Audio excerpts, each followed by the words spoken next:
So this is a little slime, which he's so cute. I'm I so love happy him you know so the much. name. That's Done! Yay!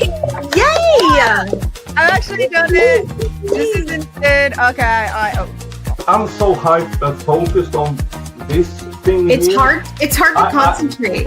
And the thing is, when you're being bullied, you do feel as a child, why are the adults in the world letting me down? Why are they letting this happen? When I started fighting back, changed my life forever.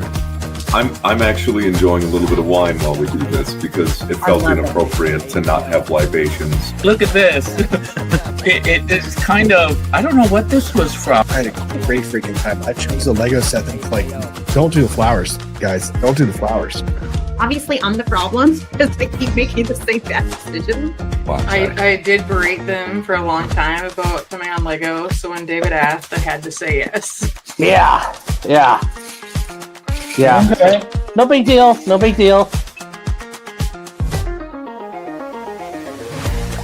Yeah, fuck, how do I pitch my channel? I cover a lot of the current drama and stuff that's going on, but predominantly I'm somebody who's kicked around the internet for quite a long time.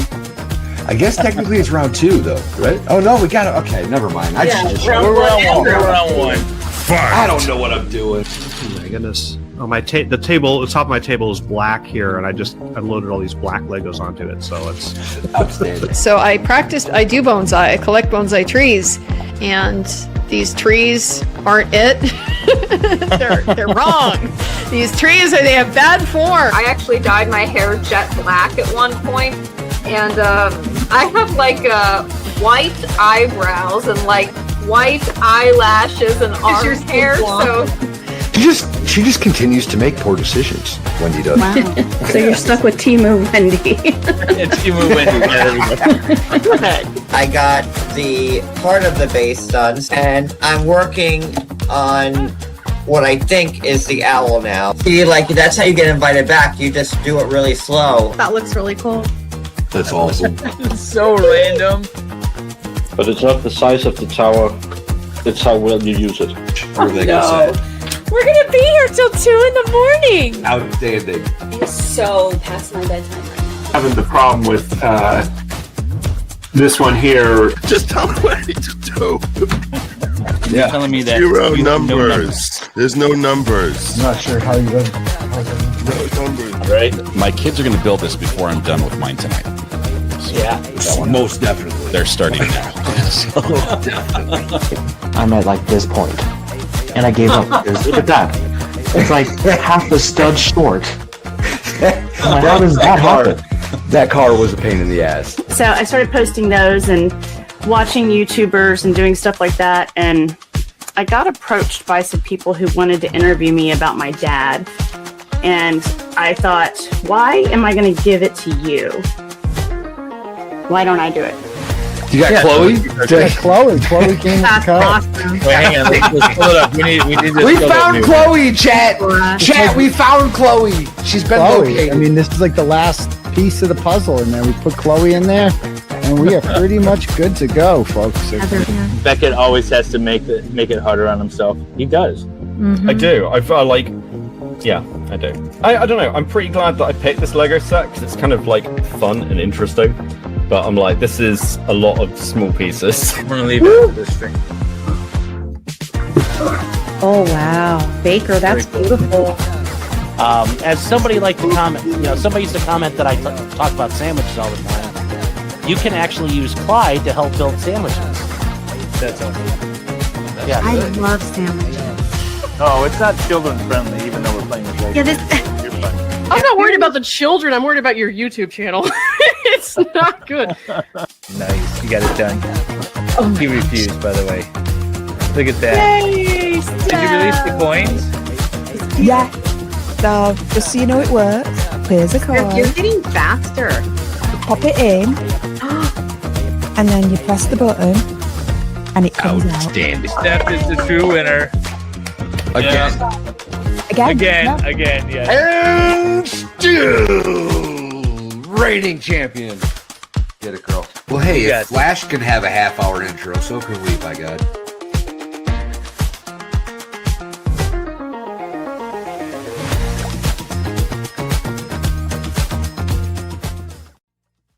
I love it.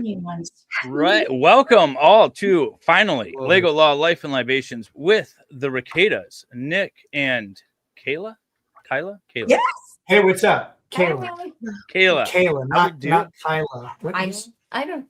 David, I'm horrible with his names. full I'm name horrible correct. with names. So I'm just going to call you Mrs. Rekieta or Mrs. Rackets from now on. Because Lady that's Rackets. Lady Lady Rackets. Rackets. There we Lady go. Rackets is probably the better option. Yeah, yeah. Hello, How's everybody doing? We heard you had an issue, Nick, with your system, and that's why we're starting an hour late. I'm issue.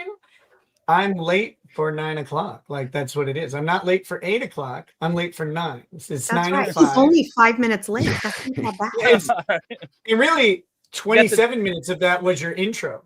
Honestly. Well, you know, we're trying to compete with other YouTubers that have, you know, their half-hour intros. And Yeah, I heard you mention Flash. Yeah.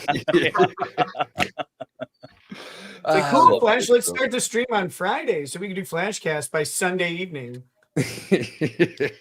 Right. So what are you guys building? Are you guys building together or are you building your own separate sets? Oh, we have to do separate. You have Yeah, to I do can't separate. do that. No, we don't work together. Not on Legos. No, actually, we do. We have a few Star Wars scene Lego sets that we are doing together that we kind of go back and forth, and we're like, all right, it's your turn, now it's my turn. Oh my gosh, get done with your freaking turn so I can do mine. Stop being on your phone, Nick. Yeah, I've tried. Do your turn.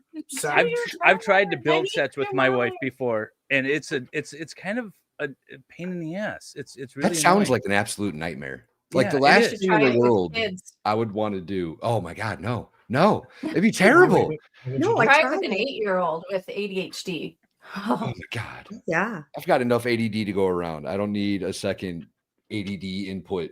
Bro, when I 30 years ago, we were in 4K now. You got to get that ADHD. Yeah. Is that what the H is for now? Yeah, it's high definition. Okay. High definition. Yeah, I like that. High definition. That works. That works. So what are you guys building tonight then? I see we have So I've got Optimus Prime, one of my childhood favorites. Nice. Optimus Cool Prime. I'm a classic Transformers fan. I'm a fan of trans. Really, Transformers? all trans. Yeah. What? Oh, you Oh, got we're the getting Atari. old school. The Atari, that's yeah. dope. That's sweet. Yeah. Now I have to thank Nick for this because this is actually his set that I gifted him, Yes. He's letting but you he build. hasn't built it yet. I don't do a lot of Lego He building. doesn't do a lot of building. Well, he's so gonna he do said it tonight tonight. he'd build. Well, you know, That's Nick's the problem. busy. He's trying to rebuild a YouTube channel. You know, it gets in the way. Oh, I'm fine with him being busy and me doing his Legos. Yeah, Right? right. Yeah, she has Sounds no like a problem game. with this arrangement, I think. And the I other love thing I'm it. doing is I'm very importantly learning how to cook beef Wellington. Oh. Yes. Stop, 'cause my mouth That waters was our when you poll. say that. That was our poll. So in MLS, by the way, so I'm streaming on MLS and my Lego channel. At some point, we're gonna kill the MLS. You guys will be redirected over to the Lego channel. Hopefully, you subscribe because I'm trying to boost those numbers. And a link is in the top of the chat. So if you want to go over now and subscribe, that'd be awesome. But in my MLS, you were most definitely going to be eating beef Wellington when you appeared, and in my Lego, you most definitely were not. So that was an interesting mix that I had between my two channels. Yeah, I thought about it, but you know, I learned that it takes 2.5 hours to make. And could probably go faster in a pressure cooker or a microwave and come out as tasty as what I saw. But you know, I decided to just I have not eaten. There's some beautiful Wagyu strip steak that has not been consumed, and I did make a soup for my other children. But It is delicious. Folks. my other children, I just called you a child. Well, you know, you have your children and then you have your favorite children. You know? That's That's not the favorite show. No, we both know that's not true. So you have 12 kids, right? That's what I Wow. hear. Yeah, you have more kids pretty than I have close. husbands. That's crazy. Wait, are you talking? Are we including the ones that are chained up in the basement? Like, Yes. Yeah, well, you know, they count sometimes. We include all the ones we pay for. How about that? On the census, you know. Yeah. I keep them alive till the ransom check clears. I mean, 101. Wood chipper. So when Here's when did you guys decide? Because you homeschool your children, right? Or all of them, or some of them? We did in the beginning. We started homeschooling all of them, and then as they got older, we kind of always said that we'd kind of go by the child and what was best for them. And our oldest asked if he could go full time. We kind of start out. I do the base of their curriculum at home, but then we go to a school in the area for band, choir, art, things that I can't do, gym, PE. Okay. Yeah, typically larger group activities. But yeah, so they've been going there part-time since they were young. And then when our oldest was, I think it would have been his Ninth grade. sophomore year. Well, his What? sophomore year Or was his 10th grade, first yeah. year. Okay. He went full-time. He's a Yeah, that's senior right. this year. Okay. Oh, senior. Yeah. So he's been going full-time a few years now, and our next two in line started this year going full-time. So I only have two at home. So do you homeschool because you're really religious, or you hate the government?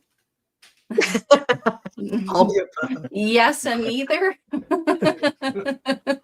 Are we Can it be all of the above and none? No and yes. My oldest, or my I guess my ex stepdaughter, we homeschooled her for a bit, and that was just a giant pain in the ass.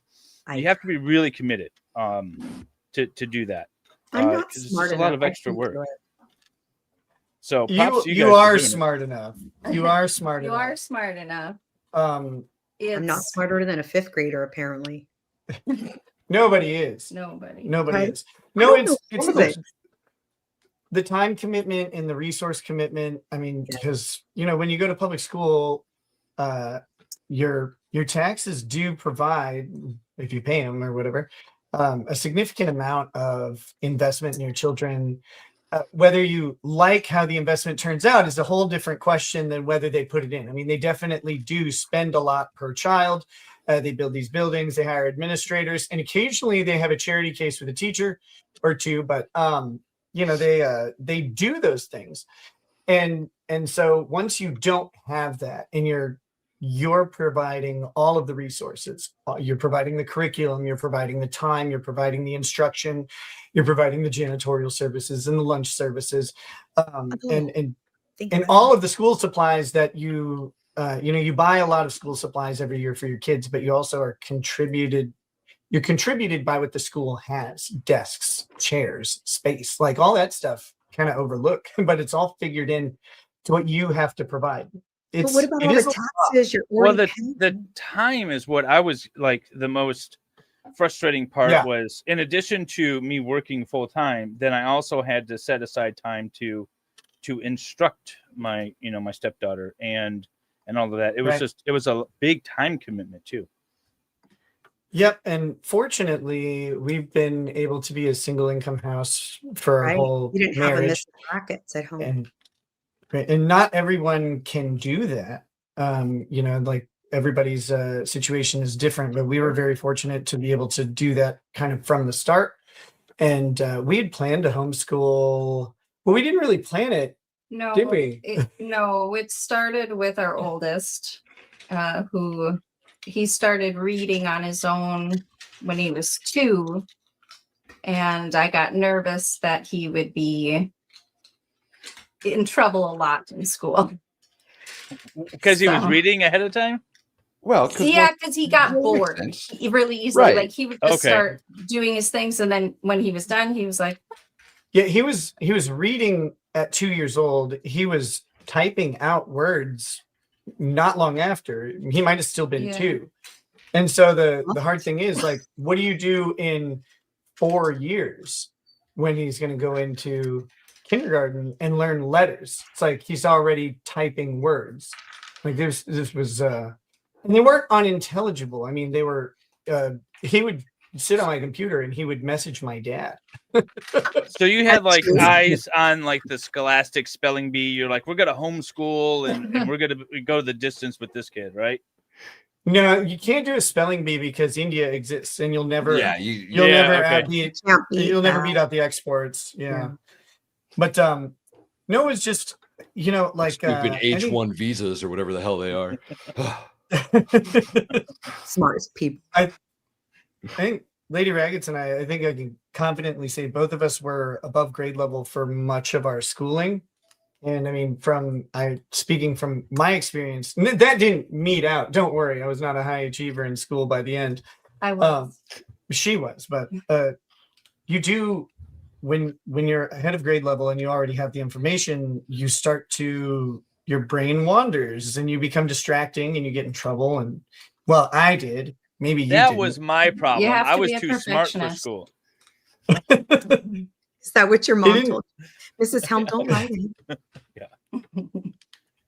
Yeah, it wasn't about being too smart or anything. It's just the information learns differently. Yeah.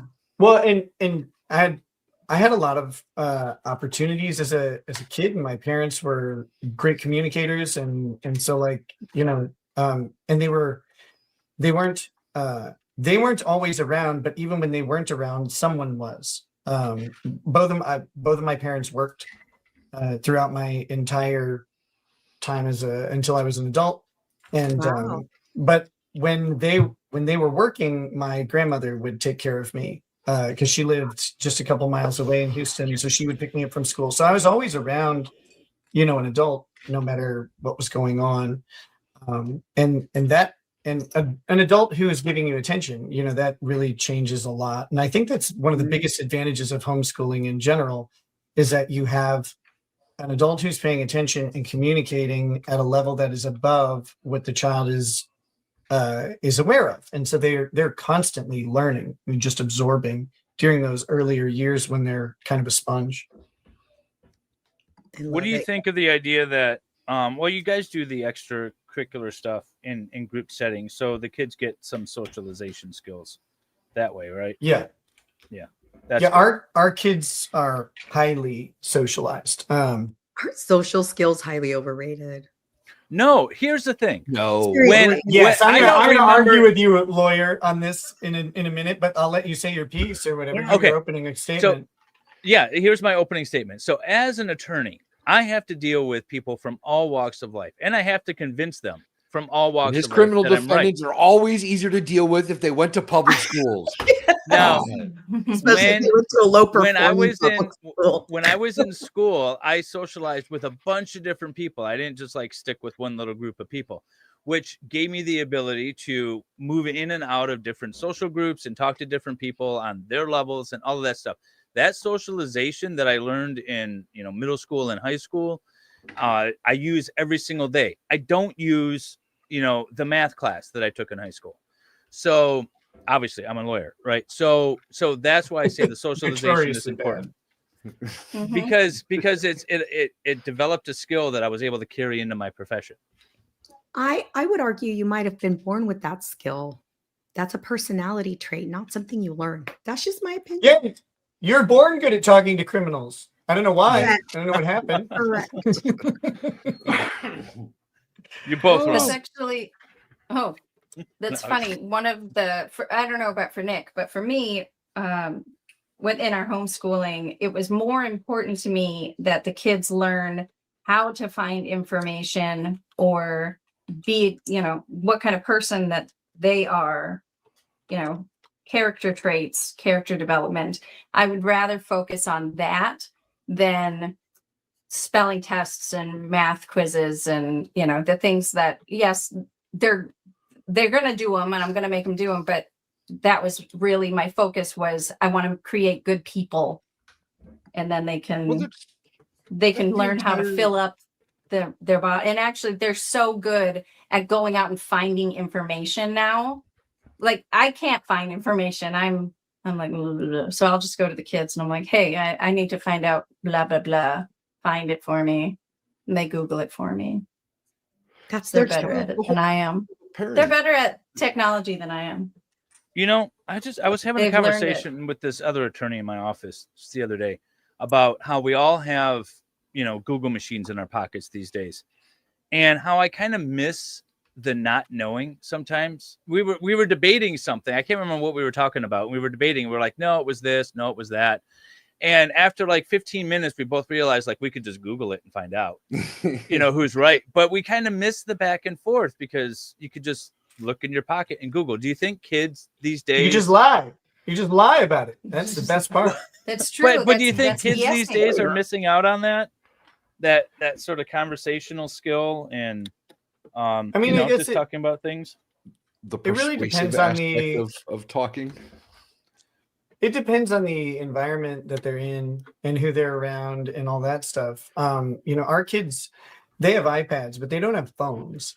And until they're significantly older. And so you know, they may have an iPad on them, but they're not pulling out a phone everywhere they are, you know, and Googling everything. And I think they Oh, I actually meant looking up in books. Oh wow. That's how dumb I am. No, I make them look things up in like We're the dumb textbooks. ones for assuming that you were talking about the No, internet. I didn't even think about it because I don't do technology. I love it. she doesn't know how to Google. Like she doesn't. I can Google. You mean and so just she's add making it. her kids read? Oh, that's what a horrible mother you are. I teach still them look- cursive too. You Handwriting. have the Encyclopedia Britannica sitting on the shelf. You just use that for reference. We do have one. I Do you really? encyclopedias. Yeah. It's old. I mean, it still considers some people as property in it, but we haven't updated it in a while. Our 10-year-old. But it aligns with our beliefs. No, I'm just kidding. Our 10-year-old, a few years back, her favorite book was her dictionary. Who gave her that dictionary? I don't even. Oh, it was somebody from church. Yeah. Someone from church got her a dictionary because he found out that she was homeschooled, and he and his like Knights Chamber group or something. Knights of Columbus. Yeah, Knights of Oh, Columbus. so you are Catholic. No. No, Okay, it was sorry, just we this had this guy, just this Okay. old guy in church. Okay. But he was talking about how his group like went to all the public schools and they brought dictionaries for all of the third graders at the time. Now she's in 5th grade, but he was so excited to find a homeschool child so that he could give her a dictionary personally, and book? she was so excited. Oh, it's a full dictionary. Like, Well, it is missing a couple words. It's missing contraception. No, it isn't. It's missing homosexuality. By the way, I got a Santa. Look at that. Awesome like little your Santa. Oh, you got a Santa? I got a Santa, man. Is yours missing Santa? I don't think I got a Santa. yeah. I can't Just sing right now. for the record, just so everyone knows what I'm building, Wendy sent me a little like North Pole set, so that's what I'm building. That's Thank you very adorable. much, Wendy. You are very welcome. And it Valhalla, came what with do the you? Santa. Oh, And sorry. she babe. sent me the Alpine Lodge. It's like a little ski resort. So cute. Got a little snowmobile on there. It's pretty awesome. And also, this is Lego Law, Life, and Libation. Normally, we're drinking libations, but in honor of Man. Nick, I'm a teetotaler tonight. Nick can go fuck himself. I'm drinking beer. Drink all you want. I am just fine. I'm Oh just no, fine. I have beer stored outside the treehouse, so that's coming It's soon. probably frozen by Oh. now. where you live. Yeah, David broadcasts from a treehouse. Oh, I do. really? Yeah, that's Yeah. why Well, he's 'cause he's got homeless. like Where a do you live? I live in Not Michigan. He Minnesota. lives in Michigan. the No, treehouse. Michigan. Oh, well, they're cold. Where do you live? What's your address and the No, code I to your just door? live, like Wait, I can tell you his temperature. address. I just What is sent the him climate like where you are? It's 23 Fucking degrees cold. out, but I have a heater, and it was what I was telling Wendy earlier. So I have this heater over here. So this whole side of me is hot and like sweaty, but then the window's open over here, so this side's cold, and it's a nice little mix. But I built this for my Very cool. kids, and then It's they like a got hot old tub enough in they the stopped winter. using it. So now I said, well, I'm going to set up my YouTube studio in here, so that way I'm out of everybody's way and I can stream whenever I want. Don't give this woman ideas. I will be in a treehouse by the end of winter. I I'm don't telling you, want to do man, that. it's If- you know, oh, it's we better do than you have a think. treehouse. You do have a treehouse, so Well, Nick's we going to have be a moving deer to the stand, treehouse even soon better. Yeah, we There have you a deer go. stand. I don't know if there's, it's a spacious deer stand, but I don't think put a there's enough heater up room. there. Oh, we can get a space heater up there. There you The extension cord would have to be like 200 yards. So when I first Love it. set this up, this is a little heater behind me too. And I ran like an extension cord and it kept blowing the circuit and melting the cord. So I ran a 30 amp service out here. I've run Ethernet cable out here. I've got like a whole telephone pole system going on. You could do it. I expect you to be streaming from your deer blind. I'm going to call you Ma Bell from now on. There you go. Yes, his workshop is looking festive. Ma Bell was the affectionate name given to Bell Telephone before it was broken up by the courts into Southwestern Bell, and then I think Bell was it Bell and then Southwestern Bell. Yeah, and then they eventually sold to AT&T, and then it just reabsorbed No, everything. before again. that they were Pacific Bell, if I remember correctly, or there was another. Well, you Bell. have Pacific Bell out there in California. Oh, you're right. Because that was after the trust busting. See, and of course, lawyers all know the history of Bell, right? Like because of civil procedure. First year civil procedure. Bell Twombly versus Southwestern Bell. I don't. I don't remember the case name, Do but tell. as soon as you start talking It's- about it, I'm probably gonna remember.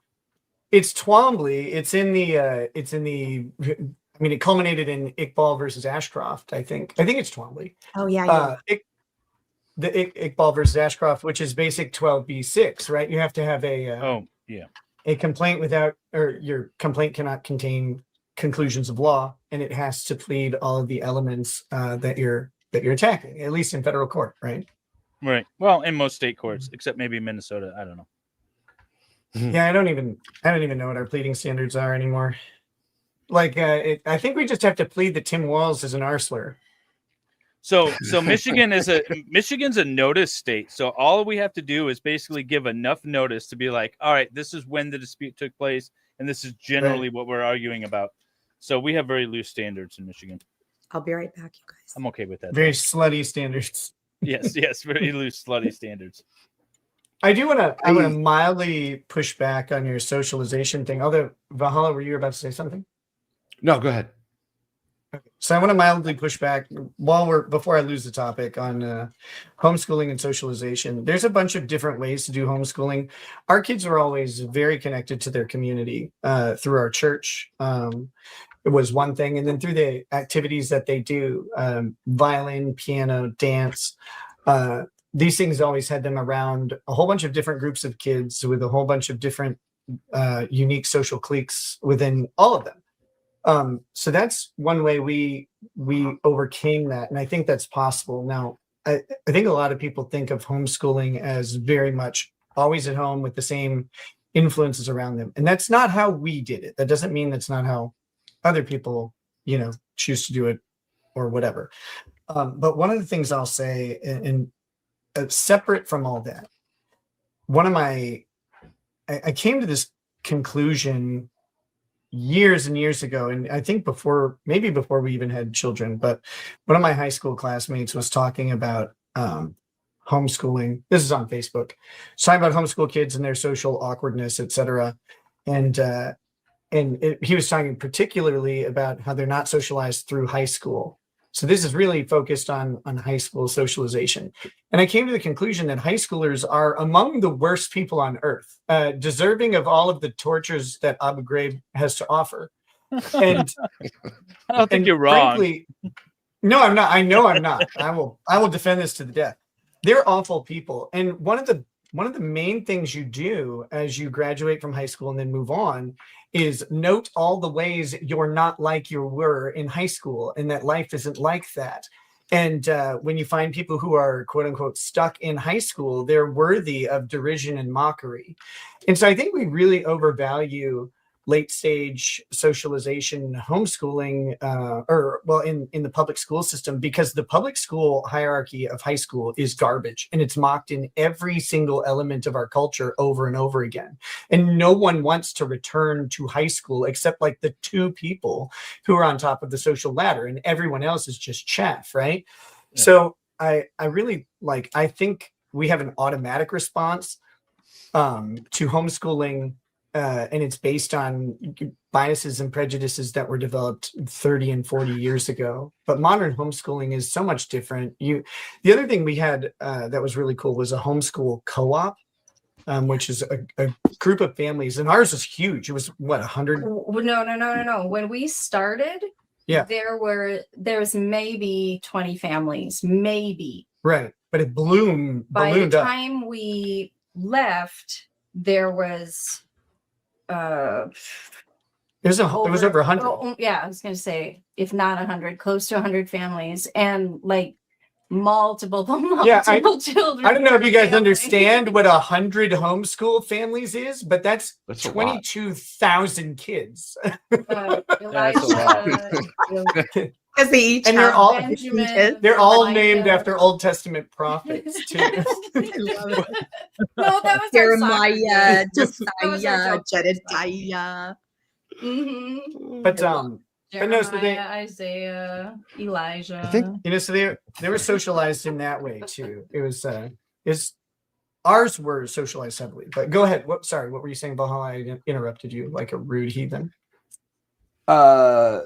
I was going to bring up and ask how you felt about being like a state-sponsored terrorist organization now, or a sponsor of state. Wait, I don't know. About Minnesota.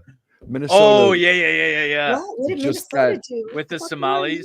Yeah, something like $250 million going to fund terrorism last year. Something insane. So good call on that one, guys. Good job. We love our Somalis. Sorry, that Alex Jones song killed me every time. Kids. Oh, go ahead. I'm sorry. Oh no, you're fine. Interrupt me all day. It's good. I'll hold a grudge forever. Cooking, because we were talking about the beef Wellington, and then also I do have a question about cooking. Who cooks in your family? Mostly Nick. Not really, like legit. Yeah.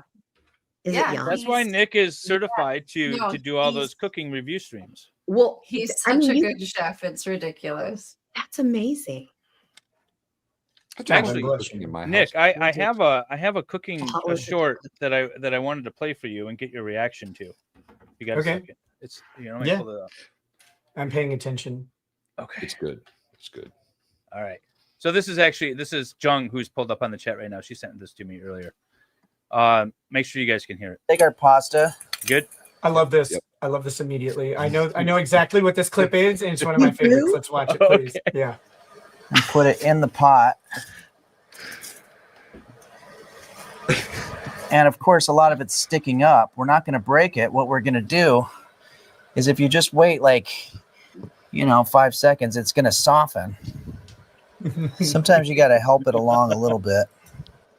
And you always want to keep track of which side was. By the way, what do you think of this pasta technique? Because Valhalla and I were debating this earlier. I don't break it. I like to do this technique. Valhalla definitely don't break it. No, don't break it. Don't break it. I break it. Frankly, you got to. He's got that metal. He's got that metal pasta spoon, which I think really does risk breaking it. But if you're Italian, you put your pasta lengthwise, standing straight up in the middle, and it spills out kind of evenly, and then it sinks down into the water. Yeah, that's exactly what I do. Yeah. All right. So far, so good. Yeah. The other thing you could do if you're going to do what he's doing and agitate it yourself, use some silicone tongs, and those won't break up the pasta. Unless you're some kind of ogre and you're crushing them, under your will. But generally, you just grab some silicone tongs and lightly turn them, and that'll also keep them from sticking. I use tongs. See, we're kindred spirits. All right, let's keep this going. Sticking out, because at the end we're going to compensate, but I'm going to get to that part later. I remember when I was a kid growing up, my friend Justin and I wanted to make a roller coaster, so we started saving money by putting our lunch money in a shoebox. And after about 6 months, we had a couple $100 in there, but it turns out that my friend Justin's sister's boyfriend had found the shoebox and he stole the money to pay for an abortion. Okay, this is looking. We're just going to. Moving on. Yeah, just moving on. The pasta looks done now. I love that. That clip is so perfect. Childhood trauma unlocked. By the way, Nick and Kayla, you have to know David texted us today to tell us how we have to be serious on this stream and we cannot. And he puts that up. Just saying. I did not say to be serious on this. He did. Okay, he said it to me, not to Valhalla, but he said it to me. Yeah. I wanted you to be more serious. He wanted me to be more serious today. And I'm You like, can't well, I even can't talk, so it worked out really well. I love that clip so much. I thought it was hilarious. So that's been around for a bit. I just saw it today, and that thing was hilarious. What why did that guy? Okay, so first of all, the guy had to be told to like talk about something, and that's what he picked, and then it was filmed, and then it was edited, and then it was put out there. Like someone was like, "Hey, look, that's a cool story. Let's keep that going." I've seen a lot worse things on the internet, if I'm being honest. Like I've seen people willingly put out much scarier. I watched bits of information. I watched a 5-hour atrocity today. Like, I mean, I heard. Yeah. Definitely it can get worse than that. So what is your signature dish then, Nick? If you're the main chef in the house, what is your signature dish? I make all sorts of stuff. It really just depends on what kind of mood I'm in. I mean, I'd say I love cooking steaks. Like it. I love cooking steaks. Who knows how to cook a steak? But it's kind of, I mean, it's really straightforward. Don't put it in a toaster oven. Don't put it on a George Foreman grill. Get yourself either a ripping hot fire or a ripping hot pan. Although there's one guy out there who's like ripping hot is a misnomer. It's like, shut your mouth. You shut your mouth. I don't need you in my life. But you get a nice hot stainless steel pan or cast iron, or what I've been using. I got this new pan. Oh my god, it's I'm a cast iron guy. Me too. Okay, He's using the low voice. You gotta Hear be me careful. Hear me out. So not too long ago. God, your voice is not low anymore. Too long ago. Well, companies released a new type of pan. And what typically happens in these instances is some manufacturer makes like an OEM style pan. If you've built other things, and then some company buys it and they stamp their logo on it. So Miesen is the company that I purchased from, and this is a nitrided carbon steel pan. It's a new way using. It's nitrided carbon steel. So it's a carbon steel pan. And the final layer, the top layer, they use nitrogen in some sort of the process. I'm not a chemist or a metallurgist, so they use nitrogen in the finishing process. And it creates a surface that starts on a semi-nonstick and becomes more nonstick the more you use it. And it has no coating on it at all. There's nothing to rip off. It is the metal itself. You can use metal utensils. You can put it in the dishwasher. You can put it in the oven where it belongs. You can use it anywhere. And you can use the highest heat that you want. There's no limit. It's not like Hexclad. Hexclad uses Teflon. Yeah. So aside from the dishwasher safe, does it cook like cast iron in general? Like you said, So it gets more nonstick the more you use it. Cast iron has this great feature, and that is that iron holds heat really well. It has a very high specific heat, and iron is very dense. There's a lot of material. That's why they weigh so much, right? But having a high specific heat means the way that heat is distributed through the pan is actually poor. Once a portion of the pan cools down, it doesn't heat back up. So that's why when you're cooking with cast iron, you can get around this. Mm-hmm. Yeah, you move the steak around the pan. This becomes kind of a problem if you have like multiple steaks in the pan. There's not a lot of wiggle room, but it's generally okay. I love my cast iron pan. I have a Lodge 12-inch cast iron pan. So same. Right, of course. Everybody loves 12-inch flat pan, and that's perfect.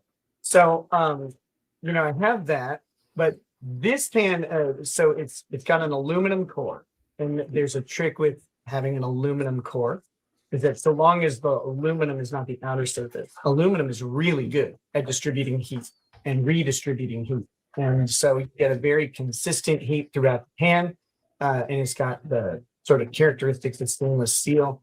And also it's somewhat nonstick. Now you still want to use a fatty lubricant in there to keep things moving around. But giggity. but it is honestly, I've never had a pan heat up this fast, sear this well, and be like this easy to control. So when they came out 8, 10, and 12 inches. They're a little pricey. They start out like $120 a pan. Oh, I know my. they come in only good varieties. They start off at like $120 a pan, and then they kind of go up, but you could buy all three. But I didn't want to make that investment. It's like a new thing. I didn't know if it was going to be gimmicky. So I just bought the 8-inch pan, but not too long ago, it's my favorite pan that I have. And so not too long ago, I ordered the 10 and the 12 inch. So I'm really excited for them to come in. Are you, so is there a learning curve? Because I cook with basically just cast iron. And no, I mean, this cooks very similar to cast iron. It's just, it doesn't take very long. I think it has more control, more control too with this. Yeah. Also, yeah, I love metals. Go ahead. Like I love the metals. Like I like that it's got the aluminum in the middle, and like the people that know anything about welding or that know anything about like that sort of thing. That's pretty cool. I love. Wendy, quit pretending like you actually cook. I will have I'll stop. Don't encourage. She's got a beautiful kitchen. I'll give her that. Oh, tell him I started cooking again. Like when I bought her this Mexican loves it. Yeah. Wait, what? Wendy's Mexican loves her kitchen. My You have a Mexican. Mexican? Well, I am Mexican, but my Mexican food is legit bomb, off the chain, charts. I'm like I'm an amazing cook. I just didn't cook a lot anymore because I didn't have to, but I'm starting to enjoy it again. So I'm gonna keep doing it. Cooking has long been one of my personal Zen places. It makes me calm. It makes me happy. Yes. The only downside, and so after The my cleaning. personal issues heated up, and some of my other activities and wants were taken away. We'll put it that way.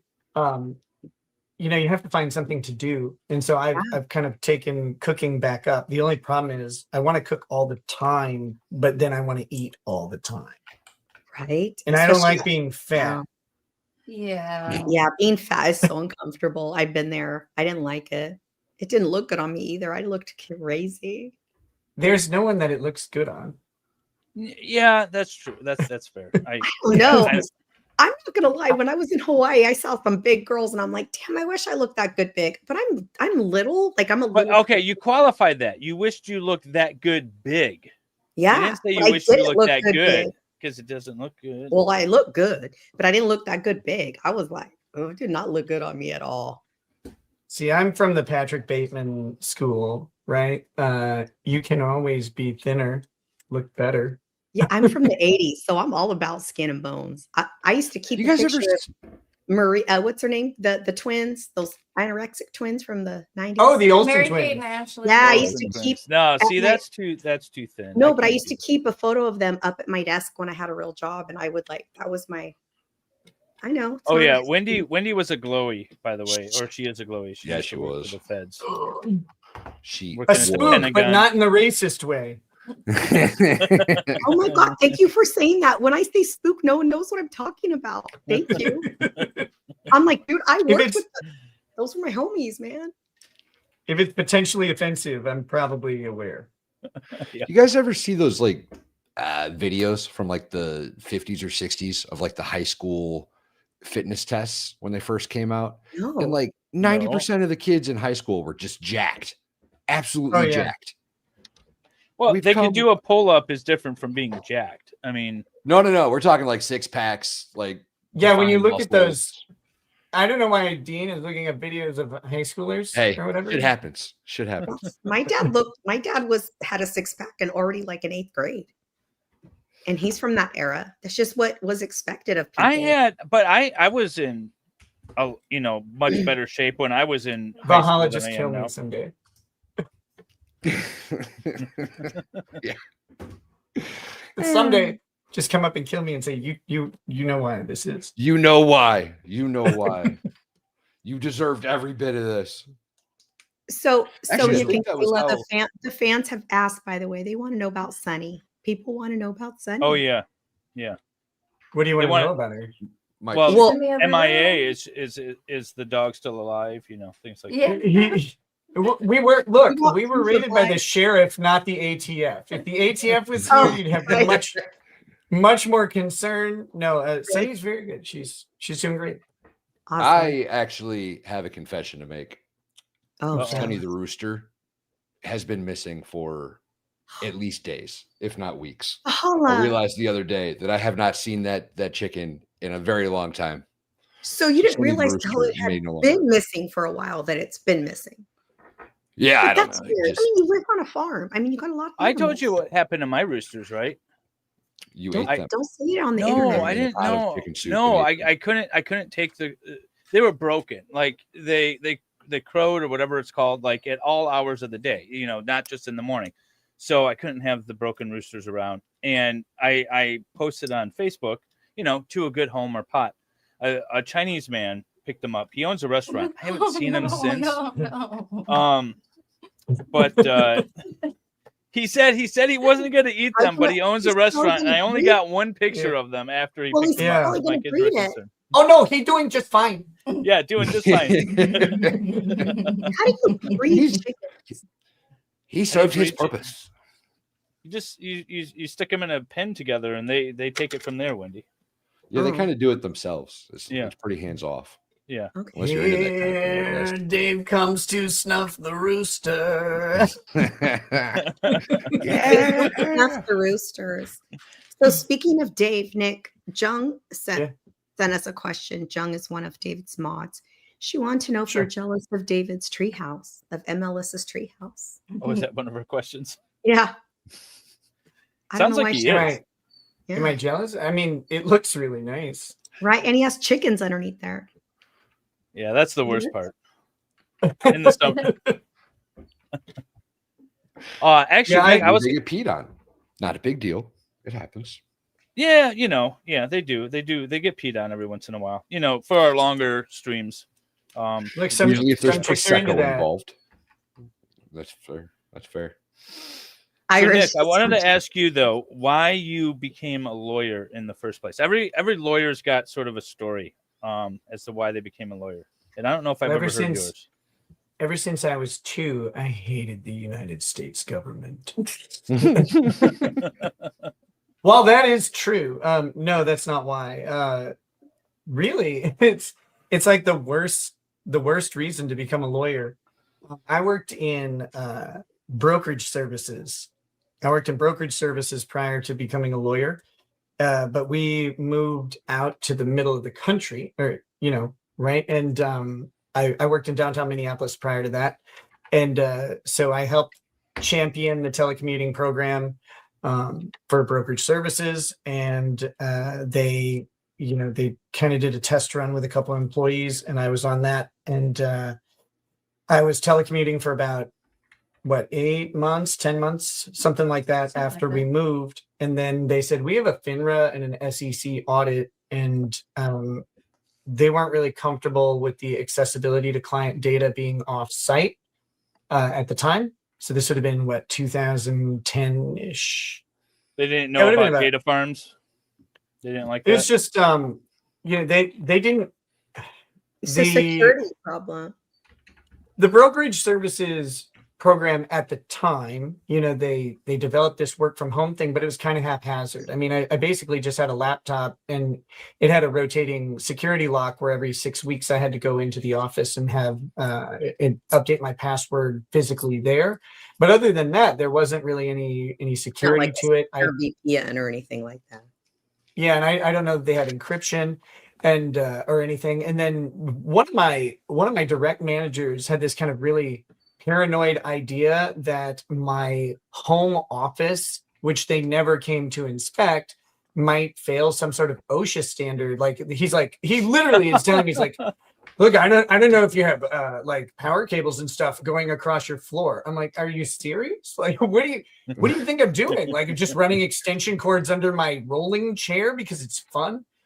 And he's like, and I don't know if you're attending meetings like just in your underwear or something. I'm like, yeah, obviously I am. Look, I'll ease your mind. Why is that a question? Yeah, I'll ease your mind on this. I am not wearing clothes when we're in the meeting, but I don't have a camera on. Like, what do you want from me? These were phone conference meetings, and so nobody had pants in the job description when I took this job. Right? They talked about wearing a nice shirt. It didn't say anything about pants.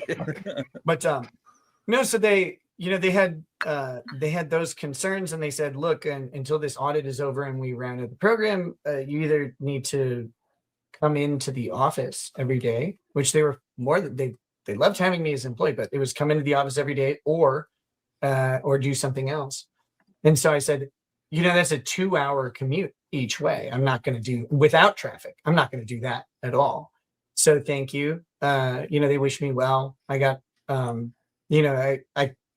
could have had a letter of recommendation for any job, but out here, the problem I ran into was everything was front-facing retail, which I have no qualms with. I've done front-facing retail for a while. Other people are better at it than me. I was very happy. That. I feel like you'd be difficult in customer service face to face. Sometimes, yeah. But I do very well in back office things. At my prior job, I had written all their training manuals once because we moved to a new system. So I helped them develop the new processes, the standard operating procedures, and I wrote all the training manuals for my division. I'm very good at that sort of thing, becoming efficient, finding good patterns to work through. I'm not tolerant enough to be, at the cash register or doing customer service. And I'm not a manager at all. I'm like, just do your job, you loser, like figure it out. So I'm not great at that either. And so I'm probably better at it now. I didn't know what to do. There wasn't a lot out here, and where we are is very like stereotypical small town. It is predominantly populated by a couple major families on the commercial side, and their names. And I don't have a name like that. Neither did Lady Rackets. And so there was no nepotism to rely on. And I went, what you can do anywhere, and whether you have a boss or not, you can be a lawyer. I like laws and rules and regulations, I guess. Didn't someone else take the bar? It was the LSAT. The LSAT, that's what it was. I was going to say, you have to highlight my pettiness. She's your wife. Like if this fucker can pass pass the LSATs, then I can. Is this, I know. Okay, do you want to know something great? Who is the Republican candidate for governor? He was the doctor. In Minnesota. Ben Carson? Yeah, not Ben Carson. Oh my gosh, no. He's in Minnesota. I didn't know Minnesota still had a governor. I have no idea. We do. It's just missing a chromosome or two. No, we have our governor's name is Dave Trice. And Waltz. Let's see. I don't know. I'm looking. No. I'm trying to think. Johnson. He also was a huge voice during COVID because he was a doctor, and he spoke out against vaccines and stuff. Gosh, I'm trying to think. Scott. Yeah, you don't know either. No. Why are you even looking at me for an answer? Hold on. I'm gonna get this in just a second. I'm gonna look it up. See the Google machine. Yeah, but this matters. This is my. Over there. Oh wait, they don't Google. They read books. They read real books. They would have to be a current book. Scott Jensen. Jensen. Somebody else said it at the exact same time. Yes. Too. Thank you, El Marie. Thanks, El Marie. I worked with his son. His son was a good buddy of mine at work, and he took the LSAT. And I was like, "Oh yeah, how'd you score?" And he told me his score. Tell us. You have to tell. I'm not gonna dox his score, and I consequently can't tell you my score because I don't want to reveal his. I want to know everyone's score. I said I bet I can beat you at the LSAT. I bet you did. I think it was I can definitely beat you. Yeah. I don't think there was a make. And I did by 1 point. By Nice. 1 1 point, point. I beat him at the LSAT. Hey, that's and I still had good. at that time I had no interest in going to law school. I took that while I was still there in the Twin Cities. We hadn't moved yet. But then when it came up to your LSAT's good for a couple of years, and so when it was time then to find a new thing, and I wasn't able to find like a new job, I decided to go to law school because I had the LSAT score and I could get in, and it put me in the top quartile at William Mitchell. And so I got into William Mitchell, and I got a 30% scholarship based entirely on my LSAT, because it was not based on my college grades, college GPA. What was your undergrad in? My undergrad is in literature and creative writing. Okay. Aw. That seems Which is appropriate. it's a good major, honestly, for law. You do a lot of writing already. And I think that's one of the weaknesses of other majors is they're not prepared for how much writing you have to do in law school. Yeah, they're not. And that's the interesting thing. Like, a lot of people think you have to do like in medical where you have to do like pre-law or something. You don't do that. And in fact, law There is no schools and the pre-law. profession in general likes diversity. Yep. Of Yes. in It's a the lot of practice, writing. You so- have to be good at writing. But yeah, you do have to be good at writing. I don't know how David got through law school, but I don't know either. I I don't know either. You can't read. But I got people's through it in names. one go. I got through it early, actually. I graduated early, and then I Okay, well, passed that the bar the doesn't- first go around, so I guess I was good enough.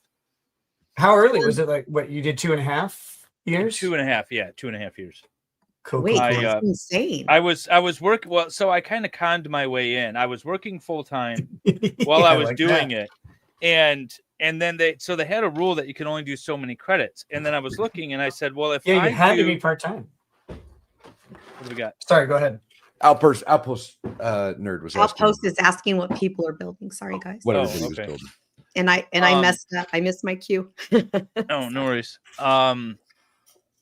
But so I calculated it. If I did an externship full time as while I was in law school, I could get enough credits that I could graduate early. And they didn't want me to, but I convinced them that because I was working full time while I was going to law school, that I was able to quit my job and I could do this full externship. And so they eventually gave me the go ahead, and then I never quit my job, and I did. So I worked basically 2 full-time jobs and finished up my last 2 classes and graduated early. And then you're like, I said I can quit my job. I didn't say I would. Exactly. Yeah, I was like, I can. David's still looking for a job. So I was able to con my way into 2 extra credits and then graduate early, which was nice. Because I just wanted to be done with it at that point. I was so tired of law school. It was so much reading and so much extra shit that you had to do. I wanted to be done with it. So many things to pronounce. It So really depends on your professors too. Like my contracts professor was he was like an unforgiving artifact of the old times or whatever. And so he always expected everyone to have read everything. And if you didn't read, he would attempt at least to humiliate you in front of the class, because he would just call on people randomly. And he would just he wouldn't mark you down or anything. He'd just berate you, which is funny. I got a story of a eccentric figure in my law school, but I forgot. I'm shutting down MLS. You guys are going to be redirected over to the Lego stream. The chat is pinned, or the link is pinned at the top of the chat if you guys want to do it now. Oh, wait, can I make one more? Since you're talking about pinned chats, we need to remind people that we still have Valhalla's fundraiser that we're trying to get. I wanted to make an announcement that I'm willing to do some matching tonight, but you have to donate tonight while Nick and Mrs. Rekieta are on our stream. I'll donate. Please donate. I'm gonna. And if you donate now and you say you're part of the Nick Rekieta cartel, you get naming rights. That's right. You get naming rights for one of Valhalla's goats. So that's also and I'll go up to a little. I'll go up to a little bit of money. So let's not waste our time, people. What was our name a goat? Our submission is what is it? Micromius pinicus, I think, something like that. I said Fukfase, but I lost out on that. Come on, people. You know you want to name a goat, and you know you want to donate. And so please go to the pinned comment so that you can go to the GoFundMe and donate to Valhalla. Also, David is switching from his MLS to Lego Law only tonight. So we're trying to we're trying to get things. We need to build up the Lego Law channel more. Like, so please go subscribe to the Lego Law channel. Also, get in there. Friends, if you haven't subscribed to our amazing guest yet, what are you waiting for? Go over there, subscribe, resubscribe. If you're an old timer and you took a break, come back. We love you. We want you back. I have to make a quick adjustment and then I'm going to shut it down. All right. Sounds all good. right. We should be good. I'm not going to delete it. You guys will be redirected shortly. We'll see you over there.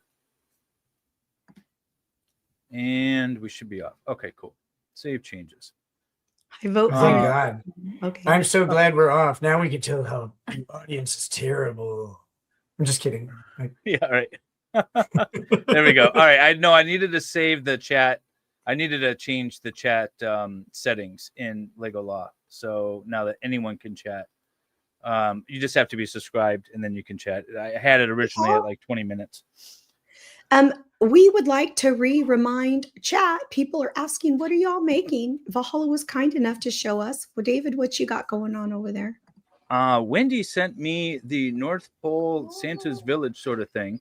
I think that's what it's called. Green and gold. Santa's post office. This is Santa's post office. So a lot of mail going on over here. So that's what I got going on. And what you got, Val? Wendy sent me the Alpine Lodge, which is like a little ski resort thing, and it's pretty That's awesome. really So that's and really he's already put like he's already got like the how do you say the you got quite a bit of it done. Got a little skate rink, a little ice pond. That's pretty dope. Got I didn't see that yet. Oh yeah. I want to go ice skating. I don't suck at ice skating. When have you ever been ice skating? Got a little outhouse out in California. A whole lot of ice skating going on. Little Christmas tree in there. Nice. That's a valid question. Little snowmobile. It's really cool. It's fun. We're all Christmas themed over here, Nick. What do you got going on? Yeah, Nick. What I have the Transformer Santa Claus, which is Optimus Prime, leader of the That's Autobots. hot. That's hot. A true heroic. And Mrs. Racket's house. I have the Atari video computer system. Love. That Atari can't wait is to see awesome. that thing. Mrs. Yeah, Rackets, it's really I'm cool. obsessed with your sleeves. By the way, I don't know if Nick told you. Yeah. We stay live until the guests are done building. So you guys got to finish it tonight. That's usually how we do Oh, things. okay. Sure. Good logic. It took him like 6 hours. He was sick. He was on death's doorstep. He was real sick. Oh, he was. Yeah. And he was like 6 hours building. Yeah, best Christmas gift of 1987. If you know, you know. Some of you that aren't old enough to know about Atari, that was like, you don't even get it. Like, you can't even imagine. Like, our lives were so different back then. The Atari, it was everything. So, Nick, since you're a super fan of Transformers, Sure. what do you think of the movie? More than me. Which one? Movies, like the movies, like The- the original one and the follow-ups. The I'm gonna put those original in one, of two different course. camps. The original one highlights 80s power vocalist Stan Bush in its soundtrack. Absolute majesty, with which was faithfully and wonderfully recreated by Mark Wahlberg's character in Boogie Nights when he sang "You Got the Touch." You got the touch. It's so bad. I love that. No, that song is an absolute banger. All of them are. Symphony of Destruction. You even have Weird Al, Dare to Be Stupid on the soundtrack. Do you really? I don't know if Weird Al was there. Yeah, he was. That's awesome. He did Dare to Be Stupid, which played famously when they landed on the planet of Junk and met the Junkions, who helped them out later in the movie.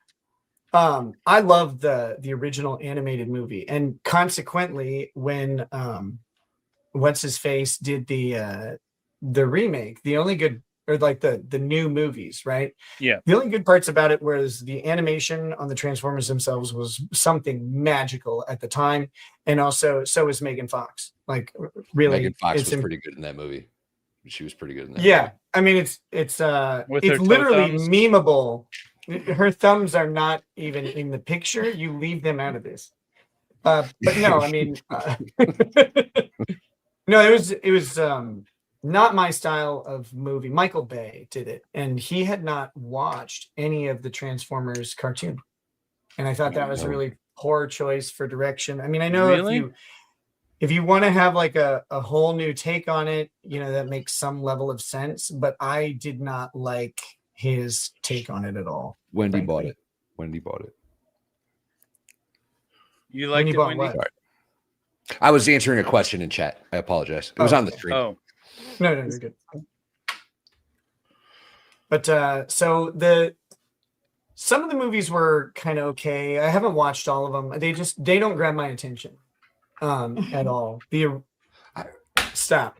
I'm stopped. Sure that I didn't say a word. So that's an I'm not inside sure joke. that I ever watched the animated movie. Oh, it's so good, dude. It is so good. I'm gonna have to find it. You haven't watched the animated movie? Oh my god, it was like traumatic as a kid.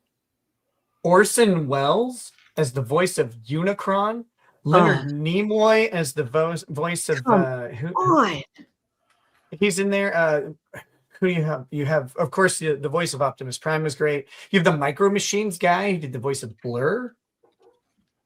Just beautiful. I love that. I have to find it. Yeah, no, you got to watch that. So some of my favorite shorts that I've been watching on whatever platform, TikTok, Instagram, whatever.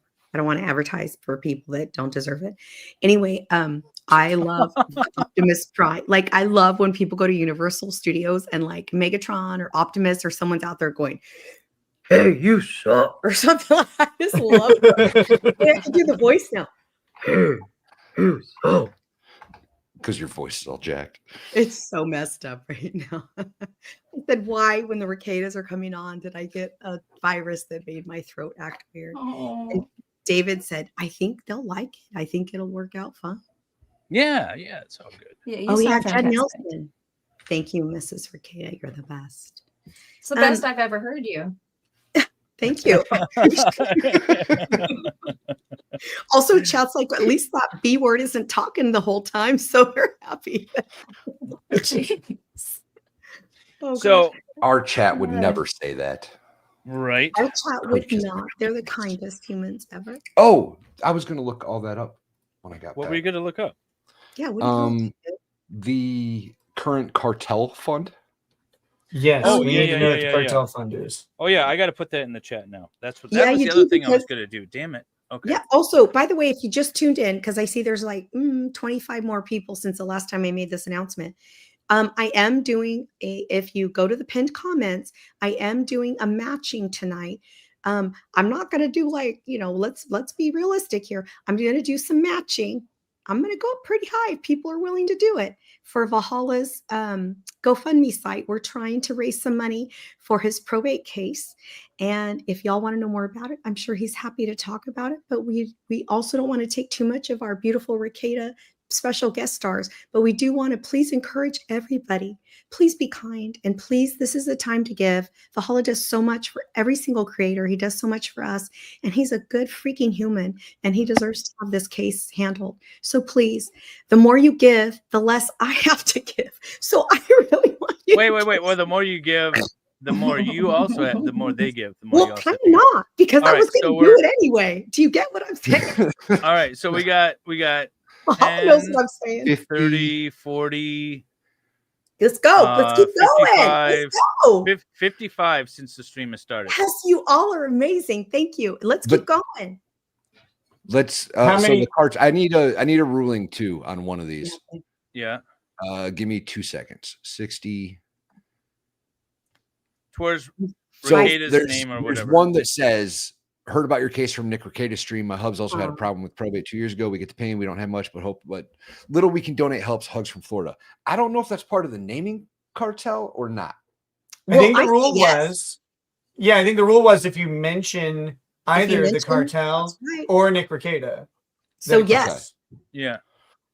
In that case, we're at 110, She would never. Who said that? 160, The gut. That's how 180. We're at 180 for the naming cartel. Oh, come on, people. We Let's can do that. let's see go. how rich Wendy actually is, because that's a no. 190. Let's see how Come much on, we come can on, we let's can go. tap her out. I will match. Come on, let's go. I don't know. I don't want to challenge Vice Baby though. He goes high. But you know what? Come on, let's go. Let's go home. You know, he's already given way too much. But everybody, we appreciate you. We love you. Mahalo appreciates you. And also, we are having such a good time tonight. And we appreciate everyone in chat being kind and respectful. And we love our special guests. And I do have a question because the happy couple, I'm dying to know, how did you two meet? Winnie doesn't know. Are you? Oh no, I don't know how the Rekietas met. Did you meet in college? I think at church. Did you? Lady Racket should answer that. I would love to know. Do I want a drink? Is that what you're asking? There's a kid up here. You can go get it. There's a kid asking for something, so I was trying to figure out. Sorry. Oh no, they figured it out. Oh, cute. By the way, I love he can figure out his own problem. I love No, love. It's good. I'm kidding. I'm just making fun. I love you. Love you. Oh no, yeah, you won't be on camera. The No, camera you're is just down on the table, so you're fine. Hey, Oh, while yeah. you're over There's no one there, on can you grab me camera. one of those yellow monsters, please? Okay, so we met in college, very early in my freshman year. His I don't know, many years. Listen, we don't talk about. I went to college for a long time. His kidding. 8th senior Van- year. The Van Wilder program. No, I'm just kidding. No, it was your second year there, wasn't it? Yeah, which is my But third you had third year. gone a year. Yeah. Yeah. Okay. So anyway, so his third year of college, my first year of college, like the first week, I was a cheerleader in high school, and I wanted to do it in college as well. So that was like the first thing that I found was the cheerleading team, and The greatest, most accomplished competition cheerleading shut up. squad of all time. I didn't say they were a good team. I found the team. I'm not saying we're good, but we were D1. They're a team. No, it was. We had a great time. Isn't that always like? We had a blast. We had- It was really fun.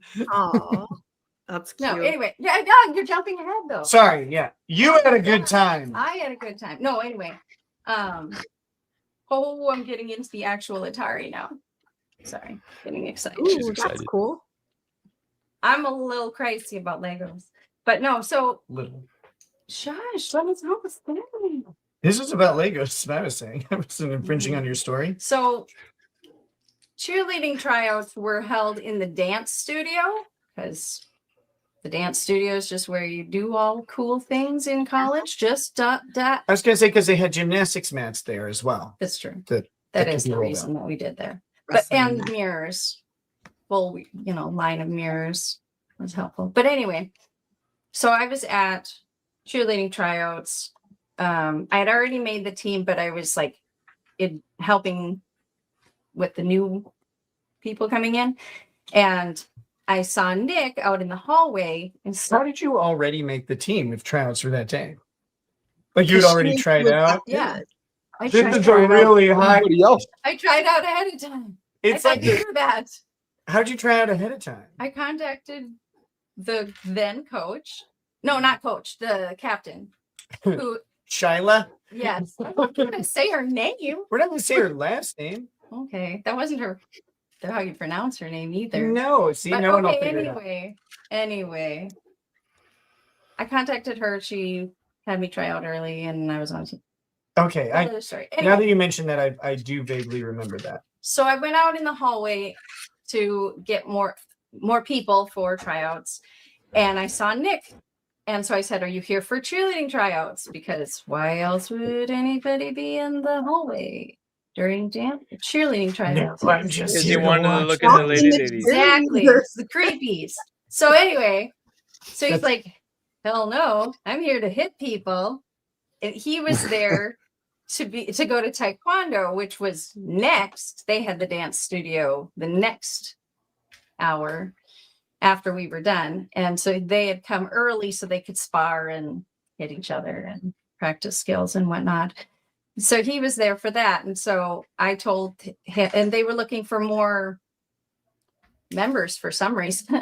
You're always looking for more members, aren't you? Right, but we love members. Very member friendly. Very member friendly. Also, we were looking for women. Well, yeah, that's probably more. I what it mean, is. So women I made members, a deal with him. anonymous. Yeah.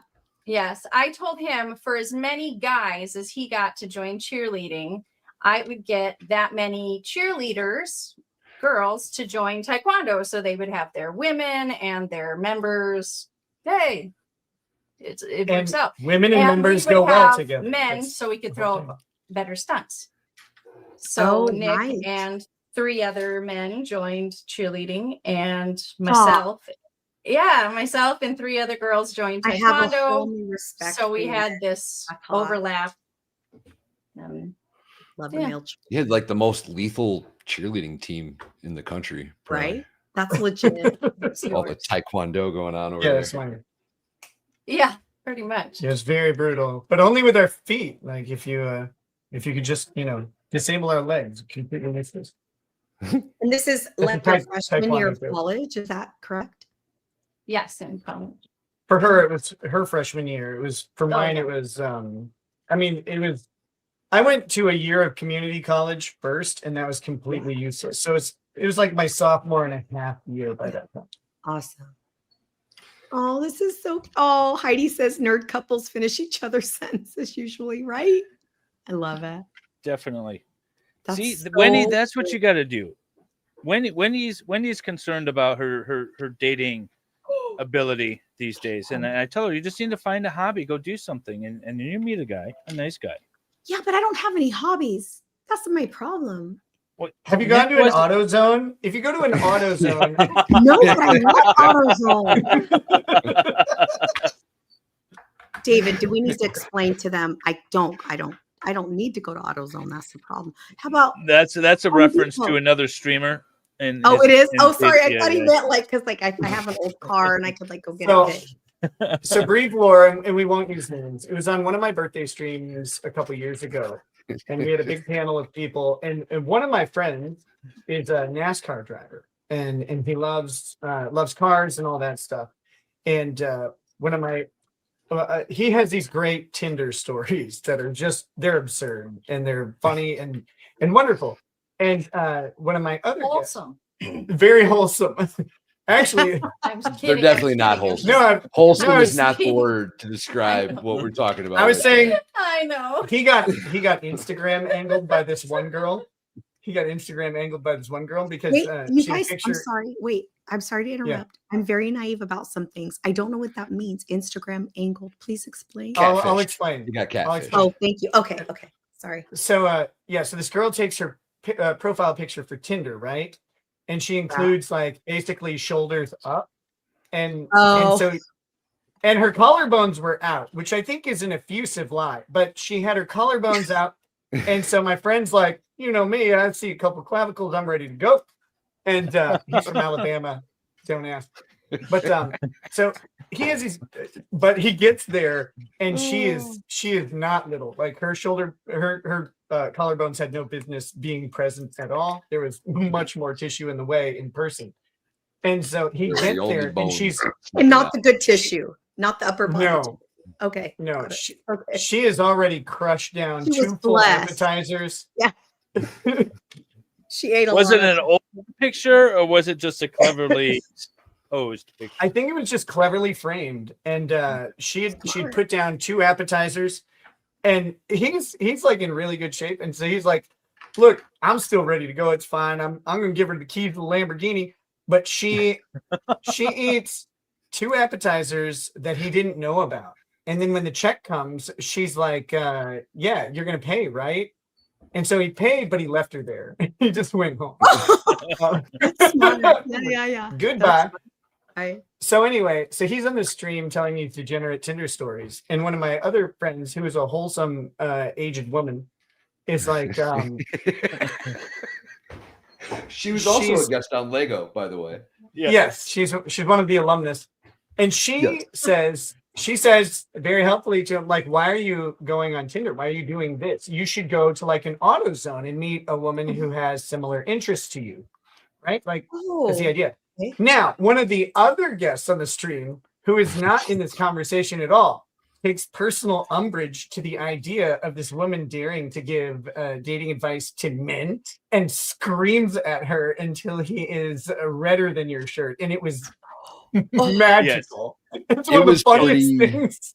It was pretty intense. Watching it was pretty intense. Yeah, it was pretty epic. There was no respect to be found. None. Absolutely zero. So that's the AutoZone joke. That's literally the entirety. Okay. So I'm glad I didn't, because tomorrow's Sunday. It's a great AutoZone day. So I'm glad I didn't go over there tomorrow. You should go over there. You can find a nice man. He'll fix a jalopy for you. Well, but I don't drive jalopies. That's the No, problem. she's got fancy cars. Yeah, no, she's she Oh, doesn't need a man to fix it. I don't need can't anyone service your to car fix in an me. AutoZone. She's got that spook money. She don't need no jalopy fixers around here. I'm kidding. I Oh, go ahead. Sorry. No, I was just saying I got lucky when I was young. I made good investments. That's all I'm gonna say. That's it. Bitcoin. Got it. Okay, cool. No, I made Country of proper Belize. investments. Oh, NVIDIA. So anyway, I'm joking. I invested in some spooks that do a lot of behind the scenes work for me. That's all I'm saying. She put a lot of money into the country of Grenada back in Hey, like look, the early all I'm 90s. saying is I have 3 citizenships in other countries. That's all I know.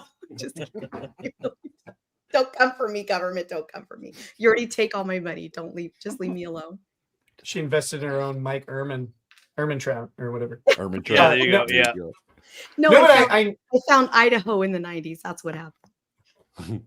I know what you mean by the car thing though, because my summer car is a 2022 Shelby GT500 Mustang, right? I almost Or your family fall car. to drive.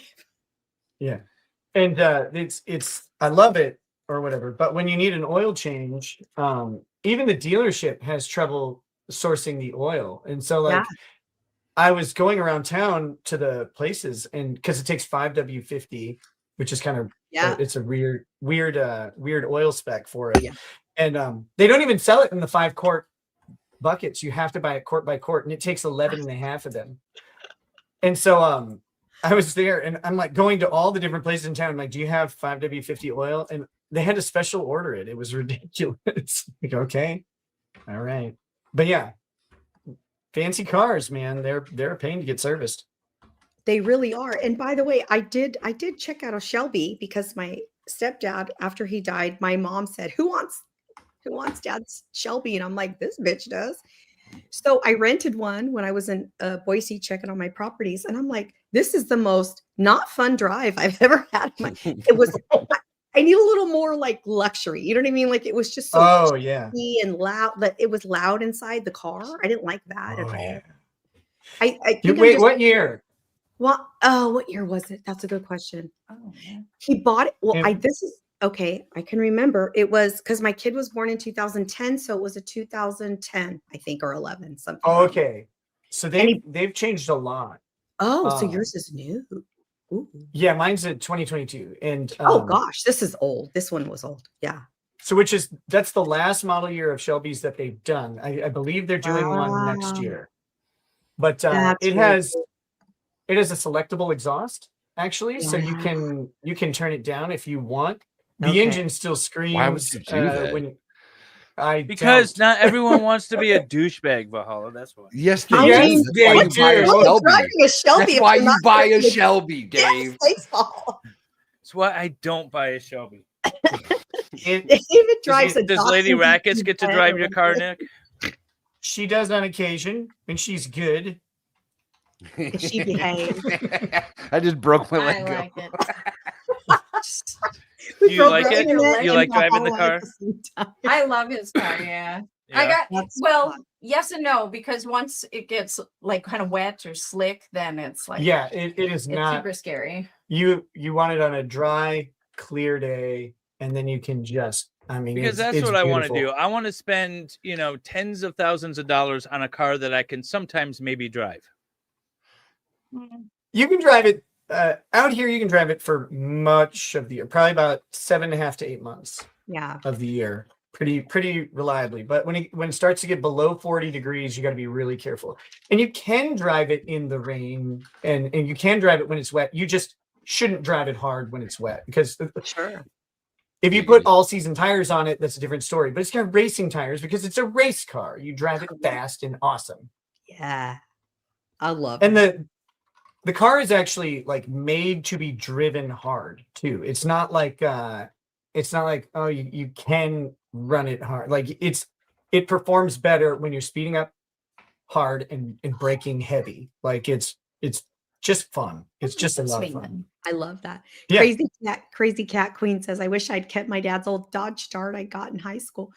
My dad, when I was in high school, I'm Mexican, so that might say a lot.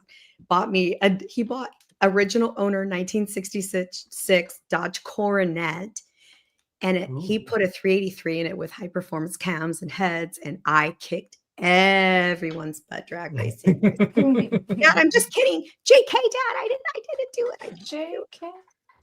The one thing, my biggest complaint about it though, and I love my car, very few complaints, but the thing that I miss from the old muscle car days, and why I want to eventually pick up some old muscle car, depending on, and I'm not biased, there's a bunch of options. I want bench seats. Bench Yes. seats are awesome.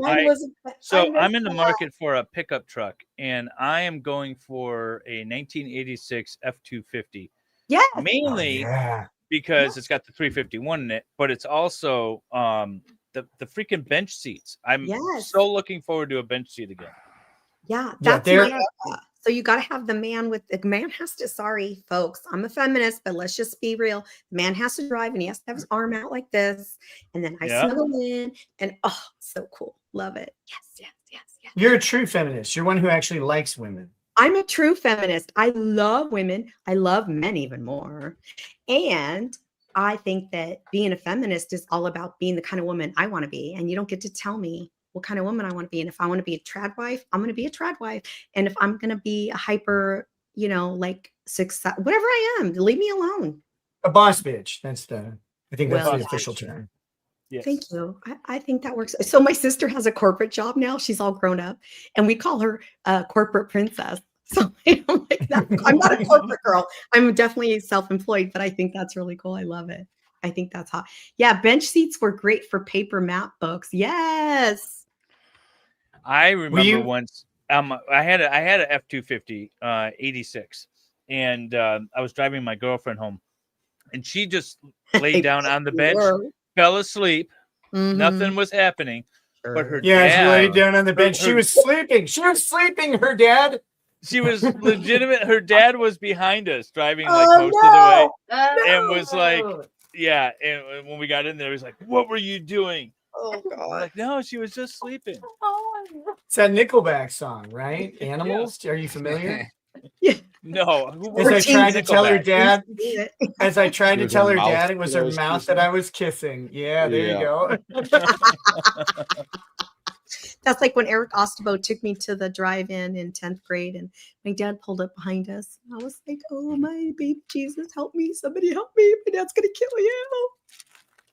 But the nice thing about those older cars, too, is they're so easy to work on compared to these modern cars. My dad used to teach it. We used to go out in the garage with our dad and work on the cars. Those were the day, man. Yeah. Okay, but I want to say this. I agree with you. That's my first point, a very important one. But there's a streamer that I laugh at making comments about how, now he was talking about a refrigerator, but in general he was making comments about how everything breaks down these days, and it's all meant to break down or whatever. And it's crazy how much more value we get out of the things that we buy now. And all the people who are whining about like how, nothing's built to last anymore, forget that a car getting 100,000 miles on its engine and surviving was rare. Correct. And now if you get less than now that's standard. You're seriously going, what did I even buy this stupid heap of crap for? Right? Like, it's the idea of not getting a couple 100,000 miles is crazy to us now. And so like the other thing is just how much nicer everything is these days, and how many it makes it inconvenient to work on. Yeah. But like when you think of what's in a modern car, like a modern Dodge Ram pickup, it's like an apartment with wheels. You have everything in there. I'm surprised it doesn't have an AI girlfriend built in. It probably will. I would agree with you 100% on that, and especially the creature comforts and things, and the fuel economy. So my son bought a Right. 96 diesel pickup, and the fuel economy is absolutely horrible on that thing. It costs him like $50 just to drive around. So I will agree with that aspect of it. But and also my 2020 car just turned 171,000 miles and it's just going fine. Yeah. But I'm always one, like, if something's gonna break, I'd rather have it be less expensive and me be able to fix it myself than it be stupid expensive and have to take it to someone. I used to have. I get that. I used to have a 100%. '68 Nova, and I'm not a car guy, right? Like I don't know cars like that. But that car I could work on. You could. It was always, one of three things that were the problem, and you just started replacing the cheapest thing you could until you figured it out. I mean, it's the difference between everything was mechanical. Like if you go way back, like to early cars, everything is literally just mechanical, very simple operation. If the parts are there, it's going to basically run. Now you could run into some issues if you get like something to scrape the inside of a piston chamber, right? Like obviously there are things that can brick an engine and there's nothing you can do about it. But generally speaking, if all the parts are there and there's no blockages, between fuel lines and various hoses, things are going to run. It's a mechanical operation. But as they started adding, more and more computer control to cars, they're very sensitive. I mean, we have a 2022 Lincoln Navigator, and it has had so many electrical problems that it's insane. And fixing it, it's all under warranty, but it takes forever for them to diagnose the problem because there's so many different systems and so many different things to check. And the last time they had our car for like, it was 60 days roughly. And what ended up being one of the problems. 60 days? Yeah, it was crazy. The guy had to basically take the whole car apart. And what he found finally, and I don't even know how he tested for this, but it was the passenger side captain's chair in the middle row. If someone of sufficient size sat in it, there was an exposed wire behind the cushion that touched the metal frame, and it would cause a short that would drain the battery. But the only way you would know that is if someone was sitting in that seat under those circumstances and putting sufficient pressure backwards for that to happen. If there was no one in the chair, it would run just fine. And it took him so long just to diagnose that problem. And all it was is a wire where the insulation had worn and been exposed. And it's like, this is nuts. But there were so many things to check. There were so many things to check to get it done. It just took forever for them to figure out. But that was what went wrong was a creature comfort. It was nothing essential to the operation of the vehicle. That's right now I have those door latches so you can only open your door a certain distance and then it'll stop intermediately so you don't smack the car next to you. Those things, both of them went on my car, and it's stupid annoying. They're like broke off inside the door. I had to cut the driver's side off, and now the passenger side is just starting again, and it makes it feel like it's a cheap ass car, but it's just like a feature. It doesn't affect the way the thing runs. And it's those little annoying shit or the little gremlins in the wiring, that sort of stuff I can't stand. And that's why I hate modern vehicles.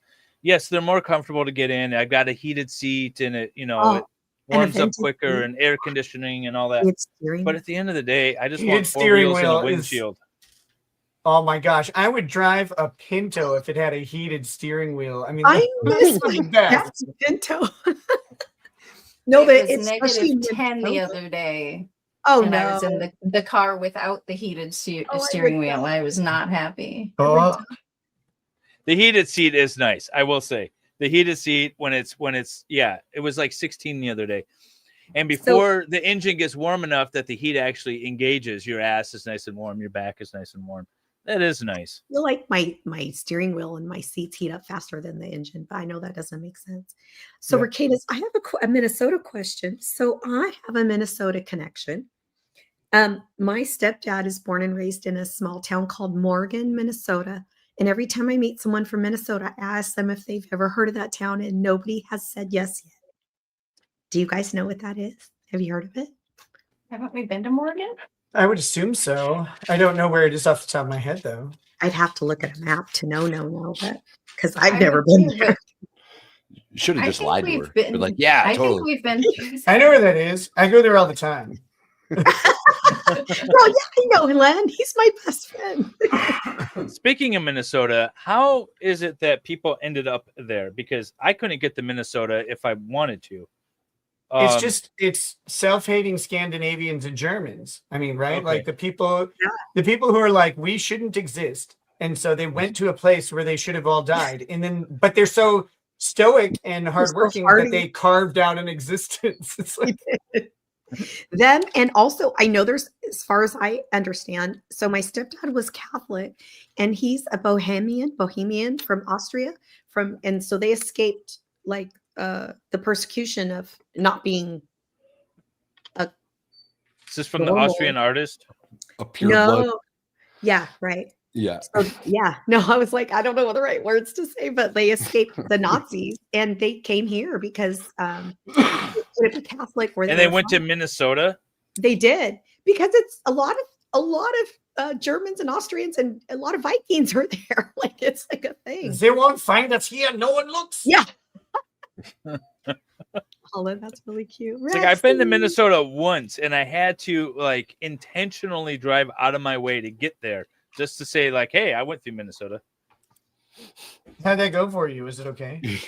Well, you know, it was during the vid, so actually it wasn't so bad because no one was around. Oh, sure. Yeah. That's a good strategy. We were driving to Butte, Montana to visit a Chinese restaurant because that's what you did during the vid. And we decided to go up through Minnesota. Go to the source. Go right to where the source of the problem was. Exactly. If anybody's got the cure, it's this Chinese buffet in Butte, Montana. Butte, Montana, right? Yeah. So that's what I did. Wonton soup kept you COVID free. It's a fact. Medical fact. I don't think people in Minnesota can get the vid. They're too hardy. It doesn't survive the cold in the plains in the desert. Right? Well, and people are spread out too far, you know, for it to. That's actually pretty true. Also, yeah. It's hard to get a virus when your nearest neighbor is 10 miles away. I wish I was there. Maybe I wouldn't be sick. Nothing wrong with fruit. I hate winter so much, but in the summer it is a really beautiful state. Like there's a lot to like about it, I guess. But man, I really hate the government and I really hate the winter. Do you ski? Do you do anything in the winter? Do I look like I do anything? No, you don't. But that's the thing is you why have I to like embrace it, not hide from it. Like go embrace. Why would I want to go out terrible- in the cold? You live in an absolutely terrible state for both of those things. For somebody that hates Yeah. winter and the government, why do you live in Minnesota? It's a terrible place for you to be. Come to California. You'd like it better here. We're all communists. I'm No here one's- under duress. True.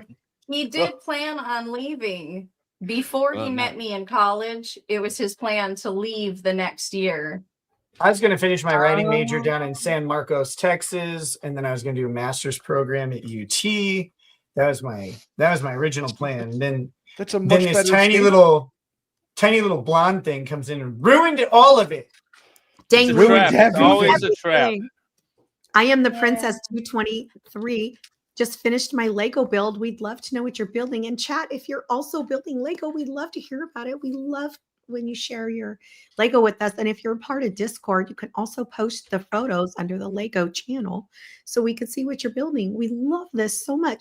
How are we doing on fundraising? How are we doing? Oh yeah, how are we doing on that? Because we need to push for some more. I threw in another 50 yesterday or the day You know what, before. David? Don't put money when I say I'm matching. Come on now. No, You did it yesterday. before doesn't Oh, go yes. to this. Okay, good. Yeah. So you can count us down for another 50 as well. We'll definitely contribute since we've got a match going on. Look at this. Roseman Ranch with $100. Oh, you're killing me, Rossman. You're killing me. Love And it. then we Vice have Vice Vice Baby with with 150. another 150 for the goat. Volpe Fox with 10. And no, we already Y'all are counted killing Volpe. me. That one's Killing already me, in. Smalls. Yeah. So what's Wait, do I So get to another 250? 330? Do I get to claim Vice Baby for the Rekieta cartel? Well, said did for you the hear goat. what Vice He Vice said for the Baby goat. says Nick should get to name the goat for sure. Oh, that was the other thing I was going to do and forgot. Talk amongst yourselves. Okay. So David had a question. Don't tell me how to live. Or he said, Nick, he says, you've said you have been inspired by Rush Limbaugh. Is that why you started your YouTube channel? No. No, that so I was a fan of Rush. I really respected him. Loved what he did to create this space of talk radio, conservative talk radio in the way that he did. And back when I was listening to talk radio, I was very much in line with mainstream conservative ideas, and still am for a lot of them, right? Like, but it was a time I was driving a lot. I listened to a lot of Rush and a lot of Glenn Beck, and some Mark Levin, depending on the timing. Mark Levin. But anyway, what the main inspiration from Rush in regards to what I ended up doing was a little bit of show formatting and a lot of this is why it's 3 hours long. That was my target initially for live streams, do 3 hour show, because that was kind of the formula, and he pioneered and created that formula. But I liked a lot of what Rush did. I liked how he addressed people who disagreed with him. I liked that he was open for communication, but he would also fire back. So a lot of the stuff that I did was modeled or inspired in that way by Rush. But that's not why I started my YouTube channel. My YouTube channel was an accident, completely. And so the story goes like this. I was a fan of a podcast called The Biggest Problem in the Universe, which has 2 ancient artifacts of the internet. One Is by that the really name how of, you got started? Was from The Biggest Problem in the Universe podcast? Yeah. Wow. Okay, so I was a fan of The Biggest Problem for a long time, its entire 2-year run. And I was a fan because I remember Maddox. Maddox was one of the podcast hosts, and he had a webpage called The Greatest Page and Best Page in the Universe or something like that, which is literally an artifact of the internet. It was a satire page. We all thought it was a satire page, but it turns out that may not be accurate. And we all thought it was a satire page, and Maddox wrote it, and his brand of comedy was pretty funny. And his co-host is this guy named Dick Masterson, who wrote a book called Men Are Better Than Women, which is true. And sorry, feminism. But the book is this great satire book about effectively just turning mainstream feminist arguments on their head and saying them about women instead. And if you don't understand that, you get really mad at him. But Dick pulled one of the funniest internet trolls of all time, and yeah, I have he no did. problem saying that. Yes, he did. He wrote this book, and then he went on the Dr. Phil house as a chauvinist, as a professional chauvinist, and to get on there, you had to be interviewed by 3 licensed therapists, because Dr. Phil, or psychologist, Dr. Phil lost his license. I think it had to do with having sex with a client, if I remember right. But It happens. It happens. Yeah, from time to time. So sometimes you trip, and things happen. How's that working out for you? Trip fell and landed on his dick. Because they didn't want people faking their way in or whatever, and so they were aware of the book. He passed the interviews by being just as ridiculously chauvinistic as possible. Shaved his head, wore aviators, and had a big bushy mustache, and that's it. And gosh, it was so funny. And so he goes on this thing, and all he does is insults women constantly. And Dr. Phil Was that the guy with red hair who wears a kilt and like gets men to No. hate? Oh, okay, never mind. No. So he wore like a gray about suit. Liver King? Liver King's a different disaster There's like a entirely. guy who used to, when I was a kid, Dr. Phil used to have this like guy who was like anti-feminist, and he was he believed in men's rights. So like he was trying to get men to get custody of their kids and stuff. And he was like, he had red hair and he had long hair and he wore a kilt. No idea who you're This, talking about. this is not him. Okay. And Dick was only on there for a week, right? The Dr. Phil house was a 1 week event. And they placed him in the room with his roommate was this woman who absolutely hated men, which was so perfect to have him in it. But anyway, so you have Maddox and Dick Masterson. They have a show called The Biggest Problem. It's this podcast where each week they bring in 1 or 2 problems each, and then the audience would crowdsource ranking these problems from the least problematic thing to the most problematic thing in the universe. So you have like piss driblets on khaki pants. That's a pretty big problem. You have world hunger. Then you also merch ladies. What was that? Foxy merch ladies. Foxy merch ladies. That Big was problem. I remember. I miss being called Foxy. Just saying. Sorry. You're just hanging out with the wrong crowd. I know, right? I need to go back to the 80s. But don't we all? Said nobody ever. What? Don't you dare. Yeah, Mahala. Zip it, mister. You're not old enough there. Shut up, millennial. Yeah. Millennials. But okay, so they have this podcast. It runs 2 years, it's really successful, and then mysteriously ends out of nowhere. And so they start their own shows. No one's saying anything until Dick starts to talk a little bit, and he starts telling stories, and you get the idea that there's a greater story behind the whole breakup than anyone ever could have imagined. And then Maddox ends up suing him in New York for defamation and for invasion on the right of publicity, which everybody gets wrong. And he sues him for somewhere between $20 and $400 million. It's unclear. Somewhere between that. It's unclear from the complaint. Yeah, it's unclear from the complaint how much it was because it was so poorly drafted. Now, I immediately thought Maddox wrote the complaint himself, but it turns out he hired the worst lawyer in history from Michigan, by the way, by the name of Kevin A. Landau. Oh, he's Kevin horrible. A. Landau. I love that you know him. It makes me so happy. He's an absolute scumbag. And Kevin A. Landau had this practice. I don't know if he still does it, but he would get plaintiffs and he would get them about 60 to 70% of the way through the lawsuit on a contingency, right? And then he would get them into sanctionable trouble, but somehow avoid getting sanctions themselves, withdraw representation, and then sue his clients for quantum of merit or whatever, work performed.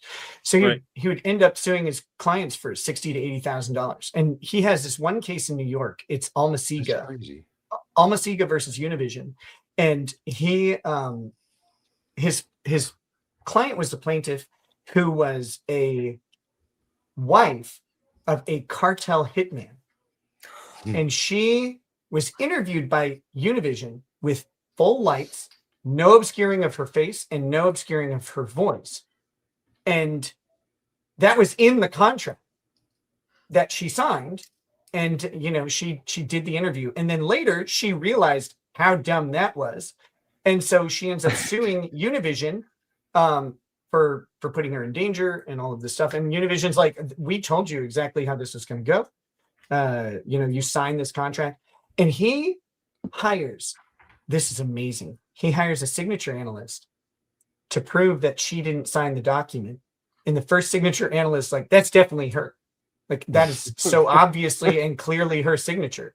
So then he fires that guy, hires another signature analyst, and provides only new signature samples from his client. Nothing predating the Univision contract, everything post-dating the prior signature analyst. So this analyst comes in, and obviously he's like, no, that's not the same person, because she just scribbled nonsense, right? Like instead of him analyzing her actual signature. The judge writes this 83-page opinion, which is basically like, I'm not going to sanction you, although I should have you killed, but I am going to sanction your client. And then he does the thing. He withdraws, and then he sues his client. He did this with 2 other clients that I'm aware of off the top of my head. One was the grandson of one of the Three Stooges, who alleged that he was molested by a couple Hollywood producers. Oftentimes, the defendants are deceased, and so he would sue their estate. And the defendants, of course, wouldn't be there to defend themselves. It's a great way to win a case. Right. He got this guy so far down into sanctions and court fines, and then did the same thing. And then the other one was these 2 women who sued a former financial planner in New York. And he was, of course, dead as well, suing his estate. And that this lawsuit stemmed from his estate also being sued by 2 women for really abusive sexual behavior, horrific stuff. And then these 2 women from LA sue, alleging that he used to fly them out From where? LA. Thank you. He used to fly them out and abuse them, and then they fly back. And they apparently were willing to be re-abused multiple times and stuff like that. And it was obviously like, this is an and one to this guy's actual deviant acts, right? And same story, like just absolutely nothing to the cases. And he has, gosh, that guy's a scumbag. I really don't like him. That's pretty grimy. Yeah. I must say. Grimy AF. But yeah, Kevin A. Landau, the worst lawyer in Michigan and New York. We're known for something. Lawyers in Michigan. He's a guy who he had too many DUIs, and his dad is also a lawyer. And his dad defended him on the DUIs and did such a poor job that his license was permanently suspended. His driver's license in Michigan was permanently suspended for his 2 DUIs after failing several rolling. Wait, how do you get it permanently suspended after 2 DUIs? That doesn't, like, you I'm gotta telling really you, screw up. You have a bad Yeah, attorney. the defense was so incompetent. And so I guess it runs in the family. I don't know. Right. Incompetence is genetic. So how does this relate to you starting your YouTube channel? Oh, yeah. Thanks for bringing that back around. Now I'm like, oh, get all that off my chest. I really need that. So here's how it started. My YouTube channel was, I was in the Facebook fan group. Wait, what was the guy's name? I'm sorry. What was the lawyer's name? Kevin A. Landau. Kevin. Okay. Kevin A. Landau. So I was in the Facebook fan. Right. No. Not Dave Landau, the comedian. Yeah. No relation that I'm aware of. I'm in the Facebook fan group for The Biggest Problem, and then each of their respective shows. I was still a fan of Maddox when he did his own show after Biggest Problem, and I was a fan of Dick, who isn't. I'm a fan of Dick too. I'm with you 100%. And so, so I was a fan in the Facebook group, and I've been talking on there for a long time. People knew I was a lawyer. So when this lawsuit drops, I start seeing all this buzz on Twitter about this lawsuit and how serious things are now because it's official, it's in court document. And so I download the complaint immediately and I start reading it. I'm like, well, this is Tim Walz right here. Like, this is retarded. And I said, I know what I'm going to do. I'm going to get a glass of bourbon and I'm going to record myself reading through this lawsuit while getting progressively more intoxicated and just kind of tell everybody in this Facebook group what's going on in this lawsuit, right? So defamation, false light, intentional infliction, and then right of publicity. And then bourbon. Case. Yeah, yes. And with plenty of bourbon. And I'm really bad at it. I screwed up a couple times, but I got the video recorded and I went to upload it to Facebook. And back then, you could not upload a video longer than 15 minutes on Facebook unless you had done something like to achieve that. And so I was like, well, I guess I'll just upload it to YouTube then, and then link it to Facebook. And I did, and I got, like it had like 10,000 views within a day or two. And people were like, you should do this all the time. And I was like, wow, drinking and making fun of an idiot? That's fun. So I did more videos and more videos, and I followed the entire lawsuit. And then, that's it. It was an accident. I didn't plan to start a YouTube channel. I just couldn't upload to Facebook. And was if that it was before or after Legal Eagle? I was not aware of Legal Eagle at the time. I don't know. Well, let's just say I don't know before, where. since you didn't know who they were. Yeah, I mean, no one should. Devin sucks at everything. His takes are always really bad. They're so bad. They're so bad. They're pretty miserable. And he's short. Like, he's really short. He's mockably short. Is he? You're not a man. Oh, true. Your shortness is not a problem. Huh. Yeah, no, Yeah, women are oh, supposed yeah. to be. How tall Well, are you, even Lady if Hala Rackets? makes fun of my height all the time, and I'm a girl. She's like Wendy sized. She's tiny. Yeah. I am 5'2". Yeah. You are tiny. Told you. Sometimes 5'2.5" if I'm real lucky. Well, On a good day with good posture. With good posture at the beginning of the day. When we went to Dollywood, Dave and Avahala made me go look at the, when we on the rides for Dollywood, they made me like go up to the thing. Yeah, make sure she was tall enough to get on the rides. We got That's just them being concerned for your safety. Great. Come on. exactly. now. That's all we They were should worried be about. able to tell. I think they were just using the opportunity to like, They probably just wanted to talk to you. Yeah, that's all it was. Man, how do I get into this? right? I did I go on know. all the rides though. I was like super brave that day. I'm very proud of myself for that. You did do a lot of the rides that day. Thank you. If it wasn't for David and Diva, Diva Dictionary Diva, they were my mentors for the rides that day. Now, did I get sick afterwards and pass out? Sure. Maybe. Well, I mean, So we have not. no, We have not been to Dollywood. no, I haven't. No, You yeah, have to Dollywood. go. You have to go. You're closer than I am. You have to go. It's so amazing. They have like scary rides there, like legit rides, and it's very family. You know what it friendly. needs though? It needs more Dolly. It needs more Dolly. That's my Amen. biggest criticism. I went there as a kid, and there was Dolly everywhere. Like you'd get if you got cotton candy, it was in the shape of Dolly's hair. But it's not that way anymore. I thought that was Dolly. going. I thought that was going different. Yeah, Dollywood. Oh, yeah. It's in the shape of her bust. Yeah, that's what I thought. Exactly. She's got a pretty memorable bust. I mean, When you get cotton candy, you always get 2 cotton candies. It's very strange. There's nothing wrong with 2 cotton candies. There is nothing wrong with 2 cotton candies. So I have a question following up on the Dick Masterson thing, and this is for both Mr. and Mrs. Rackets.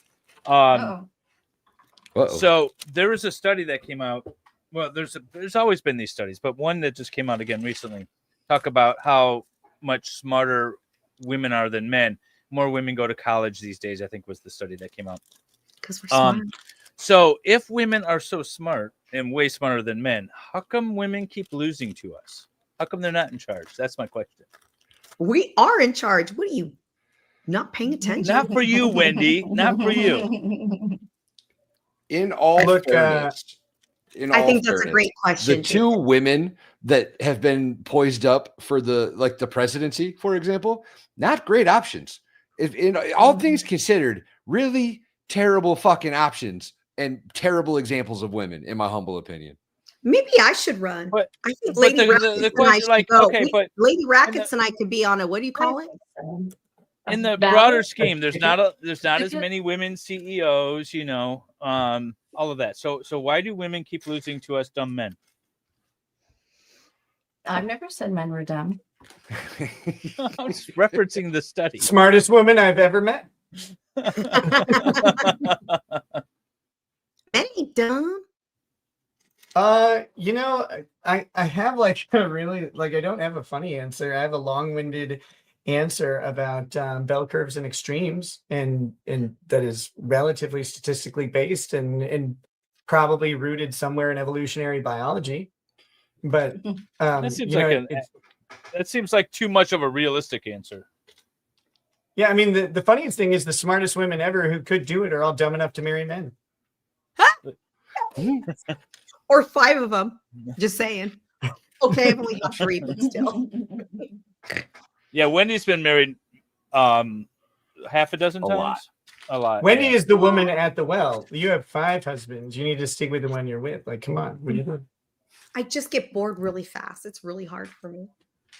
Gets bored. Plus, they keep getting out of prison, and that never ends well. They're so dumb. They should just stay in there. Lefty, suck it, Lefty. If you were in charge, why did you go on a 9-mile hike on a date? Checkmate. Suck it, Lefty. Suck it. I didn't. Yeah, with 2 broken toes. You went 2 broken toes. 2. Oh, and my fingernails broke. 2 broken toes. Yeah. Was that something we talked about on stream? I thought that was backstage. That was before the stream. It was backstage, but Lefty and I talk a lot at like 2 in the morning when he's streaming his video games. Okay. Yeah. I dropped a critical piece, and I'm trying to find it without taking my headphones. Oh yeah, no, that happens to me all the time. How are the Reketas doing on their Lego build? I would love to know. What piece? Look at how organized that is. No, I'm actually obsessed with the way they're working together but separately, and I love their table. Like, look at the wood on there. That's gorgeous. Oh yeah, this is great. We had this table made. Did David make that? We wanted table? it. No, he refused when we asked. You know what, David? Don't be a jerk. Yeah, Dave. God. No, we had this table made by a friend who he owned a wood shop, and we have a big family, right? We have 5 kids and the 2 of us, so you need at least typically an 8-person table. But the thing that we encountered was if you had everybody and then anybody else, like any family come over, you needed more seats. So this table comfortably seats 12? That's my dream. 8. Yeah, because we have 8 here, and then you can easy do 2. Two on each end. It's a thick table. You could do way more than that. Yes, that would be very comfortable. Mm-hmm. There's 4 chairs on either side of the long side of the rectangle, and then 2 like piano benches. Yes. On each end. But you could very easily fit 4 more chairs on the long side. So so I'm you could get Mexican, 16. so I gotta have a lot of room. Like I love that. I love the big table. Yes. Yeah, mi familia es grande. Yes, it is. I mean, I got all kinds of husbands and kids and grandkids, all the things. I love it. I no speaky Chinese. Yeah, but bad Dave. Yeah, so we had it custom made. We didn't know kind of what table we wanted either, and he's like, well, look, I can source like a huge plank of wood, but they get really expensive really fast. He's like, but we get these orders in for long boards all the time, and we have to shave off, about 2 inches at a time. And so he said, what we'll do is we'll save the long scraps that run through, and we'll glue them and fasten them all together and make a table to the dimensions that you want. And he built this really sturdy base. This thing it's solid wood. It's very heavy. I would not want to lift this thing at all. Yeah. It's like Now you can't leave Minnesota because you wouldn't be able to take your table with you wherever you go. I'd hire one of your people to move it. We're all gone now. Good luck, honey. Good luck. Good luck. You know what? You gotta go. You gotta go back. You gotta go back. I'm sorry. So I have a white mom, like a blonde hair, blue eyed mom, and she's happens to be a very She can stay. She can stay right? here. No, she happens to also be a completely different political. We're very different. Anyways, So she's got sense, is what you're saying. She's a Trumper and I'm not. Anyway, so we were talking about immigration or whatever, and I go, Mom, they're going to kick me out of our country, right? She goes, Sweetheart, you were born here. I go, my grandma wasn't born here. Not to mention she came here not documented, so I might be having to go. So you're an anchor baby, is what you're saying. No, I'm an anchor grandbaby. So my mom's like, Sweetheart, you are like 3rd generation. You're fine. You're fine. You're a wonderful citizen. You've been here a while. Plus, we are going to go ahead and it's all good. We're gonna fix that 14th though, and then maybe you have to go. Maybe after that, maybe once we properly interpret the 14th and citizenship in 13 other countries. That's all I have to say. There you go. Girl's got more passports than I've got pairs of underwear. Honey, that's true. Oh, why do you have any? Well, I was waiting. So, I was waiting for you. Let Underwear is overrated. I agree. I'm not a believer. I stopped wearing I underwear like for like over a panties. decade. Yeah. When I went to Iraq, I was like, no, this is hot. This sucks. And we Right? got rid of underwear. And they've Why'd you go back? Well, because I'm getting a little older, Nick. And And the the- balls, You sat on 'em. the balls You sat on 'em, dangle a didn't little you? lower than they used to. You sat on it. I did. You know the comedian George Lopez, he talks about how like when you're like after 45, he's like you just sit on him. And I'm like, oh, It's the worst feeling ever because You you're used not to be able to expecting get out of the way. I don't know what the hell happened. All of a So is sudden, it like they're a like bra not for afraid women? anymore. Is it Yeah, like they don't move how as fast. Oh, so it's like a bra, like a same concept, Yeah. You get saggy boobs, we get saggy balls. right? That's how it See, works. I how don't know what you guys are talking about. I have no issues. Okay, well, That's little 'cause you wear elf. His let me balls tell you are something. firm and tight up against Yeah, his they crotch. are. They are. And this is why Wendy likes her plastic surgeon because things can get tightened up and yeah. This is one of the Nobody's going near benefits these of- testicles. Not a chance. Oh, I didn't think of that. They must have a No, limit. it's- Not I'm sure they again. do. I'm sure they do. No, I like the thrill of possibly sitting on them at any moment. Like that's my thing. But No, to be but- honest, as a feminist, I like the thought of that too.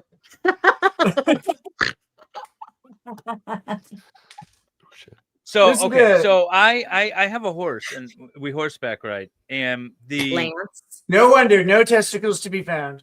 right? okay, but here's the thing: They were battered into oblivion long ago. when I stopped wearing underwear, it was actually more comfortable and less bruising. So I was like, oh, screw this. They get out of the way, without them. They were like holding them when in the you're wrong LARPing? spot. Do you wear panties when I you don't- LARP, David, or I no? don't Because think they you didn't wear have panties in the underwear, olden man. days. Wait, when you LARP, do you do? Yeah, do you David- do don't- I David don't- cosplay. Yeah, He's David. definitely a LARPer. LARP. I He don't. LARPs. How many foam axes do you have? I used probably to not be foam. a Civil War reenactor, and they Used call it to LARPing. be? Oh, yeah. Why are you lying? Used to be. It was last Hey, summer. hey, What do hey! you I mean fought used on to the be? right side, though. I'm finding out that David calls the Great War the Civil War the Great War, and he means it Yes, it was. unironically. Yes. War of Northern Aggression. The War of Northern Aggression. That's exactly what it was. So I couldn't Damn figure right. out I couldn't figure out for a long time why David and Valhalla kept trying to like implore me. They're like, you have to leave California. You can't stay there. Now I know because they do believe there's a civil war coming and they're afraid for me. By the way, You're gonna do you know lose. the last state to free the slaves and ratify the 13th, 14th, and 15th Amendment? Do you know the Illinois? last state to do that? No, Illinois? but Delaware, though, like a northern state. That was a slave state that didn't secede and refused to ratify the amendment. The problem Doesn't surprise is, me at all. a young Joe Biden would not vote for it back then. Like he just was not ready to vote for it yet. It took him a while. Just saying. Poor Joe. Corn Pop's not here. He's Yeah, already he doesn't gone. remember. I left corn. Oh, I He's a bad dude. So Other Nick, I flags have in a this question fucking- I have about a lot of Johnny flags. Depp. I have a question about Johnny yeah, Depp. of course. As every single person who's watching the stream knows, you are super extra famous for covering that trial. Of course, you were well known before, you're extra well known now. However, those of us who grew up with Johnny Depp, like those of us 80s gals who like legit loved him, I have a question. Watching Crybaby in like the My closet and baby. stuff.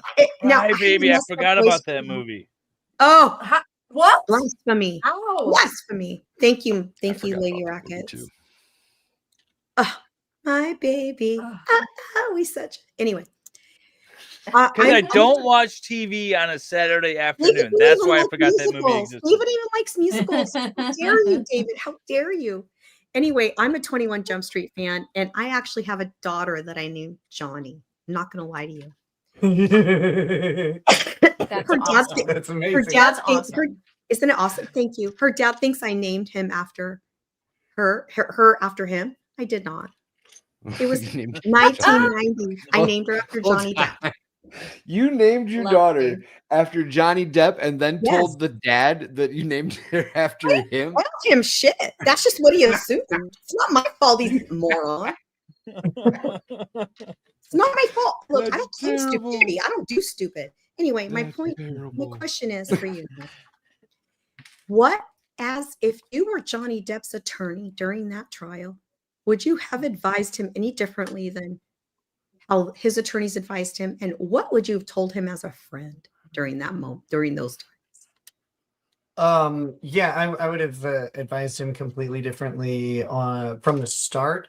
And this is no shade to Adam Waldman, who was his original attorney, who was, I think, inappropriately removed. I think they're going after Adam Waldman was a pure strategy move to keep him on the witness list and unable to represent Johnny, and I think that was inappropriate. But this is no disrespect to him. I think he did a lot for Johnny Depp when no one was willing to. But I am of a different persuasion than many lawyers out there in regards to being quiet. I think the old adage is you don't say anything, you shut your mouth, and you get through your thing, and that's how you're supposed to do law. And I think that works up to a point. I think celebrity, and particularly the rise of social media, has changed that. And I think your social media presence is a weapon to be used in two ways.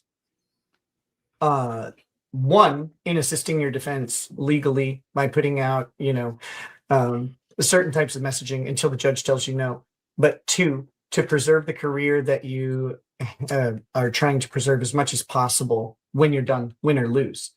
Defamation case such as Johnny Depp's against Amber Heard involved a public narrative that was as important, if not more important, than the legal narrative. And so my only criticism is Johnny Depp went silent for several years, and he got absolutely destroyed. Destroyed. And I think tapping into the leverage and the goodwill that he had built up leading up to that would have preserved more of a potential for a comeback, even if he had lost ultimately in the defamation case against Amber Heard. I think it would have preserved his ability to get work. It would have let him control the narrative and the messaging that would be surrounding his career for years to come. Now, I could be completely wrong on this on Johnny Depp. I'm fully willing to accept that I don't think I am, but I'm willing to accept the possibility that I am. But I would say that though. That's amazing. Even if I am, the one thing you said just now was that even if he lost, he could have benefited from it. I think if he had lost, him speaking out about it would have actually been more of a benefit, because, like you said, there was no contrarian position being out there in the media, and the other thing too is not all cases get to trial. Even if you don't want it to settle, there's still no guarantee that it's going to be summarily dismissed or not. So there is some advantage to getting out there ahead of it. And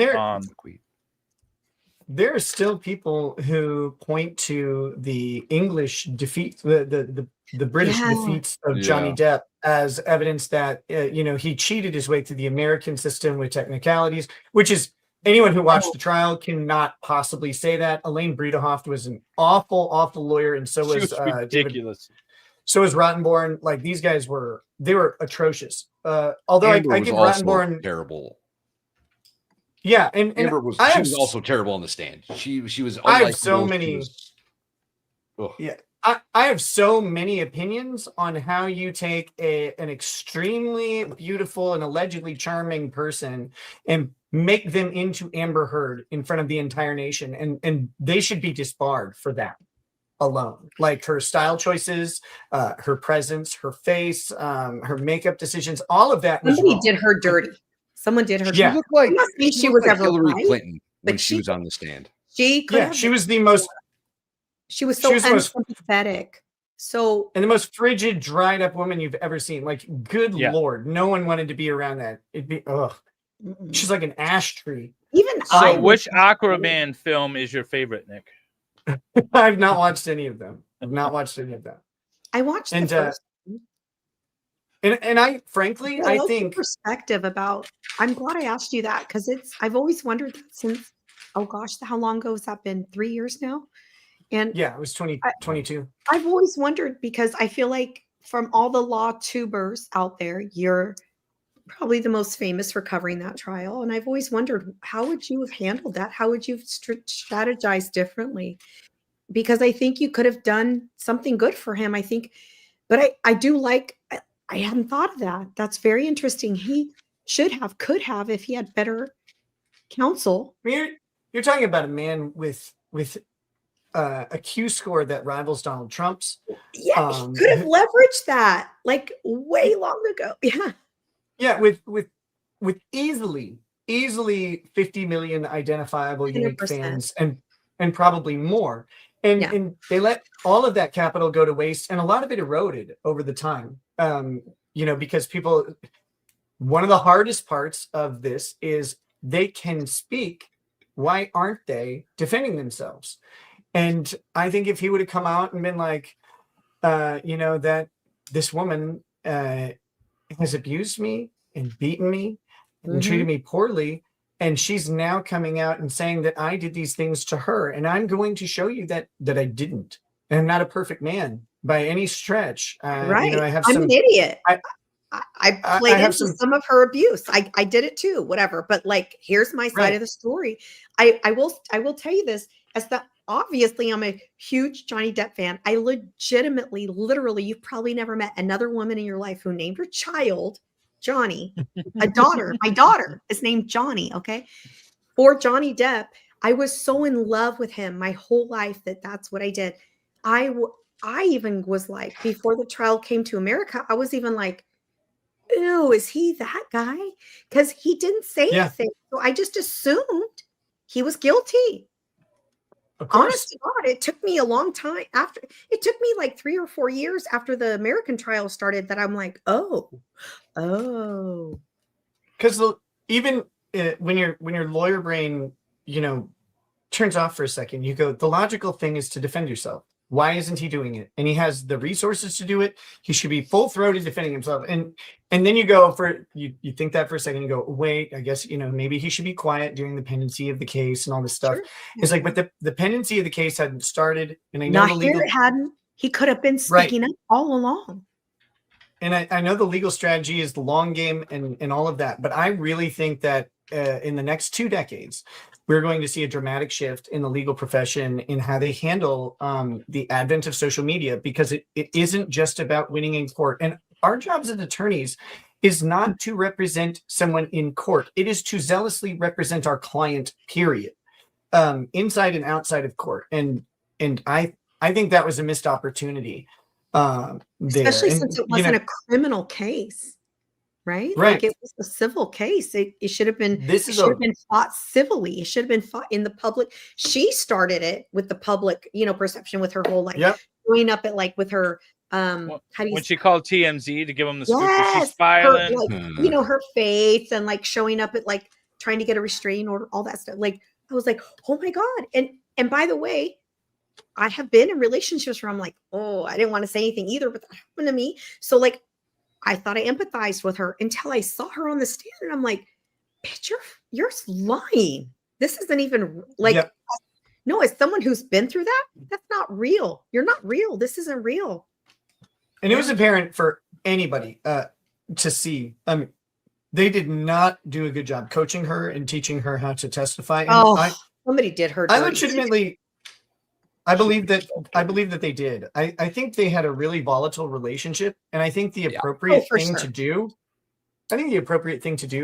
would have been to settle and make mutual statements and say, do we really want each of us to go through this? And I think an attorney that is not Elaine Bredehoft running, with Gloria Allred, I think they would come to that conclusion and go, what is the best move for my client Amber Heard? They didn't care about her best interest as their client. They cared about their best interests as politicians. That's what they were doing. And oh my gosh, was that not one of the singular greatest moments in courtroom history? That was awesome. When Bredehoft said something about doing this for fame, and Johnny Depp said, "That's what you're doing, right?" Or no. That was the TMZ guy. Or the TMZ. Yeah, the TMZ guy. Yeah. That's right. Yeah. She's like, you're just doing this to increase your profile. And he's like, yeah, so are you. Yeah. And her face. I believe what he she said was one could argue you're doing the same thing. I think is what it was. It was beautiful. He torched her in that moment. And even she smirked. She chuckled. Yeah, she knew. She's like, I just got. Right? Yep. It was like a line from The Imagine Wire. getting got by Johnny Depp. Well, it wasn't Johnny Depp. It was this weird guy from TMZ. Yeah, that TMZ guy. That's Yeah. still less fun. That's less fun. Yeah. So Who no longer works there. I'm sorry, I was still stuck on Johnny Depp. Yeah, so am I. Girl, hee haw. What are you doing? Hee haw. She's like, I'm gonna have his babies. You can't. Right? Why? First of all, I had his baby. Because we agreed. That Oh, we're done. we- That we're done. Oh, that's how And I that didn't even works. have to poop on his bed to get his baby, but I had his baby. I have no problem with this. I already did it. He'll find out soon. And I don't need his child support. I just want to say that's my baby. We were in Pasadena last in September, and we were going to try to stay at that ranch where him and Amber Heard had their blowout. Yeah, that looked fun. That looked really cool, but they were all booked up. We couldn't get a room. I had thought of it like too late. But that would have been a lot of fun. Yeah, that trailer park place. Yeah, we were staying not that far, and then we were going to do a few days going around. What is it, Joshua Tree? So we're like, oh, Joshua we could Tree, stay that's there. what it is. Yeah, we could stay there where Johnny Depp and Amber Heard stayed, and had their big old. Did you ever, Lady Rags? Did you ever see that this place that he's talking about? I don't think so. Okay, so it was this lodging, and it's see if I like find it. all of the hotel rooms are individual trailers that are in different like art styles and different like genre eras. Yeah, so like Yeah, you got a they're all, like- 60s trailer and Art Deco and stuff like that. It was crazy. Like, it was really cool and really fun looking. It's called It did Hicksville look Trailer pretty cool. Place. Let me see if I can pull it up here. All right, let me I share like my that one screen. place we used to stay. In the cities, the hotel with the So- different rooms. Oh yeah, that place is cool. I like that place. I love that All right, place. so this is it. This is like the little thing. So it's got all these old. Yeah, here, check this out. Yeah, so it's called Hicksville Trailer Place, and Palace. or Palace. I'm sorry. So we were going to stay there, and it's like this enclosed campground, but they have all these vintage campers and stuff. Let me see. Here's view all. Let me view them all. Yeah, so you have So your these are all. camper, So and then these are there's all this- these little places that you stay at. Yeah, and so you have your common area. So they have like a big bonfire at night and stuff where everybody can just sit around.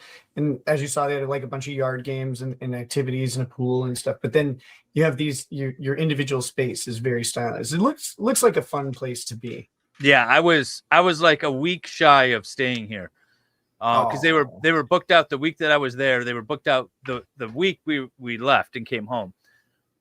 So we weren't able to get anything. But yeah, so this is the campground here. So I thought that'd be awesome to stay at. We just missed out. So now I'm gonna have to go to California again, which sucks. So I can stay there. Yeah, no one wants to do that. Oh, I'm sorry. Yeah, no, I was gonna be like a one and done sort of thing, and then I ended up. Now I got to go back. You got to go back. You have to go. Got to go back. There was something I was going to ask you, follow up with the Johnny Depp trial, and I can't remember now what the hell I was going to ask. Well, I'll just say this. I do.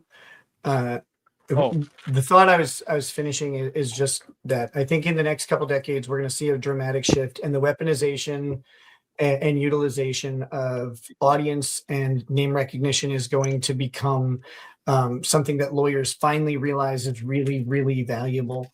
The problem with lawyers in general is we're very self-sure of like our own worth.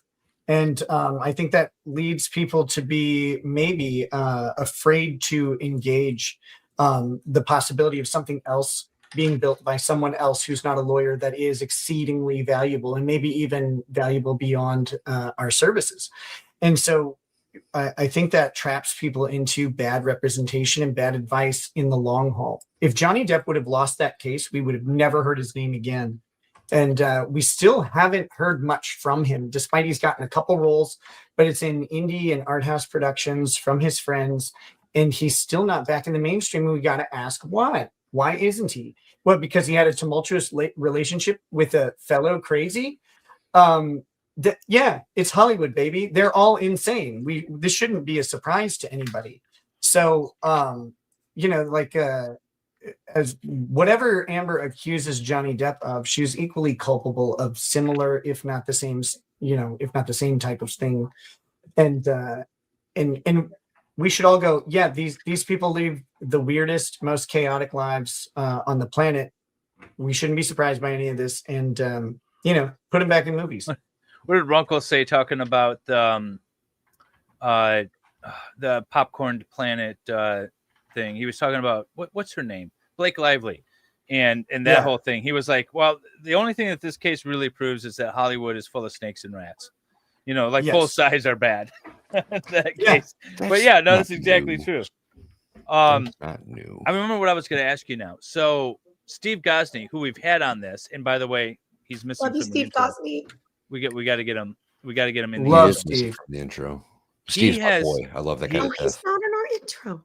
No, I just realized it when I was thinking about it. We love you, Steve. We'll fix it. I didn't hear him. I didn't hear him promote his book in your intro, so I know he's not. I think that's actually the clip in the intro. Is like him talking about his books. But he has said that he believes more often than not juries want to hear from the defendant. So the idea that you don't testify unless you absolutely have to is sort of a bygone policy, or thing that attorneys do, because we're always taught like you don't put your lying guilty client on the stand, right? But now it's a shift to they must testify. Otherwise the jury's going to think, oh, they're hiding something, so they will use it against you despite the jury instruction. I think we really underutilize, and I know there are restrictions on this, but I believe we underutilize the concept, the philosophical idea of jury nullification. And we forget that the 12 people there are 12 people, right? And they're not logic machines. They're not logic monsters. One or two of them might be, but those people aren't going to be persuasive in the jury room anyway. The logic monster is going to be trying to pour a cup of coffee and not being able to figure out why the Keurig wasn't refilled. But I hate when that happens. We forget that it is 12 people, and this is one of the things that that was my bad on Kyle Rittenhouse. They put Kyle Rittenhouse on the stand. Mark Richards is a much more competent attorney than I am, no question about it, and he was absolutely right to put Kyle Rittenhouse on the stand to talk about just how terrified he was. And to his credit, Andrew Branca has routinely said that in self-defense cases specifically, you have to say why you pulled the trigger and shot someone. You have to tell the audience, I was going to die. I wasn't going to go home and see my family. There was nothing that was going to save me. This is my last chance. And as much as the media made fun of Kyle for crying on the stand, you go, no, none of those scumbags, not one of them could endure what that kid went through to be chased. First of all, they're all fat and wouldn't be able to run as far as even a pudgy Kyle did. But to sit there and he was pudgy at the time, still a baby. He's 17 or whatever. Yeah, he had baby fat. He's leaned out a bit now. But when you he's sitting on his balls in no time. When you see that drone footage, right, of him shooting Rosenbaum, the first shot, you see that drone footage. He is surrounded in that frame by at least 1,000 people who then all start chasing him. And I'll say this much for the kid. That shot placement, I would have been perfectly happy with him on a fire team in Iraq. The media did him so dirty. Compliment from you. The media did him so dirty because he had the least racist aim of anyone in human history. Yes. The one guy he missed was the black guy. Yeah, he completely missed the black guy. He didn't even come close, and he fired 2 shots at him. Yeah, it was nighttime. See, and that guy was not smiling, so he had no chance. Yeah. No, but he he has 100% shot accuracy on pallid targets, but the moment the jump kicking black guy is right on him, he misses twice, and that guy, nobody even really like, we have a pretty good idea of who he was, but the cops didn't track him down or anything. But you know, you have this you know, that guy's thankful. yeah, He's sitting at home going, because who they think it was has a huge rap sheet too. he's gone. But pretty like, much everybody in that case, other than Kyle, had a huge rap sheet. Yeah, it was really miraculous.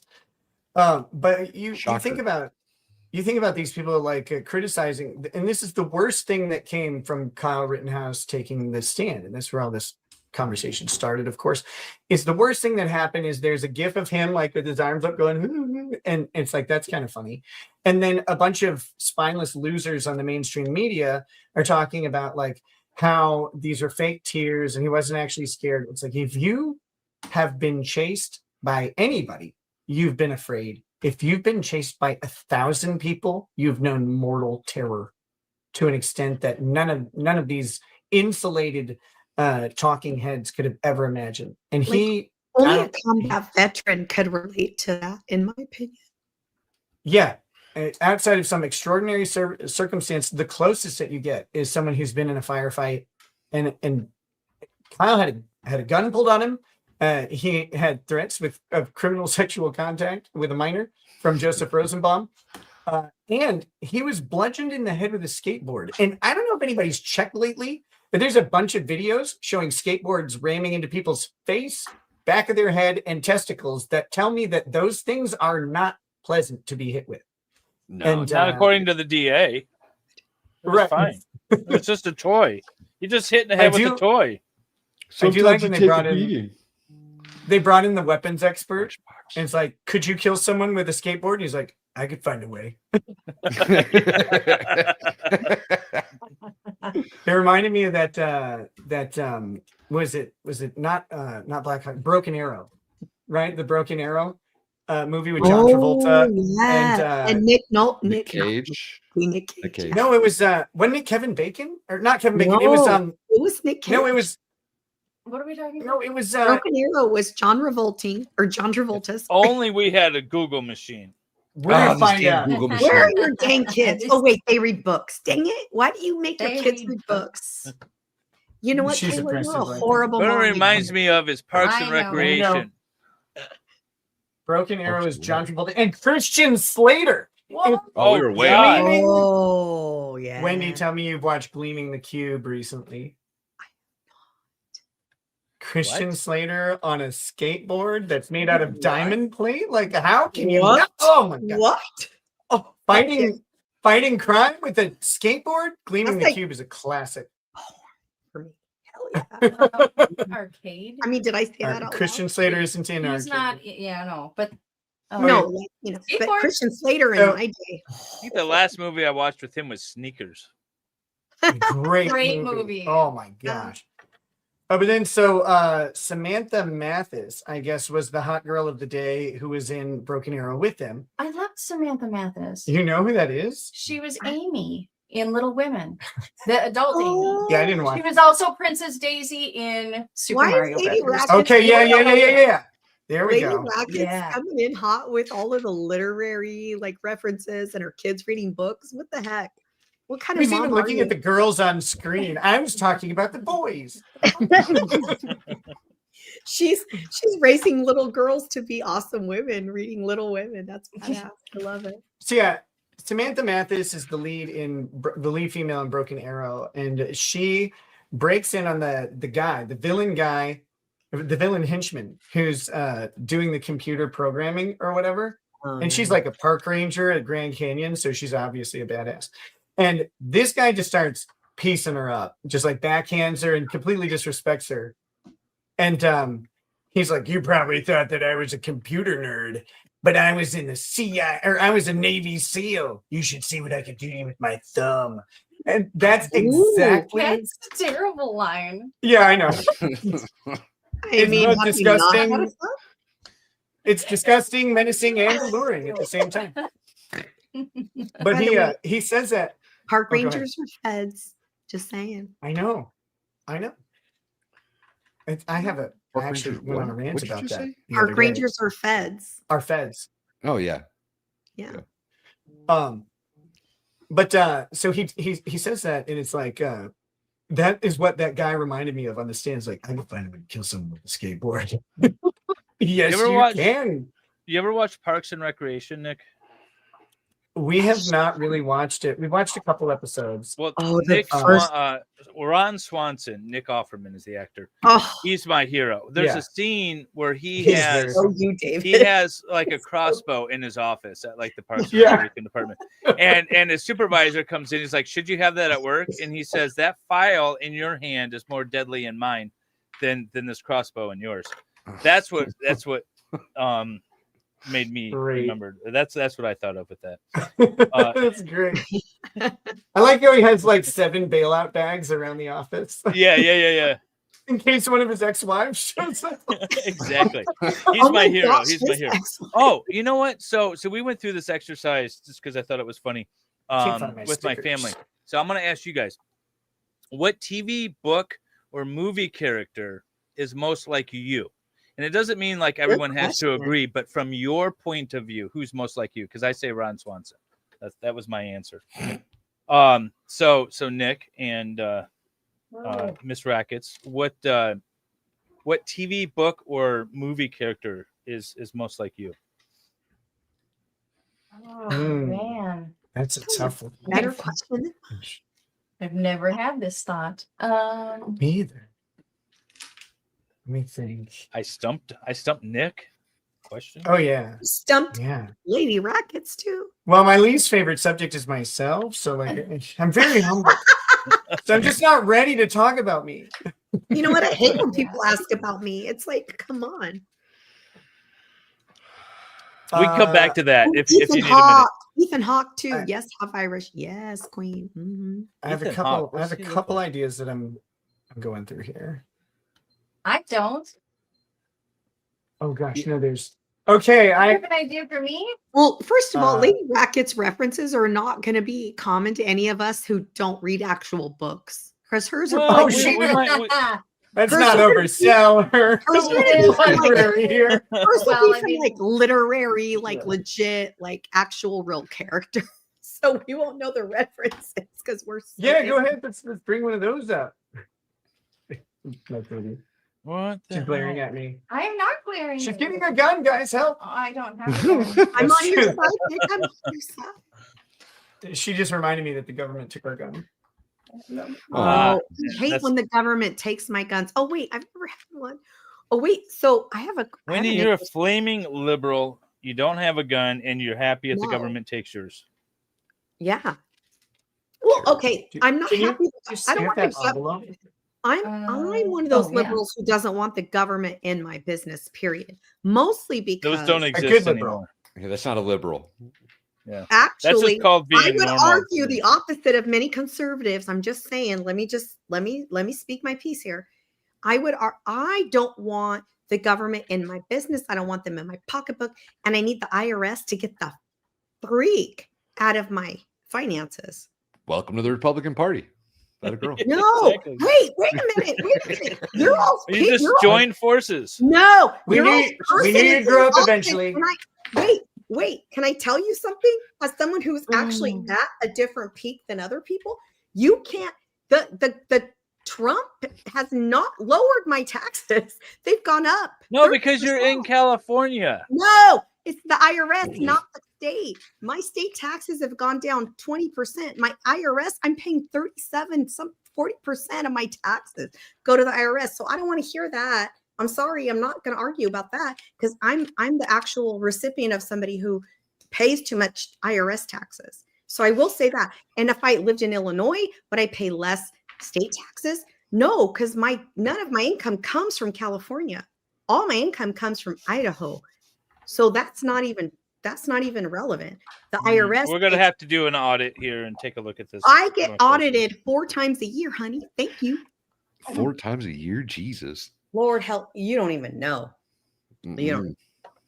I think the I Rekietans still can feel relate like to you're me doing more. something I wrong. think the Rekietans can relate to me more than other people with the government right now. Is what I'm saying. We get it, Wendy. You're rich. I'm poor. God.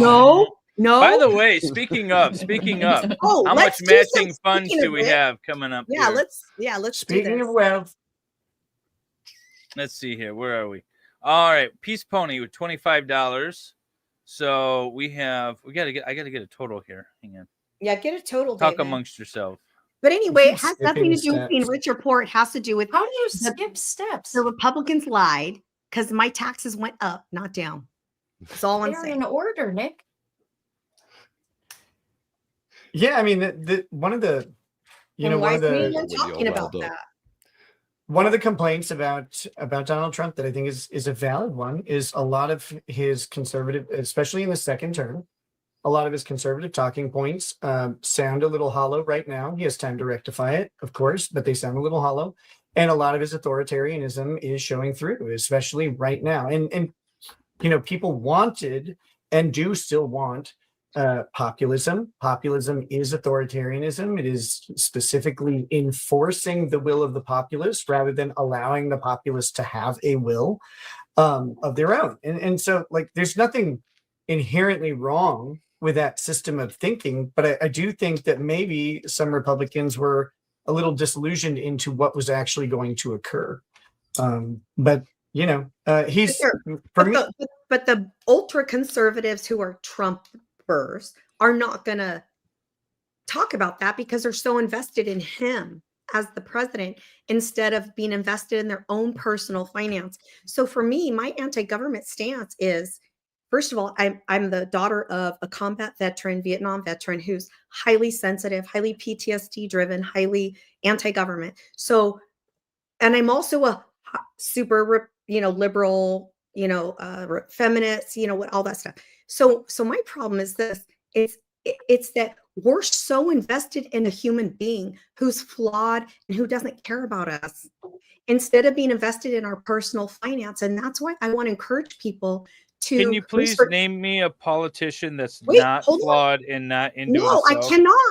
I cannot because I grew up in the state capitol. My godfather is a state senator for California. So I cannot tell you. All politicians are corrupt. They're all scumbags. They're all awful. So what I want, this is what I want. I want Americans to get on board with, let's talk about our civil liberties. Let's talk about our freedom of speech. Let's talk about the things that matter to us as Americans, that combine us, that unite us. And let's stop talking about the things that divide us. And I'm happy to pay more than my share of taxes. I already have. I've been doing it for 10 years. Was I always in this tax bracket? Hell no. I was a single mom on welfare. We already talked about that. I had food stamps 30 years ago. So I know what it's like to be dirt poor. I also know what it's like to not be. I'm happy. Like a lefty's like, Wendy's liberal outrage is coming out. It's not liberal outrage. It's outrage towards the government. I want the government to stay out of my business. I don't want you to talk about my guns. I don't want you to talk about my body. I don't want you talking about anything. I want the government out of my business, and I want you to stop taking my taxes, because I already pay taxes on the money I'm paying extra taxes on now. When I had a real job, I paid taxes on that money. Then when I became self-employed, now I'm paying taxes on my investments. It's too much. Leave me alone. That's all I'm saying. Amen. 100% agree. I love pretty much all of that, although I do have to say, earlier she's fishing for compliments. Now she wants to be foxy, but she doesn't want people talking about her body. Very, very uncouth. No. You can talk about my body. Just leave my uterus out of your conversation. Yeah. We're going to talk about the outside. We're going to talk about the inside. We got all of it. It's all fair. You know No, what? I think- Thank you. Love that. Thank you. You're not wrong. So I think what we're seeing is a symptom of something that I'll say it. I noticed this a long time ago because I am brilliant. I think You are. Sorry. I think Out loud. I think liberals are experiential, and I think conservatives are aspirational. And I think that's what you're seeing, is that liberalism has been built as a reaction to experiences for several decades, a century even, maybe longer. With the rise of progressivism, I mean, starting under Teddy Roosevelt, really, I mean, you're going back to the teens, right? And so liberalism is a reactionary, experiential system in the United States. All the isms are, right? They're all reactionary things to all of anything. Yeah. But they're not all reactionary to experience. And this is a thing. And so conservatism, modern conservatism, is reactionary to an aspirational idea. And you said something interesting about people paying taxes. And there's this oft cited sort of idea that Republicans pay taxes and liberals don't, and implying that Republicans right? Right. Republicans have higher income than liberals and all that stuff. And I don't think that's, I don't think there's too much data to show too much of a divide. I think you're probably going to find a rather even distribution between the two groups. But what you find is that Republicans may not have experienced wealth, but they're aspiring to that wealth. And they're talking about an ideal of what they expect and hope and dream will happen to them. And so I think that's what we're seeing. And I think what we're also seeing is that put to the test of can we actually make those aspirations happen in as short of a time as the president may have? And that's where we're going to see a lot of dissatisfaction with Trump. No president can achieve that, right? Not in 4 years, not even in 8, probably. Am I right, wrong? not even an 8 separated by 4, with also a 2028 appearance possible. You would literally have to have 3 or 4 presidents of the same party, right? Continuously, and Trump to achieve what Trump you is want. Yeah. Trump is such an outlier, even amongst Republicans and certainly amongst conservatives. So conservatives align with Trump, and Trump doesn't consistently align with all of the conservative ideals. That's not a problem. That it just is a thing. But but he is an outlier in politics. He is someone who is insulated from the administrative state. He's insulated from the fourth branch of government, and to some extent, just by his own personal wealth and circumstance. And so he isn't the same as the next guy, even if it's J.D. Why Vance. is he on my side? That's what I want to know. Because he and I, He is. Look, I'm on your side, front, back. Everything is fine. Well, that's what I'm saying. He just wants me to. But by the way, he theoretically would be on my side, right? Like, I'm a self-made person who has achieved a certain level of success, where I feel like he theoretically should be aligned with me. Why do you think he's probably wondering why you're not aligned with him? Good question. Because I don't, but yeah. But why do you think David asked, why do you think he's not aligned with you? And that's an interesting question. I think because he doesn't care about my human rights as a woman. And it's very important for me. And I know people are going to get pissed off in chat right now. That's the best. Right? Well, thank you, Nick. But people are going to tune out, and that's fine. Well, it's not fine because I'm here for David and Valhalla, so maybe I should shut up. No. Hey, donate before you leave in a rage. Before you leave in a rage, donate. I never leave. That's a problem. Not you. Yeah. Not you. Not you, the chat. By the way, chat. Wait, can we talk about the donations first? What's our total right now, folks? So right now you owe $315, I think. So let's make this liberal pay some dues, right? Look, if you're a hardcore Republican and you love Trump, make this bitch pay. That's what I'm saying. This filthy liberal out here expecting other people to pay her way, of course. If you want this Chicana liberal to suffer, make me pay, which means you got it. Come on, folks. I don't care if it's $1. Make I don't her care pay if it's for the wall. Guys, you know what's going to happen. If you don't make her pay, Chancla is out, and you have nowhere to hide. I don't have a changla here, but I have a look. I even have Morgan Freeman up here. I'll throw this. I ain't got no changla, but thank you, Nick, for knowing. Morgan Freeman got to do with it? Let me. You know what's so funny? So we had a lumber law. He was raised by a Mexican nanny, so he actually knew some of the Spanish. I love how Nick knows some Spanish. Oh, You know about my Rob best from friend Law grew and up- Lumber? Yeah, Rob from Law and Lumber. He was raised by a Mexican lady, so he's like, I know all the things. Look, my best friend growing up was chocolate into a hospital in front of me. Like I know exactly. I love it. I'm actually not confused, but I appreciate you all, and I love you. You know what? This is what I love. I love human beings. I'm one of those weird people. I don't want to be in the public all the time. I don't own a channel. I'll never have a channel. I don't care about all that. I love Never human say beings. never, dear. Thank you. Yeah, no. You and Jung were supposed to form a channel. What was it called? Gossip Gals or something. Right. Yeah. I'm a fake lib. She just has to say it to fit in NorCal. I'm actually not. I was actually anyway. I'm not gonna defend myself because I don't need to. Sorry. She's afraid to defend herself, even now. I don't give a fuck. That's the guy. I don't care. Wendy's- None of you people pay my bills, so I don't give a. I pay my own, and I pay all your bills because I pay 40% in taxes. So suck it. Anyway, okay. My point is this: please, if you're going to donate to Val before you get so pissed off, you want to log off. Please, Yeah, make her pay. Make her pay. Donate. Make this liberals, California bitch, pay some money, please. Yeah. So what was the deal there? You were gonna match what? I'm going to match all Is that of what the it was? donations that we've received tonight for Valhalla. That's outstanding. Heck yeah. Babe, you know what? I fucking love you, Valhalla, and I would do anything for you. You're my favorite weirdo lib ever. We're having a little. Your love favorite fest. tax dodger. Yes. Wait, you guys, speaking of tax dodging, does anyone know about the capitalist nomad? His name is Andrew something. He's a super well-known YouTuber. He's also like he's trying Not super to get, well known. I don't know who he is. he's got like 4 million. Maybe he doesn't have 4 million followers anymore. Never heard of him. Has he ever been in a bikini? Would he like the Miss Universe pageant? You know what? His wife is, because he only dates hot, sexy Latino women from Argentina. But he's Just a pop and legit- says, "Wait, hang on. My husband pays all my bills. Go get his credit card. Come back. Hit Yeah, the link at the top of the chat. please, and a dang good one. Yes, Mama. Tell him you're in debt to a cartel. She's right here on the channel.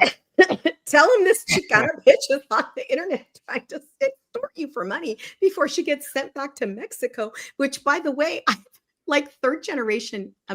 By the way, also, I am half white. I try not to, talk about that because, it ruins my cred. But They're not taking you anywhere. thanks, babe. My white ancestors have been here since the Pilgrims. But also, my Mexican ancestors have always been here because all Mexican people are indigenous to this continent. They may not be indigenous to where you live in the United I feel States. like that's a lie. It's not a lie. You can't have a Mexican without a Spaniard and an indigenous person. It doesn't exist. Hang on. There's a giant population of Irish that And went German down in Mexico, yeah.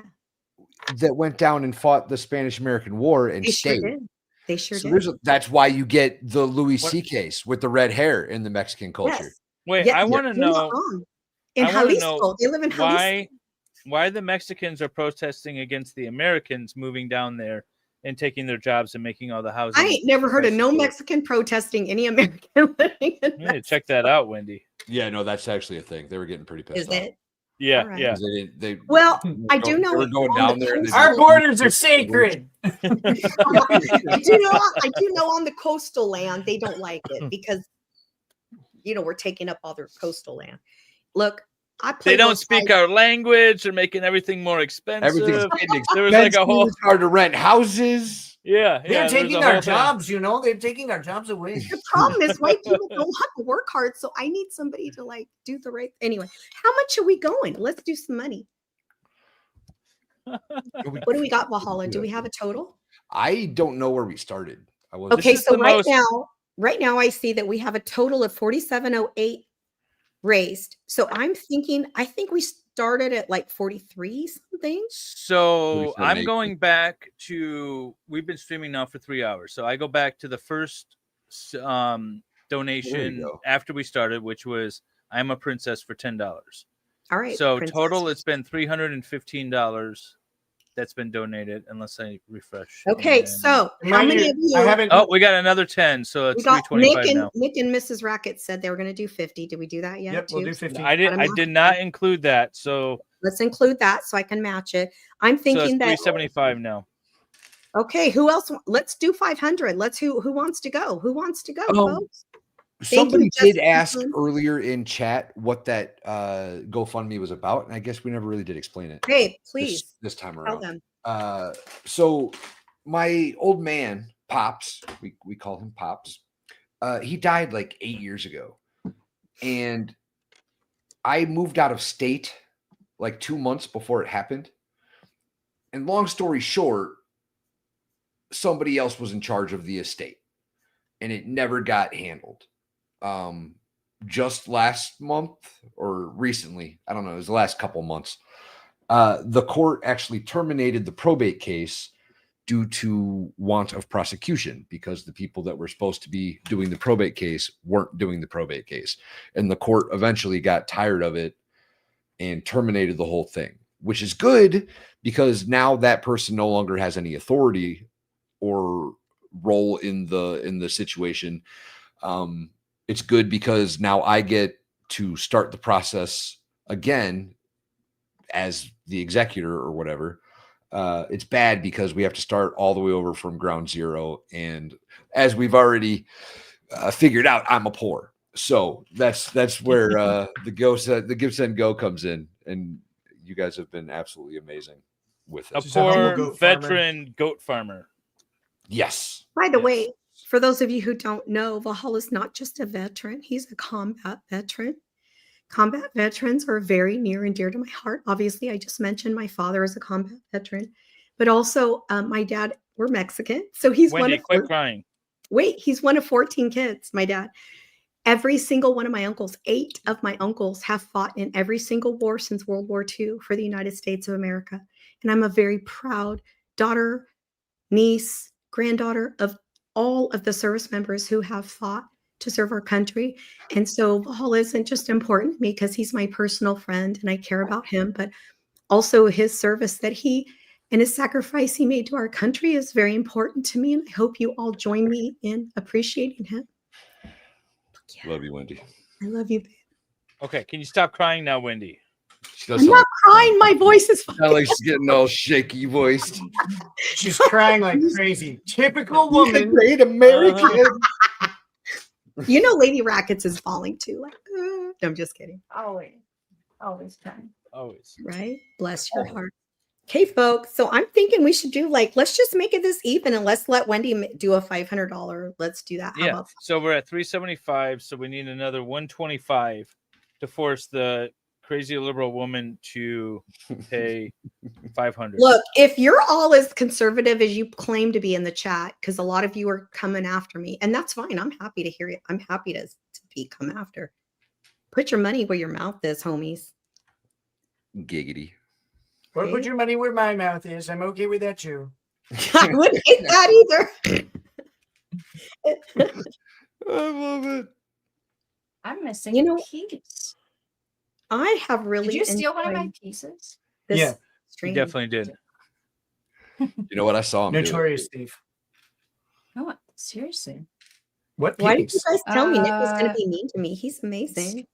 This only 8 long instead of this long. Nick, they told me you were going to be so mean to me. Yeah, I see what you're saying. I just don't see how you don't see it. It's right in front of you. Are you serious? No.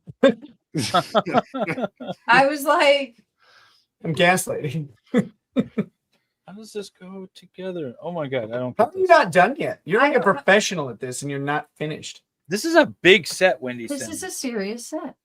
David, This don't is a nice embarrass set. me. This is good. 1,400 pieces. Over 1,400 pieces. So the thing I love about the Optimus Prime Transformer here is it does actually transform. So you have lots of moving parts, you know, Yeah, hang on, let's pull it as up. part of this thing. Yeah, let's pull on it. There we go. Pull on it. So you have his legs, which are ambulatory. That's hot. Very important. He can his torso swivels so he can shake his hips like Shakira, and you can even open him to his heart. You can get a pathway right there. We haven't given him head yet, so he doesn't like us quite as much as he will. And also his arm nubs are also mobile. So I just really like this set. It's so cool. Nick, just pooping 16 says, Nick, you helped us learn what a grumpy was. Yeah.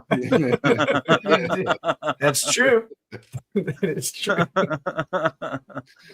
Oh, that's great. Also, you figured out the piece that you were missing?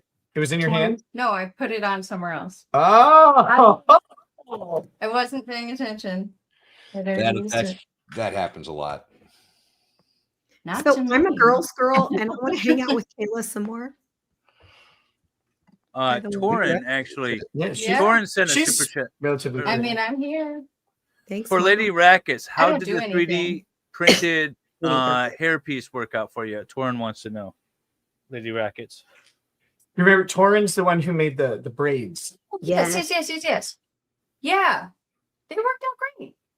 Good, didn't they? Yeah. Yeah. Yeah, they're awesome. Yeah. Good. He had to go to bed, but he was like, please read my super chat. I feel so bad. Yeah. Oh, I'm sorry he had to go to bed.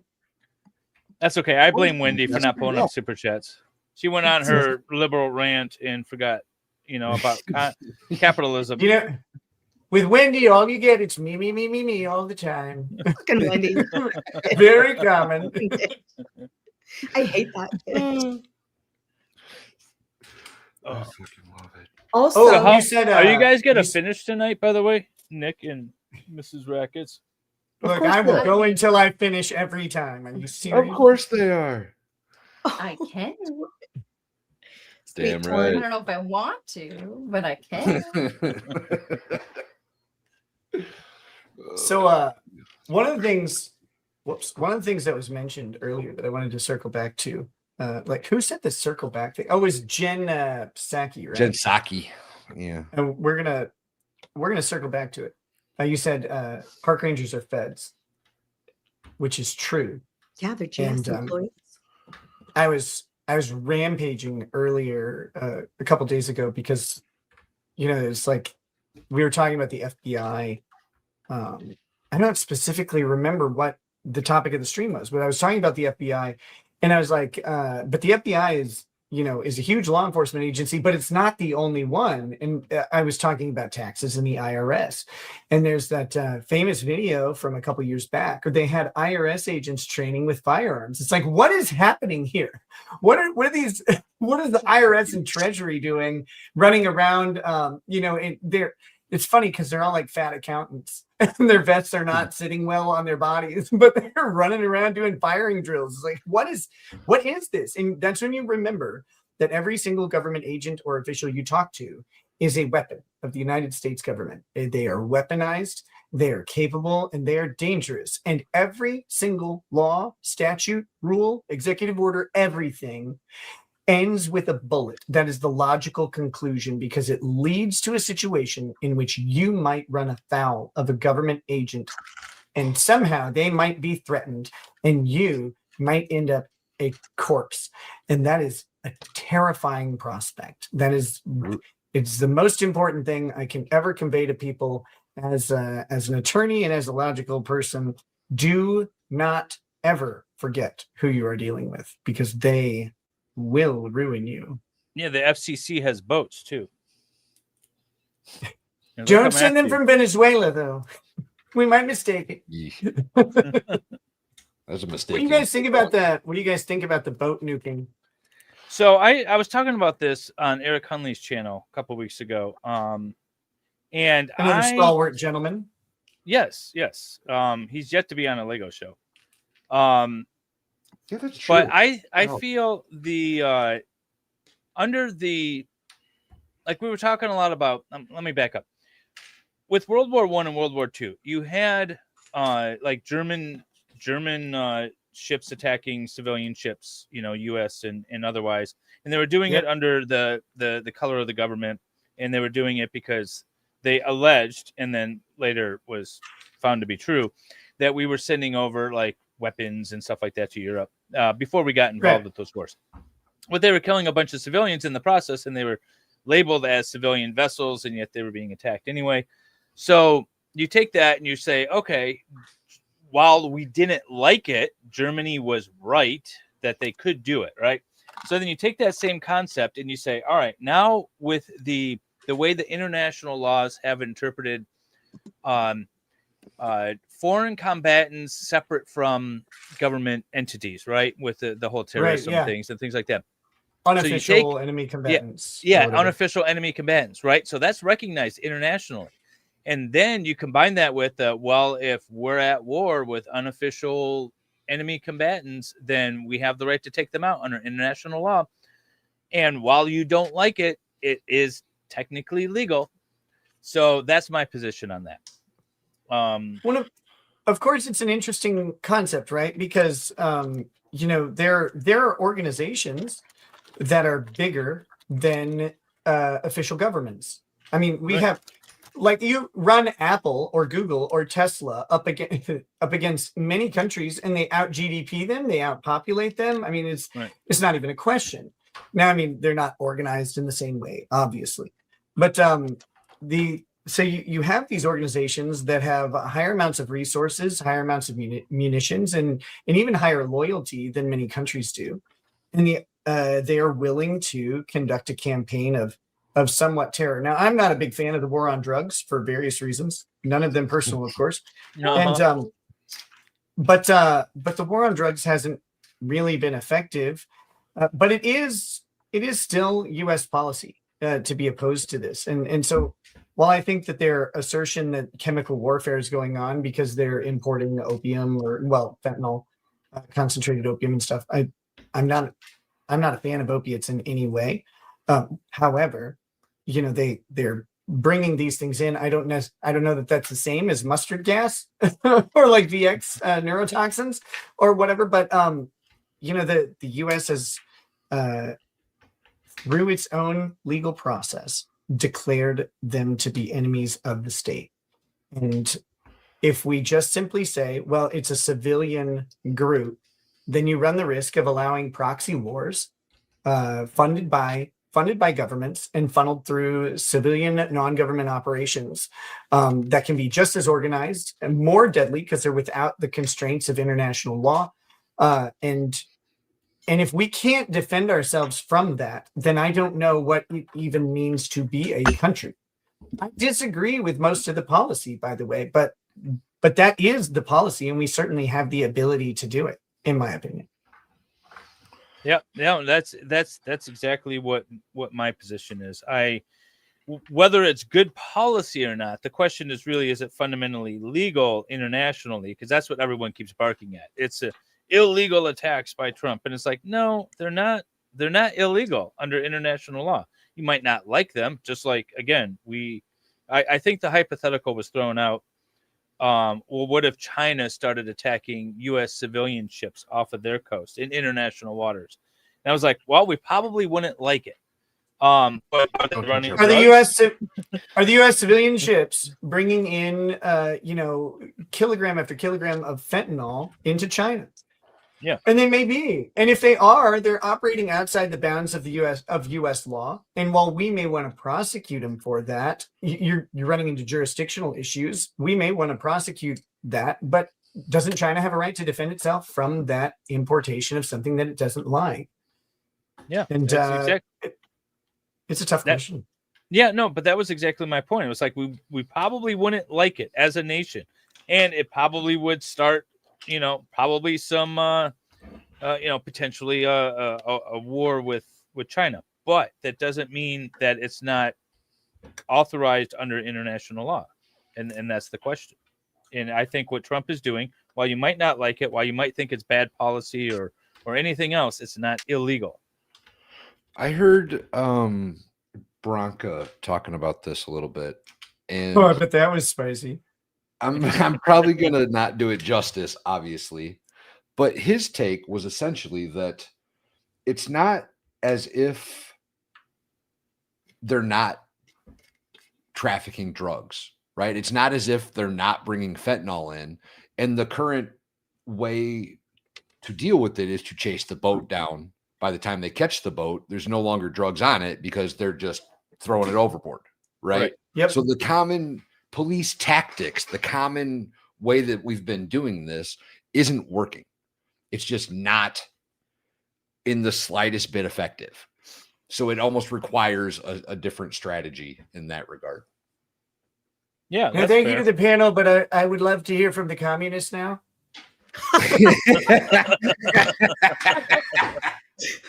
This is so funny. So my mom's side of the family are all more conservative, and they're a different nationality than my dad's side. So I was at my cousin's house in Las Vegas this weekend, and they're very much born again Christians, very lovely, awesome human beings. They're my favorite people. I love them. Not all Christians, I mean my cousins. Anyway, so they're lovely people. Hashtag not all Christians. Some of them are very no, I meant, I just want to clarify. But because anyway, my cousin, so her and her husband call me their commie cousin. And I'm like, I actually don't hate that. That's great. I love it. This is where I stand on many issues, is that if I'm not educated and if I'm not well informed, I'm not going to comment on things just to be a liberal. Like, I'm not going to be like, more people should take that advice. Yeah, right. Just like I don't think anyone who's on the right should be like, oh, just because it's this, because I don't take a stand based on a party or whatever. My personal rights are so important to me, mostly as a woman, also as a woman of color. There's a bunch of things we could talk about, but what's important to you're me, a woman of color? I am. I know I have white skin, but most Mexicans aren't very dark, actually. We've had a lot of Vikings visit us. Hello. Anyway. They're trying to blend it and fool us. Every turn, it's guile and deceit with these people. Right. But who's that? George Lopez that's got the bit about like freckles showing up in January. Yeah. No, it's true.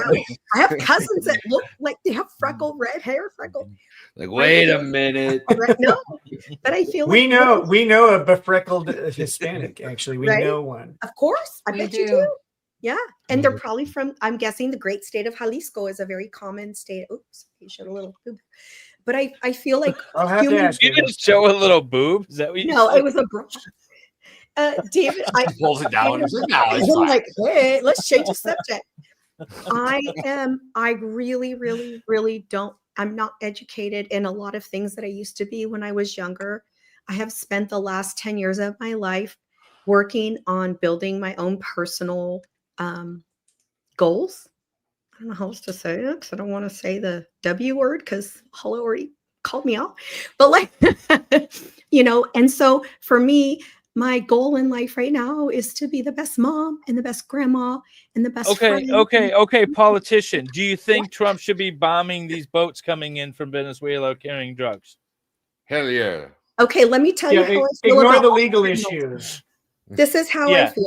This is how I feel. I feel like that if it's legal, if it's falling under Geneva Convention laws, and if all the laws are being followed, I don't think I have anything to say about anything that's being done that I'm not a party to. I used to be in a policy making position when I was a Fed, and I had a lot of stake and a lot invested in budgetary and war crimes and war in general. That was my forte. And so in those days, in the early 2000s up until about 2010, I had a lot to say and a lot to do with those things. I'm very not part of it anymore. So anything I say right now would just be ignorant. So I'm going to say I don't have an opinion because I don't know enough. And I know that's going to piss off some people, but I'm okay with that because that's the truth. I don't want to say something I don't know about. That shouldn't piss anybody off. That shouldn't piss anybody off. Choosing to not speak on an issue that you don't that you haven't contemplated is the wise thing to do, in my opinion. Thank you. I just don't know right now. I really don't. When I was at the Pentagon, when I was working for the feds, and I had a lot to do with budgetary and policy. She wrote those papers, the Pentagon papers. That was her. I'm not saying that Tripp and I were on the same billet. I'm just saying we're on the same billet. Okay, I'm just saying. So I'm just saying that when I was in the policy making business, and I was so invested in all those things, not as a politician, not as anybody who cared about politics, but somebody who was invested in my job. I had a lot invested. Right now, I'm invested in building my personal wealth and building my personal nest egg so that I can leave a legacy. As you should. Thank you. A generational legacy for my grandchildren. I'm a grandma now. My daughter just gave birth to my 4th grandchild, probably my last one. And so that's where my goals are right now. Do I want people dying? No. Do I want criminals dying? Mm-hmm. No, say no, please. No. I want to I love you, Nick. That's Depends on the crime, I guess, is a little better way to say that, maybe. It's drug crime, Valhalla. Why are you doing me dirty? I mean, I don't think drugs are all the way bad. I'm just saying. I think that look, back in the day when drugs were pure and drugs were great, things were different back then in the 80s, right? We had access to better drugs. People weren't dying of fentanyl overdoses. It's a little different now. So I think that look, you know who I think needs to be of awesome good old days when you could do a line in the dugout and still win the I'm just saying world who I think needs to be prosecuted right now, who I think needs to be let out of our country or kicked out of our country are people who are who are sexually hurting children. That's who needs to go. Wood chippers. Yeah, they should go all around. They should go in the sea where the boats are. There you go. That's all I'm saying. Everyone Nick, else, it's a free country. It's a free country. If you want to do dope all day, do dope all day. I don't care. Just don't steal from me because you will not leave my house in an okay spot. So don't do it. Nick, what is your thought on the death penalty? I was going to go there. Actually. Well, I love that you went there. You're going to go to the death penalty? I don't want. I've done some bad things. I don't want the government in my business. I don't want them in my uterus, and I don't want them. Okay, to but the decide death who dies. penalty, just for the sake of argument, is probably the most in your business the government can get. Right, and I don't want them there. I'm against the death penalty. Yeah. Nick, so this is where I was going to draw an analog to our other discussions because my position on the death penalty is similar. I believe that the United States government and any civil government has the authority to take the life of one of its citizens under proper circumstances and, hopefully protected by due process and all of the rights recognition that we can give. However, I don't really think the government does the greatest job of that, and I don't want them to do it. I used to be very pro-death penalty because I believed that the government had the right to do it. Right. But now I look at it and go, there are so many errors. There's so many failed protections. There's so many breaches of rights that are called harmless error by a judge that are determined to be untimely raised. Any number of problems that as attorneys you see and hear stories about and read about and case laws built around that I go, I know they have the sword, but I wish they'd keep it in the sheath. And so that's where I am on the death penalty these days. Nope, that's word for word what I say. I wish I would have let Nick go first because I want to echo that. That's how basically I say I don't trust the government to get it right. I love the idea of not spending a bunch of money on housing people that do really bad that are going to offer no redeeming 30 value years, to society. $100,000 a year. But I don't trust the government to get the right guy. That's and the end of the day. But just not to throw out like an ACLU stat or whatever, but I agree with what you say. In theory, you go, yeah, why can't we just put a bullet in this scumbag? And believe me, like child predators and stuff, I think they should be removed from society as politely as possible. No, violently, because as violently as possible. That's what politely means. Isn't that what politely means? And is violently. We have a really old copy of Merriam-Webster. It says politely means. He's like, we homeschool our kids. We know how to. We have old copies of things. Everything I've ever taught them to say is in euphemism. It's really confusing if you don't know. So Nick, but no, oh, sorry. Go ahead. I'm sorry.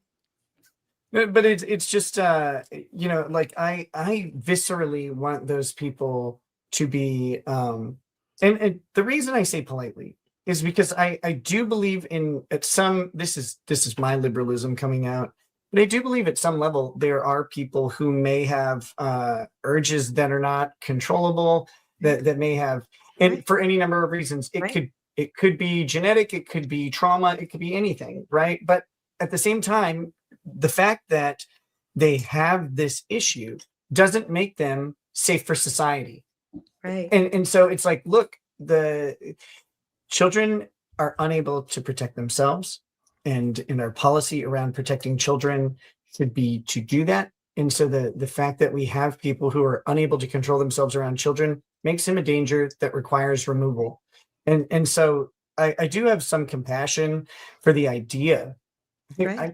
I have yet to be convinced of a case individually, but I have compassion for the idea that maybe there is someone who is a victim of some sort of circumstance, and maybe a bullet's the wrong answer. But I'm not opposed to a catapult for that person, right? Like just launch them into the ocean. Also, by the way, what if we made it safe for those people to come out of the closet of being that attraction, so that they could either get the help they need, which I don't think there is help for them. There's no help. Or no, There's no I help. agree, babe. Or be put somewhere where they're not hurting children. Yeah, So- bring back the insane asylums. The worst thing that I hear Reagan did there's- was shut those down. You're not gonna get. I hear we were already trying it. We had special policy. There was an island in the Caribbean just for these people. Actually, we sent lots of these people there. It was run by a wonderful man. Dirty. They all politicians. And I do run into that. I do run into that moral question on the Venezuelan boat strikes and stuff like that. I go, okay, I think that if the government's doing it lawfully, and I believe that we are, I believe that that's actually pretty well established, and the coy nature by which the talking heads and lawmakers and policymakers address the issue is kind of like the tell that we are acting lawfully in doing so.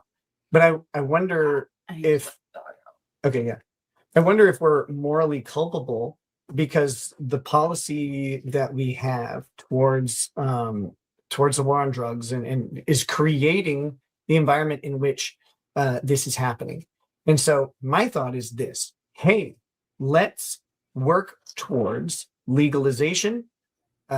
Let's work towards the acknowledgement that prohibition has failed. In every instance of trying, prohibition fails in every category across every market. And let's go, okay, we have inevitability, we have a free market, and my God, please, do I have the freedom to harm myself if I so choose, and how dare the government take that away from me? Let's start there, and let's start winding this stuff back, and let's start removing the impetus to send a boat to be missiled to death. I have a thought on that, but first I want to show, look how Santa gets his mail. That's so cute. Love it. Heck yeah, that's cool. Oh my God, that looks even better than I thought it would. That is pretty So I used to be of the idea that like you just said, let me harm myself, right? Drugs are victimless crime. Uh-oh. I mean, my there is some level of what are you victim, doing? Oh, there we go. Oh my God. Nice. That's awesome. The fireplace does something cool too. Oh my God. Crazy Cat Queen says it like That's super cool. I love it. Me too. Thank you, Wendy. Oh, we're showing off the whole build now. Okay, hang on. Well, I was done. Figured I should. Well, I'm done too. Hang on. Oh, I'm gonna go. All So right. you guys are gonna be Oh my stuck God, here for that's days. really cool. So this is the whole thing. Oh, it lights up too. Yeah. Yeah. Now, Oh, I did well I'm with probably going to that. drop stuff, but let's see. Okay. I love it. I So love the mail comes in the little bag, and then you dump the mail out. and it's- Does the mail come in the little bag? Weird. Yeah, the mail comes in a little bag. hate But when I it's dropped bills my come mail in on the bags. floor. But there we go. This is the whole I little love setup it. here. Thank you, Wendy.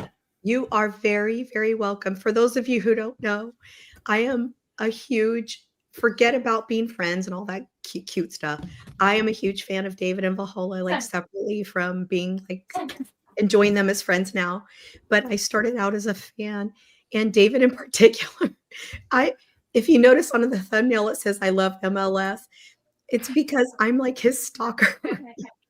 Yeah, she was. Yeah. So the way you What do you call mean, a like stalker stalker? is to bring them into your circle, and then they don't have to stalk you and like maybe murder you in your sleep. So that's what I did with Wendy. The theory of inevitability. It's Yeah. like that kid at the school that you're just a little friendly to him just in case. Like he has exactly. Friends with the bully because the bully will protect you. It's like, hey man, hope you're having a good day today. Really hope so. It's really Hope true. your dad didn't beat you this morning because I'm still hurting. I want the Death Star Lego set Oh, so my bad. son wants that so bad. I said, Boo Boo, I cannot can't afford that right now. justify $1,000. I'm waiting for Wendy to send it to me. I told my son, my 36-year-old son, however old he is, I said, I call him Boo Boo. My 11-pound, 4-ounce at birth child, I call him Boo Boo. I said, Jordan, Boo Boo, if you want that Death Star set, then nobody can get any gifts this whole year. Like, you're the only, he goes, and? I'm not seeing a problem with this, Mom. So we have $1,025 we raised total. That includes Wendy's matching contribution. Thank you, everybody. Thank you. Oh, you guys, thank you so much. you. Yeah, it sure was. Nice. I really appreciate everybody. Thank you for that. Yeah. You guys are amazing. Nice. Good job. Now getting back to my point. Yes. The whole doing drugs is a victimless crime. Let people do drugs to themselves, kill themselves if they want to. Until I went to LA and I see all the drug-addled homeless people everywhere. Yeah, it's the and fentanyl that there. impact on that society is kind It's of a like, different- well, it's different. it's not victimless if I have to look at it. I don't want to look at it. And I don't want to deal with these crazy-ass people, walking down the sidewalk, stoned out of their mind, and I don't know what they're going to do.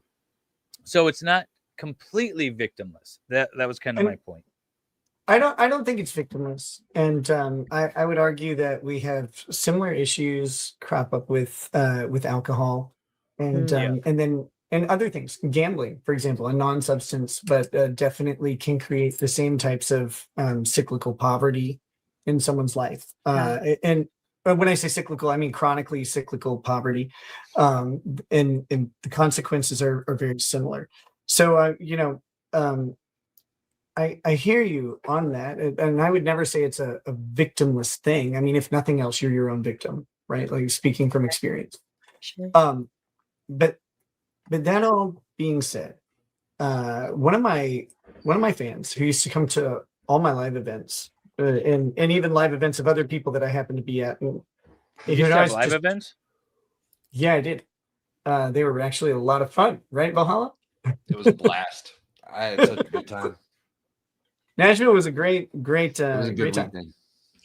But yeah, and if you go to the right stream, you can even hear Kurt talking about his wonderful experiences in Nashville. It was just very funny. Please don't talk about your boyfriend like that. JK. But oh gosh, where was I? I About joked making myself less out of my time. point. Drugs, self-harm. Yeah, self-harm. Right. Bill. I think the point is You're drugs talking can about be how it's not fun, victimless. right? Right. It's and I can't remember where I was going with this. Dang it. I've done it. But so I had to let the dog out. I wasn't here. the idea of victim or non-victim. Oh yes, that my fan who would come to all of the live events. There you go. Right, like this is key. Oh, so you is did a part stalker of- too. No, he's cool. Part of right. Stalkers are like creeps, right? It depends on how attractive they are. If it's true, I think you're talking about. He is super cool. He's this guy, and he owns a pharmaceutical company or a significant portion of it. And I was talking to him one day about unlawful substances, and he said the big problem with these things is not just that they're illegal; it's that their illegality prevents us from researching and improving upon them. We can't do studies. We can't do trials. We can't even really get access to the materials. He said, but these negative effects and the really scary parts of them, we can eliminate most of that. we can actually get rid of that for the majority of people and the majority of substances if you let us at it. And you think about it and you go, okay, yeah, you get the negative side effects of many illicit drugs, and you compare it to the negative side effects of prescription medication, and you go, what's the difference here? Like, what is really the difference? And the difference is you don't run as big of a chance of a hot dose or some sort of immediate death effect. If they can take away the overdose problem, if they can take away some of the, psychological issues, the memory issues, stuff like that from illicit drugs, then what are we doing here? If you can create euphoria for people, if you can create experiences with psychedelics that research is increasingly showing really, really have opportunities to help people in ways that no other drug can. Here we go. Looking at experimental trials with ketamine and increasingly with LSD and MDMA, and how they change the way the brain thinks for a period of time. And it allows this exploration into neuroplasticity and the ability to work around trauma and to come. Ketamine is actually used to overcome addictions to other substances. And more, just with the little amount of research they're allowed to do, they find out that, holy crap, these things can be really beneficial, but we got to get rid of the bad stuff in them. And they can't do it because of U.S. drug policy. And that's dumb. I'm not saying that. I do agree with shutting down and, getting rid of the FDA. That is a major source of a lot of issues. But I do believe that drugs are something that the state governments should be able to regulate. Yeah, and that's the thing. We have this problem in this country that we take a step too far because we go, okay, Congress has the power to regulate, interstate commerce, and then state governments have the power to regulate, commerce, intrastate commerce, right? Those are powers reserved by the people, and then therefore reserved by the Congress. And we go, regulate means eliminate. No, it doesn't. It does not. Those are not synonymous. We learned that with marijuana. Right. And it shouldn't mean eliminate. Regulate means to regulate. And maybe you put prohibitive taxes on it. Maybe you put some sort of prescription policy like we have in place, some sort of approval process with the FDA, though maybe we do it at the state level. There's all sorts of steps that we get to before annihilation and before this insane, unending war that breeds increased violence, increased poverty, increased or decreased economic mobility that perpetuates cyclical violence, perpetuates racial disparity, racial stereotypes, and creates communities of downtrodden people over and over and over again. Unquestionably, our policy is responsible for an overwhelming majority of these problems. And yet we still pursue it. And we're like, no, we're going to win eventually. And we've shown so many times that you're not. And we could undercut and cripple criminal organizations across the world if all we did was produce our own opium and regulate it. And that's crazy. Something like 80% of the global opium comes from Afghanistan. You know who's growing it? And it ain't the fucking yeah. farmers. But the majority of that stuff in Afghanistan goes to Russia and China, and it's engineered by the U.S. government to keep them all fucked up. The vast majority of the stuff that comes here comes from South America, not Afghanistan. So it's where it goes. At least according to John Kirioku, is the stuff grown in Afghanistan is going to Russia and China. Via the U.S. Via the U.S. Yeah, That's essentially, awesome. yeah, via the U.S. He was tasked with looking into it when he worked for John Kerry, and he started asking too many questions. But basically determined that it was all going to Russia and China. I did something wrong. Uh-oh. So what'd you do? I did something wrong like several steps ago. Uh-oh. I'm trying to figure out That's where I worse. went wrong. That's the worst. Nick's That's the worst. He's gonna go longer than Joe did. Wait, the worst is when you drop a piece underneath something. At and you least it's can't just find the it. leg, though. You don't have to go back too far. No. It's It's in these past couple steps. I just have to look at what I did. I wasn't paying attention, and I did that the wrong Atari thing. almost you done? guys. What? Go ahead. No. I'm on what bag? I'm on bag 6 of 16, I think. Oh my god. Nice. But I mean, Nice. yeah. So I would like to The inside of the machine. I would like to change your guys' world a little bit because Dave changed my world with this beautiful piece of technology. Oh, Lego has an app that you can download on your phone or your iPad or whatever, and all you got to do is type in the set in there, and it'll pull up the instruction manual. So instead of looking at those shiny ass pieces of gloss paper for no damn reason, Here's the app. the Lego Builder app is a far easier way to build Lego. And you can look at it in 3D if you guys look at the screen.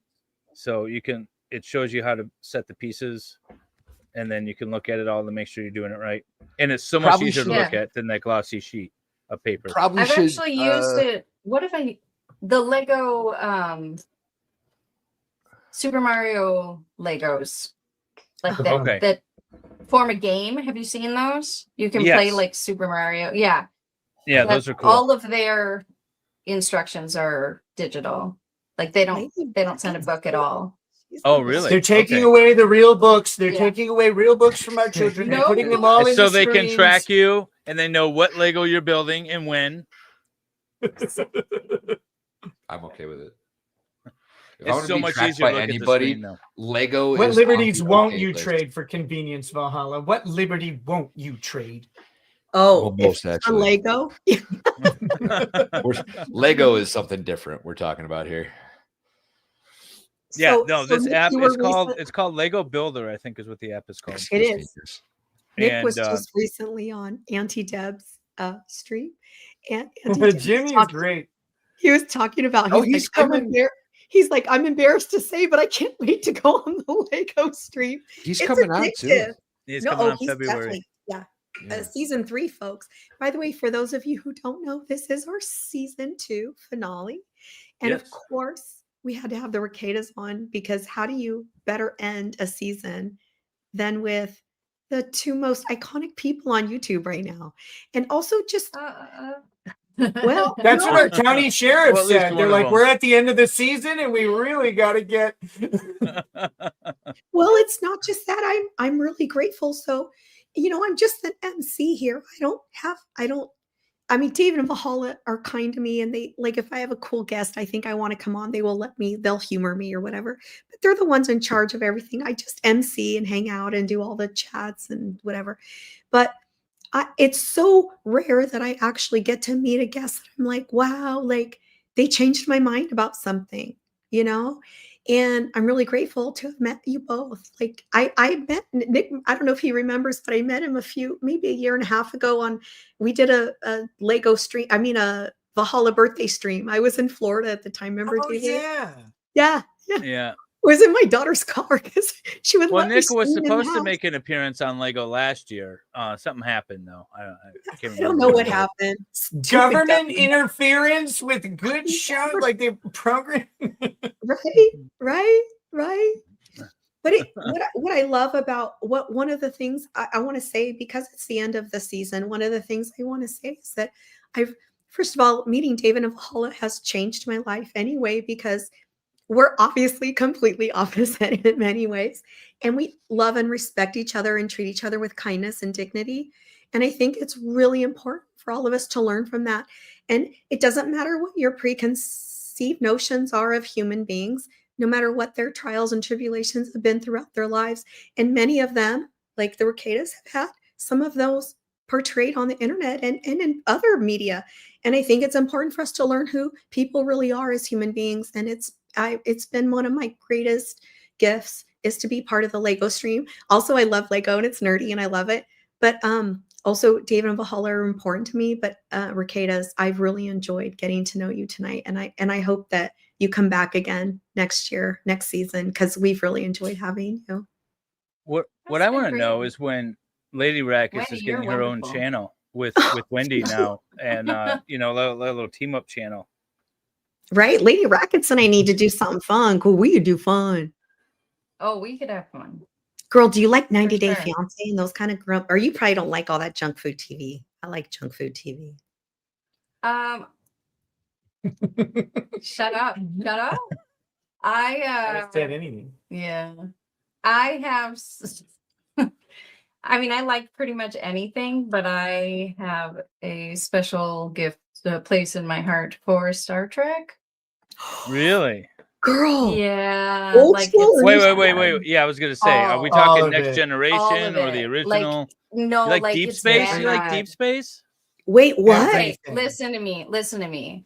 She hot. I'm I excited. have looked up online the best way to watch Star Trek chronologically because I am a story gal and I want to watch from beginning to end. And I literally will start with Star Trek Enterprise. Yeah. Mm-hmm. Yeah, Really? it happens. Mama, yes. I will start Count there. Bakula. I will jump into Discovery for a couple seasons, not the future seasons You're because so those are in the future. Okay. Yeah. They take place later. Yeah. No, you have to take place in the story in the year, like, yeah. Anyway. Yeah. The original. Your kids are really lucky to the have you as their animated. mom. Okay, so what are your Well, thoughts then on the movies? some of them really like it. The new movies, the sort of the I don't You want to call know- them remakes, but you know what I'm talking No, about. they're not remakes. It's the Kelvin. The Calvin universe. Yeah. Yeah, universe. yeah. So that's- what are your that's thoughts how on those? embarrassing this is. We Apologize.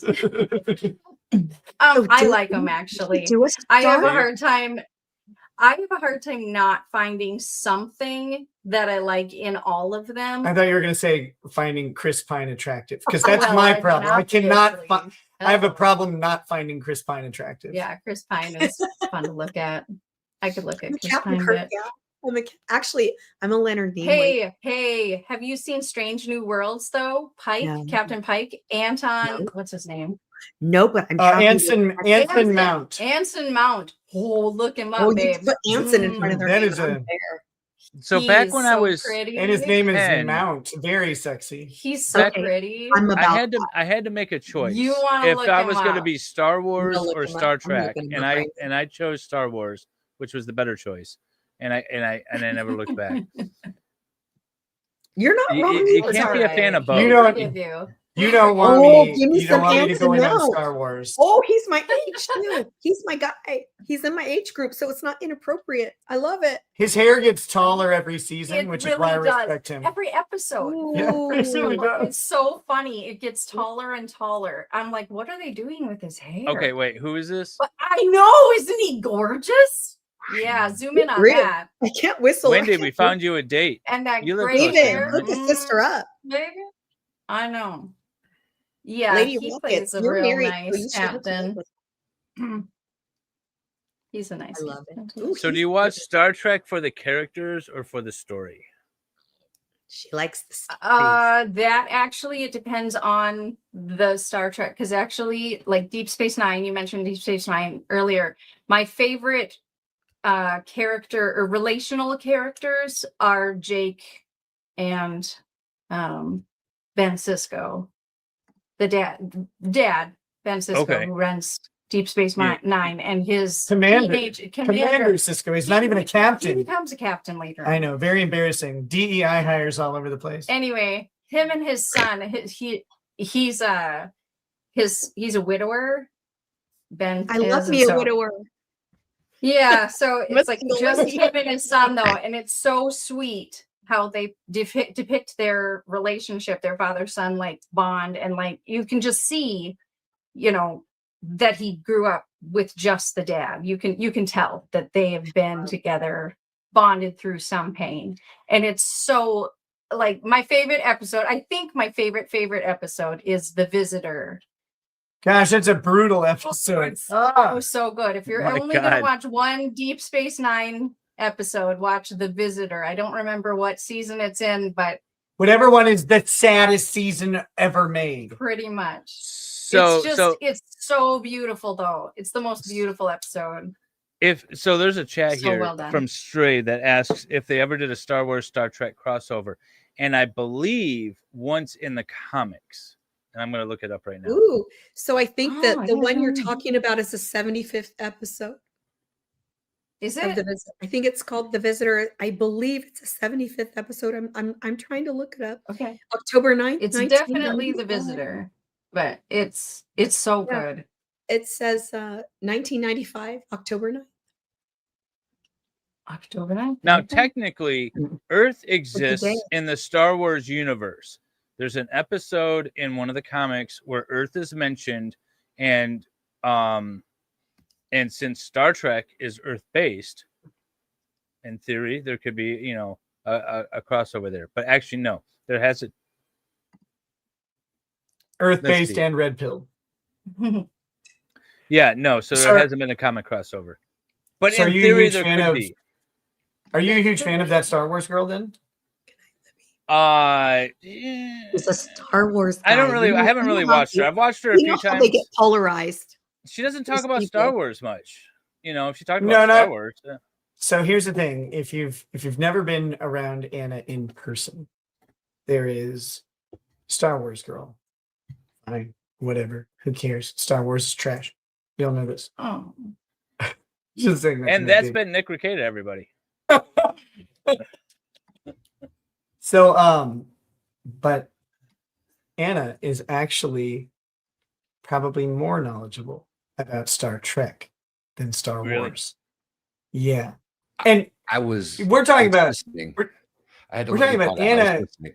I was gonna suggest that you should be that Star Wars or that Star Trek girl, actually. There you go. Wait, Valhalla, is that the hot lady that you told us about? No. Oh, okay, never What? mind. Sorry. What are we There's talking a YouTuber that Valhalla sent us a link for one day, and we're like, oh, we should get her on. This woman is so beautiful, and she's like, she talks about nerdy cool stuff. That was Valkyrie. That was Valkyrie. That's the only woman Stop. he's ever sent her. Wait, I have no idea what who you you're talking talking about at all, actually? No, there was a woman who's like a, I think she's a certain type of either worker, you know what I mean? Like she's some sort of maybe in the industry. Remember? Michigan fanboy. I am not into sci-fi. I am into science fantasy because Star Wars is fantasy. Yes, not he's a sci-fi. He likes to LARP. He likes to He's a LARP. LARP. Yeah, I'm a LARPer. Uh-huh. So Nick, I may or may not have Star Wars outfits. You know, I may or may not be able to dress up like a Jedi That's and or a awesome. Mandalorian and or a You Darth Vader. shut up. You got the slave Princess Leia costume, and we all know it. he's a Yoda. Dude, I only wear that one for the wife. he's a creepy lawyer. And a I will weird- say, with regard to Star Trek or Star Wars, Star Trek has the hotter women. With those little bodysuits and those tight 100%. little figures, Star 100%. Trek is hands down better. Yeah, because Don't even come at me about T'Pol. Holy Lord. Was that the doctor lady? Paul.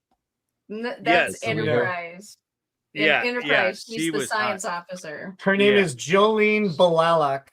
If you want to like Her see outfit her got not tighter and as an tighter, I elf. think, with each season. Yeah, it did. Didn't Yeah. it? Just I got think done it. watching I that. think it actually did. I think it did. Yeah. You got like Oh, yeah. smaller and smaller with each season. Yeah, it's so funny because Princess Leia's outfit was so that was demure. one episode, but you know, over the grand scheme of things, Star Trek has the female form down much better. so much sexier women in Star Trek. Yeah, now they're exploring all the other female forms, like round. Oh God, it is a shape. I Right? wanted to be cute round, but I wasn't. I know we already talked about that, but I tried. It just didn't look good on No me. one should want to be cute round because you can No. only. It's like, oh, I'm cute for being fat. No, no, stop it's fun to be cute round if you're cute because then you could eat whatever you want and be cute. But I wasn't cute round. It didn't look good on me. I think the whole idea of cute round is just something people tell themselves. The only round we like is short round because he was hilarious. Thank you. Yes, short Every round time was you guys awesome. said cute round, I was like, short round. Dr. Jones. Hey, Short round was awesome. I don't know short round. By the What way, is short he's round? an incredible actor. Indiana Jones. He's from Indiana Jones. Oh, But he's back. yeah, But he's yeah, back to acting. He's back to acting now. He's been in Loki. He's been in a few other things. He's awesome. Oh, Loki. He's one of my Can we favorite talk about character Loki? actors. Can we talk about Loki? The show? Oh, Loki sounds like your bad boy right there. The show or like the actual mythical god? I don't care. All of it. Yes. I don't remember. It's on the tip of my tongue. He's got a very like particular look that I think a lot of people are really, really into. I'm very attracted to that. Well, also don't forget, I was attracted to Johnny Depp in the 80s. Not Johnny Depp today, but Johnny Depp. So we know that Wendy likes heroin chic. Yes. Yes, me too. Yeah, right? I think women are attractive that way. I think men are attractive that way. See, there's a certain point when you're too skinny for me. I don't think there is a little shape. No, It's it's not possible. Take away their food and give them their needles. Right? I don't think there's anything wrong with that. You gotta have a little bit of an ass. I mean, you can't just be Taylor Swift. Yeah, Taylor Swift. How dare you? What did you just say? Taylor Swift hot ass. Valhalla, will you please dispatch this man? I know, like, look, we all know what happened. Wendy gave that very nice, eloquent speech about how great you guys are, and I noticed Valhalla wasn't on camera, so I only can assume that he went to her house and held an AK-47 up to her. Leave Taylor Swift out of this. I have a golden Taylor Swift out your mouth. Amazing American. Okay. You leave our lanky queen alone, all right? I mean, she's no Dolly Parton. She's not an American. She's not that is not attractive. That is not You're attractive. looking at the wrong picture. That's what Wendy looks like in the Look, I have a whole hard drive full of counter evidence. We're not going to talk about it, and I'll send it to you. It's so fun. Mexican girls have big boobs, but no booty. Just saying. So I can relate. Wait, what? Oh, well, the Cuban girls have nice booties. Puerto Rican girls have nice booties. Mexican girls, no, we ain't got no booties. We don't have. You want to give me a birthday present right now? Yeah. Well, this Ooh, just he's got gonna really give- flat interesting. I'm ass. glad the camera's off. Okay, even when she tries. No, to I stick it already out. have It'll that. just be fun. I already have one of those. What are these pictures tell from? them What- she's perfect. God made her What is perfect. happening? You leave her alone. Right. Leave Taylor alone. Leave Taylor She'll alone. just shake it off. She's fine. She doesn't need you all to defend her. So my 15-year-old, favorite- when my 15-year-old Favorite child is Taylor Swift a baddie? Absolutely. She Yes, said Mama. absolutely. Nailed Yes, it. Mama. When my Facts. 15-year-old When was you a said little that I was girl. your favorite child, she is who came to mind. I knew she was your favorite. My kid used to call her Taylor Switch when she was a little girl. So I still think of her as Taylor Switch. Oh, I'm gonna do this the best. I can still sing all of your songs in key. Leave me alone.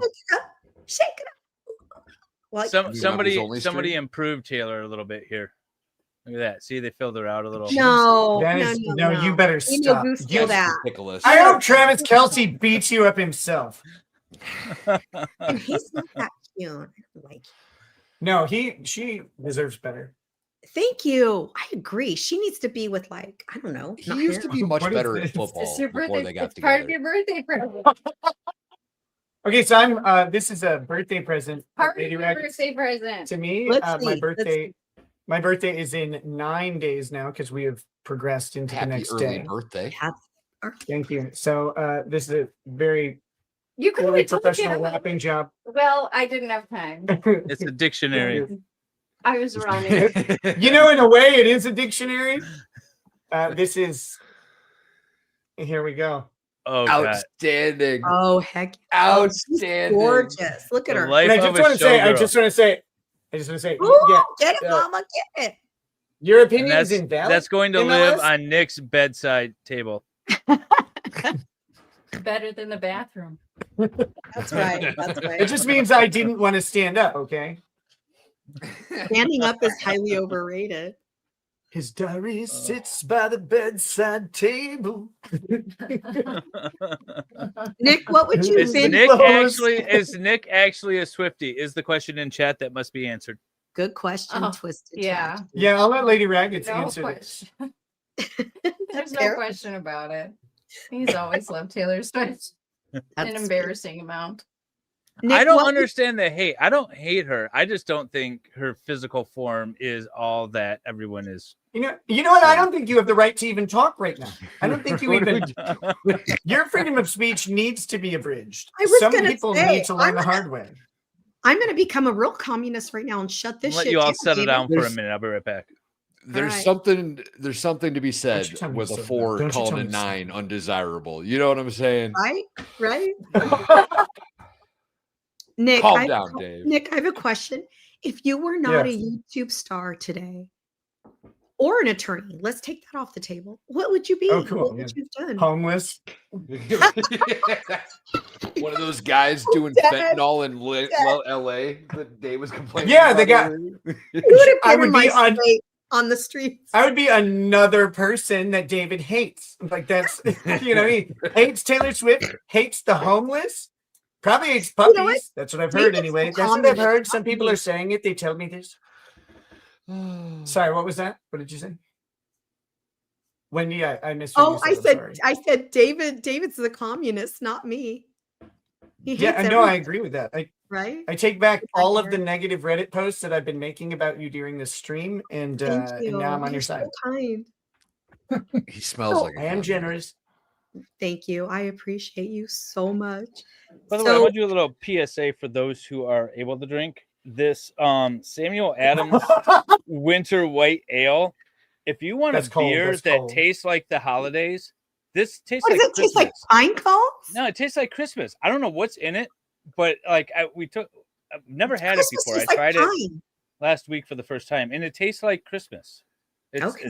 it's amazing. Yeah. I don't know what's in it. Well, I don't Nutmeg and irritating Beatles songs. That's what you Right? just I said don't it drink tastes like. carbonation, so I don't know. David and Anyway, Bahal I, hate me right now because I don't eat sugar anymore and I don't drink I actually carbonation. hate beer. I hate Nope. beer. I hate it. I Do you used hate to beer? love it. Yeah, I like I Nothing I do drink, not like really. beer at all. I Beer like a and Prosecco. Hefeweizen beer. I like a wheat beer, a thick wheat beer. Oh, This is a winter wheat no, I probably would actually like or Samuel winter white. Adams It's a Hefeweizen too. wheat. It's spiced and citrusy. Ooh. Oh, that does I don't- sound like Hefeweizen. I What don't does know what it's Christmas spiced taste like? with. Pine cones. Christmas tastes like pine. It does. I took a sip, but I was like, this tastes like Christmas. This is the only way to describe it. Funny. My wife said the exact same thing. It's perfect Christmas. Well, anything David says is true, I believe. So So you know Someone what? take these That from me. reminds me. That reminds me of the Boss Hog 8, which is a Whistle Pig. Is a rye distillery, predominantly rye. They make some other stuff, but their ryes are what they're known for. And the Whistle Pig, each year they make a Boss Hog, which is a special concoction that's been carefully crafted over a decade. And each one is unique. So the Boss Hog 7 was the Samurai Scientist, has a very distinct flavor. And then the 8 was the, I can't remember what it was called. It was called like Oceanic or something. And it tasted like Christmas. That was the exact way I described it. Okay. It was it was heavy on like nutmeg, I think is Maybe that's one what's of in the it. like Maybe. cinnamon, nutmeg, and Cloves. maybe ginger. I'm not Cloves, yeah. tasting cinnamon, but I think when you Cloves. said nutmeg, that's kind of maybe cloves. cloves. It's very interesting. It's good beer. It's interesting because cinnamon and nutmeg and cloves aren't sweet. You have to add sugar to make them sweet, but there's something very distinct about their palate, the flavor. Cinnamon, nutmeg, Yeah. orange, peel, and clove. That's Flea what someone's mine saying in does. chat. That's what's in here. Flea mine does. I don't know. It tastes like Christmas. That's all. That's the only way to describe it. It's really good. It's actually it was a really difficult whiskey to drink a lot of, which is good because it was like $500 a bottle. But it was a whiskey that Way you, too much you money to really. spend. I'm like, I shut know. I mildly disagree, but I don't think you should buy. I don't think every whiskey needs to be $500 a bottle, right? Like I'm not a snob, and very much enjoyed whiskeys at all price ranges. But there is like this is something that is special. And it was a unique moment in time, and that's what I love about the boss hogs themselves, because the Whistle Pig 8, 10, 12, and 15 and 18 are all delicious, but they're always roughly the same flavor profile. But every year every release of the Boss Hog was something completely unique, completely different from every other whiskey you've tried. It was really, that was fun. There's a know Irish. Oh, sorry, Mrs. Rackets. Go ahead. No, go ahead, honey. No, you please. Oh, I was just gonna say, did you know that there's a company that makes Star Trek wines? You're welcome. Yeah, they do. What? They're not Yeah. not Yeah. expensive at all. Some of them aren't. Just the captain's tables are. Yeah, it's true. I gotta look this up. Star Trek wine. Oh yeah, I have it right here. Oh yeah, the captain's Yeah, tables. you can get are like Klingon blood wine. whiskeys or bourbons. Oh, I have to and put in my date of birth. $50 a Just- bottle. $2.25 for a Picard bottle. I have to make sure I'm old enough. I don't mean Well, you have to- 220. Holy You have to moly. By the way, for those of you who ever wondered how I got the money I have, it's because I don't spend it. I'm like freaking out. I'm like, $225. Look at these bottles. They're gorgeous. Oh, those are cool looking. Oh, they're beautiful. I'd Those like are to good fill that with collectors. colored sand. Yeah. Holly, you and I were thinking, I was like, Add that to make my that cart. lava lamp out of it. Right. Oh shoot. See, this is one of the things that is frustrating about like just my legal Wrath of situation Khan. is one of the things that's frustrating about my legal situation is, you know, my criminal acts didn't I have no criminal accusations related to alcohol at all. But Minnesota policy is that if you have any substance crime that reaches the felony level, that your probationary period or your parole has a complete prohibition on any mood altering substance, including alcohol, which is weird because when you really get down, it's really strange because if you get charged with a DUI in Minnesota, for example, you can drink. You just can't drink and drive, which you already couldn't do. But so someone who has like an interlock ignition system on their car can consume alcohol legally. They just can't drive while doing it. Whereas I, who have no alcohol or criminal history, cannot. And not only can I not consume it, I'm not allowed to possess it. So the frustrating thing is having to put a pause on collecting things like, you know, whiskeys or wines that, though I can't consume them now, I will be able to at the end of my probation. And it's a hobby that, you know, I certainly went overboard some days with it, but it's a hobby that I would like to responsibly enjoy in the future. And it sucks that I can't keep up with things like that.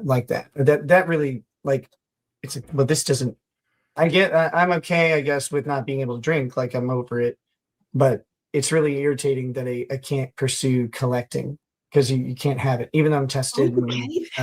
Is this wine company owned by Jean-Luc Picard? I mean, he's like in all the marketing stuff. He's LARPing as Jean-Luc Picard. Like, Yes. wait, so you can't collect, you can't even have like the bottles? Nothing? That's weird. I mean, empty bottles you can have, but yeah, like I am not. Let me just say, No, here's- that's pinche pendejo, and this is why I don't like the pinche government in my business. Yo, Get them. So I'm a hobby. Cabrones pendejos.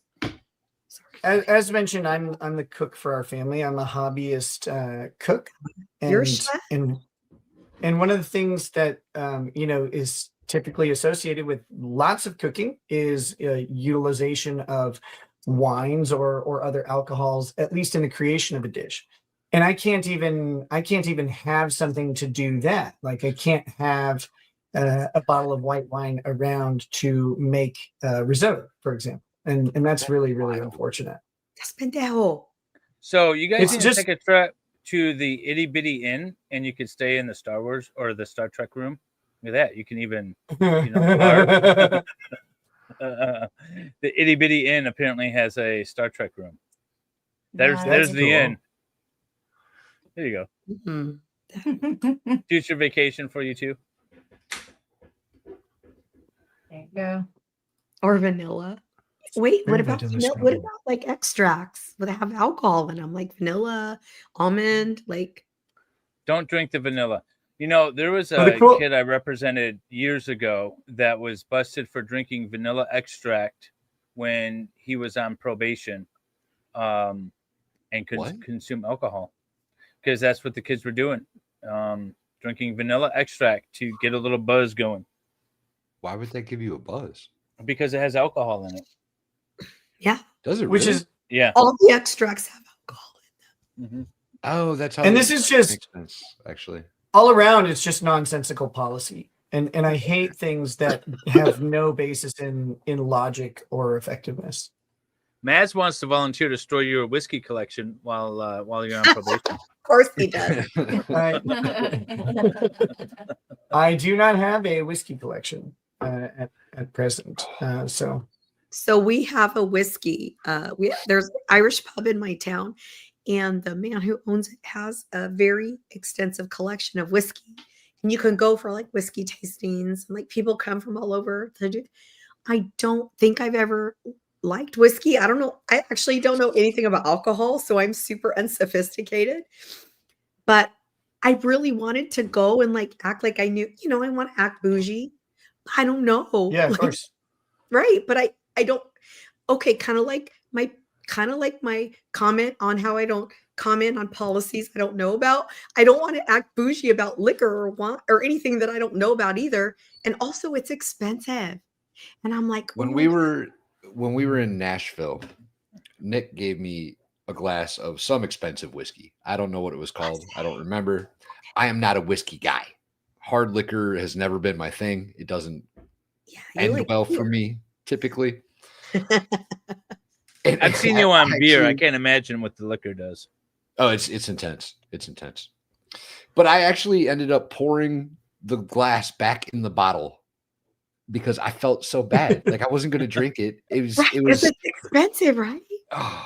Bahali, you and I are the same in that way. I'm like, I don't want to waste money, especially if someone else is paying. Right? He gifted me this beautiful glass of whiskey, and I hate it. It's terrible. I don't want anything to do with it. So the trick with whiskey, honestly, if you've not drank it before, a lot of the higher priced whiskeys tend to come at cask strength or barrel strength. So you're talking about having above 50% of it be alcohol, typically into the 60% range. And so if you're just jumping in feet first into whiskey drinking, but you're going bougie, you're going to be getting a really, really intense alcohol experience. And it will light your mouth and sinuses on fire. You won't taste much of anything other than burning, and you'll wonder why anybody drinks it at all. You have to warm up to it. And so you don't want to start on the bougie end. You really want to start with kind of a basic whiskey that has about a 40%, 80 proof, 40% alcohol.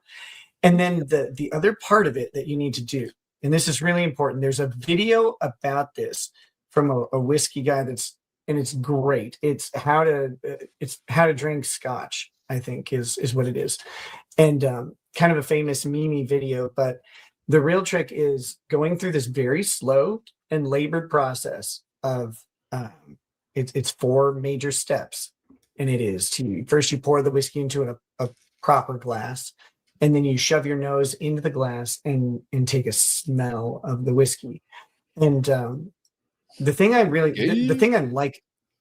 like about whiskey, the reason I really enjoy it is, look, some asshole sat there and made this stuff for a decade or 20 years or 30 years, going up to the barrel and going up to this little spigot and taking a drop of some horrific tasting mash, but knowing what it was going to be like 2 decades later. That's a master distiller, and that's crazy.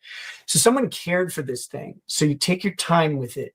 And what you do is you start and you get your nose in there, you take a nice smell, and then you pause and you let it invade your sinuses like an illegal immigrant population. Nick, do you breathe out, or do in Sweden they have this pickled herring that's aged Stop, the that's same so way. Gross. No, but no. someone put in care, he's from Minnesota, and they put it in the right mixes, and they cultivated it and cared for it just for your enjoyment. No. So you they must didn't care enjoy for it, that, Nick. and it shows. They didn't care for that, and it shows. There's no love involved. That was Wait, neglect yeah. and self-hatred that created pickled herring. Right? Those people were starving to death. Nick, I don't know if you could see me. Yeah. So when you do like this, and then do you keep the inhale? Okay. No, it's just one inhale. You don't like sniff over and over. This isn't cocaine. And you just it's one inhale, and then you let it sit and marinate in your sinuses and in the back of your tongue. And this is really important because it opens up your taste buds and your sinuses to be receptive to what's coming. But it's also that nose, that flavor was created intentionally. That step was created. Then what you do is you bring the glass up to your mouth. You take a sip, a very small sip, and you let it sit on top of your tongue for a second. And then you let it roll down the sides of your tongue into the bottom of your mouth, and you kind of move it around. And that is a very distinct and specific experience that someone Why am I wanted to getting craft so for turned you. on by this? You too, babe. You know, I did that once with this Canadian whiskey, and it ended up coming out my nose, and that burned for like a year. Look, that's a skill issue. That's a skill issue. But so you let it sit there for a little bit, and you're going to experience a bunch of different flavors igniting in your mouth, which we all want something to ignite in our mouths, right? And then you swallow intentionally. Some of you might be better at this than others. You swallow intentionally. You don't let this thing trickle down the back of your throat. That's disgusting and degenerate. You swallow I'm having it. different images right now. Swallow it like you mean it. And I promise you, you are going to experience a different taste when you swallow it than what was in your mouth a second ago. All right. And then you wait for just a second and you exhale slowly. I'm going to try this on the next Lego stream and see if this actually works. That exhale has its own distinct flavor as well. And some guy, and on occasion a woman, but usually a guy because of tradition, he has crafted every single one of those 4 steps and intentionally created every one of those flavor experiences that is dancing around in your mouth and nose and throat. And look, everything that's dancing around in your mouth and throat and nose is good. We know that from other experiences. And trust me, if you do that, that will change the way you drink whiskey and experience it completely. And it'll also get you ready for what's about to happen in your mouth and throat and nose.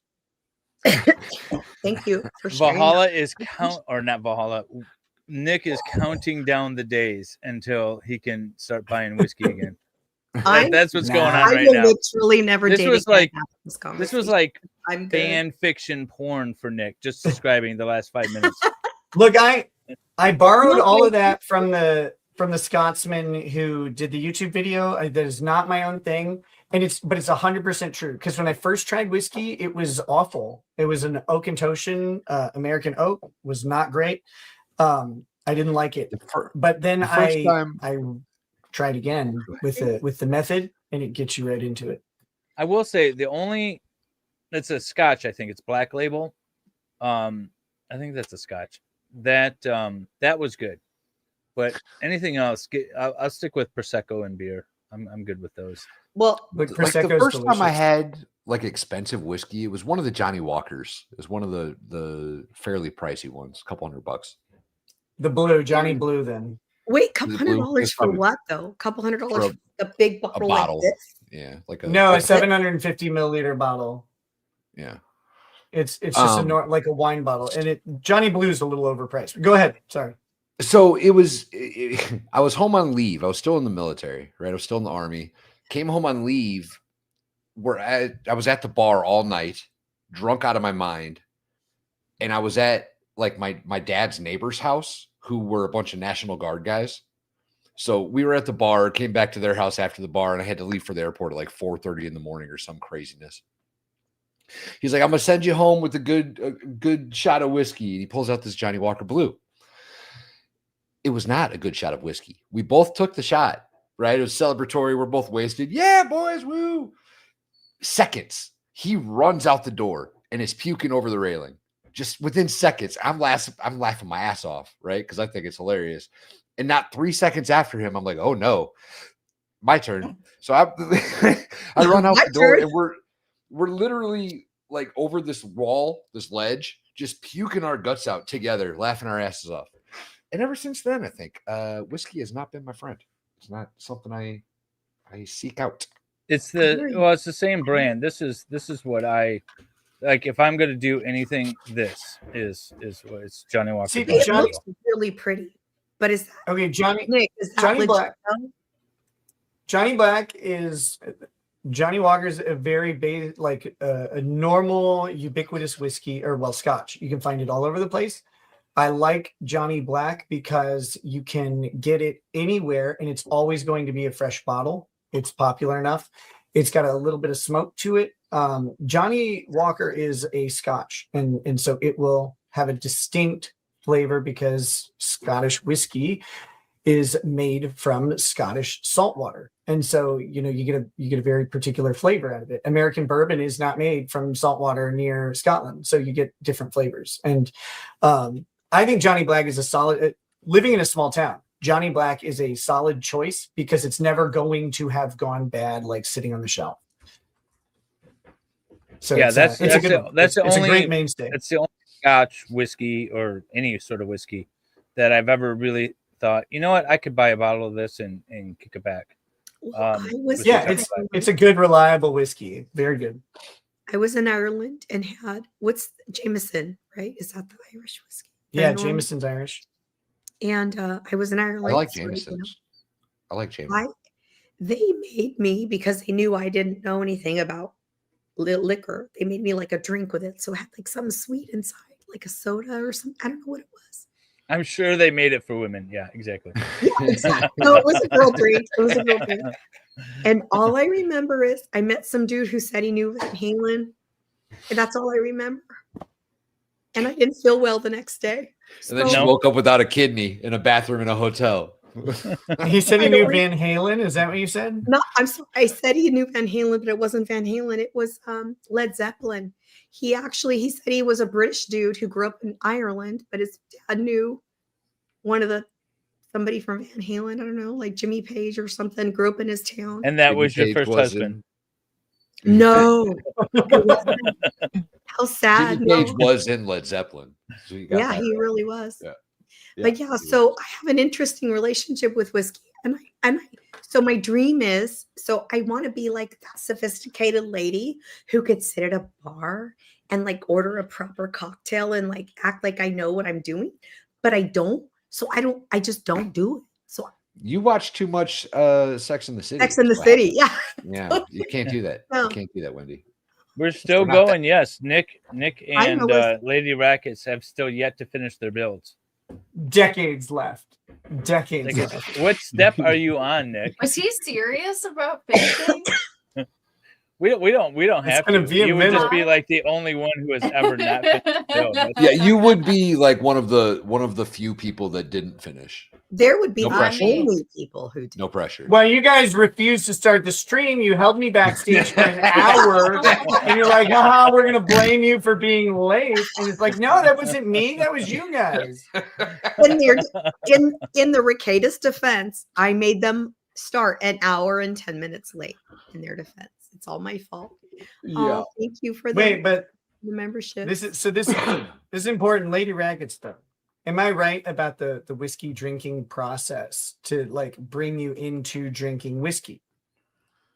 Oh yeah, I'd say so. Yeah, if you just try and jump into it, yeah, it's legitimately, it will like, joking and innuendo aside, it is a way to experience whiskey because people just typically aren't ready for it.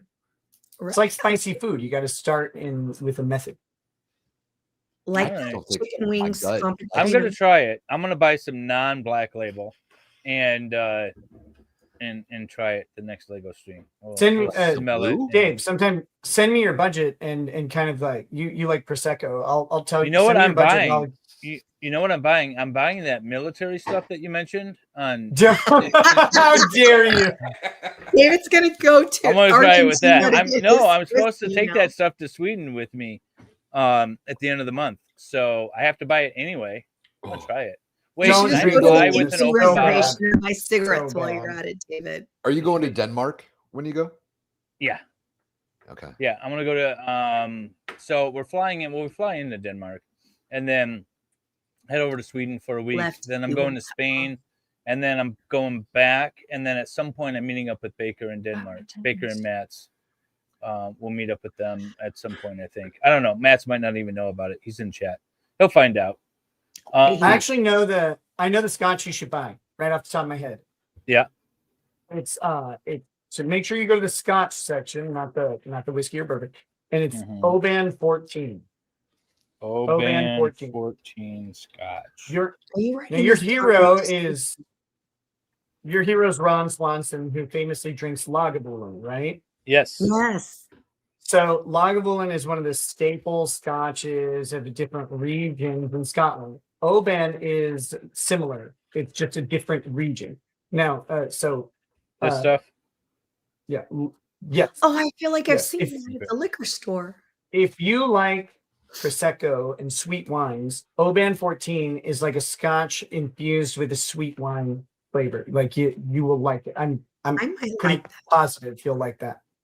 I am sending myself this image. All right, I'll get this stuff. Yeah, it's really good. I have Not David's too pricey. palette. I have David's palette, but I want to have Nick and Lady Pointing Rekieta's the wrong way, palette. by the way. You're pointing. I'm over. I have Yeah. snorted so much on this stream. Yes, you have. Yeah, we need a Wendy snort counter. So Wendy, don't snort on stream. It gets you in trouble. Trust me. Oh my gosh. How to avoid these problems. Look, I pioneered this for everybody. Trying to warn I love you. it. I love it. Nick says Rekieta is the Elvis Presley to YouTube law streaming. You know, he makes all the mistakes so that everyone else can learn what not to do. except he's like Tupac. He's like Tupac because the bitch is still here.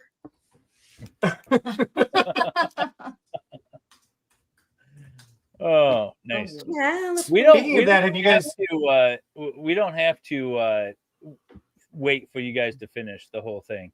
Like I said, you. Oh, now it's you guys don't have to wait. Like first it was you guys have to finish. Now you're like, well, we don't want to wait for you.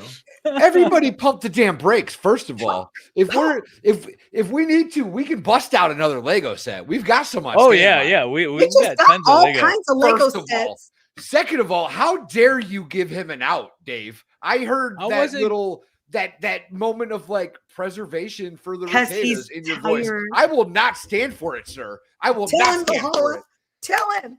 Yeah. I was No being outies here. gracious to I our have an guests. You know what? I don't usually cuss on I'm making stream, them finish. All right, but you guys Lefty got to says, finish. Fuck that, David. You're making them finish. Yeah. Facts. Only because my dad's asleep already, so I could say the F word. Your dad's asleep already. You still live at home with your daddy? It's Just staying with 11:20. He's Hey, 81. He's She gave asleep. us a house tour the other day. If I would live with my fucking Thank parents you, still, if that's the Baha'u'llah. house they lived in. I think Her her house dad is lives with fucking her. Gorgeous. Yeah, no, no my shit. dad. Actually, my dad lives in a way cooler house than mine. He lives in a 1917 Craftsman bungalow with like his is totally different than mine. Mine's more. You guys saw my house. It's more modern, brand new. Fucking gorgeous. Absolutely. Thank you. That's because you want to cook in my kitchen with me, I yo. really want to cook in your And kitchen. she wonders why Oh she yeah, I can't heard afford her legends of your taxes. kitchen. Oh my Her god. kitchen is Baha'u'llah and I are gonna make salsa, pico de gallo. He's gonna barbecue. I need to buy a barbecue. I have You in know, my- I tried to send Wendy a fire pit, tell them what happened. and couldn't do it. and Amazon blocked it because of the adhesive used on the packaging was banned in California. So I Yeah. wasn't able to send it. to- we sent her for Christmas last year, I think. We sent her a big package, right? A big care package, essentially. Huge. yeah. We were Just trying to sending send big her. packages all over the place. Nice flex. I tried. Wendy likes big packages. It took us like a week and a half before we could find a fucking bakery that would ship to where she's at. Yeah. Yeah. It was ridiculous. We were looking everywhere. There's nowhere in California apparently that wasn't cancer causing or something ridiculous. It was the stupidest thing. So how are you gonna buy a grill in California? Are those even allowed? You know, Yeah. I just get a shopping cart. I'll make one. It'd be fine. Right?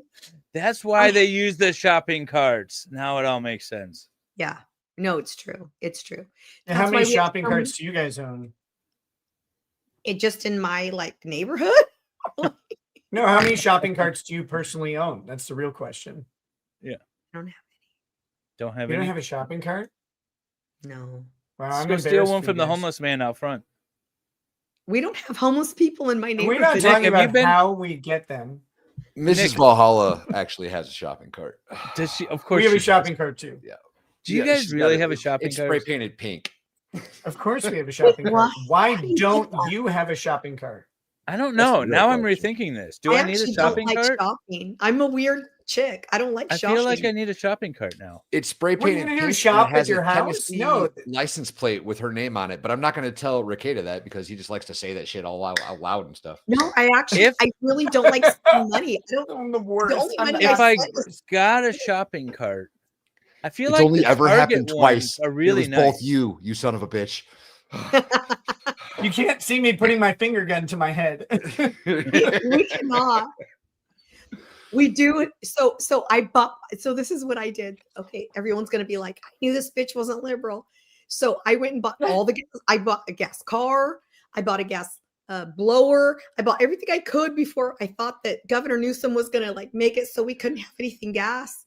Because I love gas powered things because I'm Mexican and we like powerful, loud shit. You like Speaking lawn of that, equipment. you know what I just learned? Yes, I like lawn Wendy, equipment.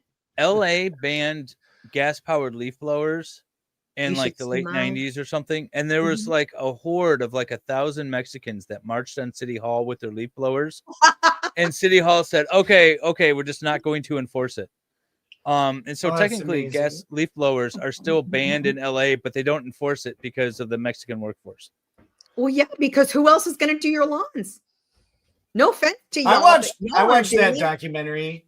I watched that documentary. A Day in a Life Without a Mexican. Yeah.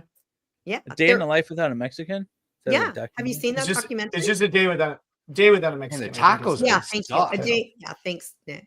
Yeah, a day without a Mexican. You physically, you all would die. Like you can't. Tacos survive would suck. without us. They would suck after that. Yeah. So, have you read, by the way, George Bush's book about it's about like all the immigrants in the country or something like that? I can't remember what it's called. I have No. He's I'm sure he it's starts riveting. off.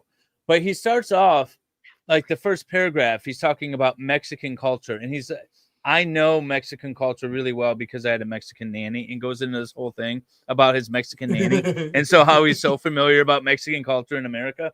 It was the most condescending thing I have ever read, and that was just the first chapter. And I was like, I can't read anymore. Do you remember when? I can't Ozzy imagine reading a George Bush book. It's so I have bad. one. I've got his Do autobiography. you? Yeah. This I is actually- so Junior or condescending and senior? bad. Junior or senior? Junior. So, want to hear a funny story about Junior? I also So have Jenna I was- Jameson's autobiography, so take that for what Ooh, it cool. You're bad. That was a better read, by the way. The Jenna Right? Jameson book. Yeah, that's gotta be a riot. 100%. It's pretty good. So I was stationed at a particular place during Junior's administration because I worked That's for what you did his. there. I worked for his Undersecretary of Defense at the time, and so I got my boss was a full bird something or other. Anyway, he said you can go with the presidential interns to this cool thing. We got to do GI Jane, got to do all kinds of stuff at Quantico. We got to do all kinds of stuff. Was Anyway, this before or after Monica? it was after her. It was right after 9/11. So you knew what you were after getting Mon- yourself into. Yeah. Okay. I was also like a grown woman. I was already a mom. And she Like, needed her third husband. So did you know I hadn't Yeah. had that one yet? leave the girl alone, man. Leave Thanks. her alone. Just So- setting You're the Oliver scene. Wendy, you're Oliver Taylor Swift. What the fuck's your problem tonight, man? Right? Calm down. Yeah, Thanks, really, really uncool, bro. Really uncool. Thank you guys. Thanks, Rekieta. So We got your back. thank you. So Arlington Cemetery. I lived like 15 minutes on the blue line from Arlington Cemetery. And so I took my kids, they were like high school at the time, junior high school. And we went to the whatever, not whatever, I didn't mean to say it that way. We went to a Veterans Day, a Memorial Day service where they do like the grave of the unknown soldier and all that stuff. The tomb of the unknown soldier. Thank you. Thanks, babe. You're very Bush was the president at the time. And we went, I got so overwhelmed by my emotions, which I wasn't expecting because I'm like, I hate Bush. What do I care? I'm a liberal, whatever. But I got so overwhelmed by the pomp and circumstance. And also, I care a lot about the military. And so I was so excited. I ran down. I was at the top of these, like it was like a arboretum type thing, like it was like an amphitheater type thing, like this stair things. And I ran down and I ran into a Secret Service guy and I tripped on him. You tripped on him? How short was he? What? You Oh, he was 7 feet tall.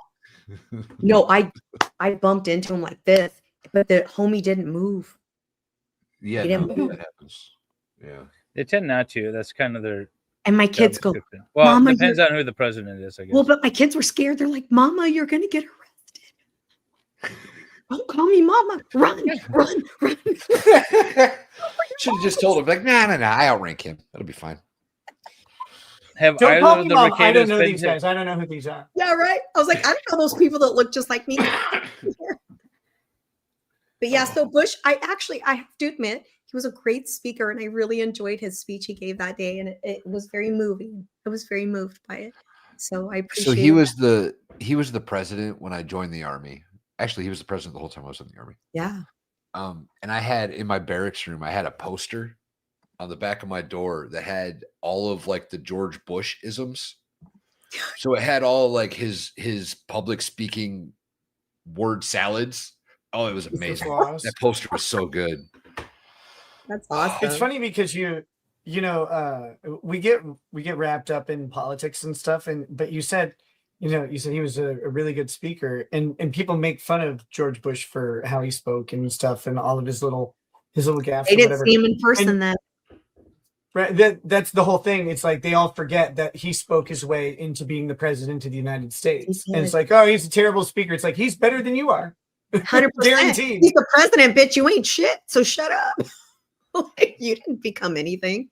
No, he actually was very eloquent and also, of course, I'm sure he had people writing a speech, but it was more than that. Like he evoked emotion. Like he made this crazy feminist liberal like run down and be like, yes, like it was crazy.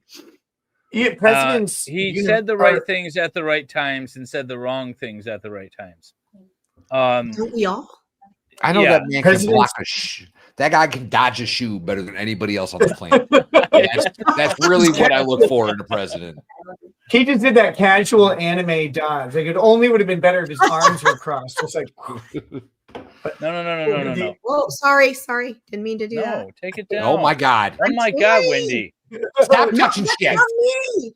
Stop. It's okay. Sorry, Nick. No. Don't worry about it. Tolerate that It's shit fine. here. Sorry.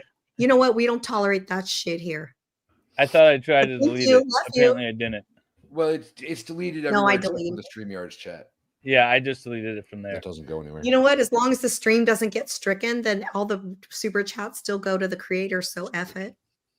When was the last time you read Unbreaded, Nick?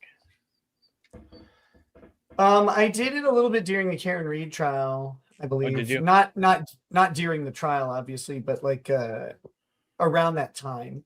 But then that was, I came back, I did a little bit. The Unbreaded is something I want to get back to, but you have to do it just right. It has to, because otherwise it's cheap and it gets boring. But I have some plans. I downloaded this thing and oh my God. I never It's read so it. I heard wild. you like quoting it and reading it. Yeah. Yeah. But going through this thing, oh my God. This guy's insane. You There's- downloaded it? You have it? Yeah, I have it. I have it Oh, right now. I'm yikes. looking at it. If, Yeah, it's if you need a 803 copy, I pages. have one. Yeah. No. I have it. It's 803 pages. I was talking of about just Valhalla. the most insane. Yeah, he rant. wasn't talking to you. Damn. He was talking to me. Identify. I would only send it to people who understand that Taylor Swift's a queen. Anybody else, I'm not going to. Don't Sorry. worry. I got it myself. I wish we were on my Don't need StreamYards. you. I've got the absolutely epic fuck you Rekieta clip, and I would have played it right now if we were on my stream. Oh. It's absolutely Wait, epic. what? It's like one of you just screaming fuck you at the camera. It's amazing. Hell yeah. Really? It's one of Make my me wanna Now I cuss want so to know what it bad. I was. love it. Kayla, I MLS have has a question mocha for dick. you. Kayla, I have a question for you. If you could Yes, ma'am. travel, if money were not an object and whatever, life wasn't a hindrance, whatever, you didn't have 10 kids, whatever. Where would you travel and why? Right now, if you could go by yourself, forget the family, forget all the things. Where would you go and why? Wait, by myself, or do I have to take Nick? Yes. No, no kids, no husband, nothing. What would Oh, edify you? What would make you happy? I'd want to take Nick with me. You can take him. Yeah, it's her trip, fantasy. Wendy. It's your fantasy, Mama. It's your fantasy. I would either go to like somewhere like Venice or something. Somewhere sinking that is going to be gone. Somewhere sinking. Like My San bank Francisco. account? You want to go look at my bank Well, I've account? been to San Francisco. I've never been to Europe. So you want to go like romance, like you like You've romance. never been to Europe, Nick? Why have you I not have taken not. your wife to Europe? Because I'll take Europe's you to So fucking until the government got involved, I had a plan. Go, God. I had a plan. I've been to Paris Always twice, the fucking government.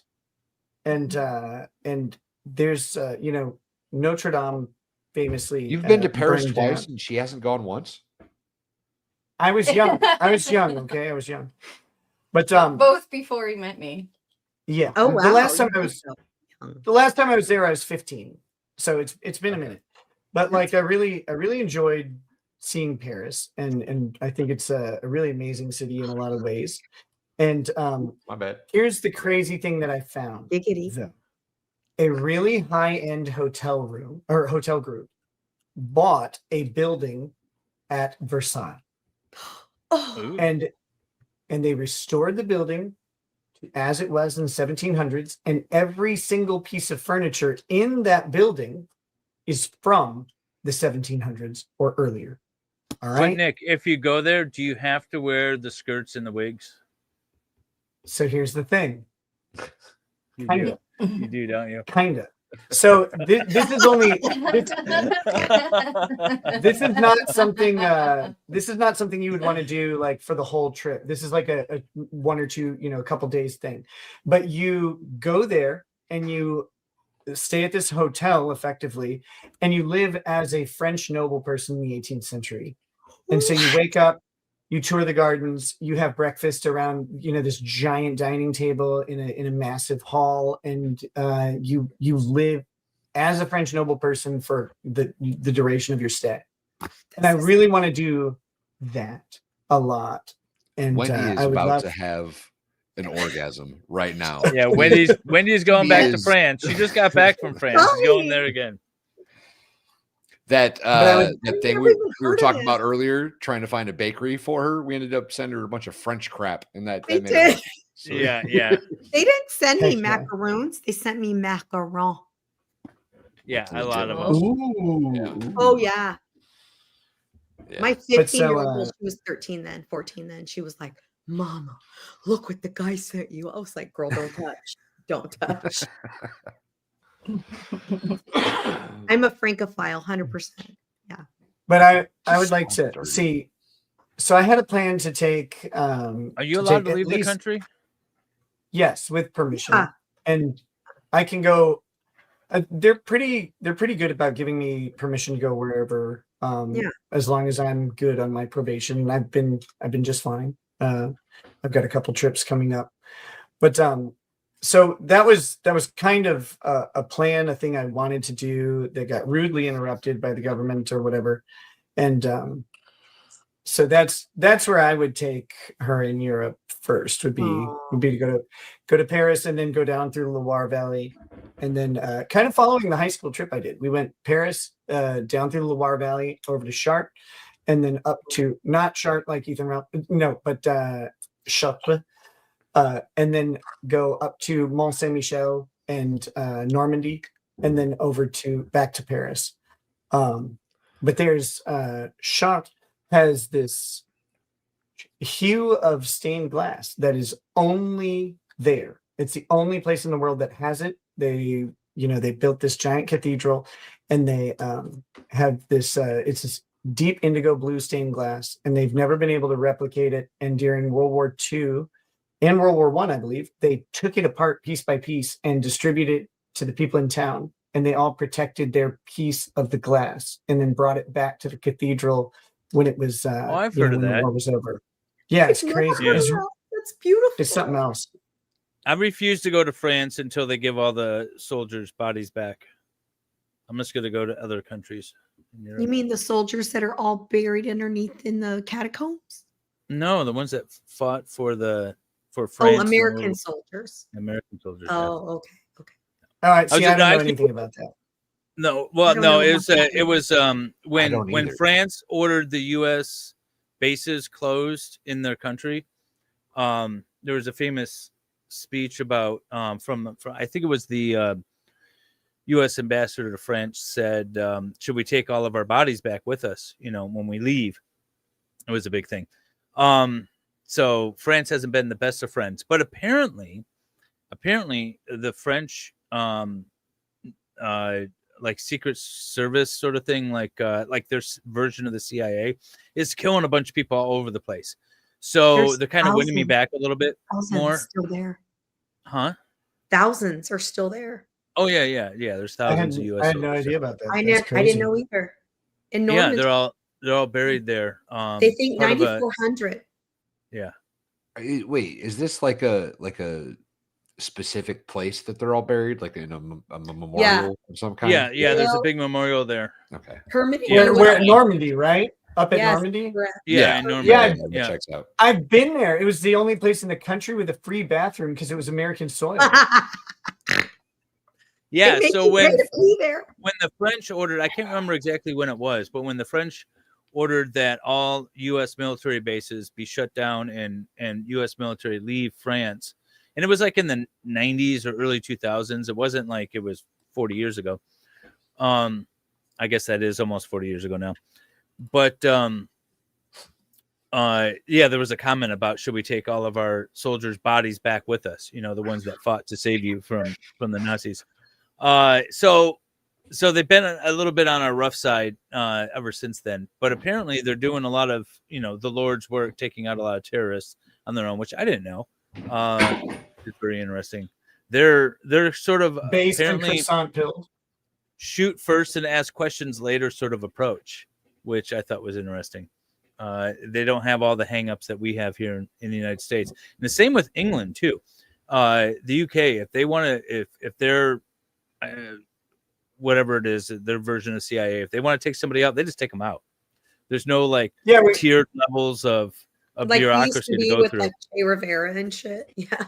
Yeah. Yeah, I mean, we forget that these countries are 1,000-year-old monarchies, essentially. Still, like they're not anymore, but they're derived from that. And it's like, no, you just kill your enemy. Like, what are you talking about? Why people they bitch about the U.S. and their border policy and stuff. And it's like, wait a minute, do you realize what a unique place the United States is in the world?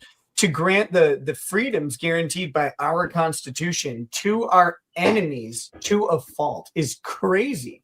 But we do. The only people that are Listen, bitching about that are the people that are coming from the countries that we want to keep out.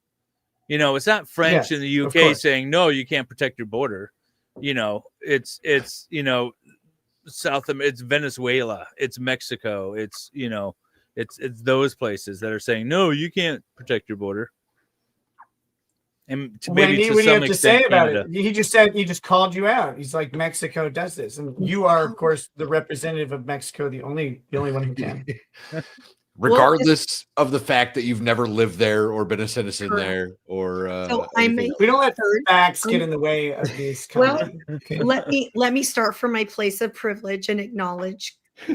Oh my God. Could you be more liberal? Let me say, I don't have a disadvantage in terms of I'm not a recent immigrant. My Hang on, parents- she's going to speak her truth. Well, it's the only truth I do how I feel like that in California specifically, because of the Treaty Guadalupe Hidalgo that was signed in 1856 or 46, I can't remember which year. The California promise Doesn't even know her own history. Very shameful. No, I'm just kidding. I'm right? joking. No, it's Sorry. I'm very regionally specific to my knowledge and my history, right? So it's interesting how treaties aren't ever acknowledged. They're not I can't think of the right word. They're not What you're talking about pre-exists the Mexican War, though. How do I feel about immigration? This is how I feel about immigration. I think that every single disgusting human being on the planet should be deported to some other island somewhere else. That's what I feel like. That's how I feel. And I think that Australia, we're coming right for you. Right? No, seriously. I mean, who cares about that place? Like, send them all there. It's not even real. I don't care. Well, about that's it at where all. they I hate started. That's where they all Well, started. I was going to say that's exactly how Australia started. They 100%. Yeah, I know. 100%. Benjamin asks in the chat, what is Queen Racket's building? The Atari. The You gotta pull her up. You want to show us what you're building? Oh, well, yeah. Do you want to see on the picture? Okay. What is that? That looks like a tree, but like a It new kinda digital is. one. It's from Asteroids. Oh, okay. Did Show you 'em this find, thing. like, is that a vintage Yeah. set or is that a modern No, set? no, it's a current set. No, it's a current set. So this Because is it what I looks was referring to. very Kind of looks like a legit. tree. Oh, that's cool. Oh, that's Yeah. cute. I built the Game Yeah, Boy it's one of the a couple of pieces. weeks ago. The Lego Game Boy, and that thing is sweet. You build like the cartridges that Oh, slide yeah. in and out. It's got a screen that looks like the old Nintendo logo on it. Yeah. That's I pretty do cool. want built to that say, last night. Did I build it last night? Yeah, she built it last night. I did. Oh, did you? Oh, that's Yeah. so cool. Yeah. I do You've been want to say practicing? something All about excited. undocumented people. I want to say something about undocumented immigrants in the United States. And that is and because I actually worked on the presidential budget for many years, so I know this for a fact. This isn't like bullshit political shit. There's $1 trillion, $2, $3, $4, $5 trillion a year that undocumented people pay into our taxes that they can't benefit from. For me, that includes Social Security, those types of things whether they're legally or You don't think illegally. there's illegal Mexicans collecting Social Security? Hold on. There is. I don't think they're Clarifying the collecting statement. $1 trillion worth. No, I think that I think that if it weren't for those people, we would have zero Social Security right now.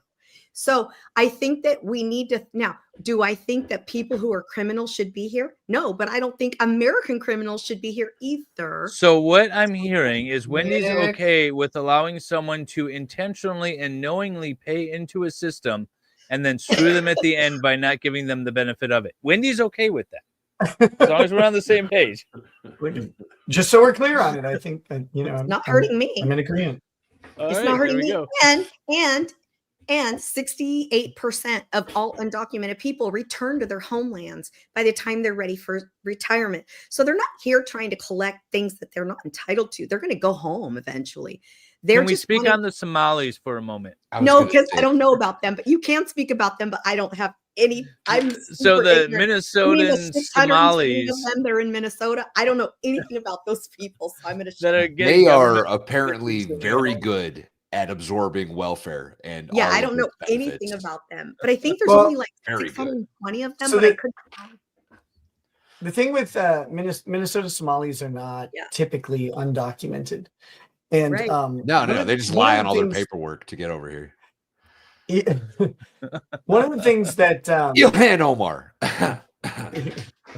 Now, I think she's a particular case. Now, listen. So one of the things that changed my sort of heart on Somali immigrants and typically asylees and refugees, right, is finding out just what it was like to go through to get to the United States. Because you don't get to just say Somali refugees are refugees from a civil war, and you don't just get to go, oh, I want to go to America. I want to go to Minnesota and live in the cold hellscape that it is.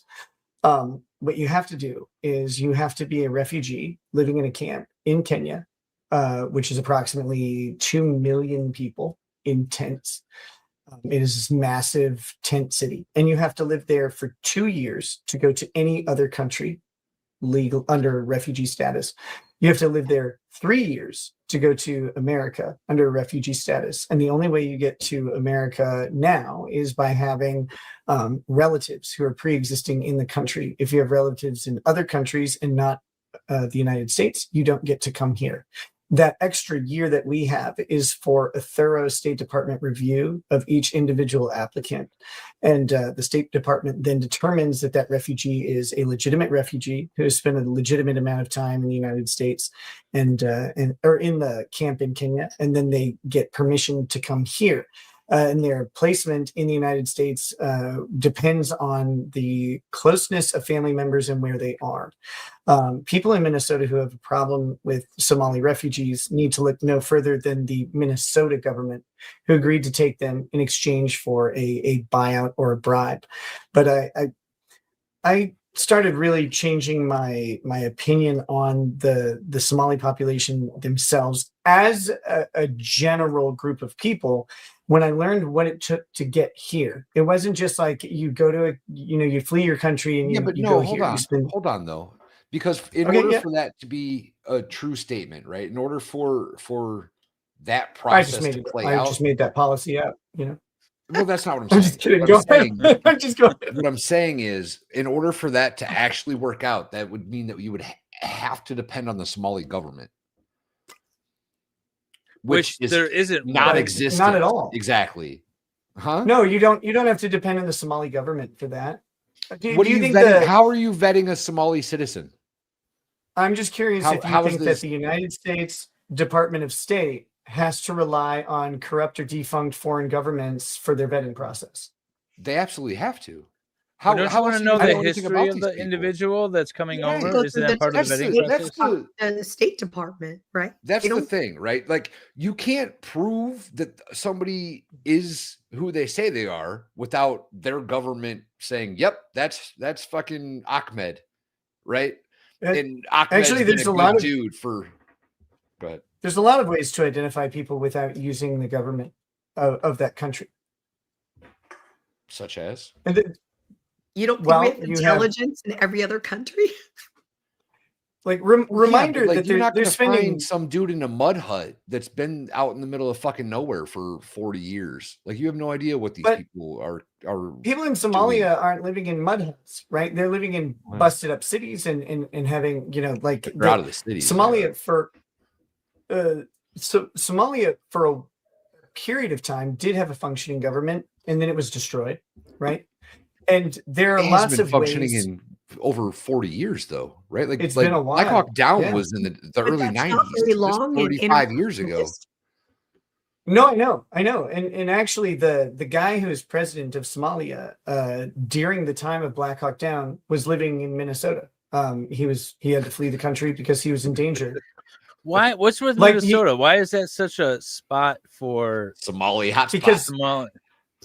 Because when the Somalian asylee crisis started during the Civil War, which was in 90 or 91, I think, which was the big civil war that started, that is Black Hawk Down time, and that's what's still going on.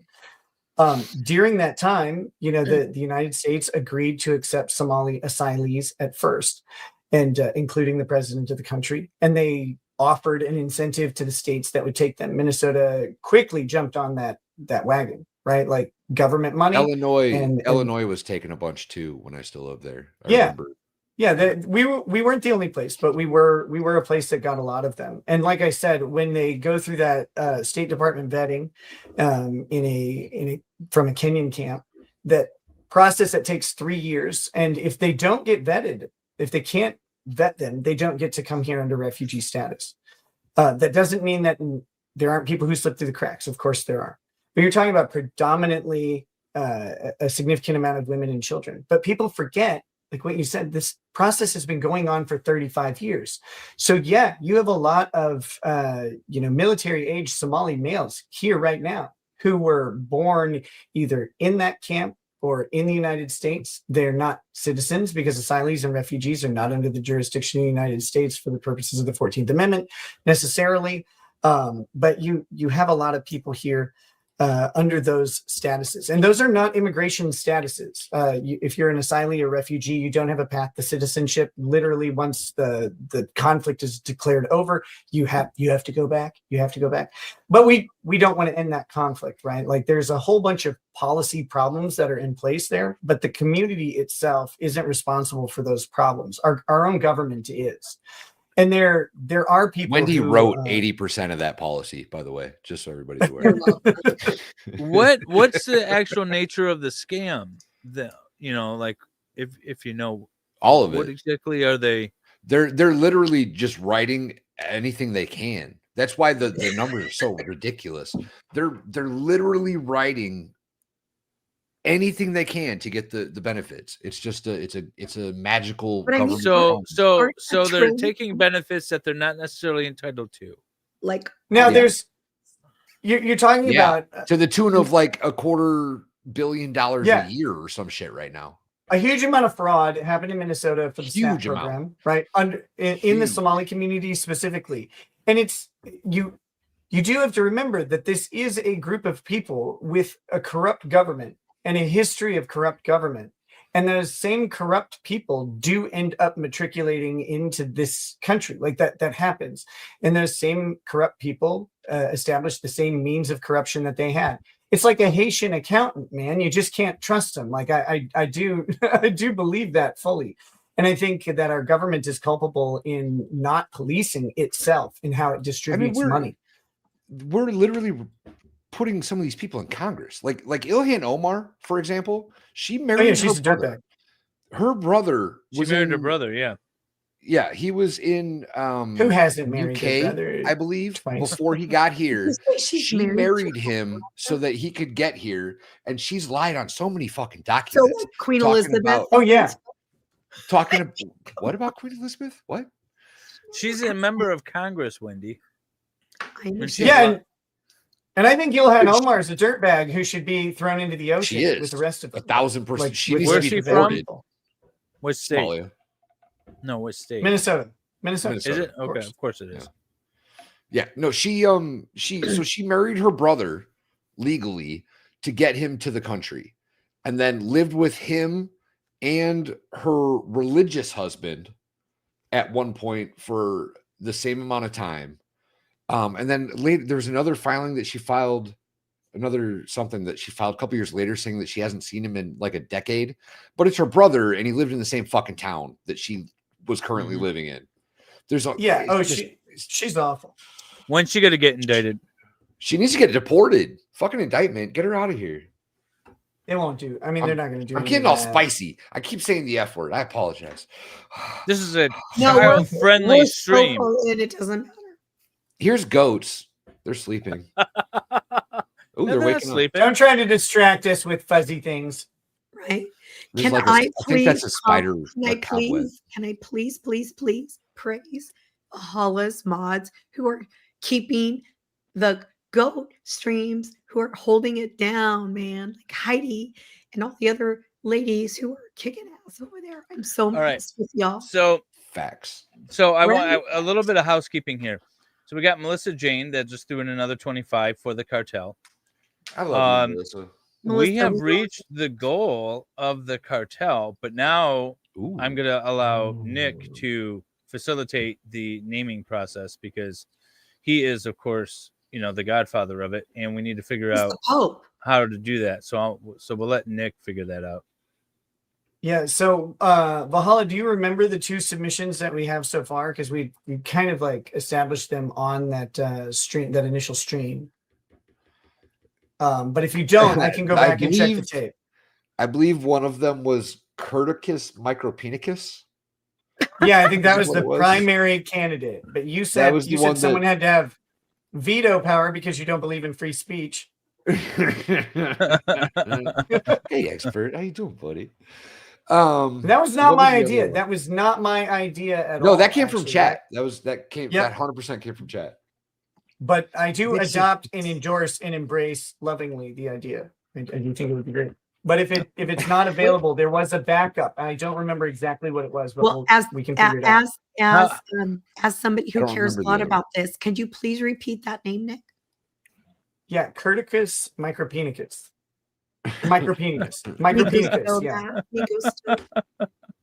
I think we're going to go with KP for short on that one. Is what we're going to do. So, but everyone who donated as part of the cartel gets a vote in this, right? Well, they get. This is a representative democracy. I was just gonna say, Nick is the Bush of this situation. Okay, Nick So is Nick the has elected been- official, and you are all his. I see. No, I see. All right, that's how this works. I'm mildly exaggerating. There is a democratic process that is look, it's pseudo democracy. But I said that anyone making a submission would be allowed to submit to me a name suggestion, and it would be considered consummate to their contribution to the You'll see that campaign. baby standing on its mom. So The so baby they is on should top of tweet its at mom. you. I'm gonna tweet. No, at, Wait, hold on. You can tweet at me or email me, whichever.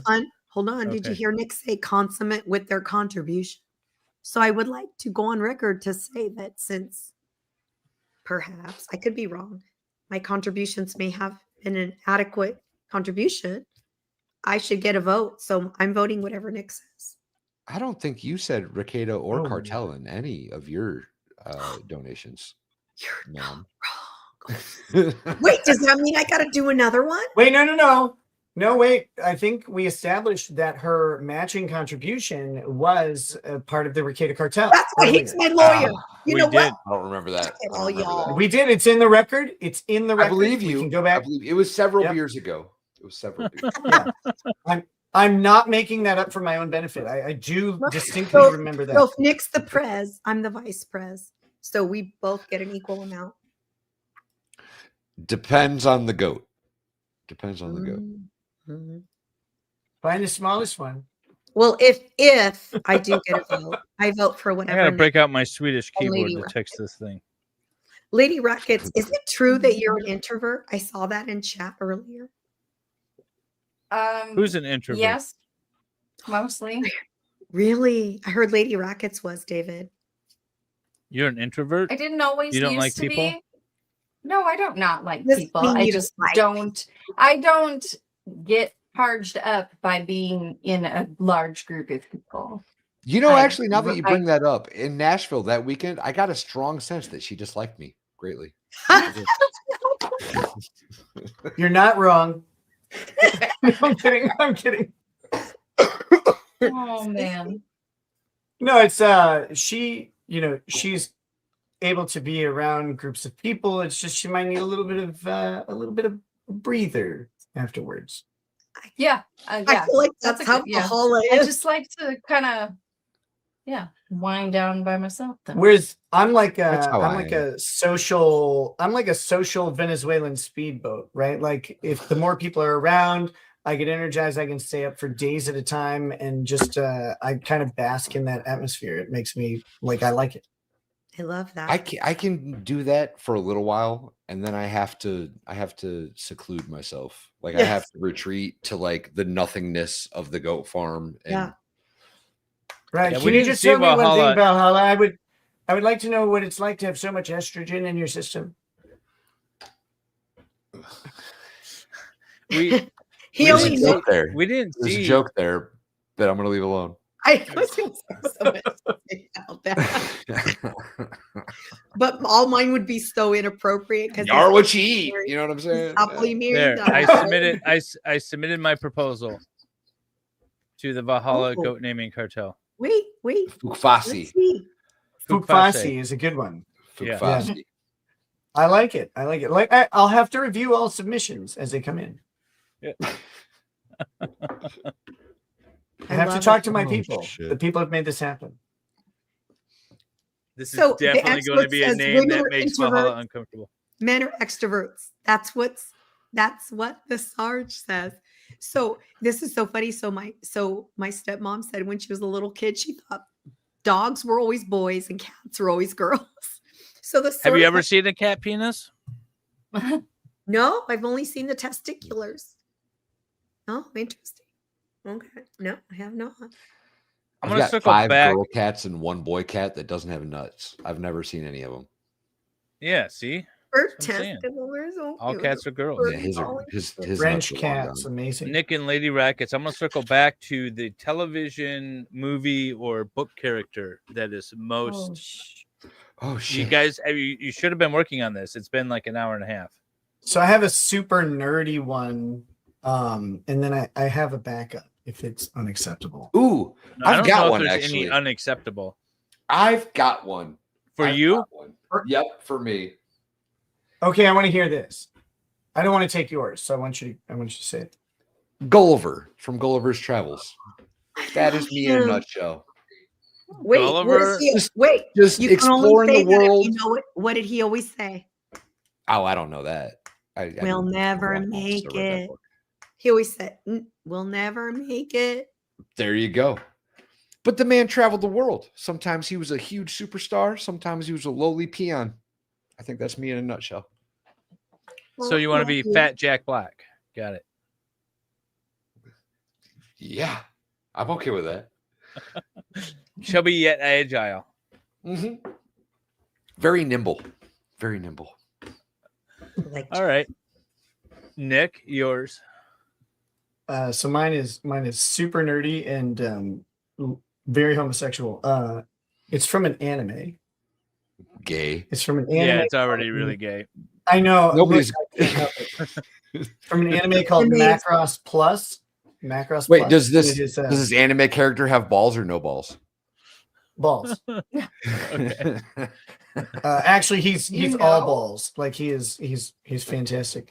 And his name is Isamu, and he's a Valkyrie test pilot. What's his name? Did you say Valkyrie? Test. Wait, Isamu. how do you spell that? Sir, that's my goddamn job. All right. That's what I do. ISAMU. Isamu? Yeah, Isamu. Okay. Look, I love ramen. Okay. A test pilot. Well, I mean, That- he's that also goes- like he's also just like a combat pilot, but a test. Yeah. Okay. All right. I could see that. He's about as free spirited and wild card as possible, but like always at the end focused on getting the job done.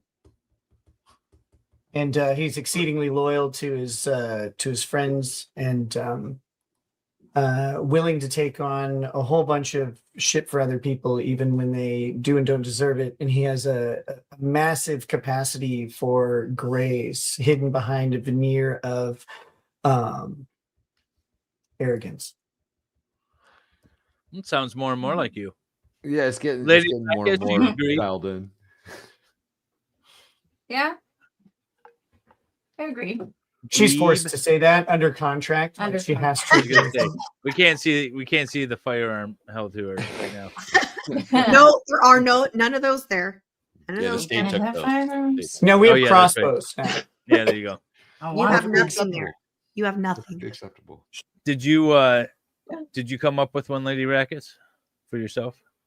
I need more guidance than this. It's too broad a Okay, so thing. the So test to is narrow me supposed to down a be little bit. introspective, so that it makes it so that you understand how you see yourself, not necessarily how other people see you, so that you can, whether or not you need self-improvement, but at least understand where you see yourself coming from.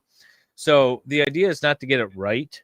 The idea is to learn more about yourself and and who you are in your own eyes. So yes. So there's no right or wrong searching answer. too many, like my brain is going through too many categories. Is what you know what I mean? Narrow it, David. She wants you to Narrow it down. Yeah. I just need a little narrowing. David's awesome. Like if David will Or Nick, advise narrow you it, where like- you need to go. What do you think? Oh Well, man. Throw a dart in a Like genre. who like a genre. Well, I don't know. But, I'm just but kidding. who, like, if you're watching a TV show, which apparently Yeah. the only one you ever watch is Star Trek. So I love it of too much. all the Star Trek characters, Wait. Okay, I watched a show once. It was called The 100. Oh yeah. The Yes. 100. Who are you gonna pick? This will be really interesting. Clark. I like it. Clark? I think it's good. Clark is the character's name. Clark Griswold. Thank you. Is it No, I'm joking. No. That's a joke. I was like, no, what is her last name though? Clark Griffin. Clark Griffin. Griffin. Yeah, no wonder it sounded familiar. Yeah, Griffin. All right, She's the Clark main Griffin character from of the 100. From the 100. Okay, and why do you see yourself Also as this smoking particular hot. character? Just saying. She is smoking hot. Right, which I'll give you that. like you. No, Just- I don't know. She is thrust into these situations where she has to take the lead. She has to make the decisions, even though she isn't necessarily the most qualified person. Like, for example, she's Grounders. 17 at the beginning of the show, and she's sent to Earth. So Earth has become inhabitable. She's a juvenile delinquent. Space, blah blah blah. Yeah, she's a juvenile delinquent, but she just always is the one that people turn to for decisions. And What was her crime again? Her crime was like she was was gonna her dad let it be known that the Ark was running out of air. Yeah, gonna run out of air. They were And they were all gonna die unless they made some hard decisions like like sending 100 juveniles to Earth so to see if it was habitable. The 100 is a really, really interesting show. It's a CW show, which means it's full of hot people. But it's this really interesting sci-fi show that They can't starts get audience off- there with the writing, right? So they gotta Right. Add the This attractive one, people. this one though, I will say, like, it has this most interesting Rekieta. Thank you. That was it. like I couldn't think of what her nickname was. it goes from 0 to 100 on this like sci-fi universe, because first it's just this post-apocalyptic dystopian society that's in a space station. They have very rigid rules, and like if you screw up, you're dead, you're executed, they throw you out the airlock. And the 100 are the juvenile delinquents who have not, they go to like a brig until they're 18. They go to a brig until they're 18, when it would be humane to throw them out of the airlock. Like they have some noble principle, but like we'll let you live in a cage for your first few years, and then we throw you out. Teenager, just kidding. Right. So then this it's an authoritarian regime that runs this thing, because you have to be. There aren't resources. There's no future. They have to preserve. I could have picked Octavia. Damn it. I thought you were gonna. Damn it. Now I want to go back. But, You want to go to Octavia now? Yeah, same show. So the 100 are all these teenagers they're not old enough to be executed, and they know that secretly know that the Ark is going to run out of resources and people have to go. And they believe that Earth is irradiated and uninhabitable, but it's been a while since all this happened. They're several generations deep now. So what they decide to do is, instead of executing these children, they tell everyone that they're being executed, but they actually send them to the surface to just see. And the whole thought is, well, we were going to kill them anyway. So they send them to the surface. And when they get there, it turns out it actually is inhabitable. It's survivable. And that there are people there. Yeah, people are there who survived for centuries now, without any sort of organized society, and had to rebuild civilization in their own way. And it's not good, right? It's very brutal. It's very bad. But then Regeneration. it goes crazy. Like then it goes into crazy out there sci-fi stuff with time travel and wormholes and all sorts of nutty shit where they go to these other universes. Like it's good. It's been on for good 7 stuff. seasons. Yeah, I've I never think heard of it's this done show. now. Yeah. It's a fun watch if you started like in sci-fi as a 14. genre. Yeah. Is it more science fiction or science fantasy? On question. Is it like hard sci-fi? No, I think it's more sci fantasy. Yeah. And but like it just gets into concepts about like what civilization is, what humans are capable of, but also like talking about independence and perseverance, and like there's a ton of themes that go on in this in this that explore the human condition in a whole bunch of different ways through very specific archetypal characters, but that are also given like a lot of humanity. So it's really a good watch. Coming as someone who's a complete TV snob, like I don't want to watch anything garbage. I really enjoyed the progression of the story. I'll have to check it out. Yeah. By the way, I noticed you have very sophisticated references to movies and television. Mine are so garbage. I feel so unsophisticated around you with my references. I'm like, yeah, 90 Day Fiance, yo. Like Love on the Spectrum. Love on the Spectrum is still one of my favorite shows of all time. So that's so cute. I have never actually watched that one. Although we I tried watching. Sweet. It's like sickeningly I sweet. do have an autistic grandson, so I should watch it. What's the Mormon reality show? We tried watching that. Big Love or something Big like Love. that. Oh my God. That is the worst dribble I have ever seen. That's worse than the Kardashians. Yeah, I don't have any interest in that Yeah, I show. don't care about that one. I do like Cole. I will go ahead and say like I had a really impure motive for watching Love on the Spectrum. Like, oh, I'm gonna laugh at these funny people, right? And then you start watching it and you fall in love with those guys immediately. Right? They're so likable. Yeah. And they're Australian, so they're like already disabled. I mean, just by nature of their birth. I mean, they live on My wife's friend was on this Swedish version of Farmer Seeking Wife. I think it's what it's called. I should go on And so we watched it because she was on the show, and it was so hard to just watch it. You know, any of those shows, they're so bad. I had to just keep fast forwarding until it was her part, and then I could see what she was talking about. The thing I love about Love on the Spectrum is like an autistic guy is gonna take this autistic girl out for a date, right? And he's got his like backpack on. He's like, I'm gonna wait. This is to mixing? the Joina Museum.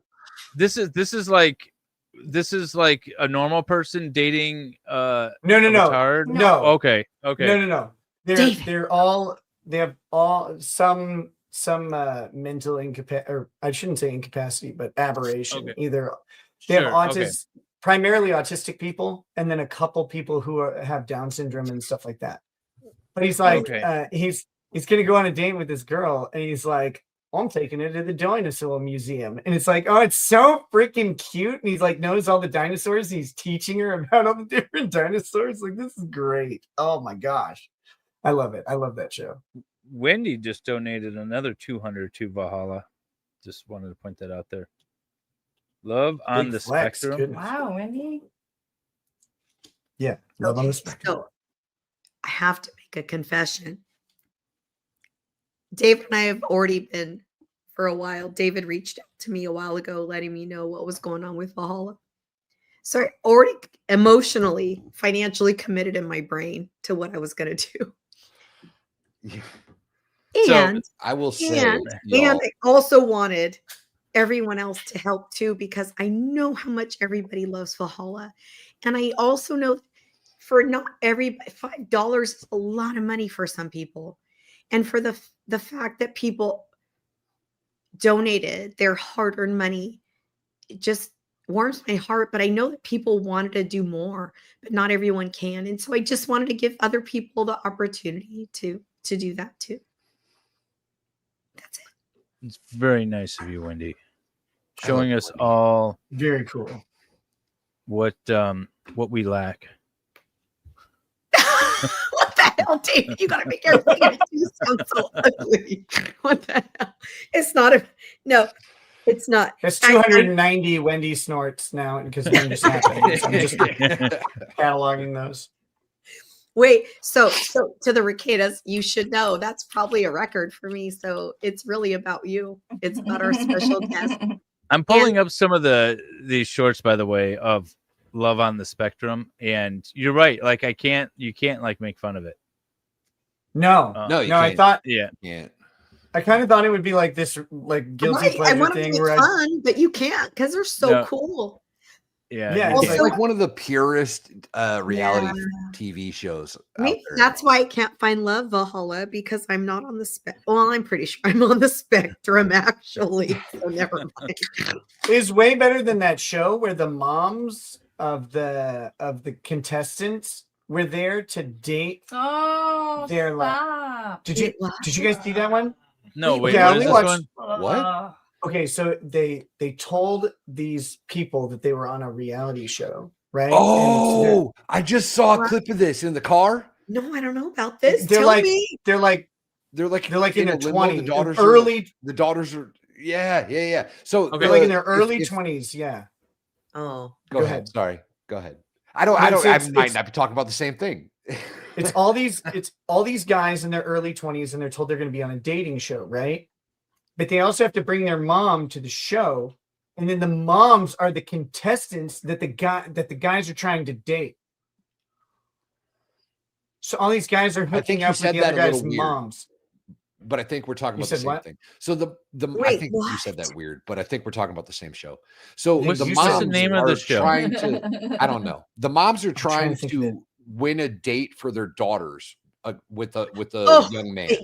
Okay. Right. So the young man is picking the date based on the moms. No, this is not it. Different. This is way worse. This is literally the moms hooking up with the other guys that were their son's age. And like they had to do these gross games. Like, so they get there and there's this big mansion, and to pick their rooms, the first game was that the moms had to be blindfolded. The sons took off their shirts, and the moms had to identify their own son by feeling the chest of all the contestants. Ew. Wait, what? Okay. Yeah, you heard me. I would know which one my son was because he's a little on the chubby side. But gross. The gut. Yeah, it was. Why am I very disturbing show? No. What's the name of this show? I feel like I'm gonna be a little nauseated. Like I don't feel well about this. Hey Google. So gross. What was that show where the moms, was it Cougar Island maybe, where the moms were in a dating competition for the peers of their young sons? That show was like MILF Manor. MILF Manor on TLC. No thanks. Nope. You know what's crazy? If it were the other way around, if it were men doing that with women, we would be freaking the F out. No, thank you. Can you imagine? No, because I'm single.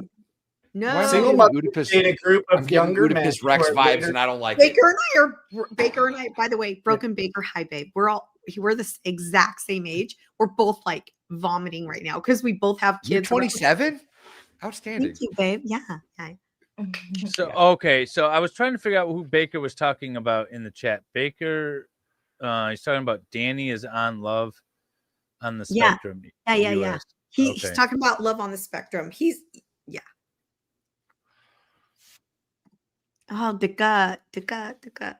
Yeah, MILF Manor was disgusting. Are rackets as cool as me where they have teenagers that teach them all the cool lingo? Because the gut is like disgusting. So yeah, like we know all about things that he's got Lesko Brandon. He knows about all the things already. He does?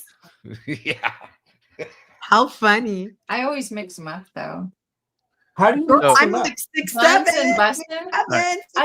I'm like, all right. Like, I don't know, is man. this the show? I think MILF Manor. This is insane. Yeah. Okay, first of all, the house is gorgeous. I think it's my time to find love. Most of the moms are not. Love was 30 years ago. Do me a little.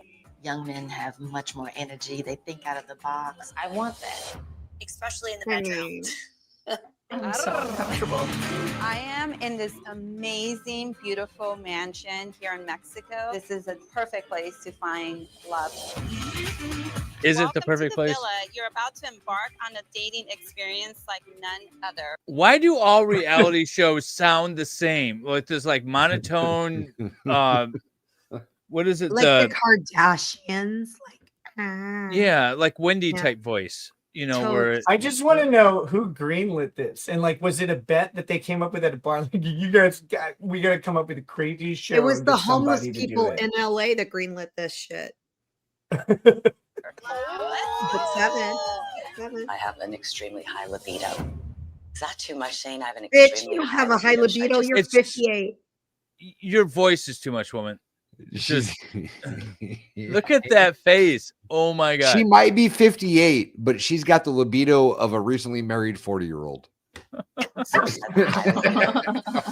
She got some progesterone in her JJ. 8 hot moms. Well, hot is care how old I am. Hot is a relative term here. Yeah, yeah. Right, but also if you take the face away, their bodies aren't that bad. I'm not gonna. Here we go. I heard the greatest line. What's a $10,000 woman? And the guy was naming off a bunch of celebrities and said Vanna White when she's looking at the board. And that's these women here. Like they look fine from behind. Their silhouettes. Like if you look at these women from behind, wait, we got to back it up here. Like this. Like, yeah, okay. You know, there's a few of them from behind. Yeah, you know. Remember how we were talking about Johnny Depp and what's the movie? The one we were talking about earlier? Crybaby. Remember? Oh, yeah. Remember Ratchet Face? Remember Ratchet Face? That's these ladies. Ratchet face. These bitches be Ratchet Face. Yeah, they're all. On their bodies because my body does not look that good. Wait, It just what? got real. So that's all their sons. Yeah. So all the guys are their sons. Better across the street like Ratchet Face. Yeah. Oh my god. So in my day, we called them a butterface. You guys know what that means? Butterface. She's hot. Yeah. Butterface. Butterface. Yeah. Butterface, bag and tag, whatever. Right. Bag and You know what I've found working in the bars for more than a decade before I met Mrs. You would Valhalla, know. obviously. Mhm. At 2 a.m., it doesn't really matter. That's what I've learned. If you're still alone at the end of the night, the pickings are less slim than you think. Except that works well for hooking up, but it doesn't work The well twos for at- marriage. Like, The it doesn't twos work. at 10 turn into 10s at 2. Wait, so you guys want to hear? So Rekieta, I have to tell you this. David said you should stop dating in California. He told me, and you got to date over here because you're going to turn your like 5 into a 10, like over. In another Yeah, you will. Yeah. Yeah, Definitely. just go to the Midwest where everyone is slovenly and horrible. Yeah, exactly. Your assets go a lot further here. By the way, he did not call me a 5. I made that up, but it was. I don't cute. know if I gave a number. I was just going off. Of No. the general I sense. was no shade on MLS. He would never do something on purpose cruel. No, he would. But never mind. Oh, now we have the anti Karen Reed chatter going on in the chat. Oh, we do. I want to hear an No, anti. like about the anti Karen Reed groupies. What's up? Oh. Yeah, because Baker's in here. I thought. What was your take on Karen Reed? Lady think she's Rackets, hot. did you watch the Karen Reed trial at all? I think she's pretty for an old lady. I I only meant more caught with the legal. bits and parts. Most of the time, well, I try to watch Nick's show, but depending on what I'm doing, if the kids are around, I can't. So Yeah. I only caught. Look, I just turned a 6 into a 9 and opened the wrong bag. Oh, he's only on bag 6. That's He's got. We got 26 to another go. 5 hours ahead of That's us. impressive. I think there's only 10 bags, honestly.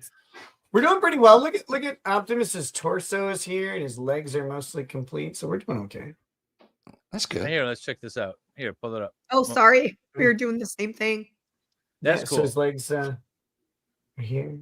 That's a very cool. I'm gonna have to get that set. I think that looks fun. Dude, It's out. they have It's out now, so now you got to play all the markups. My son's gonna want that one. Oh my no, god! you can still buy it at our Target. So if you want one, just let me know. Oh, I okay. can pick it up for you. Oh, nice. But It's out the of one stock I really everywhere want, except Minnesota. the one I want now though is Soundwave, which was I just was released. gonna get Bumblebee and build it tonight, but because Wendy had sent me There's the Christmas. This is the Christmas one. Christmas. This is Christmas Yeah, stream, this yeah. is the Christmas stream. But Bumblebee is definitely going to be the next build. Yeah. Okay. I like Bumblebee. Who doesn't? Yeah, and I like that it's the classic Bumblebee and not the stupid new one. Yes. Oh, I Although- can't talk except through radio signals. Stop it. Although the new Camaro version is kind of dope. I gotta say. Yes, I you tested are. the Camaro. Lefty. It wasn't great. New Camaros You know, are cool.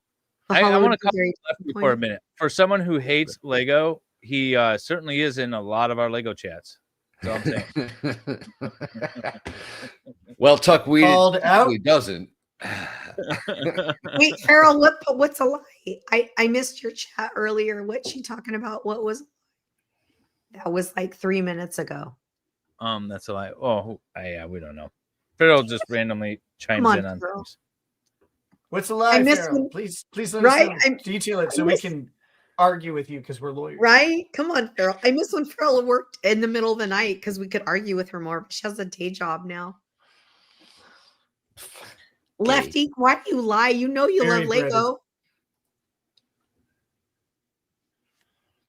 You said David. would Oh, never I be said intentional. David what? would intention. No, you're right. You're right. I took it back. Yeah, no, that's bullshit. That's a Yeah, bullshit. no, I would do what now? Earlier, Wait, I said is you this- would never intentionally be mean, but that was a lie. It wasn't a lie. It was misstated. Is this the We Danny just that understood Baker's it. talking about? Yes. Is this the Danny? Yes. What's wrong with her? It's let me try Nothing. this He again. likes My her. aunt explained that autism is just a part of who I am. Like my eye color, it's like having hair, it's like having brown hair or hazel eyes. That really Wait. Having autism is just the way she is. It's like her hair color. Yet I don't think her hair Yeah, color is same thing. natural. Yeah. I think she dyed her hair there in this video. Just saying. Do you guys know Look at her that hands. the like queen That's racist. I think you're being racist right now. is? Might She be was a little bit. definitely born like that. Do you guys know about the queen content creator though? That Balin chick who has Tourette's. And No. it's Oh, like the, yeah. oh my god, she's a gem. Right? I She's a love baby wiener. her. She's British or she has an English accent. I don't know if she even is English, but she'll be talking. She's like little baby wieners. It's like so funny. It's so funny. I don't know what to do with it. You know what, you guys? Maybe I have Tourette's. What- No, you what's just with her- snort. What's with her She hands? showed me the book called Dear Charlie, which explained that there's some autism within me. So just like the character Charlie in the book, I can't make fun of somebody who's on the spectrum. But what's with her hands? I can make fun of that. Dude, I know the pickup line the love on the spectrum guy should use on her. I What's heard that? you had a little autism in you. Would you like some more? Like that's how you're gonna do it, right? Like Perfect. that's the move. I think that's a great move. Best show. I Who- think Baker has a little bit of crush on her. I think so. He's I think fascinated so by her. too. I'm a little bit sad because I thought Baker had a little crush on me, but it's all good. Oh my gosh, she's all over TikTok. All right, so who was the Oh. one you were talking about? Her name is just type in Balin, Baylen, and then Tourette's, and you'll find her. I'm autistic. Oh, it came up the second I typed in her name. Let's see here. What is this? Who is this person? She's just Baker, who female is she? content creator. She's a female content creator who has Tourette's. She educates people Oh. about like what A Tourette's British is. lady. She's a British. I don't think she's British. Oh no, I think just her know. Tourette's tick is British. the girl that has Yeah, the yeah, like, she's not reality British. show. She's Oh, not she's British. so cute. I love her. Yeah, she's funny. Smell, think about Oh hell no! like that because I'm thinking about that. I'm trying not to look at him. Try not to look at him. Because every time I see a bald person, I have to tell them that they're bald. So I'm bald. The most random thing. Oh my god, that's amazing. I love. Do you know it's like the Eric Cartman Yeah. episode of South Park where he wants to just like say whatever he wants, and so he pretends to have Tourette's. He discovers Yeah, this it new was magical amazing. disease. Yeah. No. Oh, it's like a superpower. It really is. She uses it fully. Tourette syndrome. Stupid. So you're gonna do pancakes Babe, listen, I could And work eggs. at a restaurant. and sausage. Good morning. Where's my flap? Oh, do it to me. I'm 21. I still live at home. Not ideal. What do you mean But still? My Mexican parents are people my live at home heroes. till they get They married. do anything, not only for me. Wait, but what's the name of for the show? All of my siblings. There's not enough. I don't know, but she's for all my rings. Balin out loud. this is Balin so out since loud. this is on TLC, I don't know how deep they get into it. You got to watch just her Instagram content, where because like her like Tourette's tics there were wholesome. Like you're bald and making waffles. They are way worse than that. They're amazing. Tourette's Is fascinating. Yeah. Yeah. I gotta log in all this. It's on the screen, David. It says it on the screen, the name of the show. That's where I found it. So, Nick, what do you think about, from a legal standpoint, Americans, or well, let me not be specific, people getting married in order to get green cards? What's your standpoint? Ilhan and Omar. I was thinking more about Wendy and Baker. Back to the Somalis, goddammit. Those sons of bitches. So I mean, this is all part of a rather specific problem. It's a problem that government has created and it cannot solve, and it stems at its very core from government marrying people in the first place and then imparting a moral meaning to what marriage is. And I don't understand why civil government has anything to say in what a marriage is. I think a civil union is more appropriate for government to issue. And I think a civil union would be between anybody who pledges to share economic value and resources in a particular way. And that's fine. I don't think it should have, are you going to stick your wiener in her or him as some sort of qualifier to what it should be. So first, we have an issue with the government defining marriage. I don't think it should. I think marriage belongs to a person's personal faith that they adhere to, and then they can define it however they want. The government deciding to extend tax benefits or some sort of protected status should not depend on bedroom activity. That being said, going beyond that, immigration is another issue where we've decided to like incentivize this weird path to citizenship through, again, who you sleep with, which is a weird thing to do. And then we have to police whether you're genuinely quote unquote love this person and whether the marriage is quote unquote legitimate or if it's an illegitimate thing. It's like, why did you create a system in which you can create where you have illegitimacy even being possible? Immigration shouldn't depend on this, not at all. And so, immigration should depend on the question of whether family connections exist, whether it's reasonable, whether the person is able to be self-supportive and sustainable in the United States. That's why are we bringing chaff into the country? Well, listen, let's hold off on the criminal.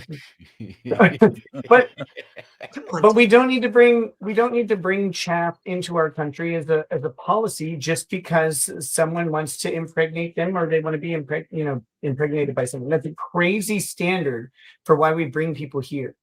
If you have a family connection, it should be a factor in immigration and whether we want you here. If you want to marry someone from outside this country, by all means, go ahead and do it. Have the greatest relationship ever. But they may not be coming here. Maybe you need to go to them. I don't know. Like I don't know why. 90 day the other way, right? You know that whole thing? Yeah. 90 day the other way? Yeah. That's a whole show where they like their love mates can't get into this country, so they end up going, like a woman goes and lives in, North Africa and then can't handle the hijab, and wonders why she doesn't have her rights. Right. Hi, everybody. Today is Tuesday. And what that means is that Balin Out Loud is on at 9. God damn! David, we tap that wiener, tap the rotisserie chicken. Did she just say tap that wiener? Tap that wiener, tap that rotisserie chicken. Okay, so you still have time to watch Balin Out Loud on TLC. TLC, the learning channel. Learn something, bitch.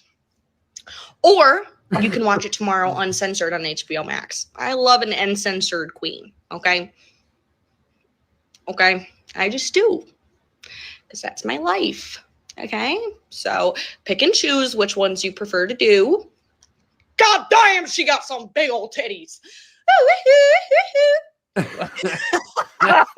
Oh my God, this woman is amazing. I am She's a following her dream. on Instagram. Wait, now. why are we need to get her on Lego stream? We She's do. amazing. She's way too big time for us. Way too. Nick Rekieta's on our stream right now. We can get Figure out what you want to do tonight. Maybe watch. I'll be trying on some wedding dresses, and Colin gets to watch his niece. So that's probably the most entertaining thing you will see all week is Colin babysit his niece. Okay. God damn.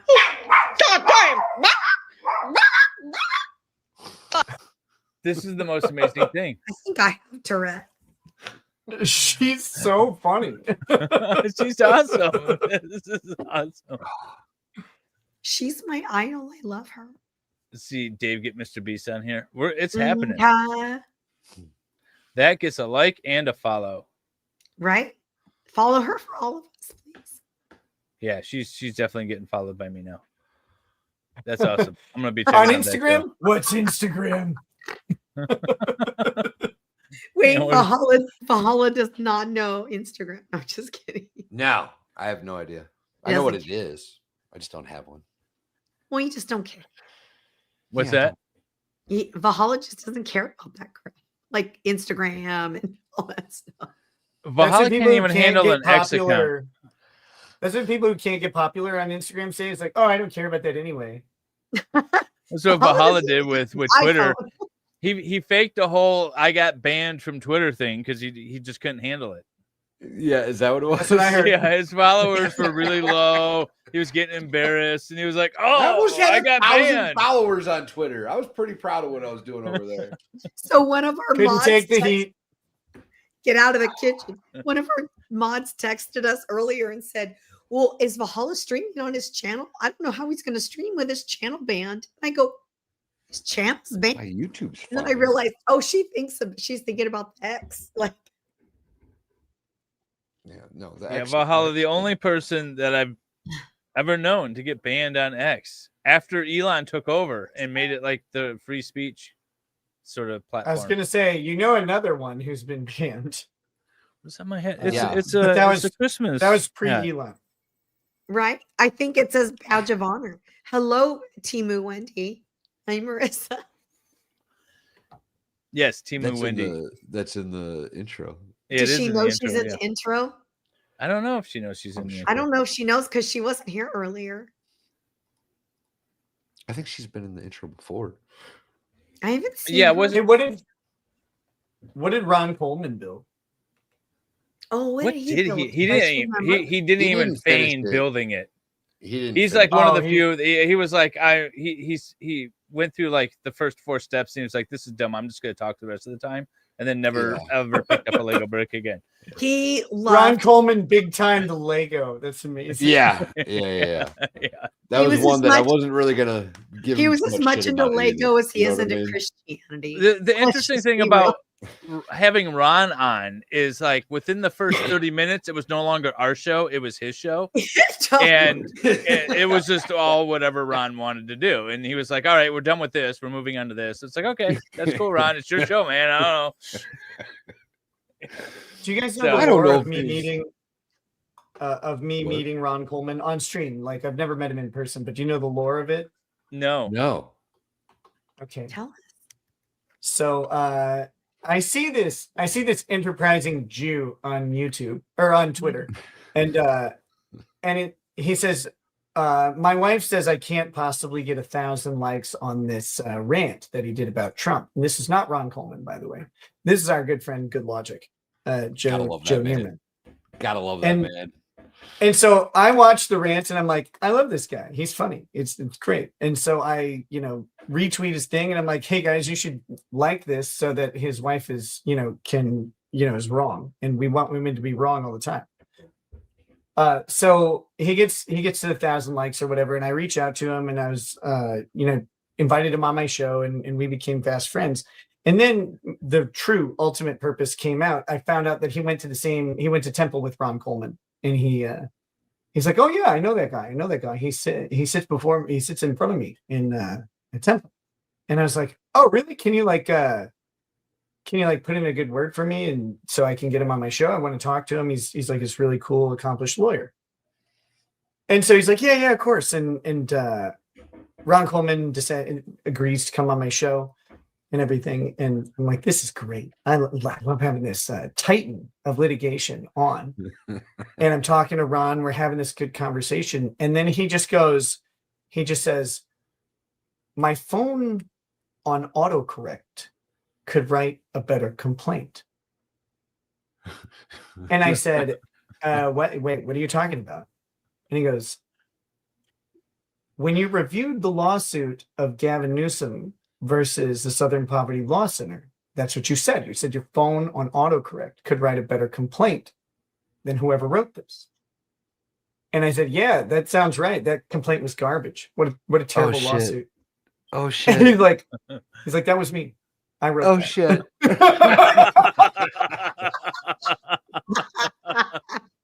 And he played it stone face through the whole thing. And I was like, oh man. And then I went, I was right though. Oh, he's like one of the most scariest people that I've interviewed, just because you don't want to like upset him. You want to keep him in your good graces, and then he's awesome. like sneaky with his mindset, right? Like sneaky. We don't need these stereotypical like very offensive.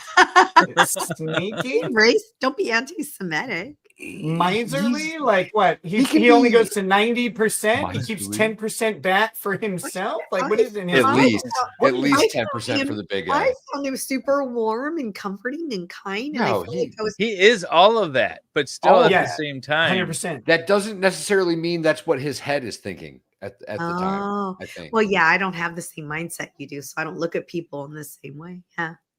Ron is Ron Coleman. I'm not talking smack. I'm not intending. Yeah, no, I know. Like, no, I'm not talking smack. I wouldn't talk smack against the cartel. No, what are we doing? Hell no. No, I thought our stream with. I don't know. He might. Somebody does. It ain't me. I found him to be quite benign, but also, my perspective is different. So yeah. No, it was. I genuinely love him. I think he's great. Yeah, he's really. He spent several hours with us building Lego, and he had zero interest in building Lego. So that was a positive. I thought. Yeah, and also it was a year ago, so we're still like getting our bearings. But yeah, it was pretty cool. I love that you mentioned like you're scared of Ron Coleman. The only reason I'm scared of Ron Coleman is not because of Ron Coleman. I'm scared he'll sick Harmeet Dillon on me. Like that's who I'm terrified of. I'm terrified of his law partner Harmeet.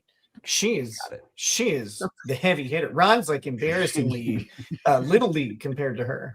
Really? Harmeet. I have so much respect for Ron that I didn't want him to think less of me as a lawyer because I'm sitting here in a treehouse playing with Lego. You all your toys in the background, David. Yeah, that was like the biggest your thing. Muppets and your toys. He's hilarious. Yeah, he's hilarious. I commented on something on YouTube the other day, like some crappy court case I didn't like I was some loser I was talking about. And somebody goes, what's this lady with the Muppet avatar talking shit to us about? And I'm like, bitch, I don't know.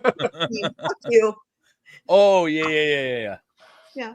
No, I just, that was all with Ron. And then wherever Ron wanted the conversation to go, that's where it went. Which is what makes him such a great litigator. And it was, I realized it like halfway through, like an hour and a half in or so, I realized like, this is just his show. I think I even put in the private chat to Valhalla. I'm like, this is just Ron's show now. We're doing whatever he's got going on. We were just enjoying the ride at that point. I think. Yeah, we very much were. No, he's really great. But one of my dream interviews is Harmeet Dillon of Dillon Law Group. And one of the first cases I covered that was not the Dick Show lawsuit, right, was James Damore. who was the autistic guy who worked at Google. They were asked to give employee submissions about hiring practice recommendations. He went through Google's employment data and he did the logical thing, which was to say, okay, where do we see high success rates of promotions and good performance reviews? And he found out that those results are typically, not exclusively, but typically geared by job category towards different genders. Basically, men tended to overperform in programming and in engineering tasks, and women tended to overperform in HR and marketing tasks. And so he said we should gear Google's hiring practices in the majority towards this. And again, not exclusively. He said we have the data to back up that these people tend to be more successful in these things. So it makes sense to effectively market their job market towards those genders.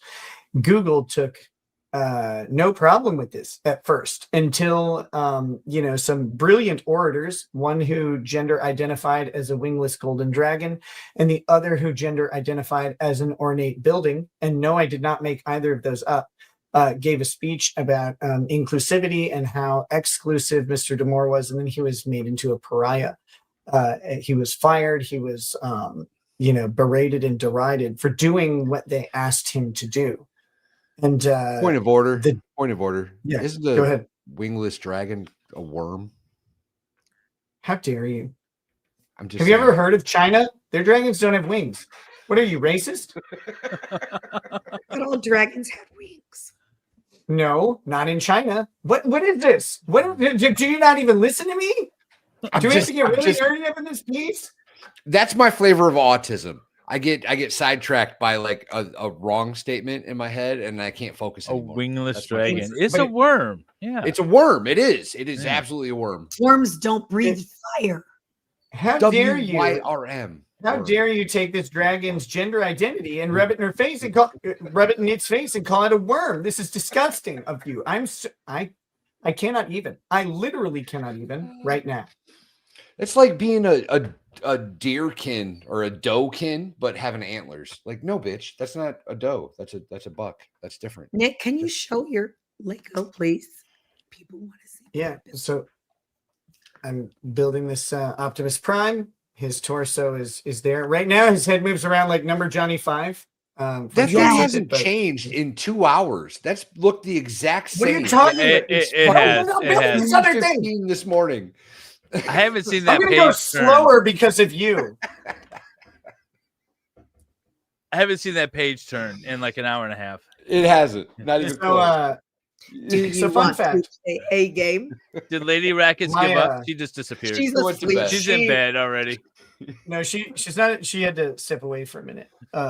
Hopefully she'll be back soon. But so the James Damore case I covered early on. I mean, my channel may have had 10 or 15,000 subscribers. It was also the first time I was immediately doxxed. So I started covering this case. I made fun of the stupid gender weirdos who are speaking at Google. And I said, James Damore did nothing wrong, just like Hitler. And immediately these people had, I started getting emails from Google engineers who were conservative. And they said, hey, I can't speak up at work. Thank you for talking about this and being a voice for this. Everybody else is going after this guy. And I'm really scared. I have similar beliefs. And I now feel like I can't speak my mind. At the time, Google Messages was Google Plus, and they had two versions of Google Plus. They had the public-facing one, which everybody could use, and they had an internal Google Plus for only Google employees, which is an ecosystem of about 80,000 nerds and autisms. And in the internal Google Plus, my bar license and my identifying information was immediately spread around to everybody. And it was actually like, it was my first brush with that sort of thing. And it was a little terrifying at first, but nothing ever. Man, I wish I was cool and got doxxed by something I was covering, not by my friends. Look, get on my level or whatever. But yeah, so it was and the person who represented James Damore in the wrongful termination lawsuit and actually I think is someone who does understand the social media aspect of it better than many of the major law firms out there is Harmeet Dillon. She represented him. She was not afraid to take on Google. She has sued the US government. She has sued everybody, and she's a fucking firecracker. She's one of my heroes as a lawyer. Not well for James. The lawsuit itself basically got, they reminded them of the binding arbitration clause in there, and they fought against the arbitration. They lost that decision, and I think it was resolved out in some other way. I don't know the final disposition, but I know that they didn't win necessarily, but Damore, became this symbol for the entire nation to fight against these types of policies and the type of abuse of a certain viewpoint. And this was a guy who is not particularly conservative, right? He was just data driven. And when he looked at the data, he reported the data he found. And they made him out to be, they built a cross and hung him on it, because they were against conservatism and they sacrificed a lamb to the, on the altar of it. What year was this? This would have been 2018. 18. When So it that's started. when the facts don't care about your feelings thing started pushing back a little bit. Yeah. I mean, it's a big part of it. It was somewhat of an initial pushback against some Me Too stuff. Cause I mean, he wasn't Me Too'd in that way, but it was a similar vein, right? It was COVID wiped out feminism so fast. It was hilarious. Like the pop feminism, not the real feminism, right? Like second wave feminism, still cool. Yeah. But COVID really took the reins and kneecapped that whole pop movement of third wave feminism. But it was James Damore was a little bit of a pushback against that. It was and he grabbed the attention of so many people because he seemed like just a genuine guy. And they fired him and made him unhireable in Silicon Valley. It's like, this is the only thing this guy can do. So that's your dream get for your channel. Who's your favorite guest that you've had on your show? Oh man, that's a tough call. Right. That was going to be my next question because I stole it from David. I'll have to think. I've had some really, really amazing. Oh wait, no, I know exactly who it is. I'm sorry. Who? I know. Valhalla he's says an definitely author. He's an author, and his name is Ed Greenwood. And so people have maybe heard that there's this tabletop game that a few people in the world have heard of. It's called Dungeons and Dragons. Yeah, Right, I've heard and- of it once before. Yeah. Just Right. a little bit. Obscurely, but so Dungeons and Dragons was created by a guy named Gary Gygax. Primarily, he gets credit for creating it, right? But the main sort of campaign setting that has become kind of the primary idea of Dungeons and Dragons was largely created by this guy named Ed Greenwood. And Ed Greenwood wrote a series of books about a wizard named Elminster, who's a critical figure in the universe. And I read Ed Greenwood books as a kid. I loved Elminster. I really thought it was amazing.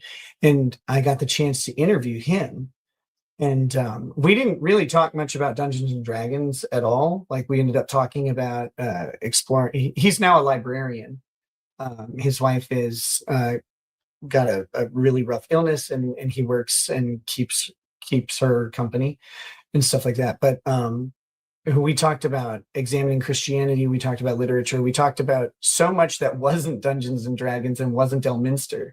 And I didn't mind for a second because he's just a brilliant, thoughtful, and wonderful guest. And but I got to say, hey, thanks for writing these books that brought me so much joy as a kid. And then he told me about creating like these characters, like creating Elminster and creating the Forgotten Realms. I mean, that's the setting he created, was the Forgotten Realms. And I was like, when did you create these and how? And he said, and I said, was it like before meeting Gary Gygax? Were you a DM? He goes, oh, no. I created these characters when I was like 6 and 7 years old.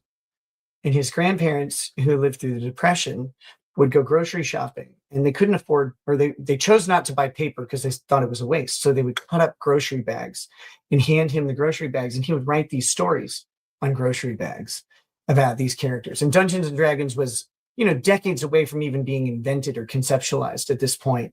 And then when it came out, he loved this idea of a fantasy game, and he could plug this environment in. And it's now like when they did the movie, the Dungeons and Dragons movie, that's set in the Forgotten Realms. The Wizards of Thay and all the stuff came from this guy's creation. He's truly like a magnificent guy. Very humble. When was your interview? This would have been in early 23, I think. Early to mid 23. So you can find it on my channel if you type in Direct Examination or Ed Greenwood, either one of those. I decided a while back to create a series of interviews called Direct Examination, and I've done a couple of them. I want to do more, but I only have 2 questions prepared for the interview, and it's state your name for the record, because it's a gay lawyer show, so you gotta be lawyerly. Right.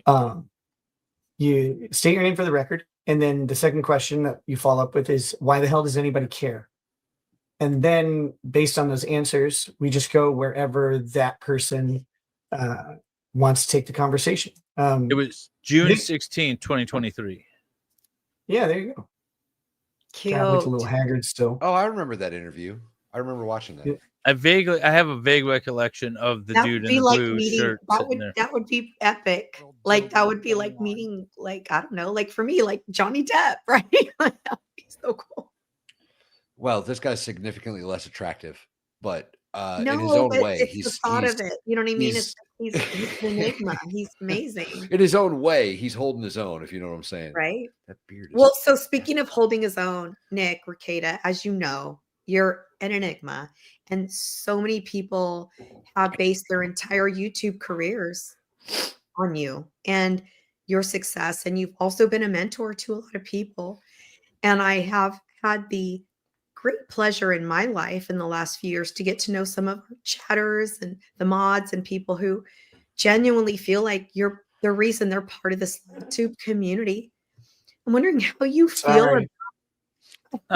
Sorry, not sorry, right? You need to apologize for that first, right, Nick? Sorry to bring all the riffraff in. Right? Yeah. Thanks a lot, Nick.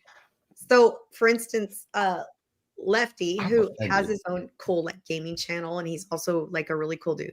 Well, he's not cool, he's mean. But anyway, he said, if it weren't for Nick, he's a you wouldn't Vikings know. fan. He's not that cool. That's what I said. He's like, you wouldn't even know me if it weren't for Nick. How does that make I know, you and feel? I owe him a round of golf. I owe him a round of golf. He invited me to play golf with him like 3 summers ago, and I have not. Plus, I just haven't gotten around to it. Please beat him for me. Oh, I will not beat him. I am awful at golf. Oh, so am I. I was like, please beat him for me because I suck. But honestly, I know you're being humble and I appreciate that. And I think you're being very kind, but how does it make you feel that like you could definitely, you are responsible for probably 1 million people like having something to do with LawTube, if not more? How does that make you feel? It's pretty cool. It's pretty cool. I love You that. are the sole reason that I started a channel. Well, see, I do have to apologize. Gosh, I'm so sorry. You owe everybody an apology for that shit. Especially But everybody who had to donate to this guy. Like I just emptied your wallet. Honest to God, though, like you're the entire reason that I started YouTube, because I at the time, right? This was, I don't know, a couple years ago, but at the time I was pretty convinced that the world was going in a bad place real quick. Yeah. And your brand of humor, your ability to just say the things that I was thinking, obviously in a more eloquent way, but nonetheless, that was what With what a whole lot gave more me racial slurs in it, probably. well, maybe. Maybe that not. was the reason that I decided that, you know what, I can do this YouTube thing. If Nick Rekieta can make these jokes, I can make something You would similar. You know what I mean? No guy can do it. He's still alive. No, You're right. so YouTube was not, like I said, my channel wasn't intentionally created. Yeah. You know, when I mentioned that Lady Raggets ruined my entire life by being so adorable that I wanted to stay in Minnesota and had to work at a bank instead of writing great movies or whatever. I wouldn't have written great movies. That's a joke. But I wanted to write movies and books. I like telling stories. It's something I just really enjoy the idea of. I enjoy the practice of, and so I didn't think I would ever get to do that because I lived in a place where you know, the pitching and selling of stories wasn't something that got to happen. And so, but I was okay with that. Like, that's how life goes. You make some choices. And I really was much more interested in this lady than I was in that, you know, in selling these ideas or whatever. And you can always tell stories to people around you. One of the things I say a lot to people is impact the circle that you have. Impact the sphere of influence that you have. And maybe your sphere of influence will grow and expand to some level, and maybe it won't. But if you're always working in the sphere that you're in, then everything you do is worth it and it's worthy. And you know, I think that's somewhat biblical. Like, you get trusted with the amount that you're responsible for, or whatever, like those stories. But that's always been kind of an idea that I've held on to. When I stumbled into this YouTube channel and people were like, we really like this. We really like this thing you're doing.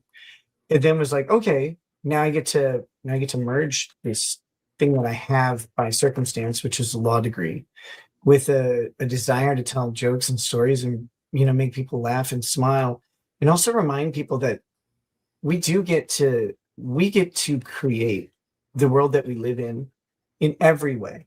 I mean, we may be subject to rules and laws. Of course, there are some boundaries, but we get to change those boundaries and we get to push them and define them. And it doesn't happen if you don't say anything. And what has brought me immense sort of satisfaction is watching people like Valhalla, like you guys, like everybody I meet, take the opportunity. He's never watched a single stream I've ever done. Don't let him bullshit you. He's watched the ones he's been on. Exactly. I was going to lawyer that one out, but thank you for doing that, my representative. But the attorneys are saving each other over here. It's the idea, though, that anybody can pick up a microphone and a camera. If you even want to, you don't even need a camera, and say something and find someone else who agrees is magical and marvelous. And the fact that we can learn something, but we can also be ourselves again and not be subject to these norms and mores that kind of constrain things. And I know this is super gay, but I said it on another stream, so now I'm stuck with it. There's a line in a Machine Gun Kelly song called Outlaw Overture, and it's in the second part of it. And he says, I feel confined by societal norms. I was born to walk the line. Survived being insecure, but it led to my decline. And it's like that duality of concept of success or whatever, and of identity is something I feel we all go through, but like I kind of particularly agree with it right now. But I always felt like societal norms are these structures that, what are we doing? Someone offended me so much the other day. This stupid bitch. No, I'm just kidding. Like, sorry. That's a joke. No, someone emailed me and they were in front of my face, please. At least someone emailed me, and I'm not gonna say who it was, but someone emailed me and they had kind of an apology and some kind words. But one of the last things they said was, hey, and stop saying certain things. You aren't cool. You're a gamer nerd who happens to be eloquent, which was a nice thing for them to say in some ways. But then I responded back with some other stuff. But I said, and by the way, I said, don't tell me what is and isn't cool. We all make our own cool. And if you haven't figured that out by your very advanced age, then I don't know how to help you anymore. But there's so many people who want to be stuck and defined in a category, in an idea, or a rule. And why the hell are we doing that? We don't have to anymore. YouTube, podcasting, the availability of bandwidth to all of us plebeians has allowed us to show these major networks that they literally ain't shit. I mean, we watch these people go from being propped up by multi-million to multi-billion-dollar organizations. Yeah. And then they go out on their own and they can't get anybody to listen to them. And it's embarrassing because some dorky half lawyer from Minnesota can. And it's like, why are we listening to these people tell us how society works and tell us how our lives work? We don't have to. And so like that's the main satisfaction I get out of all this, is watching people stand up and define their own cool, define their own world, and change the one they're in. It's amazing. Speaking of, Nick, who's this guy and why do you hate him? I don't actually hate him. That's a great picture of him, by the way. I have so many things to say. So that is. No, I mean, don't you want to debate whores That's a on guy YouTube? who He looks for like a living? really gag upset. reflex. He has zero gag reflex. Just Don't you saying. want to debate whores for a living on YouTube, Nick? I mean, He looks No, like a what I really want to do is upset him. open olive jars without issue. That's what I want to do. No, so this is Andrew Wilson, and he is considered like the lead or elite debater on the right or something, which I don't know. I don't watch How his is stuff. I that don't possible? How? I don't know. I don't really care. They're not very Look, good at this- debating. The Whatever podcast, what they do, it's a simple premise. It's really easy. Let's bring on a bunch of girls that clearly have fucking personal issues happening, and let's just tell them how stupid they are. That's the entire premise of this podcast. Yeah, I mean, It's like I watch the shorts to laugh at them. I don't take them seriously, but apparently they take themselves so much seriously that they don't want to tread on this part of the internet. It's crazy because that guy was a frequent caller to the Kill Stream before he became Andrew Wilson, and like Christian debater. So he says he's a blood sports debater, which a blood sports debater means that you're not actually debating. You're counting down till dropping the F slur on your opponent, which is funny and very entertaining. And I love it. Like this is my hobby. Oh, it's Don't get me highly wrong. entertaining. The Yeah, shorts of that they course. produce is like super addictive and funny as hell.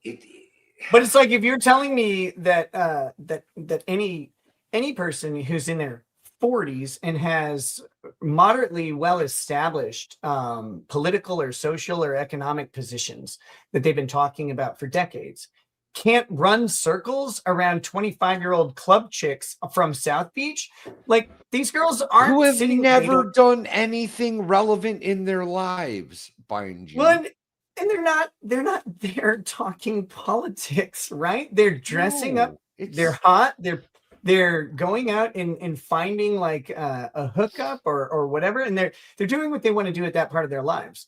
Like the fact that we were nerds in our 20s and continue to be now talking politics and law, like that doesn't make us somehow better. But sure, we can give a refined argument on a whole bunch of things, and they can't. But why would they? That's not what they're built or equipped or trained for. We are. The And one so thing that he's out of this. No, yeah, but he is so somehow this made it into your Twitter feed, and like he commented back, and then he did a little short video about how he apologized for commenting in it, and he forgot about what this whole side of the internet was like, and he regretted commenting on it and didn't want anything to do with this side of YouTube or something. I just thought it was very high-minded of him.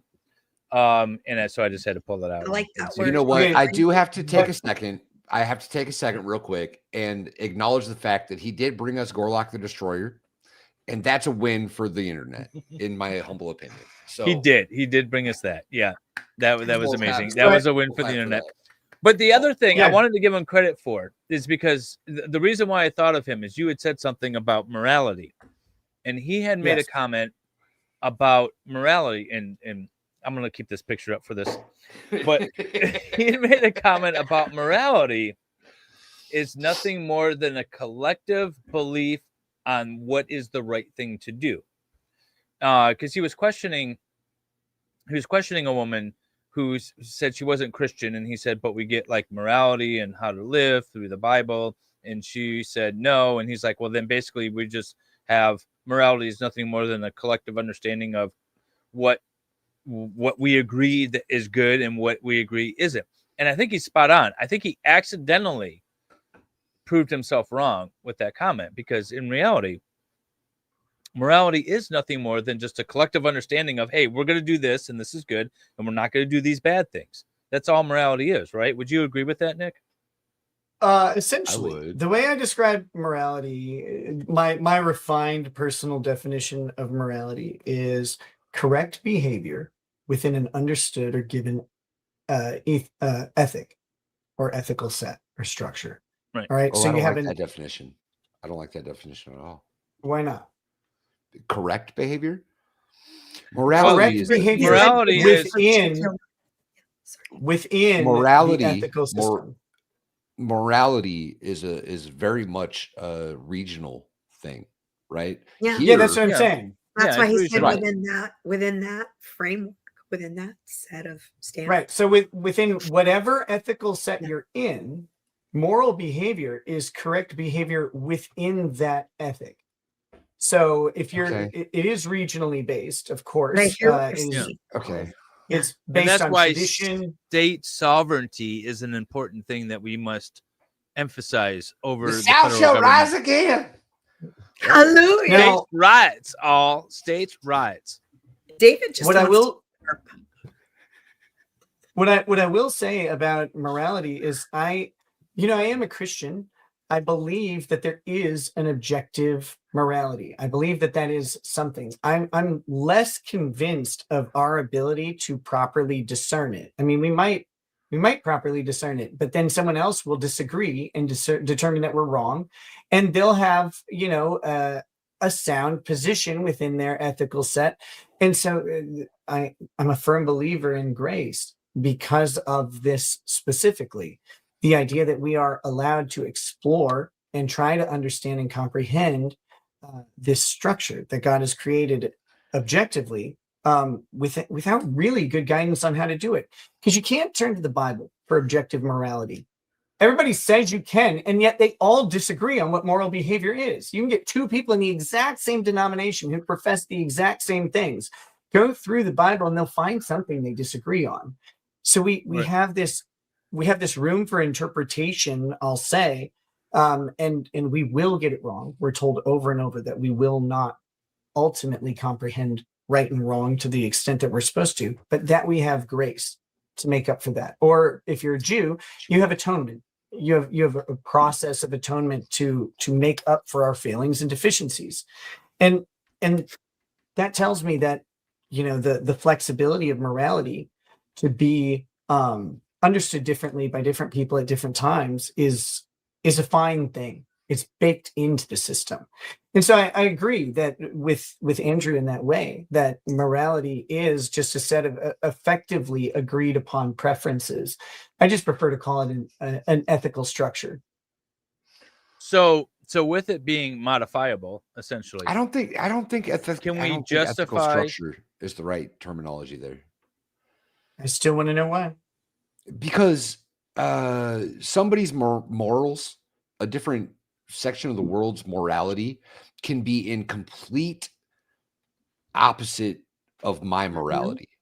Yeah, they have a different ethical But set. what makes yours the correct one versus theirs? That's the problem that I have with the statement. Well, I feel. not Can I? that- No. I feel like I Nick think is you're. saying- I think Nick is. Correct me if I'm wrong. I feel like what Nick is saying is, yours is yours, his is his, mine is mine, his is his. but we're all regionally specific, we're culturally specific, we're religiously or not religiously specific. So wherever we are in the world, our way of being is specific to what our morality is for that way of being. Okay, let me put it this way, right? Like this is simple. This is an A/B test of it. There are things that Muslims do that they believe are correct, and there are things that Christians do that they believe are correct, and those things don't always agree. So what we have is two different ethical sets. We have the Muslim ethic and the Christian ethic, and then but my behavior isn't.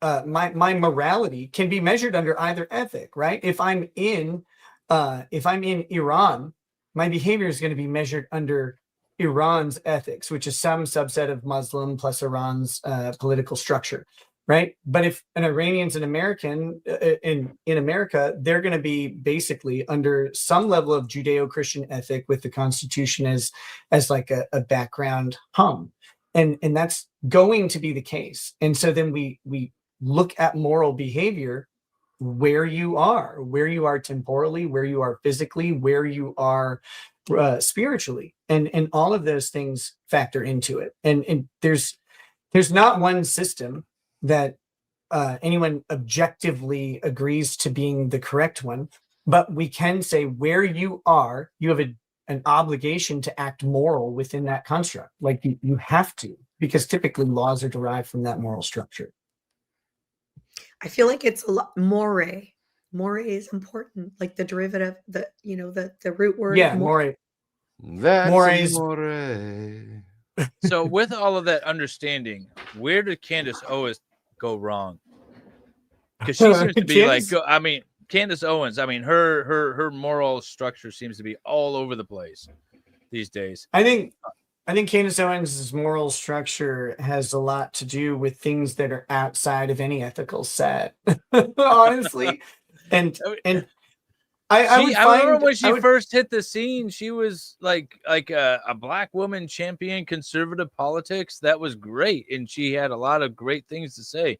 And then all of a sudden, you just highlighted the problem with Candace Owens and several other people in there, including people like Ben Carson, including people like who was the guy who had the 999 tax plan, who ran for president for a little while. I liked that guy a lot.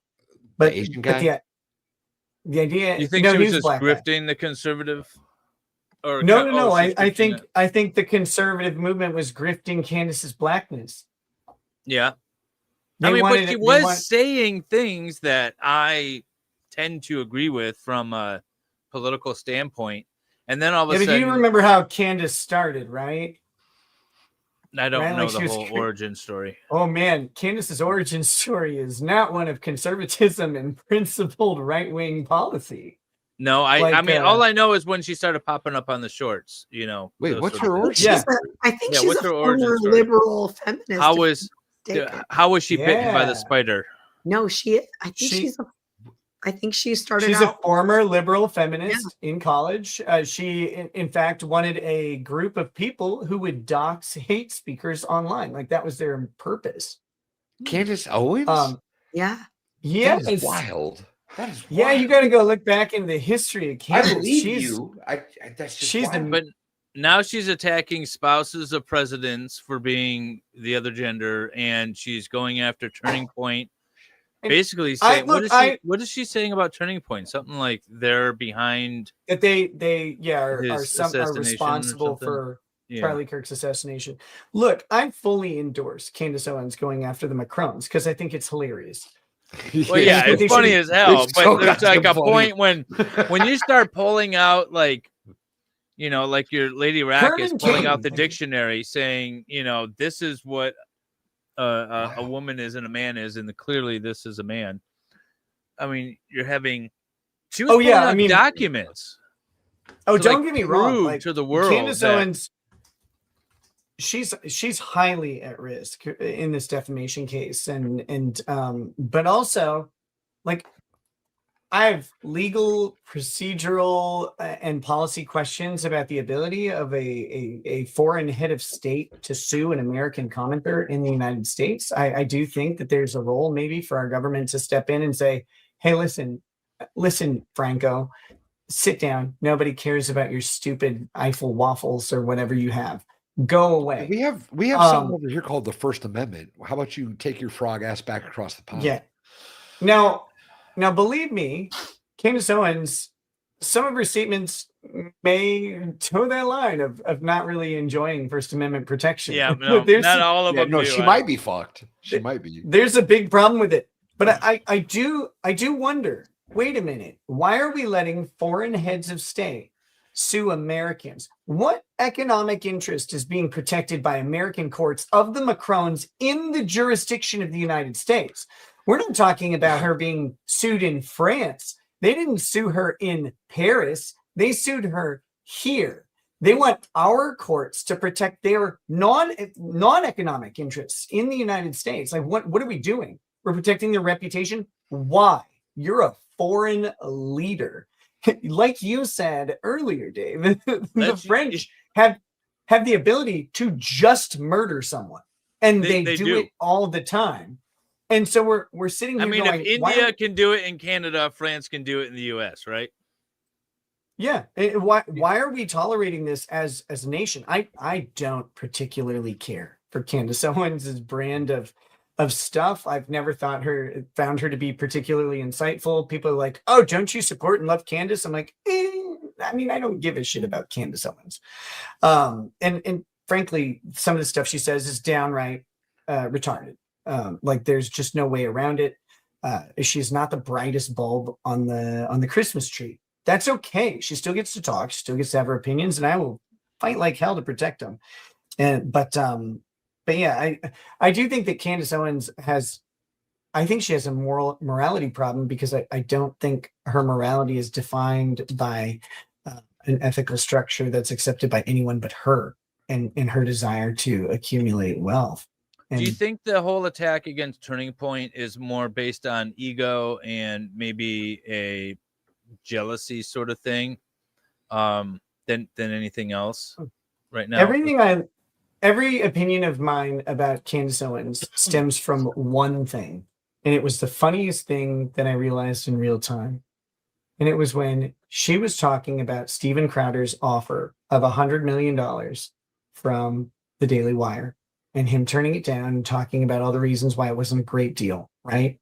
Candace Owens is talking about it, and she had this video where and you can watch her in real time go, wait, I could have negotiated all this stuff and I didn't. You could see it on her face that she realized that while she was professing to be the smartest person in the room with very competent lawyers, that she got a worse deal than every other staffer on the Daily Wire, and she didn't even know it until that moment, and she realized it mid-video, and it is beautiful to observe. She's like, wait, Crowder got offered $100 million, and then he turned it down because if he got demonetized, he would lose 20%, and then he would have to pay his own staff. And she was realizing, if I get demonetized on these platforms, I lose 20% and 20% and 20%, and I'm paying my own staff, and this is crazy. And I thought my contract was really good, but it turns out it was horse shit. And then what happened shortly after that? Does anybody remember? Oh, she suddenly turned against the Jews and left the Daily Wire, right? Like, not long after that Steven Crowder incident, she's suddenly outwardly or outspoken against Ben Shapiro and everybody else involved of the menorah variety. And she started hating all of them. While just before she's defending the sweetheart deal that she had, she did get real upset with the Jews there for a minute. I remember that. She took the first offer put in front of her by the Daily Wire without questioning it, without talking about it, and she proudly said it on her show, and realized that she was the dumbest one of all of them. And You think that's why she went after the French president's, is it the president or the prime minister? I don't know. President, Prime I think. Minister. French president's wife. Whichever one it is. Oh. That they There's have a whole both, lot of don't they? weirdness. Doesn't France have both a prime minister and a president? Like, the president takes over the king's role, and then the prime minister does the prime minister. The last thing I ever wanted to do was talk about French government and their stupid politics. Like, I don't care about what the French do. Doesn't with their their government have both. change, like every 20 years or They so? might. Now? Like they revolt and kill somebody, or Yeah, that's just They the always French get- way. They always get mad because they're a bunch of communists, and then they get hyper nationalists for like one election season, and then they go back to being communists. And they're like, no, let's go back to what caused all this in the first place. Also, Yeah, like, they it's have country. a president of the republic, which is the head of state, and then they have a prime minister as well. That's Israel, David. So I think Macron is the president, like you said. Could you imagine being such like in a low place in your life that you have to pay attention to French politics? Oh my Well, god. that's where we are. That's where we are, people. I don't pay attention. I love that. I just Hold wanna on. know Check out this. your brief. Enlarge me, please. I do like their art. Yes. So Lady Ragged's just got her minifig, and he's got a little Atari joystick in his hands. Can you see? That's that's awesome. That's cool. Oh my god, I want that one. Is that one piece, that Atari thing? No. No, it's two pieces. No, it's Okay. 2 pieces. That's awesome. Nick, I haven't seen that page turn in a minute. Just saying. I had so I had to make 2 of the same thing. So I'm making the second one now. That means you got So actually, experience. I turned it Take half the time. backwards. I turned it backwards to go back in time. It's terrible. How many pieces But, is the Optimus Prime set? Just out of curiosity. It's like 206. No, I think 1,500. Is it 1508. really? Oh my god. That's 100 more than what my set was. Mine was 15. And you're done. 17. You're done 10 hours before I am. Yeah. 15, 17. They do this every week. They look. So when they first started doing this stream, they acted like first it started out kind of competition. Then when I came on board, they started like telling the guests, "It's not a competition. It's never been a competition. It's never been. It's a except that one time that it competition. was. Except, yeah, we've had a couple competition streams, but it's always been clearly different. It's not a competition. Well, I mean, we did have some competition. First Like of all- it's not one though. Let's just be real. Y'all are men. It's a competition." Lady Rakus, I have a question for you. What has been the best day of your life so far? Oh man, the She couldn't best pick out a day? fictional book character. You think I she'd know, be we're able to really pick the pushing best her. day? Yeah, that's awful. I have 5 kids and I a was gonna husband. say I she has can't. 5 Oh, best- There's an man. easy answer for Yes. that. There's an easy answer for that. If you want to go with the kid thing, you say the date my first kid was born, right? That's an easy out. No. Because the No, other ones, you the other can't ones do can't be that. upset with that because Unacceptable. they just happen to come out later. Unacceptable. Well, I am the oldest of 4 kids, so I will say the day your first is born because we're the best. The first one. All right, you know what? I'll Give I'll her- change it up. I'll change If it up. her if answer's you- wrong, I'll just trust her out of the will. Like, I'll Yeah, just, there you go. Can you do When that? I in your met state? Nick, because none of this would have been possible without There- him, right? That's So you can exactly say that. the right answer. It wasn't I the could day say she that. met Nick. It was the day she that married. she realized that Nick was going to father her children. That was the day. All right, we've given you 3 oh, options. now. wow. Maybe she has her own. She said actually it was the accomplishments that day I don't made the have cheerleading anything to team. do with it. in And college. or her No. kid. Probably the first time that we ever found out we were pregnant, Oh, All right. which was There you go. before any of the 5 kids. Yeah, So, we That's did not. That one. that, That one was a didn't good day. succeed. But no, Yeah. we Sweet. we lost that one. Oh. Yeah. Well, But got that sad. that was a really amazing feeling. You're right. That was a good. That That answer plan- went in the that wrong plan direction. B, that'll really get in the way of a good time, won't it? I was gonna say the day that I found out that if you yelled at the subway person long enough, they would still do the U cut. Like that was my best day. But yours is pretty good too.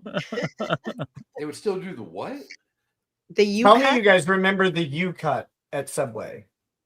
I don't know No? what that is. Oh, the bread. The way they cut the bread. Yeah. Oh yeah. Thank you. Yes, yes. The thought you were non-lawyer's talking the about- one who remembers. Oh What my do you mean, god. like, Wait a Subway, minute. like, They I have still been- So do back that? in the They No, still they- do that? no, they don't do that don't. anymore. Oh yeah. No. Okay. I But have I been trying to made them figure do out- that. Wait, So go there's a ahead. difference between Minnesota and Michigan. In Michigan, it's a V. It's not a U. It's a V cut. You know. Okay, sure, yeah, yeah. Okay. And it David, depends on who's I- cutting it, really. But no, I made them continue that cut well into the 2000s. every Really? time I went in, and I was a frequent Subway consumer. I yeah, was I trying would. to I would say, figure hey, out- can you do that? Can you do that V-cut? Because it's Love- better I than love a your stupid sandwich. system now. I never was made a trying to figure sandwich. out how that cut worked, and I can't How long figure is it it out. going to take you to finish that? Bye, Lefty. It's gonna take a while. So I need to get out another bag. That Lefty. This has Yeah, been. let's I not think talk this about might- finishing stuff. You're nowhere near done. I You're know. nowhere I near think this done. has been Trying our to longest single decide stream, hasn't if it? I got a 6.5 new hours. bag out or not. No. My God, Yeah, you he should beat- get another he bag. beat Joe and Torin. Joe, well, Torin was like over 2 streams though, and Joe was 6 But I think hours. But I Torin was think that 6 was hours each stream, but Joe was 6 hours. I think Nick and I think yeah, this is- longest single stream. That's what I was Yeah. going for. Well, also we didn't start at our normal time, so let's be accurate. No. We've gone for 6.5 Oh. hours Where do you see that? at the says top in of the the screen. top Top left. Thank you. Yeah. On Six stream. thirty. You're on 32, top of the 12. screen. There's all kinds of top. Okay, thank you. It's just right there in front of you in bright red. The giant you. red timeline that keeps. Although taking I two did seconds. do Yeah, a it's 9.5 not hour. It's this big. I did a 9.5 hour Lego stream by myself when I built the Jabba sailing barge. Oh, But yeah. I had no one to Bless talk your to. heart. It was just me watching Star Wars and building.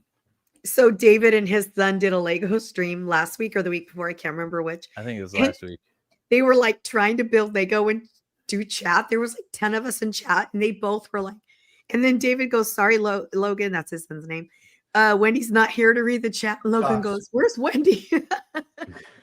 But Everyone was looking for you. yeah. I was in Joe. chat, I just wasn't on Wait. stream. Why don't I have Joe's full video up? I gotta get that up here. So Nick, are you gonna please go play some golf with Lefty?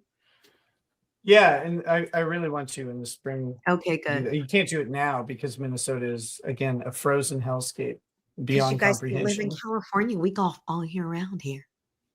Nobody wants to live in California, Wendy. Nobody. It's amazing. No one does. Beautiful. The only thing I don't keeping mind California visiting. out of the ocean is the ocean doesn't want California. There you go. It's so beautiful here. I literally every single day can walk out and do whatever I want. I mean, I California don't. would be awesome, except for all the Californians in it. Yeah, it's the Oh, people they're so there that really nice. ruin it because The the people landscape are is so really nice. nicer. It's beautiful, but you have to admit it is a beautiful state. Like the landscape, we have the mountains and the desert and the ocean, like everything. It's beautiful. Yeah, Yeah, it's I'm not a wonderful. I big just fan don't of the wanna live desert. there. Not a big fan of the desert. I bet you're not. And actually, So- I'm not. So our longest stream was Torin Part 2. It was 6 hours and 5 minutes. Ay, ay, ay. this is We've longer. gone way past that Yeah. already. This is longer. That's good. Yeah. Bigger, longer, We and had one more uncut. season. Nick, have you read the Aw. opinion on the Blake Lively v. Popcorn Planet decision? Yes. I do. So, what are your thoughts on the opinion of that? On the opinion of it, Yeah, the judge's opinion. The opinion is pretty clear that the judge believes that Popcorn Planet did not adequately describe Andy Signor's capacity as a journalist. Was really happy to describe his his status as a journalist in employment. Was really happy to talk about how he was employed in every other capacity at Popcorn Planet, and that under Florida law, there's basically a restriction on what even is a journalist. Like that is the thing that Florida law does. They say a journalist is defined in this way, and journalistic shield laws apply to those people. Now, that being said, they also talked about the privilege log being completely botched. They're just Right. terrible. And We're taking away the when you're technical talking- aspects. The fact that he filed his objection to the subpoena 2 days after it was due. 2 days late. Yeah, the fact Yep. that he didn't do the log the way he should have. He didn't describe the particular items. He didn't produce any items and say like these are non-privileged, but these I'm specifically list items I'm not going to produce because they are privileged. Setting all that aside, the judge seems to think that because it exists on YouTube, it's not journalism. And I think I don't think the judge said that. I actually take a little bit of a different stance. I think the judge simply said they did not in any way describe how what is just a YouTube channel, and that's a dishonest statement from the judge, which the judge even admits to and says later that they have a website. However, that YouTube All is the links primary go back source. to YouTube. Yeah, I saw that. Right, which hear me out on this, but the judge effectively said that in this case, they have not shown me how this is a journalistic endeavor or anything more than a channel that is subject to YouTube's terms of service. That doesn't mean that it can't be. It just means that they didn't. And I think that's maybe an unfair expectation of them What's to the do. standard for journalism then? Like, is there a written standard for So this there's a somewhere? Florida statute that covers it, Yeah. but the Florida statute doesn't talk about online platforms. It talks about TV and radio, right? Because that talks about statute's outdated. periodicals and all this Clearly. stuff. And now the judge was very clear, though. They did not tell me. Now, what Popcorn Planet should have done is said, we fit into the definition of network, or we fit into the definition of newswire, or whatever. Because newswires aren't TV stations and they're not newspapers. What are they? Newswires was actually an information delivery service that happened by wire. It's a modern day podcast. Yeah. Well, and Yeah. it's actually it could have been and- argued and- that. Right, and they didn't do it. Now, maybe they didn't think they had to do it, but that makes me think maybe the lawyers were not experts in what they were doing. And I have no desire to speak ill of Popcorn Planet. I think Andy's a great dude. And I have no desire to speak anything about his lawyers, who are definitely more experienced and competent than I am, and that's fine. But I have talked to other lawyers who are engaged in the defense of speech and First Amendment principles. And the lawyers that Andy hired might have specialized in immigration law, for example, rather than speech and First Amendment principles. And so maybe they weren't aware of how they would need to make these types of arguments. I think the big problem is that the judge has almost created, but it's not a controlling opinion.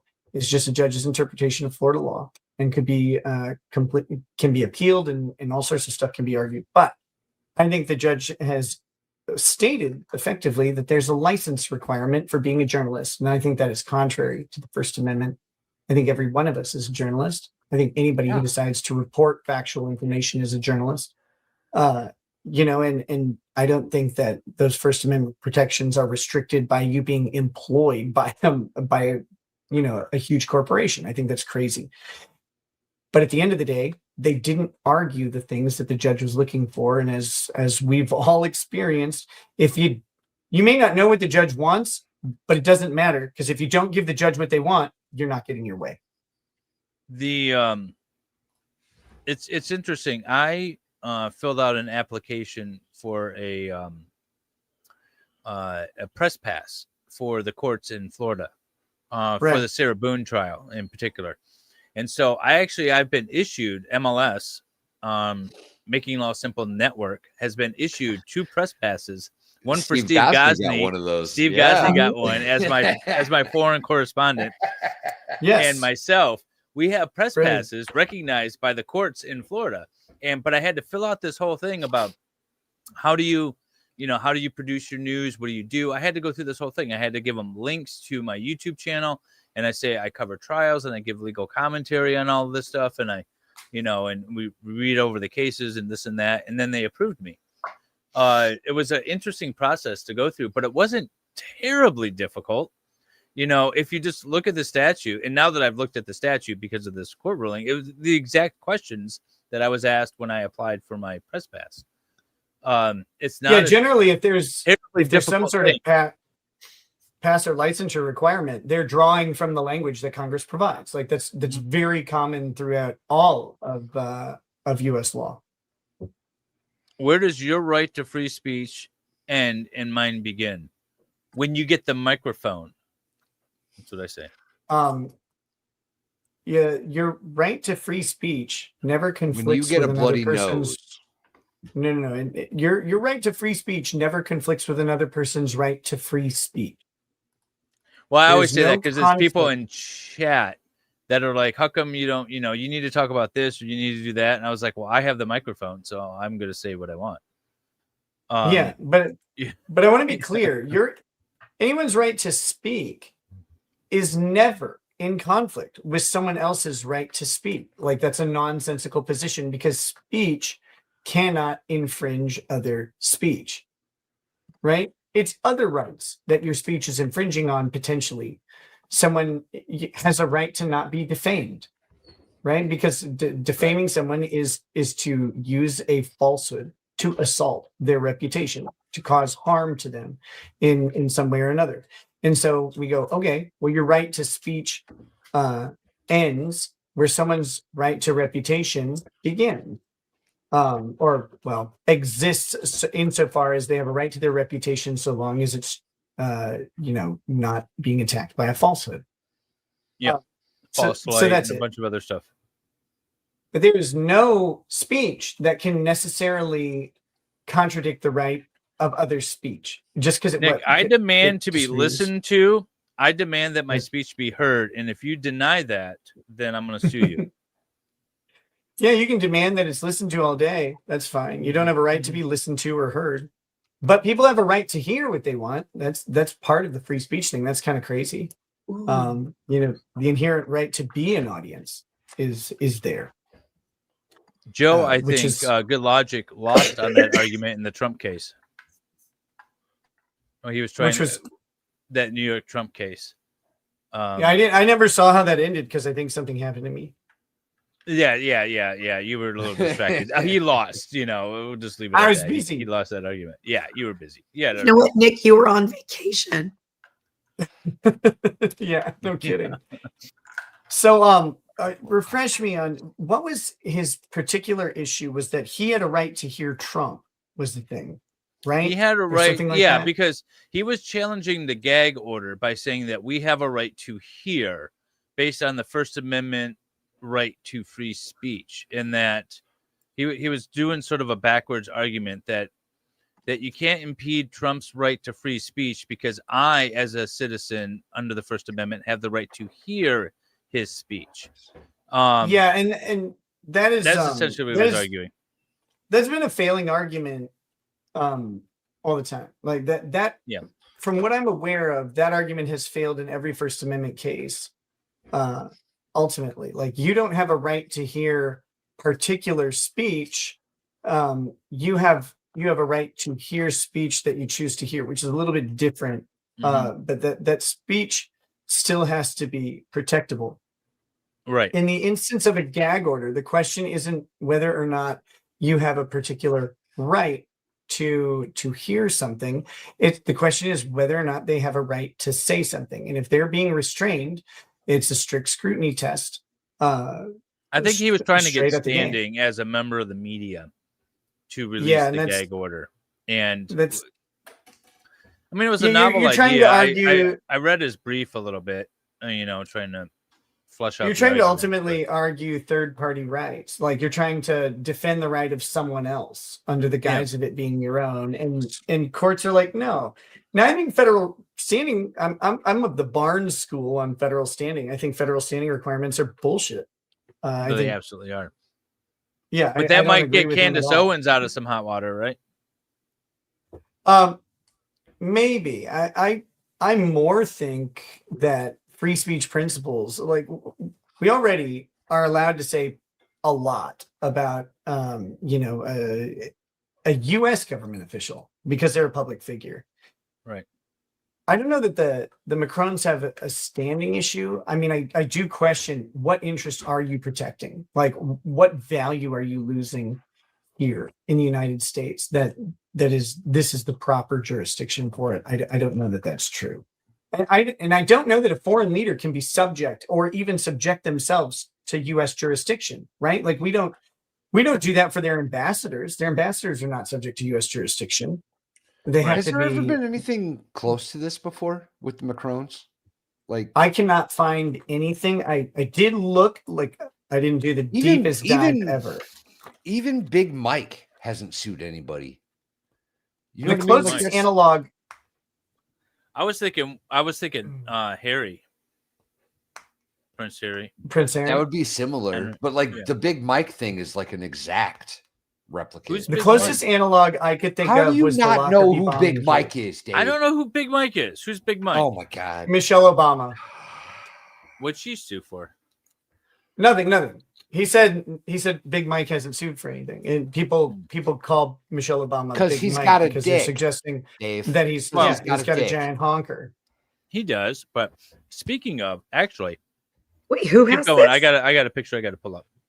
Michelle Let you guys Obama has go. a giant penis. Oh, I thought we were talking about a Factual, legit. I was like, wait, who? 100% factual statement. 100%. It is a factual statement that cannot be refuted in any way. You ever watch that fucking Ellen DeGeneres clip of him dancing? You'll never unsee it. No. Why are you watching the Ellen DeGeneres show? Do you have something you want to say? You want to come out of the closet and tell us? You gotta know how the other side thinks. Research, bro. I'm a journalist. I was doing research. It's for research purposes. My arm is sore. No, the closest analog I could find was the Lockerbie bombing case, where a bunch of U.S. citizens were suing the Libyan government, right, over the plane that they took down, that was taken down by Libyan terrorists, and they had a case for wrongful death and negligence and all this stuff. And the president came in effectively, or the executive branch came in and shut down the suit and says American citizens cannot bring suit against a foreign sovereign without permission to do so. And we shut it down, and the executive had effectively, as a sole organ of foreign relations, had the plenary authority to do that.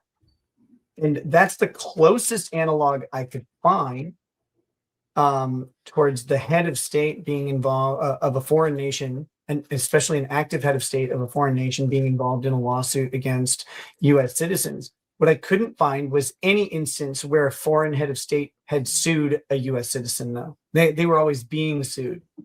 And so I think it is new territory in that way. And I think similar principles. I think this is a matter of state relations, right? More than it is a matter of American civil law. That's crazy to me. So they talk about imagine Obama's, if you will.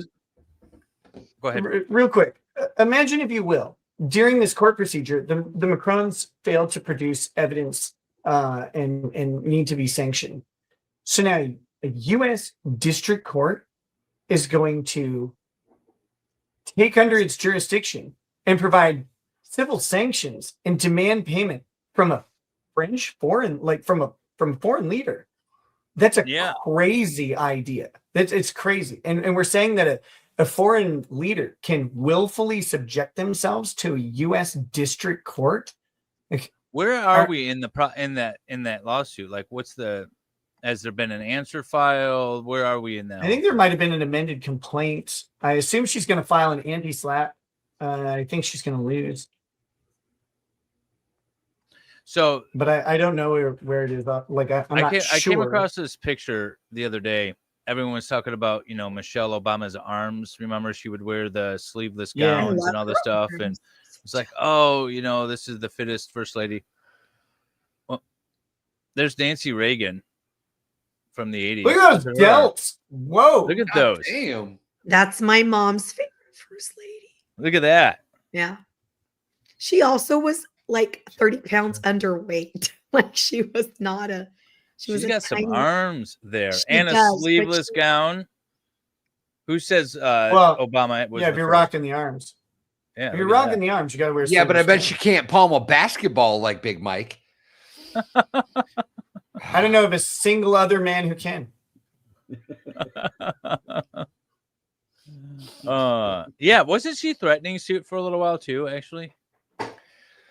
I think that was because America was racist, though. I think that's what that was about.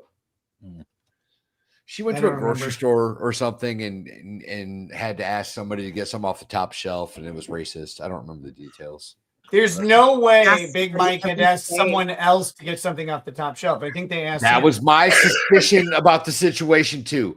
That bitch is like 6'4". what the hell does she need help getting anything off the top shelf for? That's what I'm saying. You know how she proposed to her wife, Barack Obama?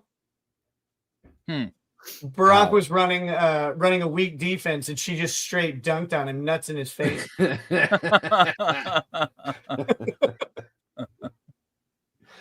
Oh, those are Nick Rekieta's words, not the words of MLS, making law simple.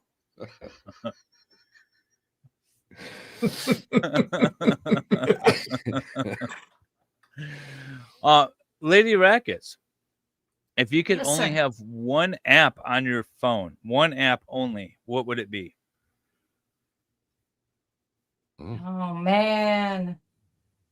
Ooh. That's tricky. One app? Yep, one So app. like All I need is one app. I think I know what mine would be. I know exactly what mine would be. I think I know what mine would be. my lame answer is the calendar. The calendar? What? Yeah. It's not an our app. our whole life, whatever, I have to click a button to get into it.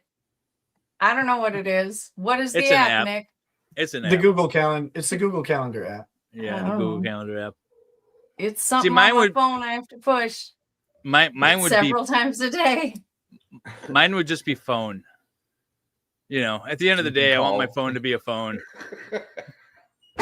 Yeah. I think mine would be Clash of Clans, if I'm being honest. Clash of oh my god. I totally abandoned my clan. I'm sorry, you did. Valhalla. Oh, I haven't been on there in months. I know. I'm well aware. It shows. It says over a month.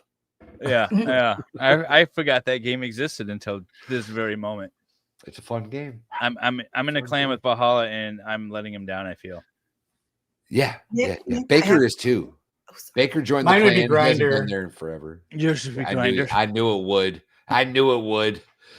I don't think Nick, anyone was questioning that. What? I have Sorry? a question. Sure. Also, my voice is, I'm like losing it. What would your parents, how would your parents describe what you do? How Or would your parents how describe do what they you do? describe what you do?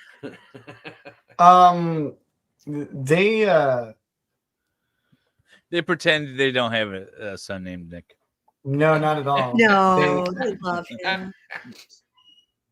They always tell me like, oh yeah, I told this friend or that friend, or we were having dinner with this person. I'm like, oh yeah, Nick does this, and they always, they describe it like I talk about legal stuff on my own show or whatever. And then what's funny is when they find like they're having dinner with someone, they're like, oh yeah, my son does this, and they find out that the person's like, that's your kid? I know that guy. Like I watched that guy. I know him. Like Oh, that's really sweet. that's always fun. No, I think the best way to say is they would describe it proudly. That's what I would say. I love that. That's really sweet. Because that's what they've always communicated to me. Now they could be lying, they could be filthy liars. I don't know. Well, my dad has 4 daughters, and he doesn't technically know what any of us does. Like he literally guy. asks, right? He literally asks me every day, now what does so and so do? What do you do? So he finally just started. He told me what he tells people when they ask. He just doesn't make things up, but he'll just say whatever. Like he speaks to his audience, right? So like if he's in a room full of doctors, he'll be like, so I have a sister who's a traveling doctor. She's not an MD. She's an OT. She's an occupational therapist. She does have a PhD and several other degrees, but he'll be like, she's a doctor. And when people ask what I do, he's like, she works for the government. I'm like, dude, first of all, I haven't worked for the, so anyway, I think I think parents He's just sometimes going with the easiest. Yeah. But I think Oh wait, you guys. I paid. Wait, were I you paid for a lot of were you guys schooling. talking about my? That's all I know. Were you guys talking about my YouTube career? Yeah. Oh, I thought you were talking about my OnlyFans. No, they hate the YouTube shit. They love the OnlyFans. Nick, there's a follow-up question: is do your parents know about Unbreaded? I know. So it's funny. My dad will sometimes watch. My mom will only watch my show on mute, and it's not because she's traumatized by what I've said or anything like that. she has explained to me, she goes, I only watch your show on mute because I feel like I'm kind of like intruding on your space. And So so like this is your personal space. She doesn't want to. Yeah, she's like, I like to, I like to turn on my the screen and see you or whatever, but I don't want to like intrude on the thing. I'm like, Mom, I'm 43. It's okay if you hear what I'm saying. Yeah. My she's out a in sweetie. public. You can listen. My mom always You can listen. insists that I send her a link. Like earlier today, she's Yeah, like, "Oh, you this got a is Lego how stream. You got to usually- send me a link Yeah. so I can watch." Mrs. Helm, you're amazing. I love you to death. We love Mary Ann. She's the best Mrs. Although Helm. it's 5 a.m. I don't think she's up anymore. She was up at the beginning, I'm sure. I'm sure She probably didn't even watch the beginning because we were an hour late. She's like, "Oh, he must not be streaming today. It must be another day." Right? I can't believe Valhalla did that. I'm such a piece of shit. You know what? I can't take him anywhere. Who checks the expiration date on the food? Nick, you, or Lady Rackets? He's the cook. Usually me, just by nature of function that I'm usually doing the cooking. But Although I'm better at remembering to throw out leftovers when they're past due. How long does hard. leftovers stay Oh. in your refrigerator? Too long. yeah, always too long. Yeah. I tried to eat. We're it not Thanksgiving great at- Close to today. garbage day. We're not great at eating leftovers. I actually hate them. Like I hate having I them don't like because leftovers either. I tried there's to eat certain foods. Thanksgiving plate today that I did not think was acceptable, so I threw that away very quickly. But Yeah, that first Thanksgiving's bite, been a little From too far away. Thanksgiving? Valhalla. I had No. turkey for 6 days, and on the 6th day, I was like, "All right, no, we're done with this." it's only been, There's I think turkey it's been soup. 9 days. 9 Yeah, days. of There's it. yeah, turkey 3 days soup ago, I on did my my stove. Thanksgiving. Did you? There's I turkey tried- soup on my stove right now. We'll see if the kids live through it. I don't know. Now, how Maybe much they won't. food can get old when you have 5 kids? That's Matt's question. That's a Oh. fair A question. surprising amount. You'd be That's a fair question. A surprising amount can go So your bad. kids must not like leftovers either. Otherwise, you wouldn't have that many leftovers. We just had never really developed, like, even when it was just us, we never really developed a habit of faithfully eating leftovers. It wasn't. We have a I don't know. system in our house where every like 2 or 3 days we take all the leftovers, and we generally eat the same kind of thing. So I'm not talking about like mixing soup with, beef and rice bowl sort of thing. But we put it all together and we kind of do a stir fry with it. So if we have leftover steak, we cube it up. Yeah. We throw that in with the chicken and the leftover rice, maybe make a little bit more rice, and we do like a big stir fry, and we just call it stuff. And I think the way we that's make what. I think that's the origin of like that Korean dish, like beef bulgogi or whatever. It was the literally like- military stew. Yeah, is that what you're there's talking about? so The many military different. stew? Yeah. There's so many different variations of it because there's like literally whatever the family had left over, they just put into a wok and cooked it.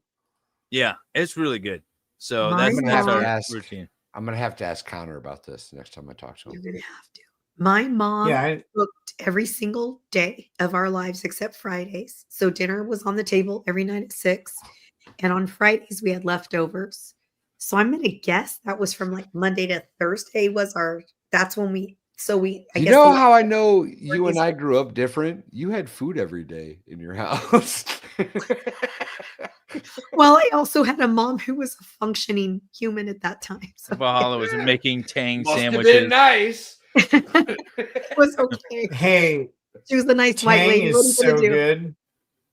Tang We weren't sandwiches. We weren't between two allowed to Not have, Tang. Wonder Bread. Tang is No, I just- delicious. That shit was Tang. we fire. weren't is allowed to have delicious, not sugar sandwiches. growing up. So I never had Tang until I would go to someone else's house. I was like, yes.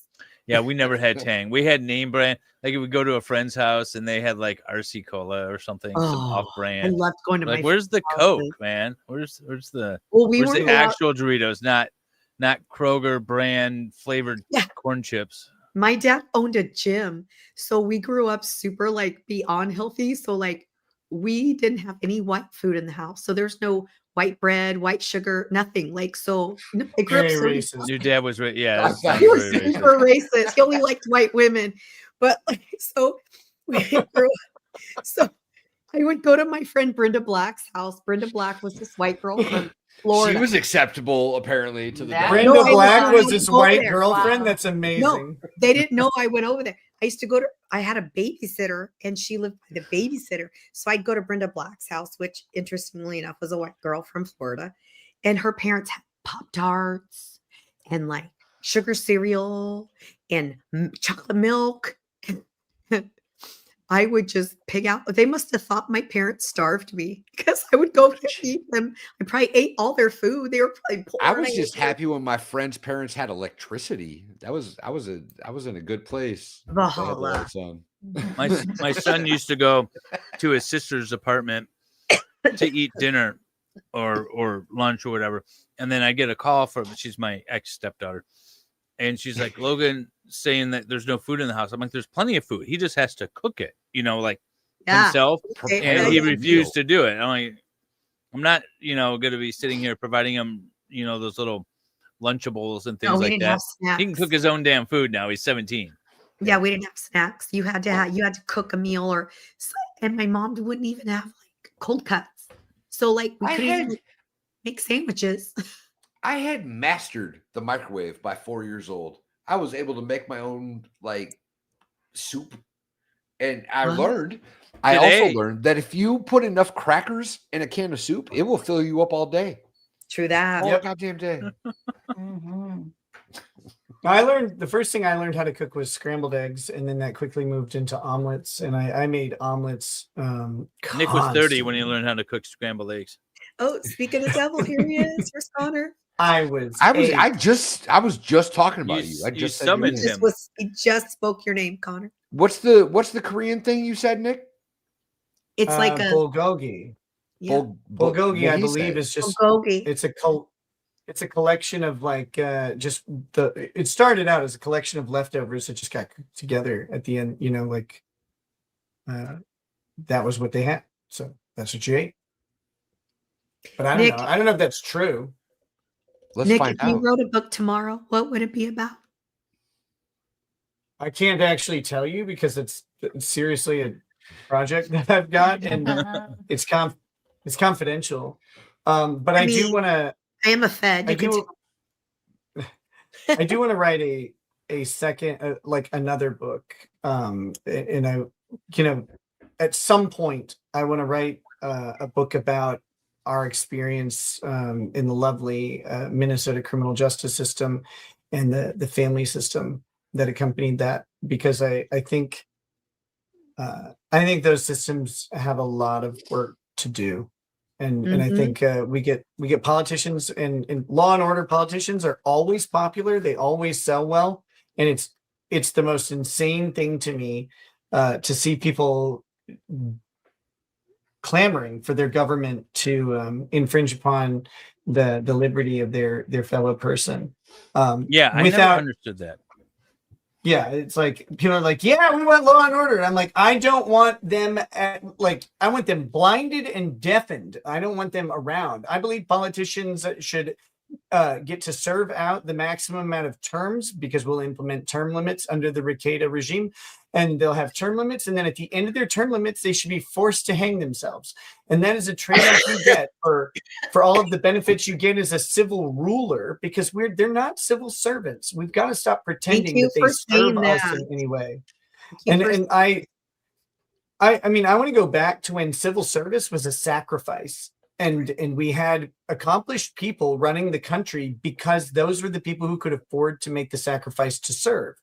And there's a huge trade-off that we have taken by going, oh, no, we're going to pay them this massive salary and allow them to do what would be unlawful for everybody else.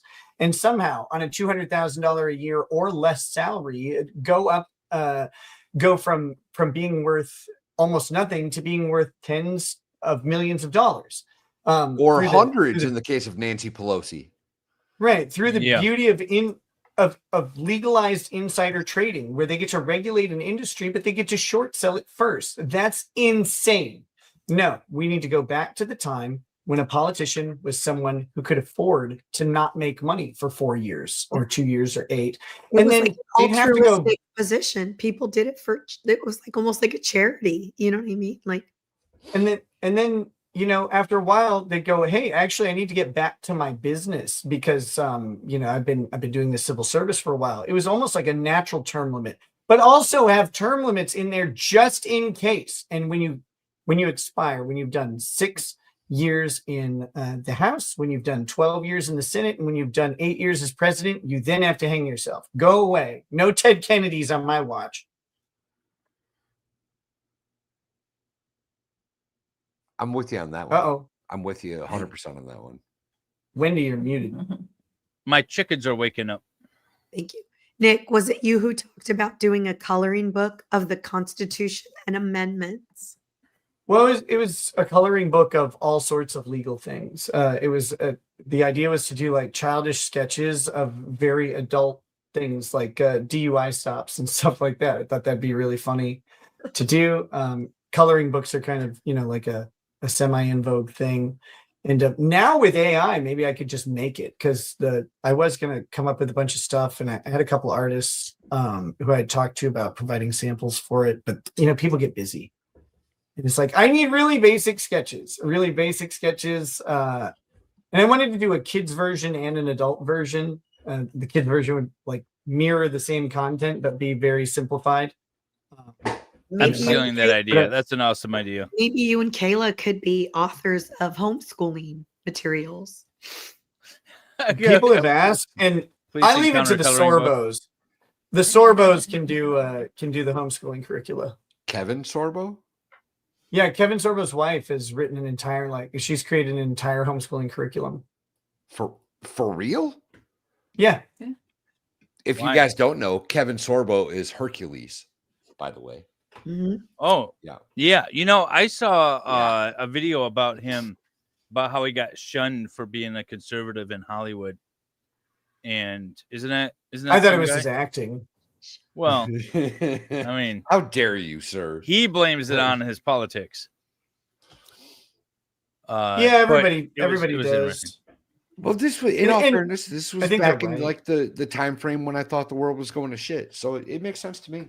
Makes sense to me. I think people do get shunned for their politics, but there is a logical aspect to it as well. And I don't necessarily agree, but it's like, who do you want to work with? Like if you've got $100 million, someone said, I'm giving you $100 million to make this project. I'm trusting you with this huge investment. You need to hire the best people.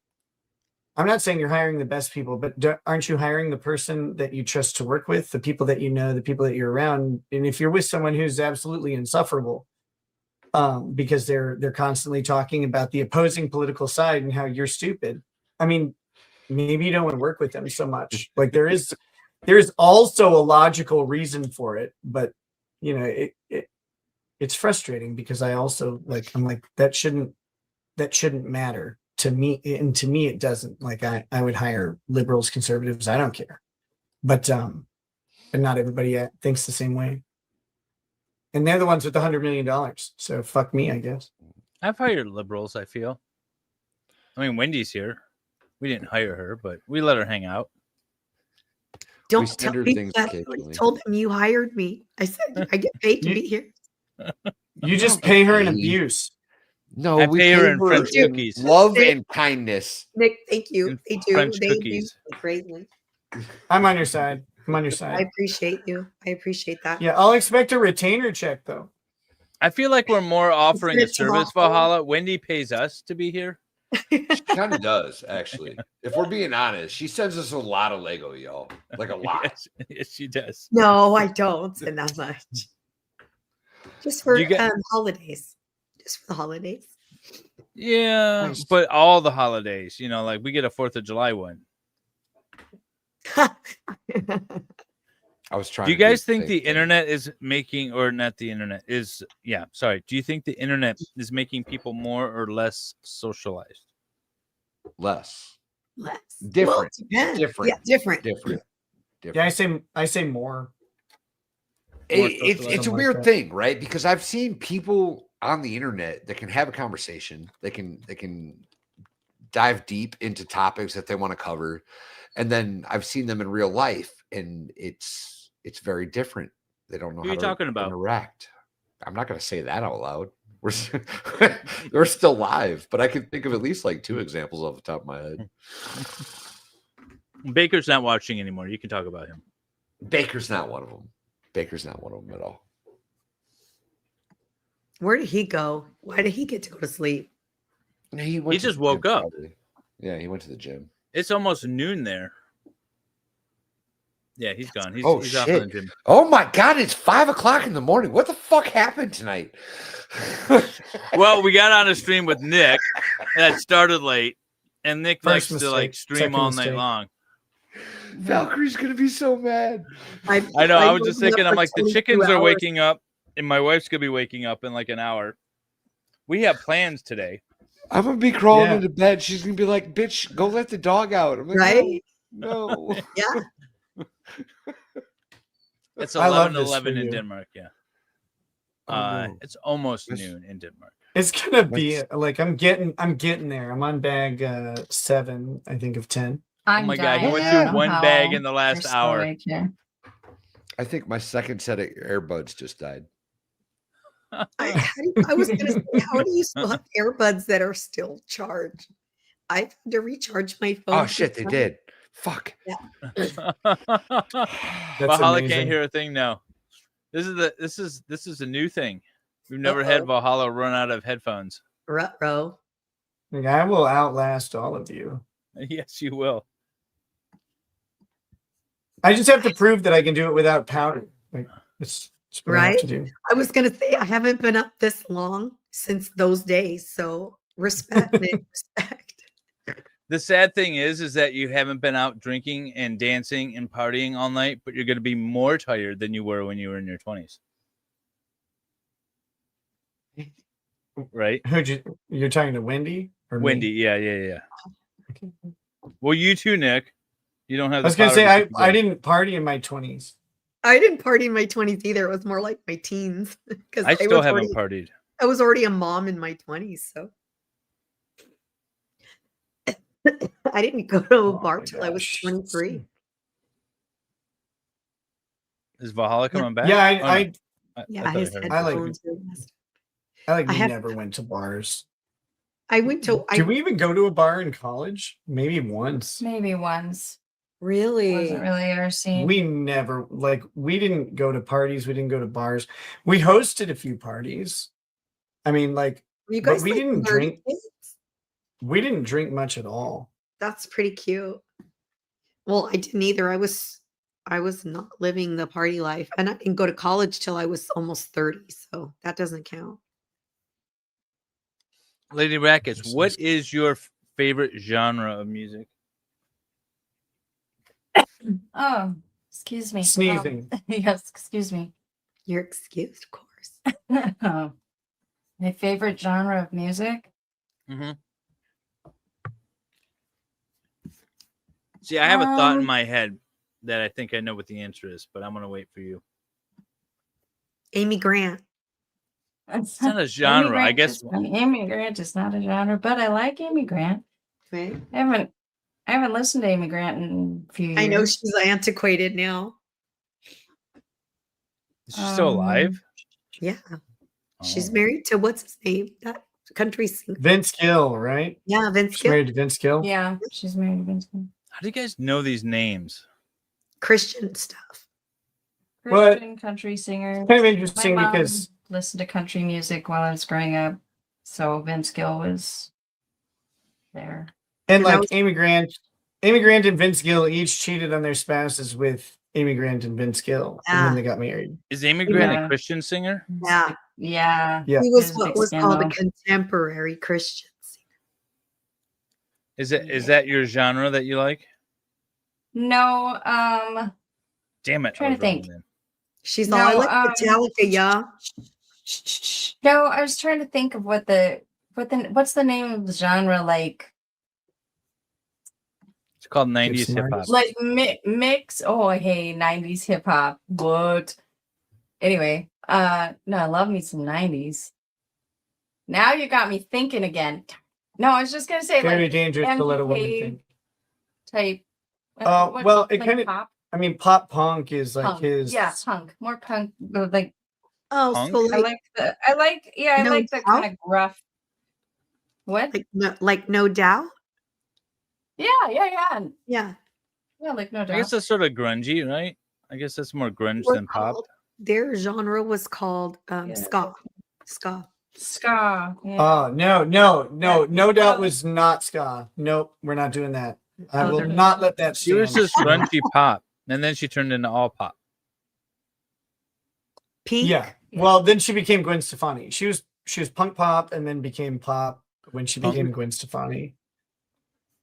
Like, look, I'm very sorry to jump on you on that, but ska is an abomination that should be stricken from all records and should be removed from U.S. history. It is disgusting and degenerate and deserves the fires of hell. Lasted like 5 minutes. Oh, my favorite thing though right now to listen to is Epic the Musical, which is a fake musical. What is about the Trojan Epic War. the musical. Yeah, It's good. it's so really our good. kids I'm turned us looking on at to it. it. And it's like David and I are musical nerds. it's so stupid good. Oh yeah, we love musical theater here. Ugh. Oh, that's David and that's our thing. I like a good musical. I like a good play in general. But musicals are awesome. By the way, have you guys seen the new, or not new? It's not at all new. The Beetlejuice musical. I haven't seen it yet. I want to see No. It's Not really yet. good. If you guys, you're my age, so you guys remember the cartoon, Beetlejuice cartoon. A little bit, yeah. I mean, I remember the movie more. Yeah. But I remember Well, the yeah, cartoon. they had the cartoon that came out after the movie. The play it doesn't follow the storyline really of the movie or the or even the second movie. It's more in line with the cartoon. But it's really good. The storyline is awesome. The music is fun. The actors that are currently on tour right now are awesome, and I highly recommend it. That was the last one I saw. I just saw it over the summer with my daughter. It's a very cool musical. Can we take a second and marvel at the cast of Beetlejuice? It's insane. Like Michael the Keaton original? as Beetlejuice. Yeah, Michael Keaton as Yeah. Beetlejuice. You have Alec Baldwin as the dad. You have Winona Ryder as the daughter. The mom was she's a chick from Adventures in I Don't just Tell call Mom her the Moira Babysitter's Dead. now. Yeah, I just call her Moira because of Schitt's Creek. I can't remember her real name. It's just like you go back to some of these movies, like before everybody was an untouchable actor or actress, and you're like, whoa, You have the they were PDF in file some real too. bangers. Have you guys seen the second movie, Beetlejuice? No, So we haven't watched it. The dad's not in it because the dad's a PDF file, and I think he's currently in prison. Wait, when the dad, Alec Baldwin? No. The Alec No, Baldwin was the dead guy he that was died upstairs. Oh, that's right. Catherine He was O'Hara's husband.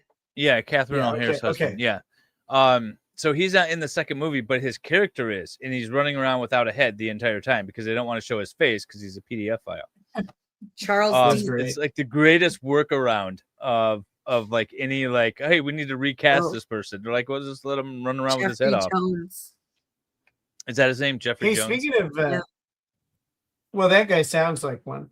Speaking of weird things, what do you guys think about the Courtney Stodden situation? I know this is really dated. Do you guys remember Courtney Stodden? No, the name sounds familiar, but I gotta look it up. What's the deal? Okay, you know in American Beauty, the neighbor who's the Nazi guy who like beats his kid and wife and stuff. Yeah.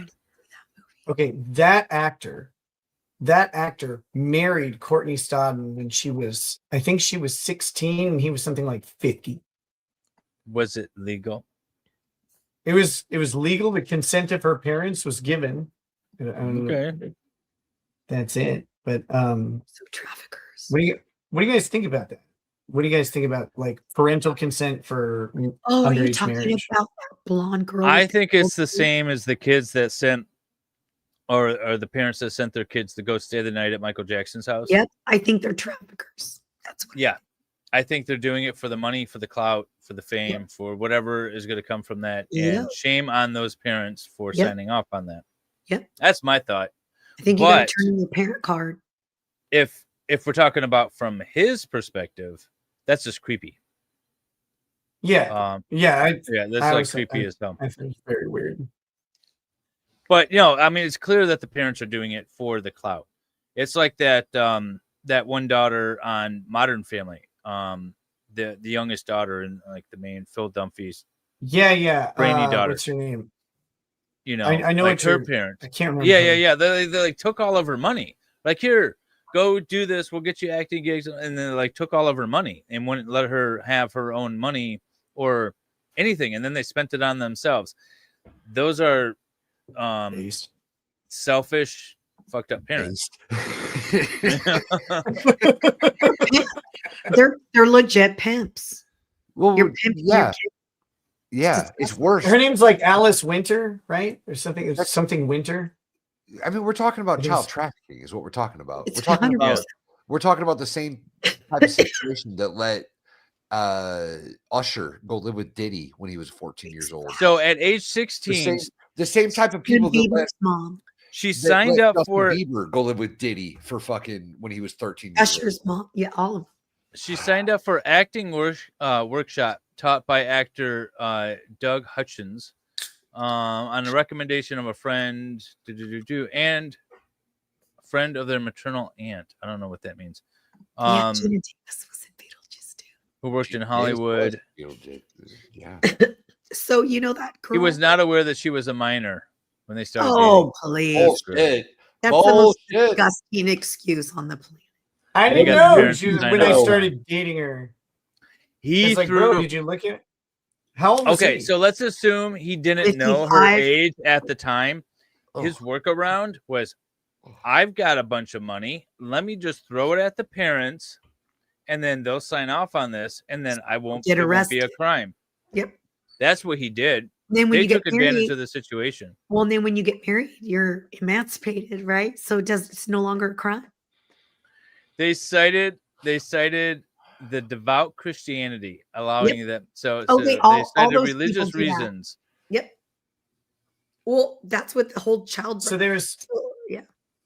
Go ahead. There's this anime voice actor by the name of Ilich Guardiola, and he got caught banging a 16-year-old and was about to get charged, and then got permission to marry her. But then they stayed married. Like they stayed married for a really long time. Sure. So it's like, I guess that worked out. But interesting. One of the epochs of Rekieta Law was covering the Vic Mignogna case. He was an anime voice actor who was accused of quote unquote inappropriate behavior, whatever that means. The most amazing thing about the Vic Mignogna case is I couldn't find a single person who accused him of having sex with them. It's like all these sexual allegations, but no one was like, no, I actually had sex with him. Like that never came about, and I thought that was wildly interesting in the context of what was happening. But the crazy thing about the Vic Mignogna case is the literal idiot who first accused Vic and made the Twitter stink originally was this girl named Han Leia, and I can't remember. She had a head injury, a traumatic brain injury that made her say stupid things, and I'm pretty sure it was her. If it wasn't her, it was this other chick named my world. There's this other chick named Mars Girl, whose name is Catherine Saucedo. And it was one of those two told the Ilich Guardiola story, but accidentally was talking about, they were accusing Ilich Guardiola, but they said Vic. They mixed it up, and that's what precipitated the cancel campaign against Vic Mignogna. Was actually a case of mistaken identity by someone with a TBI, and it's really crazy because his career got just tanked immediately. Yeah, believe all women. Believe all women. By that, and it was like, whoa. Is this Courtney Sodden pretending to be a guy now? I have no idea. She was fucked up immediately. Which is kind of to be expected. In the Wikipedia entry, it keeps referring to her as they. Who knows? In the singular. So, You guys hear about that? So you know that recent, like very recent case of that girl who was killed on the Carnival cruise by her stepbrother. Have you guys heard about that? I heard about the death. I didn't hear anything new. Okay, so this just happened like a few weeks ago. This 18-year-old senior in high school. She was on a cruise with her bio dad, stepmom, and two stepbrother. And the stepbrothers and her shared a room, which whatever. And they were the Are only they people accusing in the room. stepbrother? Yeah, no, I'm pretty sure the stepbrother did it. Ooh. Yeah, I heard a little bit about this. Well, check. So I don't know remember. if this part's true, but they're saying that the bio dad, her mom, the bio mom of that girl, was like 13 or 14 when he knocked her up. So that girl that got killed, her dad's a pedo. And then he left her mom for her stepmom of the mom of the kid who killed her. She was also 15 when he left. See, there's no rehabilitation for So that. I'm just saying, like, I think there's a lot of crazy people who like young people who do a lot of weird things.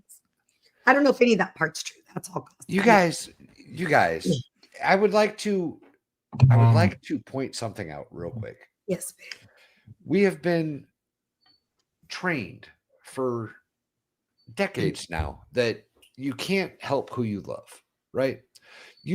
All love is good. It doesn't matter if you're man, woman, doesn't matter who you love. All love is good, and you can't help who you love. The problem is if you push that statement to the extreme, then you can't help but love children if you're of that persuasion. And that's a problem. That's where my moral and ethical boundaries cease to give a fuck about your well-being at that point. Well, but we discussed this but you live in 5.5 hours ago. Well, sort of. We got you know how you help who you love? You don't hang out with children when you're a 45-year-old man. Because you can't fall in love with somebody you're not around all the time.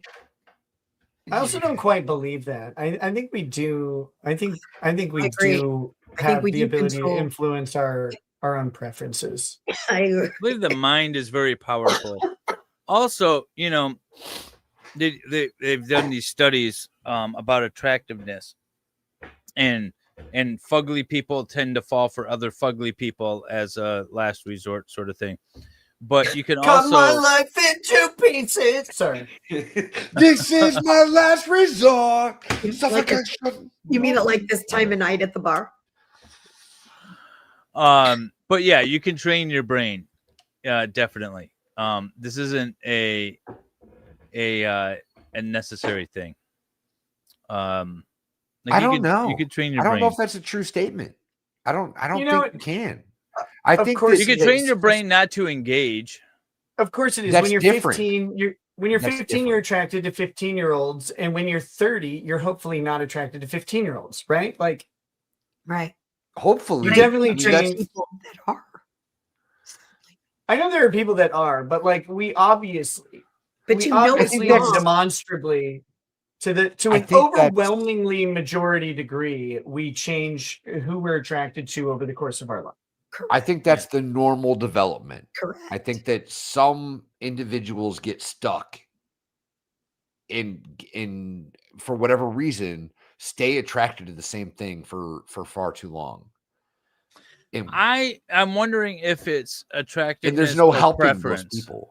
There's no helping those people. None. Like if Milo Yiannopoulos can start banging chicks, I think there's hope for anybody.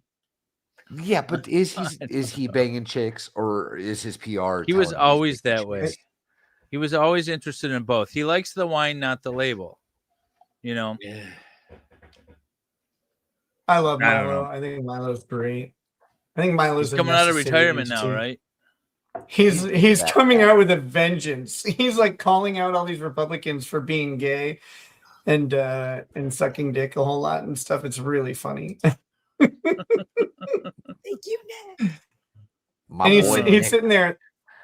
He was on a Timcast the other day, and like the guy's like, Milo, how can you say this? And he's like, in all of my years of journalism, I've offered 3 retractions and I've never been sued.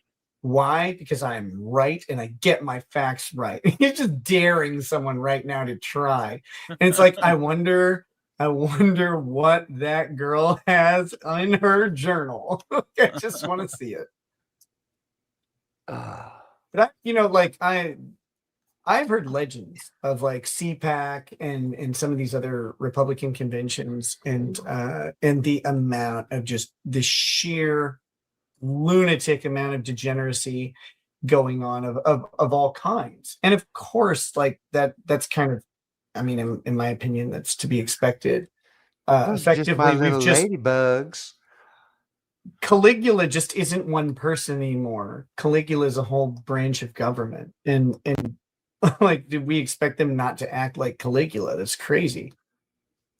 We only have all of they have log history. cabin Republicans for a reason. They should have been the log jamming Republicans, and I will not respect them until they are. Nick, I heard you. I clipped your part of your interview with Auntie Deb and put it as a short on my channel. I saw. I was going to wait to do the copy strike until after the stream. So is there anything that should never be joked about, Nick? No, I think anything and everything can be joked about. It's in the joke delivery. I don't think there's a too soon. Because these blanket statements, you can't joke about this, you can't joke about that. What you can, you just like the art of crafting the joke needs to be perfect. Well, too soon, as an example, became like the punchline of the joke. You know, especially like after 9/11. Too soon. Know, it was like, oh, is it too soon? You know, that's the punchline. Right. It's like not soon enough. I want to make fun of those buildings before they even fell. And I should have just asked the government which ones were going to fall down because they knew. I just saw a bit on this the other day that I thought was Building fantastic. 7? No. This guy, he started making 9/11 jokes, right? And then he had a plant in the crowd that stood up and was like, my dad's a firefighter and this isn't funny and blah, blah, blah. He's going off, right? And the whole crowd gets real awkward. And after a couple minutes of this, somebody else, another plant, stands up. It's like, hey, I was an actual firefighter on the ground in New York. Shut the hell up, right? So these guys start getting into it. And it's weird and awkward. And then this guy comes out from like the back and he's dressed up like an airplane. And he's like, you guys have no idea how hard this day was for me. I was grounded for a month. And he's just going off, right? And the whole thing just escalates in hilarity as the awkwardness continues. And it's the perfect example of what we're talking about right now. One of the things I like Dick Masterson does is he has a story of all of the places he almost was on 9/11. Yeah, I was almost on that plane. I was almost in the Pentagon. And he's like, I was everywhere. Everybody was everywhere all the time. We get it. No, you weren't. Stop it. And it's he's so tired of hearing those stories. It just went off one day. It was brilliant. I've said this before. I've said it before. I like Dick. Dick is amazing. That dude spent a week. Tell us more about this. That's tell me more about this and your mother. That's why I said it the way I said it. It's been clipped. It's old news. That's fake news. He impressed me a lot, actually, with who he is as a person. I really enjoyed that guy's company. My favorite quote from Dick is this. Favorite quote. If you're so smart, why aren't you rich? Is the funniest thing. It is the perfect thing. Because someone would call in and be like, blah, blah, blah, blah. And he's like, oh yeah, you're so smart. Why aren't you rich? And it's like a shutdown. Stop sitting there bitching at me about all this stuff. You can't even make money. He's so funny. I don't know if I've ever watched any of his shows. I've seen him. I think maybe it's not the same as meeting him. It's not the same. When you meet him in person, he's a very different human than you expect. I really enjoyed his company. When you meet he is the most Nashville. Yeah. he's the most chaotically intelligent person I know. Like, because it's this like weird, unhinged and unharnessed intellect that looks at things in a completely different way. And one of the things that got me kind of like hooked into his content and his character and who he is the way he looks at movies and art and breaks them down into these marketing concepts, like and talking about like how the human condition informs all of the art that we're looking at. And it's like, holy crap, like this is really deep. I thought you were just gonna make a bunch of penis jokes, and nope. No, he has these really nuanced and interesting takes, and not all of them are sane, but all of them are fascinating. So the first time that like I ever actually had a conversation with him was that we went to a bar, and it was one of the first like you threw out the invite to chat or whatever, like, hey, we're going to this bar, come hang out with us. And we were all there early, and within a couple minutes, like people started showing up, and it was like a lot of people started showing up. And I do my thing, right? And I just remove myself from the crowd. So I went out to the smoking area. I'm sitting there smoking a cigarette, and Dick comes out, and he starts just sitting and talking. And me and him sat there and talked for probably, I don't know, an hour and a half, while you were inside entertaining all the common folk, the riffraff, if you will. Right. And like I was like, oh my God, this guy's actually really cool. I enjoy this dude a lot. And that was my impression of Dick. Yeah, he's a really interesting and enigmatic guy, and really talented in a lot of ways that have nothing to do with his show. And when you meet some of his colleagues, because like like when you meet people he works with in his real profession, they like just respect the heck out of him. You're like, oh, okay, gotcha. Here's competence on display. But it doesn't really come across in the persona. And that's what was funny about watching the biggest problem, or listening to the biggest problem when it was out as a podcast, was listening to these two people. And when you're originally a fan of Maddox from the 90s, before you realize that he's autistic and he's not doing satire, but he actually believes these stupid things, you think that Maddox is actually, you think he's really intelligent, until you find out that he's not joking. And Dick kind of played this brutish kind of like jock character. And then you started hearing like the things he was saying. It's like, oh my gosh, no, like this guy's the thoughtful, introspective one. Like, what the heck is happening? Maddox is an idiot. And it was great. That was a fun It'd be like twist. waking up tomorrow and realizing Vito was the intelligent one on the current podcast. Yeah, that'll never happen. No, but that's under what it's any like context in real life. Yeah. Their bit where like when Vito doesn't lose weight and Dick takes one of his toys and smashes it with a hammer is one of the, it is so What's funny. the name of the show? The biggest biggest problem in the universe. Dick and Vito is the biggest problem in the universe. Okay. They revived it when Dick won the right to call his show that, because Maddox sued him over it. So yeah, they have the biggest problem in the universe. But there's also the Dick Show, which you can go to at dick.show. That's his Dick personal show. Make sure you spell that correctly, otherwise you're going to end up at a very there's a lot of risk involved in typing that in, but yeah, that's his own show. And then the biggest problem is a show he co-hosts with Vito Giswaldi, who is some brand of moron, but with a heart of gold. I'm gonna steal that. Some brand of maybe Pyrite. But when did they bring the show back? A while back, a couple years ago, maybe 2 years ago. I mean, they've been involved in all sorts of antics. It's a very funny show. All right, that I'm gonna Riley check it out. kid really stirred some shit up, didn't he? Who? What? Riley, that Riley kid, he really stirred some shit up. Riley is one of the more interesting people I've ever met. He's this wild, like very chaotic, foolish person. Another individual I met in real life, and I was like, okay, this kid's pretty all right. I got no problem here. So the first time I met Riley in person was at Dick's house, and he's like, "Hey, I need you to punch me in the face." I'm like, what? And he's like, I need to record it. I need you to just punch me in the face. I'm like hard? And he's like, yeah, just like as hard as you want. Just punch me in the face. We're gonna record it, and I've got a plan for it in a video. And I just clocked him in the cheek, which is weird, because like I was like, I don't hate you enough to hit you. This kid got you to punch him. I couldn't weird- even get you to drink a shot of Malort with me, you son of a bitch. Malort is terrible. I would rather punch you than drink Malort. Wendy, your throat is mad at you. It's so I can't even. You sound talking. You sound like RFK Jr. right now.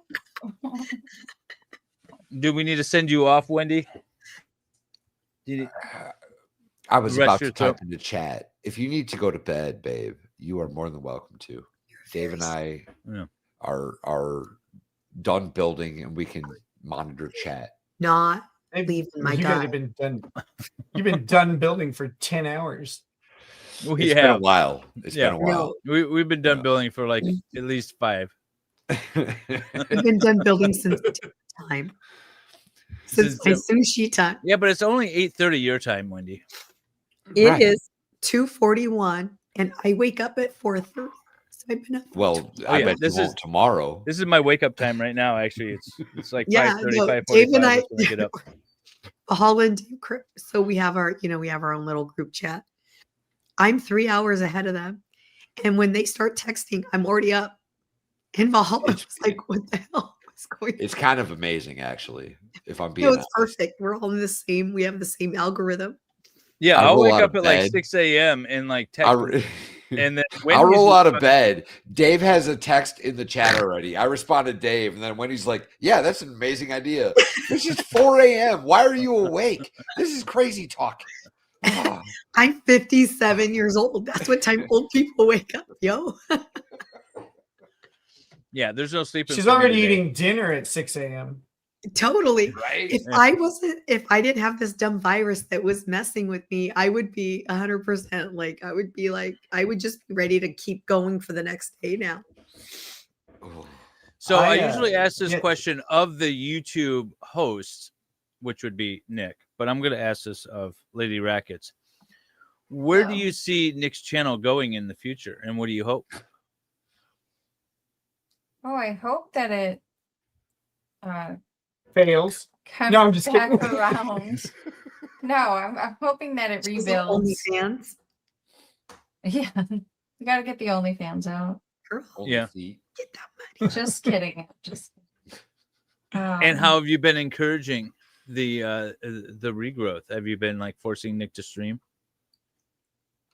No, I just support him and when he does want to stream and when he wants to guest appear and stuff Yeah, like she's that been and stuff. she's been really great taking over, because like we have a lot of driving to do. Our kids have a lot of activities, and that doesn't, the kids have been a focus of our lives since before they were even conceived. I mean, they were the plan.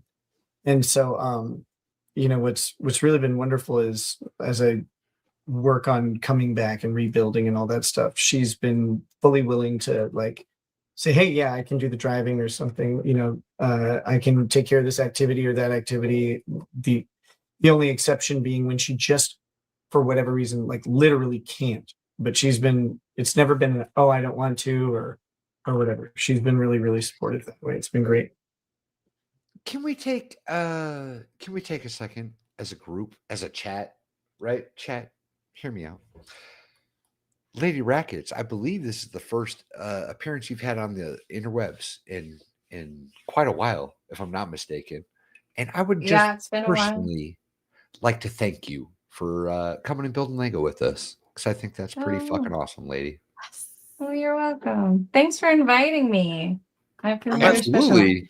You may not know this or not. You may not know this, but I've been trying to get your fucking husband on this stream literally since the day I started the YouTube channel. In that entire conversation, you have always been a part of it. It has always been a Lady Rackets loves Lego and will likely want to join us for this stream. And I was all for it. Dave was all for it. I'm glad it finally came to fruition. There's your 10. And Lego, if you're watching, look at what your product can do. And we would greatly appreciate a sponsorship. Right? You know, send us some free Legos. We'd be happy to, you know, build your new sets. You know, We're not anything like sponsored by Lego, but we would like to be. That's right. I don't think Lego sponsor. There was a story about a YouTuber that was building Lego, and Lego sued him at one point. Yeah, yeah. And then when you added that we would like to be, Yeah, Pahala was like, "We're gonna get You're sued." fucking crazy. You're crazy. We're about to get sued. Do you know what I said, Nick? Well, Tell okay, me. but the rest of the story is that Lego backed down from that, and they've in fact encouraged creators to start building with their products. They're still not sponsoring anybody yet, but hey, if you're going to start somewhere, Yeah, they're I making know it come- details. No, I know details of what you're talking about. What you're talking about literally led to the Lego movie. What had happened was some kid started making like yes, it did. Yeah, you're right. Snap. What's it called? It's not claymation. It's like Stop the motion. stop. Oh, stop motion, yeah. Some kids started making stop motion Lego films, and Lego freaked out, and they were like, "Hey, bitch, you can't do that. This is our product. I'm going to sue you." It got into court. This kid is like, "I'm just making fucking content. I'm going to keep making content. F off, Lego." Lego eventually was like, "You know what we're going to do? We're going to hire you, and now you're going to be in charge of the first Lego movie ever." Just And like that's Leonardo how DiCaprio. we got the Lego movies, y'all. That's right, bitches. Because some And kid so- wanted to make stop motion Lego films. Lego said he couldn't do it, and he said, "F off. We're doing it anyway." And now he's getting paid millions of dollars to make the goddamn Harry Potter Lego movies. Where's our It's amazing. Wendy. Mads, I have considered going to Legoland, and it might be in the works for this upcoming trip. So We've been to Legoland twice. we're going to the real one in Twice? Denmark. Yes. We're going to the real one in The Denmark. original. Yeah, the original Legoland. The Legoland. Well, Okay. if The We- Legoland, not Make her those cheap fast knockoffs you have marry in me, California I'll go and there Florida. too. So, yeah, I got to go We've talk been to to the the Florida CEO one there at twice. Legoland, and you know, get him to start sponsoring the show. Actually, I met a guy who there's a guy on Facebook has a huge Lego collection, and he works for a company that plastic coat chrome for the auto industry. And so he builds a bunch of sets and then chromes them out. So if you want like an authentic chrome, like Mandalorian helmet or something like that, he chromes them out. And so he is interested in our show too. But I think he actually gets sets from Lego to chrome them out. So that might be an That's in cool. too. Yeah. That is kind of cool. So we're getting Legoland, it there. Legoland in Florida has been a consistently great family trip. Has it? I've never been. Where is it in I've Florida? never Which been to town? Is it Legoland. in Orlando?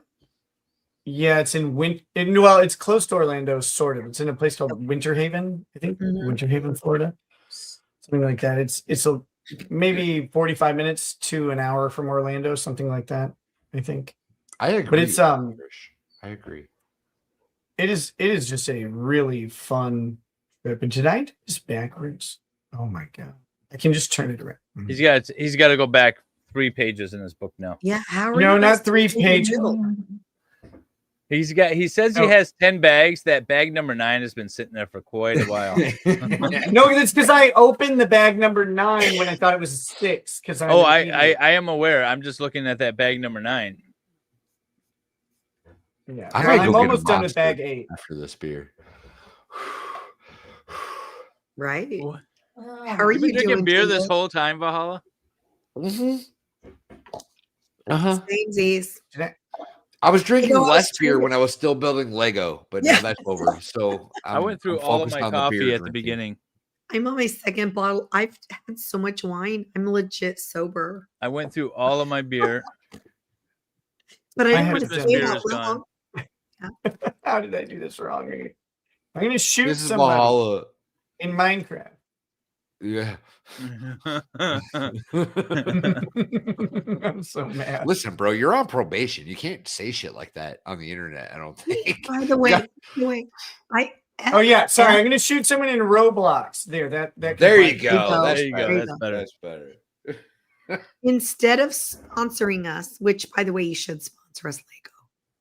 I think Mrs. and Mr. Brackets should write a screenplay. All of us in the Lego realm as the caricatures, not characters, but caricatures. So we should have like a screenplay, a book, all the things for Lego. Nick can do the artwork. Do you think we have? Why not? I don't think I can. I don't think you want me to do the artwork. I'm a terrible artist. Yeah, a 15-year-old. You're just gonna make a coloring book. You said. My 15-year-old's a great artist. I kind of want to see hand scratch drawings that Nick's gonna put in his coloring book now. Didn't you see? I did publish a hand drawing to Twitter. When?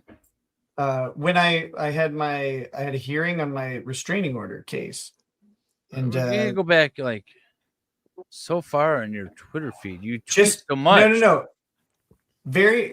I can give you the wording. So I said just look for Rekieta Law and photorealistic AI in search, and you will find it. Is it the Dorkbert goes to court? Yes. Something broke. All I had to do was search media, by the way. Okay. And I like scroll down a little bit. Hold on. Wait, hang on. Great No, show, do that. No, Do we're that. doing you. No, do that. You're up. Oh shit. Okay. I built the Alpine Lodge. It's a ski lodge that So I want to live there or just visit. I don't want to live anywhere in the snow. It's a pretty kick-ass little ski lodge, if I'm being honest. That's cool. There was that I big mean, piece. I There's paid the- $1,500 a night to go there. The outhouse, there a toilet complete, in there? by the way, with toilet paper. You need toilet paper in the outhouse. You need that. You're a girl. We've got a snowmobile and sled behind it. We've got this dude skiing because that's what you do at a ski lodge. And of course, this son of a bitch loses his balance all the time. Yep. Oh, Yep. That's okay, babe. It's not your we fault. gotta Now, Lego, gotta- if you sponsored us, we could fix these flaws for you. glue or something. We got a little hockey pond, little frozen over Minnesota Somali funded fucking. Hell yes. Hell. It's good. Man It's good down. build. Stray says man down. Well, let me show off Wendy. what I built. Yeah, Wendy sent me and Dave both Christmas builds. What? So Yeah. Yeah, there's not an L in both. how Let dare me. you, All sir. right, I got Santa's mailroom. Hang on, let me pull this up. Oh, this is gonna Balloon. fall apart while I'm doing it. Air All right, so balloons, this is all the Santa's things. little mail room, and then the hot air balloon because that's how the mail comes in. Oh my God, it lights up. And then, Oh, I forgot to show the light. God damn it. All right, hang on, let me turn this around. All right, so here's the back. Here's the mail room, and you got all the chutes. And then when the balloon lands, if I can do this, you guys actually seeing something. This way, there we go. And the little chute opens, and then the mail drops out, and well, now it just fell on Now the it's floor. gone forever. Now the Gone mail's forever. gone forever. But yeah, this is Love it. And then it came with. Oh no, I'm dropping the hot cocoa mug. It came with the mail sorter. Apparently, that's what this is. Sorts the mail. A little Santa. I have Lego Santa is pretty dope. Yeah, the Mhm. Lego Santa is actually really cool. And that mail sorter is legit. I've actually been inside a real legit mail sorter. I'm dropping everything. I got You the are. North Pole right here, So cute. and then there's a bunch of little like carts with the mail in it. You know, the elves got to push it around, and I got like a dozen elves somewhere. Here's an elf. Here's an elf. Got a ton of elves. And You dropped 6 of them got- on the floor. Yeah, I know. I got a little snowmobile. I don't know. It came with so much. Oh, damn it. I'm dropping more mail. In the mail cart. And then I like this. I hate when I drop my mails. So they even sometimes have to fish the mail out of the little pond there. And there's a little seal. Like to ice fish for your mail. Yeah, you got to ice fish for your mail. There's a Oh, little yeah. seal there. So that was my gift from Wendy. Thank you, Wendy. You are very welcome. All right. Is that- So this is Nick's drawing. You can make that into a coloring book. Dork Bert goes to court. Was this the prosecutor that you're looking at? Was that your inspiration? No, it's my attorney. Oh, that's your attorney. Sorry. Yes. Dork Bert goes to court. I like that. Yeah, so my You could be an illustrator. I can't talk about it beyond that. Unfortunately, I'm under a gag order. And that's not a joke. I love weird. a gag order. Just we're still in our hearing. Like our hearing is not concluded, so I'm under a sequestration order about Wait, any what hearing? details. My HRO. Really? Okay. Yeah, someone Really? has taken out a someone has taken out a frivolous This is the HRO person against that I me. think it is, right? Yep. Yes. Okay. And so until the matter is resolved, we're under a sequestration order. How in the So- fuck is that even possible with the actions that have taken place? You know, it's a really good question. That seems absolutely fucking crazy to me. If there's ever been like a victimizing the victim situation, I think this is it, right? Like that's fucking crazy. Sorry, we don't have to go there. No, like We I won't said, go there. I can't talk about it. We won't go there. I personally if we say find that Spanish, absolutely Valhalla, crazy. stop talking about it. I'm not talking about anything, sir. he's not I'm because just he's not saying- talking in English. Say that. I think that "Está shit's loco." crazy. That's what I'm saying. "Está loco." That's what I'm saying. That's right. If you say it in Spanish, Yeah, it's I mean, real. what I'll say is Never very mind. simply, Never mind. I'm Never confident. mind. I'm confident in our position. I think we'll ultimately emerge victorious, but it's up to the Yeah. court, and Yeah. and we're on the court schedule. Yeah. This is why the And man what should is not the be court our schedule? When's biz. the next hearing? There is not currently one scheduled, which is lovely. There was a deadline that I can't discuss that just passed, and so now we are waiting on the court to inform, of when the next thing will be.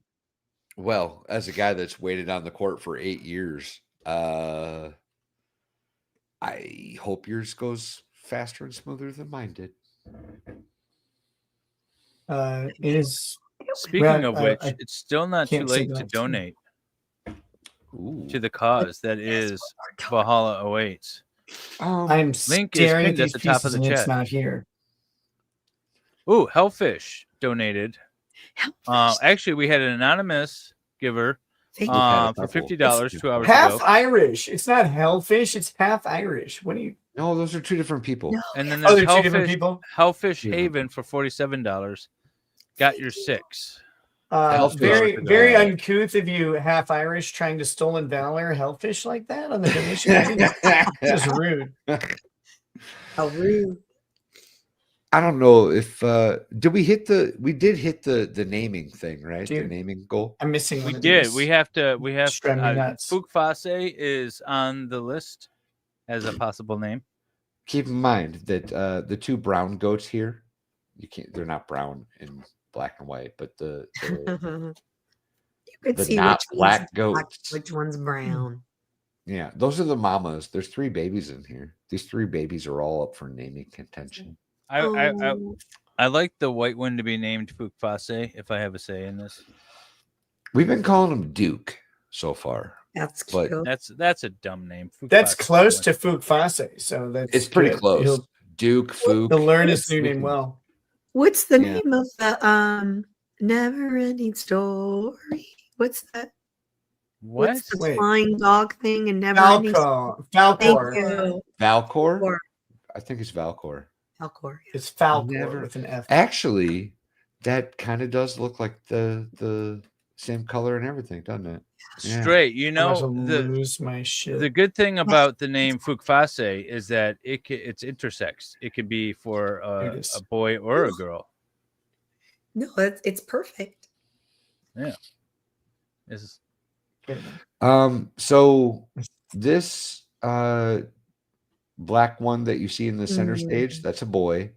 The other black one has white feet, and she's a girl. And then there's a cream baby, creamish white baby that's also a boy in this stall.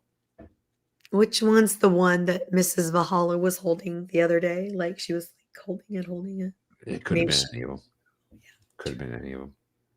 Next, what is that in the weird stall, white string hanging? It's a cobweb or a spider web that has apparently showed up tonight. Is there a difference between a cobweb or a spider web? Yeah, the cobwebs is a dead spider's web, I think, mostly. Is it? Are you just making that up? I feel like you're making it up. Totally making it up. Okay. Amazing.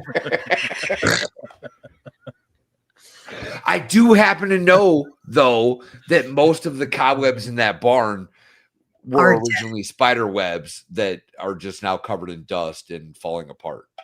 Don't tell Charlotte that. Yeah, I was thinking that, or like a tampon string or something. I'm also pretty impressed that big of a strand is in this stall, because I was in there this evening, and I don't know what that is. Do you dust around your camera? I don't even know what that is, officer. Yeah. I cleaned this place out. It must be someone else's. I do. The pig stall to the left, very cobwebby, and it probably came over from there, if I'm being honest. But this stall and the stall to the right are completely clean. Wait, why is there no camera in the pig stall? Because there's one camera. The enchilada record the cops. I gotta send you more cameras, and then you can get. There's the multiple cream cameras. baby. That little beautiful cream baby. Oh, Yeah, there's that. Oh, she's so happy. That's Fukfase. Mufase. Fukfase. Oh. With an F. Sounded good though. Damn right it did. It's Fukfase with an F. Wait, which one? The white one. That's what I was. That's what I was thinking. No, I mean which F? There's which two F? in Fukfase. I thought Wendy pronounced it with an M, which I thought was really weird, but it might have been just her voice. Fumfase? No, like Fase or something like that. Kind of like how Valhalla pronounces both. Yes, with the L. I was thinking Mufasa. Both. Do people in Minnesota put S's at the end of everything, like in Michigan? Is that a very Midwestern thing? Like Walmart's, the dumps. No, only black Myers. people do that. Why do people do that? No, seriously, like I'm not joking. Like that's I'm gonna go to Cubs. Like it's Cub Foods. But they Speaking of black people, have you talked to Drex lately? Is that still not like a cool thing? Or are you guys okay? What's going on there? He hasn't talked to me in a long time. Oh, that sucks. Oh, that means that I still have my token black friend and Nick does not. I am my own token black friend. Thank you. Will still talks to me. I still got my token black friend too. Will lives like around the corner from my it's like a 20-minute or 15-minute. Not anymore. Wait, did he move? Where did he go? Yeah, like Florida or some shit. What? Georgia. Way He down left south. Detroit? In Florida. Yeah, he gone. Wait, who? Gone. Who are you talking about? Cellulite. Do you know him? Fuck is Cellulite? You know exactly who the fuck I'm talking about. Cellulite podcast. Will. I promise you know him. I promise you do. I believe you. I'm tired. You do. Yeah. He was Drex's friend, I think. Damien. What? No, that's Damien is my friend.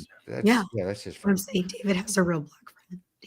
Yeah, a real black friend. He wanted to come on. We were gonna debate something, and You know who Will is, Nick. You've seen I him. don't know who that is. Okay, I believe you. He's the guy that had to put support beams in his rafters because he likes them big. Oh yeah. I can't remember. I what knew that name would I know trigger him it. as. I knew that would Yeah. trigger it. That guy's degenerate in a level beyond what is even He is reasonable. fucking hilarious. That dude is my boy. Yeah, he's I love him great. to death. Every time he comes on, I downloaded the smoke alarm chirp specifically for when he comes on my stream. I have a smoke alarm. You know, I was in court the other day, and for the first time, I heard the smoke alarm on the Zoom. I was like, "Oh, that's amazing." Here you go. So Yeah, you're that's like, my boy. That's Will. Go check out Will, y'all. If you don't know who Will is, he's hilarious. That motherfucker is great. Go check him out. yeah, I didn't even know he that was guy's not in funny. Detroit anymore. No, he moved down to his lady down south. You know, I know You it's gotta just follow one, but I think it's only appropriate to say his ladies because of the size. How dare you, sir? How dare you? I think he would be happy about that. Like, what are you talking about? She is a beautiful woman. He likes alone. he likes the big girls. I don't know about this particular one. Is she a big girl too? No, not that big. I mean, no. So wait, is he a liar? Relatively What's speaking, these false flag operations. I think what happened was he realized the error of his ways, and he was like, "Hey, this girl's gorgeous, good for me, and good for the world." And I think that's what happened. That's my story. He's like, no, I actually like skinny queens. Weird. it's amazing what happens when you try one, right? Don't knock it till you do. Facts. Thank you, Stray. Stray threw his link up. Oh my, Stray's awesome. Copy link. I'm gonna copy it and put it in my chat because Stray doesn't want to be in my chat. No, she's my mod. Whatever.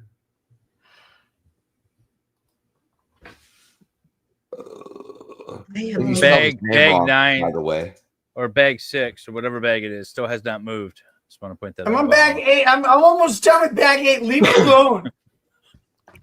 I will say that Lady Rackets, the last bag I saw was like 14 or something. She's getting damn close. She's got to finish before you. Yeah. Way before. Way before. I'm tweeting at Joe saying that Nick beat his record. I try to have her always finish before me. What are you talking about? Oh, well, we do that differently. I'm just saying that it's a race, and good luck to you, but I'm going to win. You know what I'm saying? I'm saying it's a race, and I'm the master race. Ooh. It's right. Nobody heard what you said, Wendy. You did.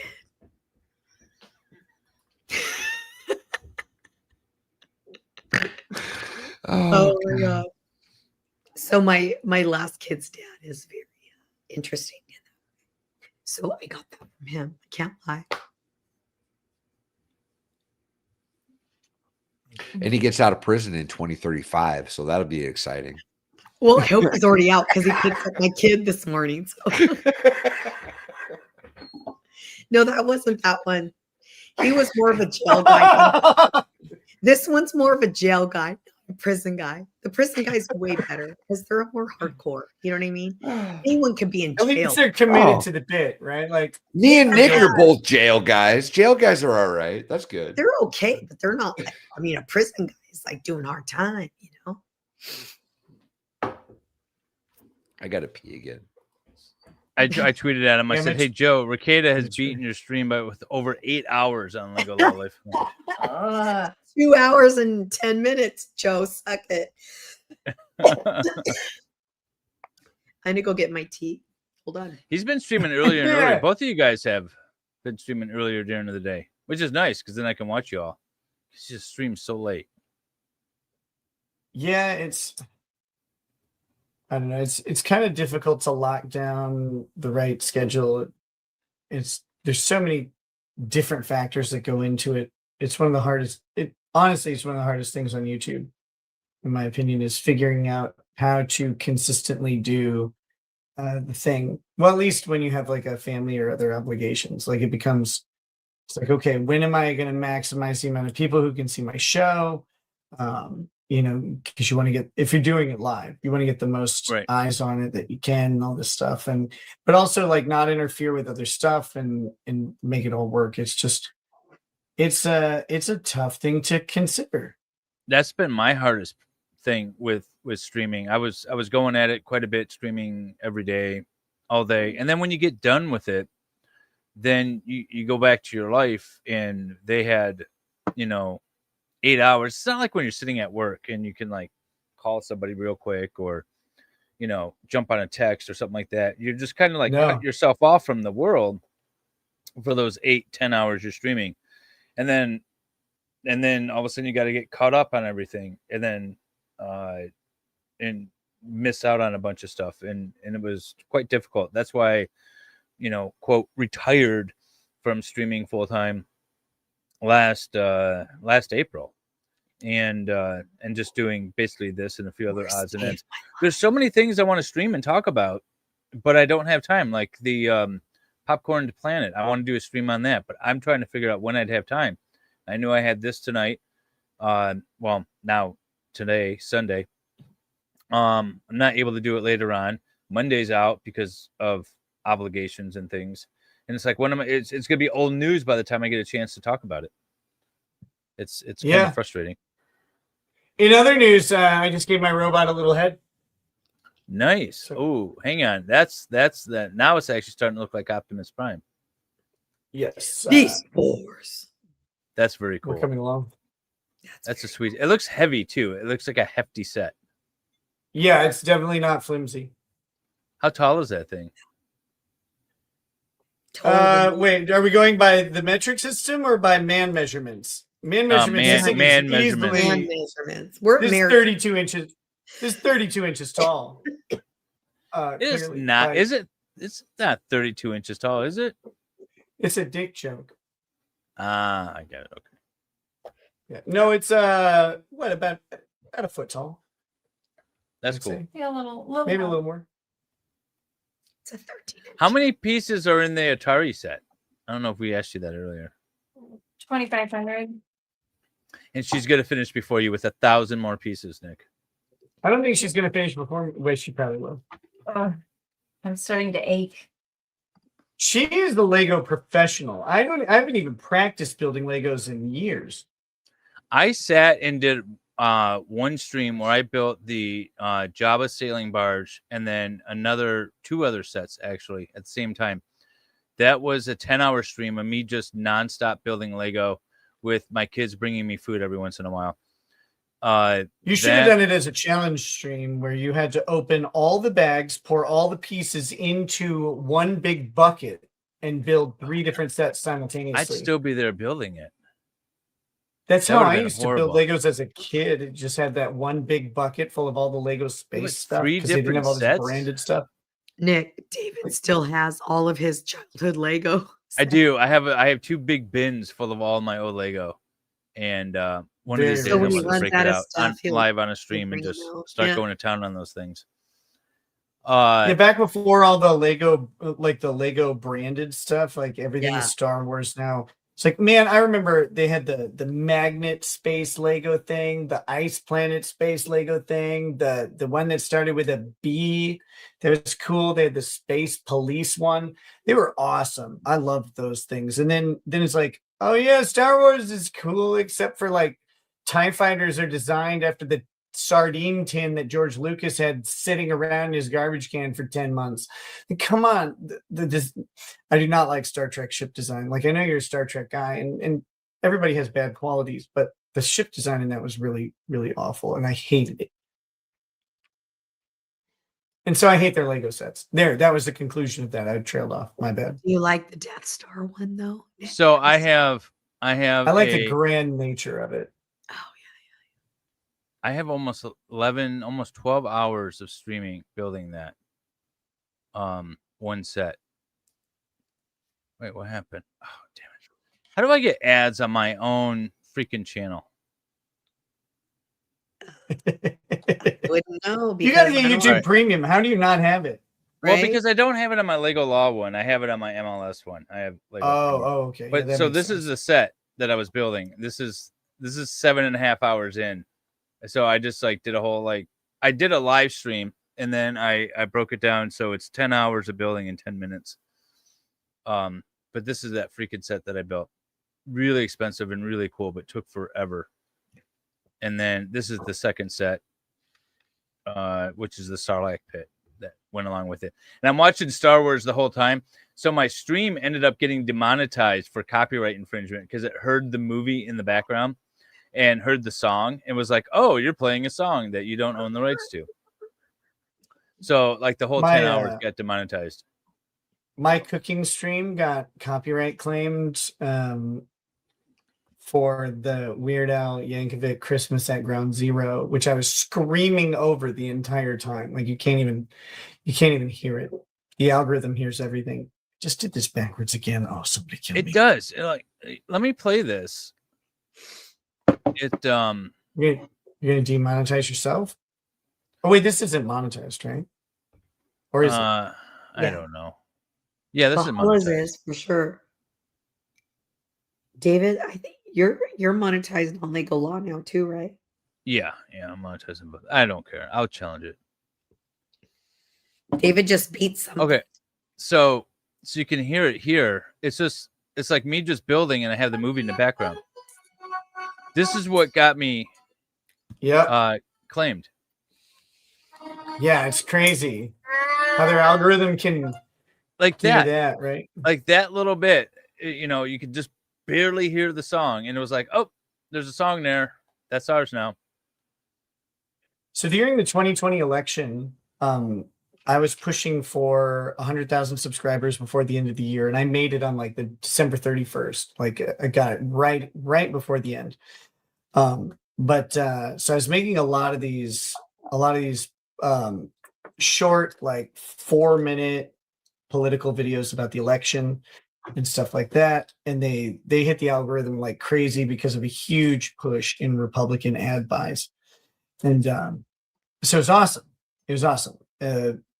But it was kind of soul crushing at the same time because it was really like garbage low tier content, and it was really sad to see how many people were like, yeah, it's like I didn't say anything, I just did a 4-minute video saying nothing.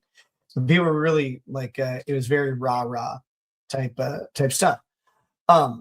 People that started sending me messages because there were other channels that had my content, but they would replace the video. So it's entirely my audio, but they would replace the video with like some sort of animation of and like when I say animation, I mean it in the loosest terms, like a looping GIF of a teacher in front of a classroom tapping on the whiteboard.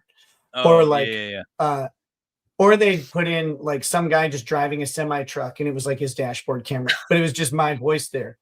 And it was crazy because YouTube can identify like the blurriest bit of a Star Wars soundtrack, right? But they can't take down the flagrant and blatant outright theft of your content. There's no change to the audio or anything like that. Come on, guys. This is just embarrassing. No, I've played clips. In fact, I might even have some where it's just somebody saying something stupid or like this. David, what are we? Shut up. David, you're a...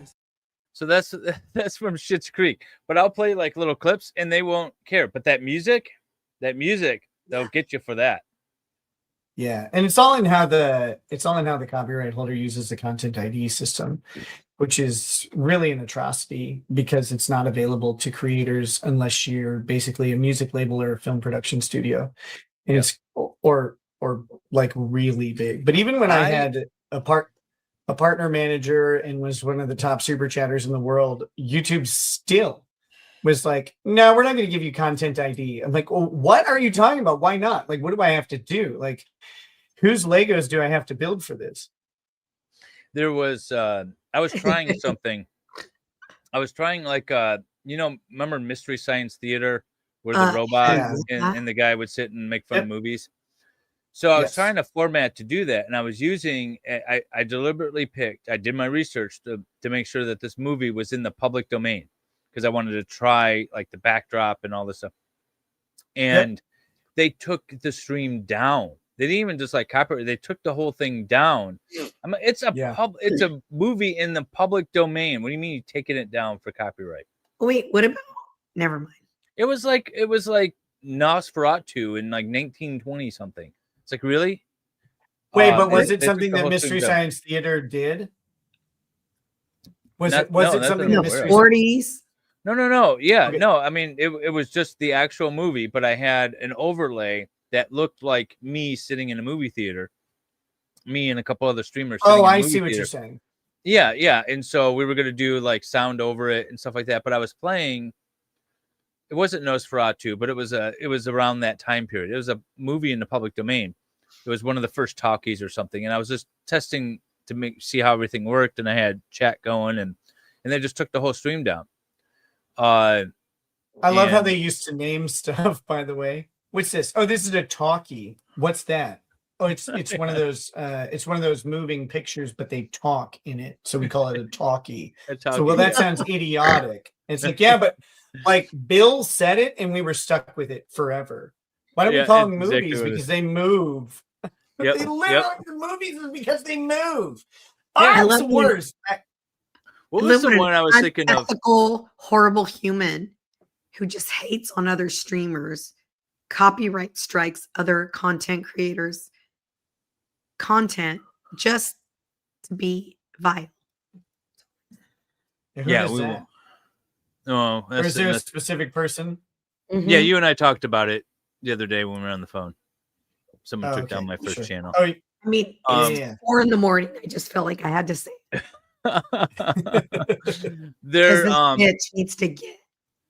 What the hell was it? There was a word that I said or I wrote out, and I was like, "How the hell did this word come into being?" But it was something similar to like what you were just saying with like movies. Like, why do we call them movies? Because they move. You know, someone just came up with the term, and because they're we're stuck with it. Talkies and movies. And when you realize that that's how they talked back in 1921, and you're like, God, I'm so glad I didn't live then, actually, because I would have been enraged at all times.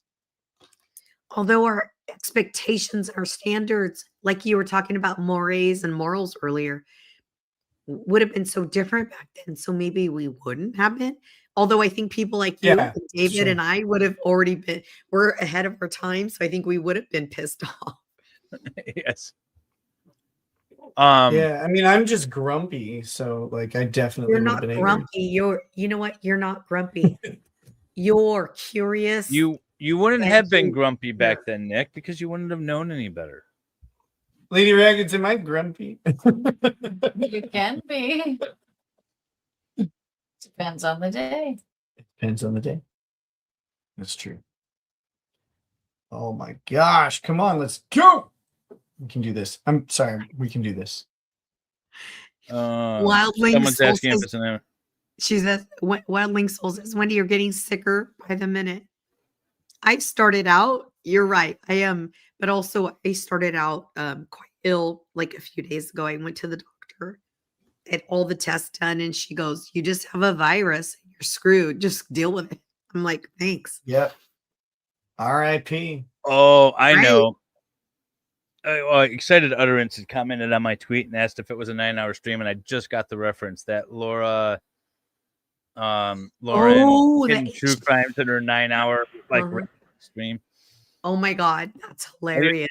Are you up on that, Nick? Do you know about that? Hidden True Crime? No. She's a former reporter. Well, I guess technically she's still a journalist, but she doesn't work for a news network anymore. Her and her psychiatrist husband, do like a wine mom true crime show. And that sounds delightful. I want to watch. Oh that. yeah, no, they look like Lois and Peter Griffin. Like when they're side by side, it literally looks like them. 100%. And oh God. Yeah. So there was another YouTuber that they would go to trials together with. I guess they kind of work like partnership or something like that. There's like some 1099, some Yeah, I don't know, maybe I but don't. But you know, so they had a falling out. So this Lauren chick from Hidden True Crimes had filed a PPO against her former collaborator, alleging all kinds of nonsense. Got her kicked out of CrimeCon for because she was there, and there was a PPO in place. All kinds of nonsense. So there's a hearing coming up. And this Lauren chick from Hidden True Crimes that makes her living off of streaming trials is upset because Law and Crime put in a media notice coverage for her PPO hearing. And she's like, well, I don't want Law and Crime to be broadcasting all of my personal stuff Even all though over the she's internet. been 100% streaming all of Long Crime shit to get her content done. So then withdrew her thing, Amazing. So she withdrew her PPO and then did a 9-hour live stream about whining and complaining about how this girl is mean to her on the internet. And that's what this was in reference to. So yeah, I feel really bad about someone being mean to them on the internet. I've never experienced I know. that though. So yeah, it's You know what? tough out there. Nick can't relate. He can't be empathetic. Yeah. But she had to do a 9-hour live stream, just her as a talking head, about how mean this other girl was to her on her TikTok channel. By the way, by herself. Oh yeah, by Shot herself. Yeah, 9 hours. I don't know how I mean, you can talk for 9 hours. You know, the way you do it is really simple. Is first you be a narcissist, and then second you put on the monitor on your headphones so that you hear yourself, and then you can talk for 9 hours, no problem. Trust me. That's her. Let me find. You know what this. made me Is the it most still up? angry about your story though? Yeah. Finding out there's a crime con and I'm not invited as a guest. That's rude. I got furious about this.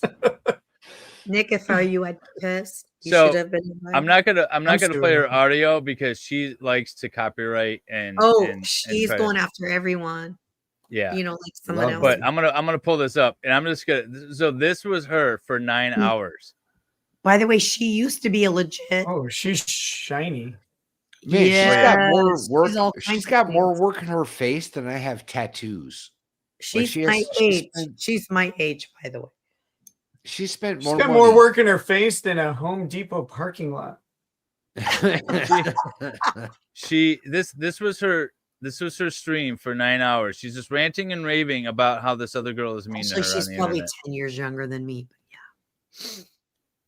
Let me see if I can.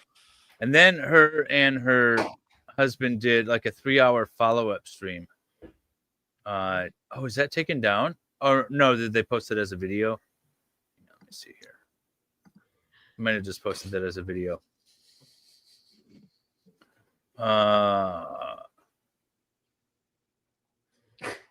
Okay, here, let me pull this up. Tell me this is not Lois and Peter Griffin. And Lois. Right? This is exactly Lois and Peter Griffin. So There's this no is sound. I don't know if you were trying to play sound, but there's no sound. no, I'm not, because she tries to strike everything. She will. Yeah. So the price of truth. She's We going speak after out after everybody. 9-hour live stream. So this is and by the way, this 3-hour stream was literally her husband reading from psychology books and trying to say that his wife is the sane one.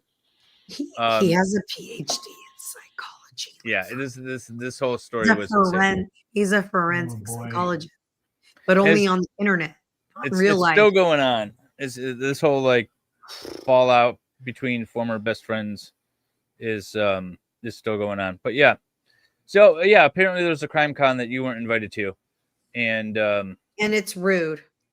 It's very rude not to invite you. Sons of bitches. I'm an expert in crime. What's that?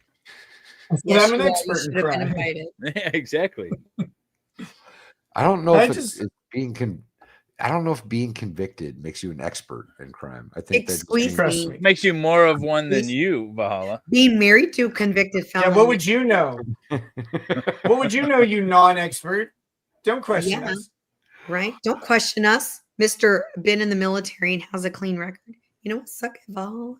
You don't Yeah, you're not even dishonorably discharged. Get out of my lane. Thank you. Mr. DD214 with good, clean records. Fuck it, Valhalla. Well, I did serve honorably, but I think my chat knows at this point that I've at least spent a night or two. Zip, in zip, jail. zip, I zip, think zip. that's Zip, zip, zip. a commonly Haven't- known fact at this Zip, point. zip, zip. As he finishes off his 12th beer. We It's might been be more 8 than hours 12. in. I think we're on 24. That is not We illegal. might be more than 12. Valhalla's going to sleep well this Sunday. Bless your heart. I have to be up in 2 hours to go So- to another event. I think I So gotta the go buy hay Rekietas, tomorrow. when do you guys Yep. sleep? Like, do you sleep during the day? Because I know Nick's up streaming. This is way out of Lady Racket's Yeah. normal This is sleep normally schedule. when I sleep. Oh. I She's normally- sleep normal hours. She's normally been asleep at this point for Several 5.5 hours. hours. I mean, at least. Normally she's in bed asleep before midnight most nights. Yeah, that's just Yeah.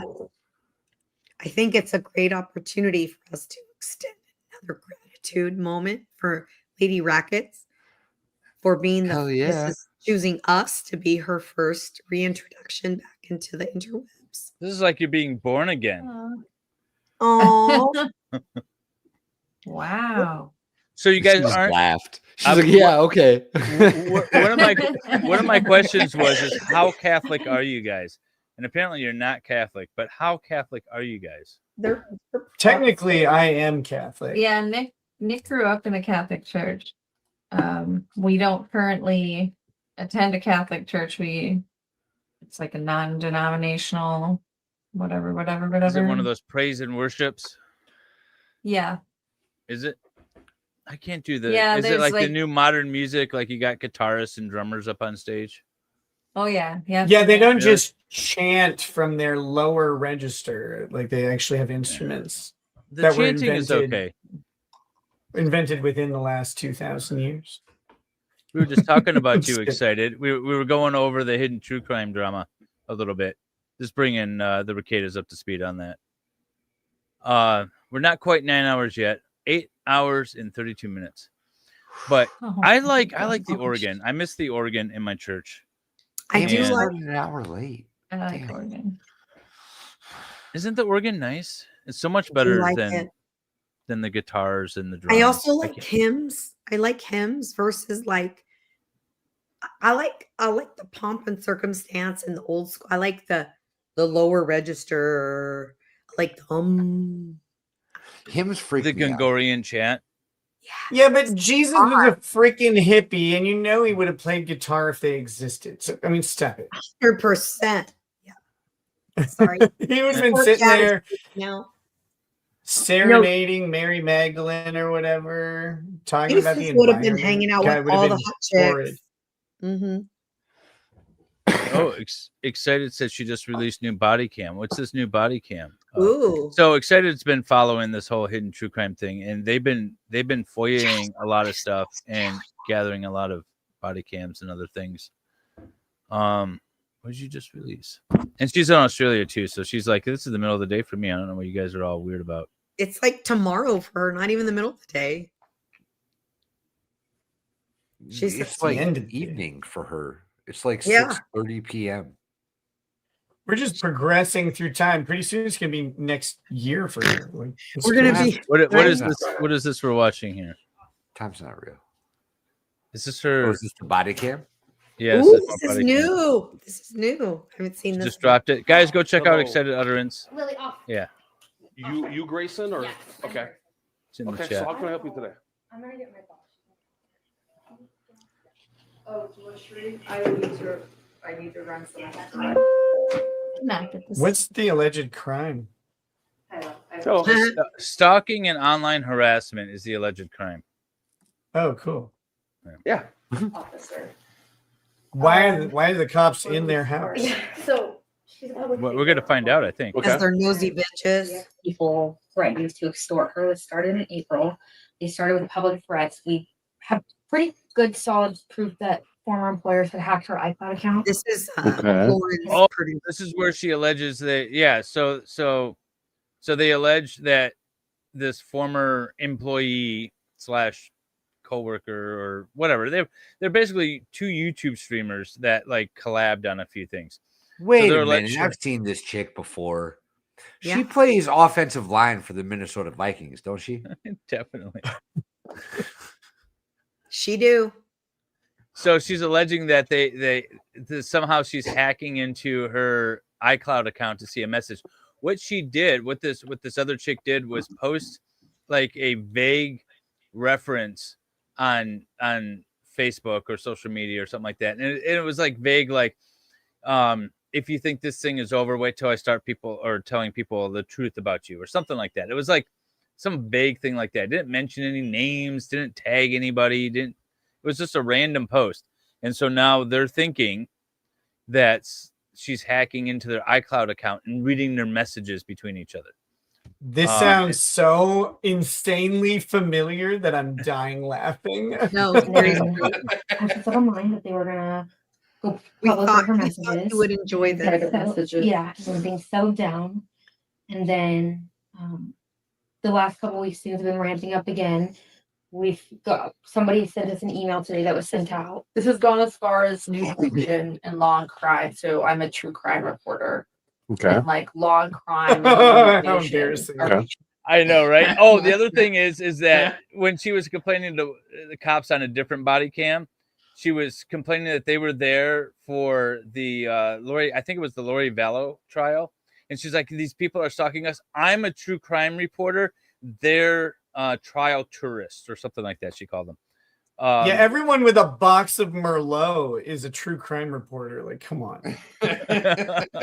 Out about my private messages. So it says like national, and I think why it's an extra big concern. It's actually not just about me, as you know, as a police officer. True crime is true.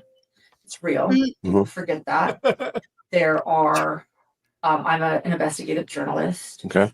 I have. Jesus Christ, What, lady. mind you, she already said that once, not 10 seconds ago, but she's got to repeat herself again. Remember, she's Could an you investigative ever journalist. in your life imagine having a conversation with a cop and being like, you know what? I'm a true crime reporter and these people are all against me. And that's why I'm here currently under investigation. If you guys want to know this wouldn't entire say story, you need to check out Excited Utterances You must. channel. Yeah. I certainly wouldn't say it to the people who are actually investigating crimes. Just saying. It's like national. Yeah. Into numerous trials. I work with numerous victims. Mhm. And if these private messages of mine come out between employees, it won't just be me that's harmed. Mhm. It's going to be a lot of people Okay. that is harmed. And Stop saying stuff like this immediately. we have This cop is private amazing. email. He's like, okay, yeah. Tell me Also, more. their grammar. Stop with me and her. Shut up. One thing I forgot to say. So she just said there where she helps out victims. She had on her show one of the surviving kids of the Lori Vallow tragedy. I don't know if you're familiar with that case. That was the Mormon woman that Daybell, Lori Vallow, yeah. Lori Killed Daybell or everybody. whatever. Yeah, like killed like her two all the kids and then went people? off to Hawaii. Yeah, she killed everybody. Everybody. So, and her ex-husband, and yeah, she killed everybody. and killed his everybody. ex-wife. Everybody. Yeah, Everybody yeah. died. Everybody. She killed Everybody And died because they were kids. zombies. Is One of Anyways, her biological kids. the point of the story Cleansing is demons like Ronnie O'Neill. She killed them all, That's man. what you get for She being a killed demon. so this Lauren chick from Hidden True Crimes had the surviving kids on her show, and part of the show they had like family photos, and Hidden True Crimes put together a slideshow sort of thing of the family photos. So the surviving daughter then goes on her own channel and plays that slideshow in the background while she's talking about her story. And Hidden True Crimes copyright claimed her, had her stream taken down, and then proceeded to sue her for using the slideshow of her own family photos. That's So crazy. So this woman here, standing right here in the whatever color you want to say, orangish, whatever jumpsuit, put together a slideshow of someone else's family photos and then sued the family member for showing their own photos. That's that have this now woman. come It's like us suing Lego. from a proton email saying true crime, more like true lies. We know you've been talking about all these people to name all these victims that are nationally known victims. Like we were just at the Gabby Petito Foundation dinner. Like we work with numerous We got your credentials. high-profile victims of Foundation crime. has been established. Let's And qualify you as an again, these expert are- and move on. and share off the record conversations with them. You know, the things that like people Off the record conversations with who when you say them? the ex-employees. Okay. Because they're my employees, and I'm like, hey, I learned this information. I'm gonna go forward with this. You can't say this. Wait. Was the copyright suit dismissed? Her crap lawyer effed up the copyright suit and they lost. Well, that's good to know. You can't sue the family of the victims of the photos that you're using on your show when they use the same For your photos on derivative work. Yeah. So Did you have a this, NDA? this reminds me real quick though of what we were talking about in Popcorn Planet, right? And this is I think a pitfall of a lot of lawyers and a lot of complainants is they want to tell the court how cool they are. And so Popcorn Planet describes Andy Signor. He's the CEO, he's the host, he's all these different things. And the one thing they really didn't elaborate on was that he's a journalist, an investigative journalist. And that's the thing that the judge was complaining about. It's like, how are you employed by a news agency in the matter of gathering news in the industry? Not just someone who comes across news and then is hosting and reporting it. How are you this? And they didn't do that. But this comes up in all these things. It comes up in defamation cases all the time where they talk about how awesome they are and how popular they are. It's like, yeah, you're making yourself into a public figure and you're immediately like, yeah, I'm so great. Everybody knows who I am and they're all familiar with my work. It's like, all right, well, now you have to show actual malice. You just basically tanked your defamation case when you did that. And exactly. And I just find it funny because she's just sitting there. She's like, look, I'm a true crime reporter and you know about true crime. It's true. So this is really important. And everyone will be hurt by it. It's like, shut up. You're a nobody online like everybody else, but you're even more of a nobody. That's legal advice, baby. Take it to the bank. The side note, this is not legal advice. This is not a lawyer speaking. And a non-practicing Minnesota lawyer is not giving legal advice. Yes, sir. Thank you. I am giving 100% legal advice. You're all my clients, and this is protected by attorney-client privilege. And the Minnesota Board of Law Examiners, they actually approved and demanded that I say this specifically. That's what happened. They've got this. It's been fun, y'all. I appreciate you letting me host this YouTube channel for as long as I have.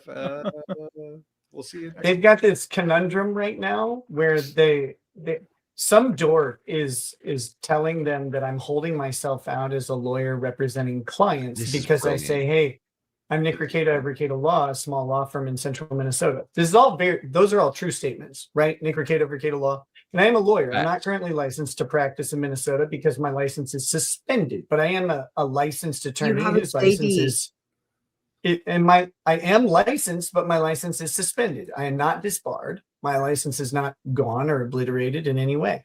It's just on suspension. So they're telling me that they have a problem with me saying I'm a lawyer and holding myself out as a lawyer. It's like, well, that's really interesting because if I'm not a lawyer, then the model rules of professional or Minnesota rules of professional conduct for lawyers cannot apply to me. So like, if I'm not a lawyer, you can't hold me responsible under the rules. And if I am a lawyer, then I'm telling the truth. So if I'm bound by your rules, then I am a lawyer. I do not represent myself as licensed.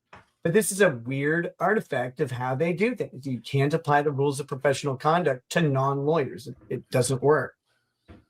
It's quite the conundrum. Stray wants to know if we're seeing the bottom of your Lego pile.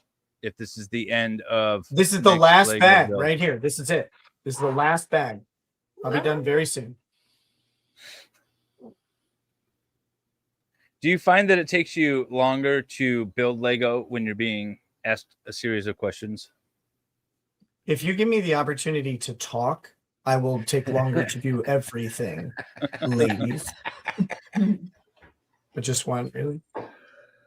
If you just let me talk to you, it'd go longer. Whoa. Wait, can I play the I feel like he was looking directly at Lady Rackets when he said that. Yeah, it was. Yeah.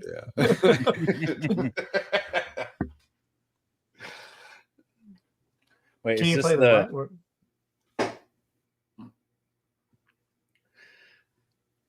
So Wait, okay. So this is one more. I got. So this is them. They're calling the police because this former whatever, or I don't know, other people are filming them at this restaurant. So this is the same woman. She's in the pink there behind the lady in she's blue. crazy. But crazy. There's a scene coming up where she It's all of a sudden really- realizes that she's being videoed. Let's see if I can pull this up. This is like high school girl Are drama. you done? Okay, I was gonna say. I haven't done anything, and I will stand by that forever. Yeah, it has nothing to do with you guys. It has nothing to do with this. Speak your truth, Queen. Baby. Speak your truth. You did. You in that. What did I do? You accused her of things you did. What did I do? You said her cease and desist. Wait, hang on. Here we go. I know. What does that have to do with anything? When there's not a lot of seats, you say there were lots of empty seats. They're Did she call her a fat ass?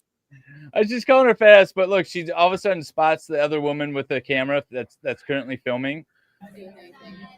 When there's not a lot of seats, you say there were lots of empty seats. They're It's just the most ridiculous look on her face when she does that.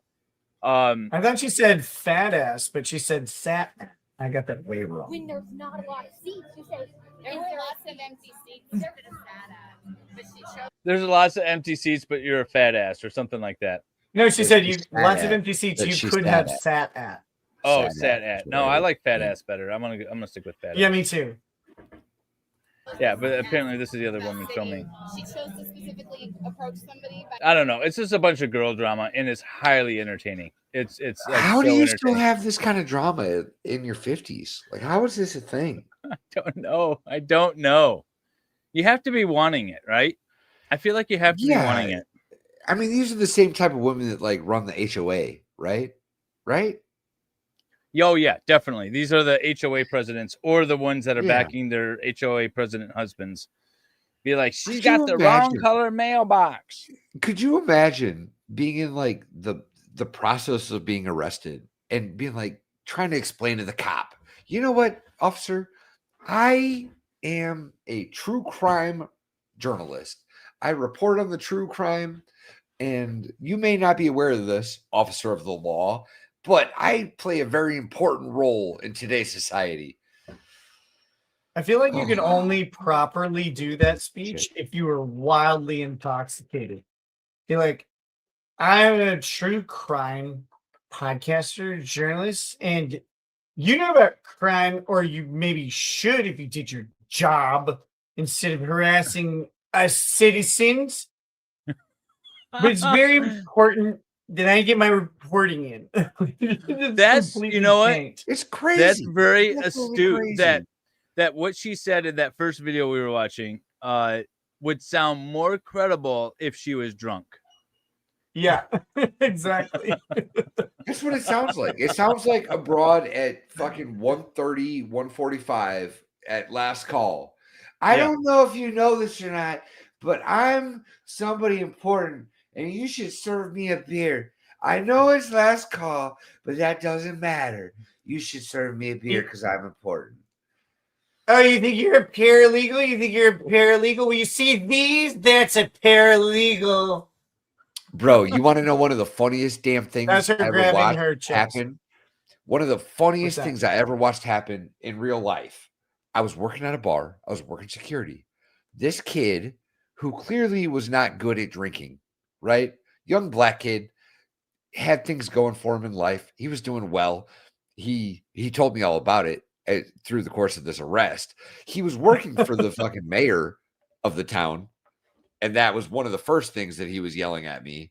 And then we finally just called the cops and we're like, hey, man, this guy needs to go. Cops show up. And then he started yelling at the cops about how he works for the mayor and how he's the mayor's this and that. And as soon as he gets to talk to the mayor, all these cops are going to be sorry. That motherfucker still got handcuffed and put in the back of a cop car.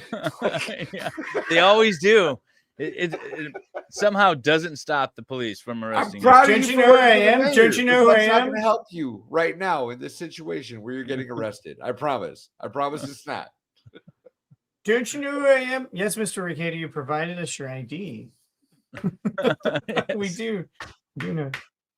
So one of the funniest things I ever witnessed, I was out with Yellow Flash, actually in we were at Bubba Fest, which is a Just out of southern curiosity, culture did it take you convention. like 45 minutes before you left the house, or was that just like a intro thing strictly? What are you talking about? His intros are like fucking 3 hours long. Oh my god, yeah. No, so yeah. So we've been we were there, and actually Lady Raggage was there and Tug was there at first. And Tug went back to his hotel room. Lady Ragged went back to our hotel room, went to bed. And Flash and I are like, we're not tired. Let's go out on the town. I'm trying to think of where we were. Oh, we were in Knoxville, Tennessee. And we're like, we're gonna go out on the town. We found like the last open. Yeah, this was bar. like 3 months before I stumbled on you. Yeah, and so we're there, and Yellow Flash and I are talking very loudly in this at the bar, and I had ordered a pizza because it's the last place open that served any food. I'm not a huge pizza fan. Like, I don't hate it, but it's not my go-to. That's all they had. So I'm waiting on the pizza, and Flash and I are talking, and then we made some joke about being like very important YouTubers. It was clearly a joke. And this drunk gigantor of a woman comes up and sits down next to Flash. He's like, I think you're so fucking special, right? Like, she's torched out of her mind. And Flash is just playing into it. And he has bought me, because he's obviously trying to get into my pants, he has bought me so many Washington apples this night that I cannot see straight. But this chick is just going in on him, and she is so mad. My early 20s. She's so mad about what we were saying, and like we literally had said nothing but just some harmless joke. And she's about to get like into a screaming match that would probably lead into a fist fight with Yellow Flash. And he's a big dude, but I don't want to see him hit a woman, right? Like, that'd be horrible. So instead, I offered this fat girl some pizza. I offered her a piece of pizza. I knew this would work, and it worked immediately. She grabs a piece of pizza, she takes a bite, and she calms down. And I'm like, see, all you needed was a little food, and that fixed everything. And then she grabbed another piece. She took a second piece of my pizza. I was so mad. I was like, look, hey, this isn't a food show. But man, watching her go from extremely heated to calm in an instant was just beautiful. Oh, yeah. I don't Big girl know gotta if eat. you guys know much about Valkyrie, but similar concept. When she's super mad, all you got to do is feed her a little bit. She calms right down, like a little puppy. It's good. It's a girl thing. Is it a girl thing? She gets hangry as fuck. Do you tell her, like, you need to calm down? Like, that this is, Oh, no. you know, like, I don't say those words out loud, Yeah. No, but no, I've no. developed a look now where we He both knows. mutually understand the words that I'm saying without having to get stabbed over it, right? Because that's what I look. Yeah. That's what I aim for in life, not getting stabbed by my wife. it's a good thing to go for. You've met my wife. You understand the predicament I'm in. I don't want to be stabbed by her either. Listen, can we stop talking about it? I'm getting nervous. She's fucking scary, y'all. But there's this look when, like, she does some crazy shit, and I look at her for a second, and then I understand. It's like this beam of enlightenment, right? Where I'm like, oh, you just need a snack. It's a beautiful thing that's come after about 8 years Like, of marriage. grab a Snickers. You're not you. Exactly. I married the beautiful Valkyrie. I'm looking at Betty White that's trying to fucking stack me in the backfield right now. Some people It's are sort into of that. Just be it's sort of careful. so Rekieta's. It's sort of like the moment where I'm standing in line at Dollywood. Mrs. Valhalla's behind me. We're like we're in line to like buy how do you say souvenirs, right? Souvenirs. We're at an amusement park, we're at a special event, we want to buy stuff. And this lovely older woman who had no business being in our business overheard us talking and said something about me and my beautiful daughter. And I said, bitch, did you just call this grown-ass woman my daughter? And I wanted to lose. I was like on the verge of losing my mind. And I then forgot about that. And then when we got home, Valhalla goes, "You're old enough to be her mom, you dummy." I'm like, "Oh shit, okay." You're like, oh. Wendy forgot how old she was. I did because I'm hanging out with the Wendy kids. was so goddamn mad. Dude. She was In California, nobody would say something like that. You wouldn't. You just wouldn't. But we're in the I went South, to- you know. I would. You're right. Oh, you Look, and I they went- weren't criticizing either of us. She was like, "You and your beautiful daughter, bitch. That's not my daughter. She's a grown ass woman, and I'm barely old enough to be friends with her." You have children older than her. Well, I know that. To be now. fair, you were No, yelling at 100%. young girls in line too. You were just yelling at everybody. You were helping me. I wasn't yelling at the little girls. You were. We So weren't one yelling, time we I- were advising. I went in to get my hair cut, which is in the mall, and Lady Rackets was with me, God. and she was going to progress into the mall through the haircut place, but I stopped to get my hair cut. And as soon as she leaves, the girl cutting my hair says, "Oh, so is that your daughter?" Yeah. Yeah, it See? is. Thanks. With Lady Thanks. Racket? Ooh. Yeah.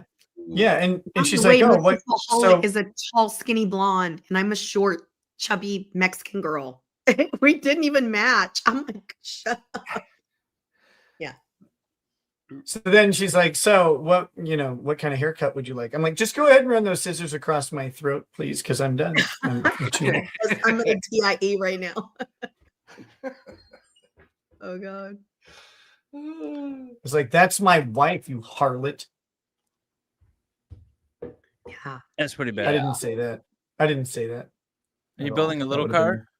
Is that a little car that goes with it? That's really You cute. know what? Now that I think is. about it, maybe that's why I don't go in public anymore. I'm never going to public again after that. That might be why I don't go in public anymore. Right? It's My not wife's too because hot for me. you passed out and fell flat on your face, Wendy. It's But that wasn't that, you know what? That may have been Mrs. Valhalla's fault. Now Oh, that yeah? I think about it. Yeah. I believe that. Oh, you said 100%. that. You're going to get Yeah. stabbed tomorrow. She's going to fly to California and stab you. I just want her to fly here and hang out with me. there we go. Oh, that's so mean. Wendy's lips, lipstick y'all. right on the floor. She kissed the Have you concrete. seen this picture, Nick? Oh, that was awful. I legit did pass No. out and fall down on my face. She Oh, fell flat this- on her face. That's her That's lipstick. my lipstick. Kissed the This floor. is the picture of cement That's and amazing. Wendy's lips It's when she concrete. bounced her face off the ground. Oh, ouch. No, it hurt. Yeah. Hey, but the you got a new cool thing nose. is I kind of don't remember it because I passed out. So that's the good part. She did get a new nose out of the deal. Yeah. I did. I got a concussion. Now this is a lady that knows how to party. You Yeah. fractured your skull. Yeah, they said I had a slight fracture in my face. The whole face was fractured from like here to here, and I had a concussion. Yeah, it was pretty bad. I didn't want to make a big. I didn't want, but the cool thing is, I told everyone keep streaming. Let's keep going. We're no one's gonna stop streaming for me. Yeah, that was right before a live stream started. She's Yeah. like, no, go. 5 Go do the minutes live stream. before the live Yeah. started. But the cool thing, so Rekieta's, this is kind of cool. So so it was Expert was in charge of the live stream. It was his Oh yeah, live stream, you right? met your future husband. Which one? Oh, Vegas Rick. Yeah. Oh, by the way, I was in Las Vegas last weekend. Didn't even call me. But anyway, that's a whole nother story. But anyway, so it's okay. So we were so the guys were Expert and David and then Valhalla, and then eventually everyone was like getting ready for the live stream. So they were like testing it out. So the camera was rolling, not on purpose to be live, but like to prepare to like see how the live stream was going to go, like in a public setting. It was like a weird situation. It was loud and whatever. And so Yeah.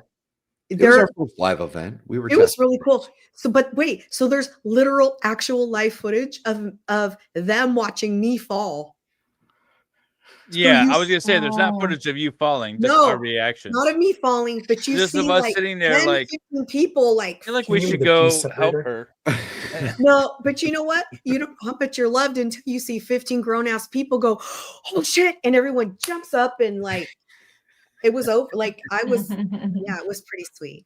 That was actually pretty cool. That was a cool part of the story is that they took care of me and kept my privacy, and no one on the live stream knew what happened. People were like, hey, I thought Wendy H was gonna be there, and the guys were like, oh yeah, she's Yeah, here. she had something going on, you know. She was here a minute ago. It was at Knoxville. Don't worry, her mouth It is was in the carpet right hospital. now. Yeah, I was in Yes, the exactly. ambulance. Yeah. She wanted to She leave left the her hospital. mark in Tennessee.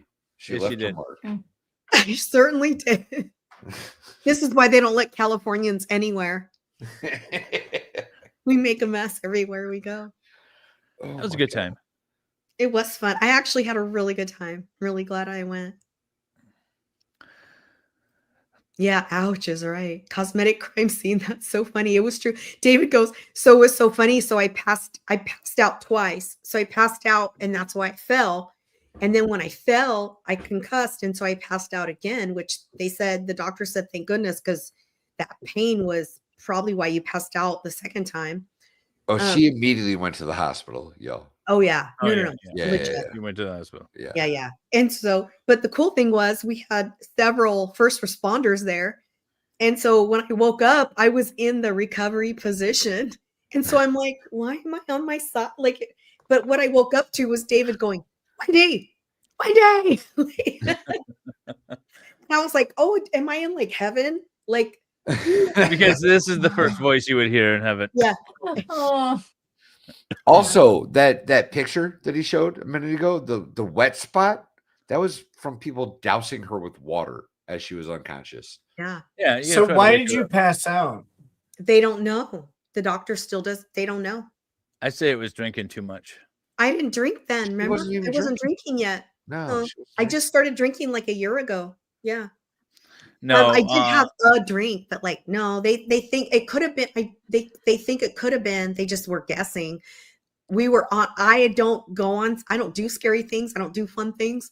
I went on every single ride at Dollywood the day before. I don't do fun things. Yeah. Do fun things. So it could have been vertigo. It could have been a lot of things, and it could have just been dehydrated. Is actually another guess they had that I was dehydrated. Yeah, that'll do it. Yeah. Yep. Yeah. But apparently, I just went like face. Didn't ruin our life, so we're good. It didn't. No one even knew. Like treetop, Joe. Oh yeah, just straight down. Like 1 minute she was there, and the next it was down. It's not like in the movies where people faint and they slowly like fall down. I wasn't like, oh. It was just like over There like was a tree. nothing ladylike about it. And all my like, I don't know how you say it in English, but like my panza was hanging out. Like, I had like a cute outfit on that was like a crop top. But like, so like when I woke up, my how do you say in English? Your stomach. My stomach was hanging out. And so like people were like pulling my clothes down. Like all the ladies, like Miami Spice, and all the ladies were helping me like pull my clothes down. It was pretty sweet. Must maintain decency. Right? Well, they're like, that fat bitch don't need all her panza hanging out. That's not cute. It was Nick, similar to that point. Do you think people are? That's not cute. It was really funny. That's not cute. It wasn't. I didn't look cute. I didn't fall in a cute way. Didn't fall. That's what she was worried about. How do I look? Yeah. And then Dave I broke my face, but did I do it cute or no? No. If you're gonna eat pavement, it's gotta be cute. David's all free facelift. That's exactly what I said. I'm like, you're gonna be fine. You're gonna get a facelift. You did, You're gonna though. look 10 years younger. did And get a you did get a facelift after that. facelift. You got a nose job. You got a facelift after that. I actually didn't get a nose job. This nose is pretty. It's still crooked. But this got fractured, and this. You want me to part- punch it the other way? No, I'm good. Thanks, babe. Okay. I'm gonna sign some documents before that happens. But I did get a facelift later. But yeah, it was pretty scary. I can. And the worst part was I looked like an abused. I looked horribly abused on the airplane on the way home. People were like, Yo. So, Lady y'all Rackets, some how many heater. times have you passed out? Oh, Don't answer that. Don't answer that. Don't answer that. I mean, I Like passed I out have and a problem falling on with your heat. face. Oh Okay. no, I haven't fallen on my face, but I have like passed out. I've gotten heat stroke several times. Ooh, heat stroke's no bueno. But apparently, once you have it, you're like really susceptible to it. Oh. Yeah. So Really? far, proven to be true. Yeah, the way I that don't works do is well in heat. if your body understands the dangers of heat stroke, then at the first sign they start enacting those savior Yep. methods. Yeah. Self-preservation. Yeah. Yeah. I was when I was stationed in Hawaii, that was one of the biggest Such things. a tough life in Hawaii. Oh, it was so miserable there. It was Okay. How about you go to beaches. Hawaii and run up a mountain for 15 miles? It's not as fun as you think it is. I promise. Yeah. Listen to this. So for our 10th anniversary, we went to this island that's part of Tahiti, not the main island, but this smaller island called Moorea. And one day we rented a go-kart basically because it's 60 kilometers around. So like this is not, it's 60 kilometers around. You rent a go-kart that goes about 30 kilometers an hour and it takes you a couple hours to drive around the whole island. And so we're there. And on this 60-kilometer road, there are 2 Mormon missions. Right? There are 2. And it's like, that's the one I want. I want to go there. If I'm going on a mission, I want to go to Moorea. It was beautiful. The weather was wonderful. And the food was just, you just grab Who are they chickens. Were serving with these missions on Hawaii? Well, I feel they like were that's, Tahiti. that's the reward for like good service in Minnesota in January, right? Yeah, I guess so. But yeah, it was just wild. It's like, okay, these guys figured it out. You ride your stupid bike around this island and just live in paradise for 2 years. Great. Sounds good. So I'm going to be Mormon now. You could be Mormon. Have you explored the Mormon church? Have you really looked into the Provo push and what it all entails? It is wild.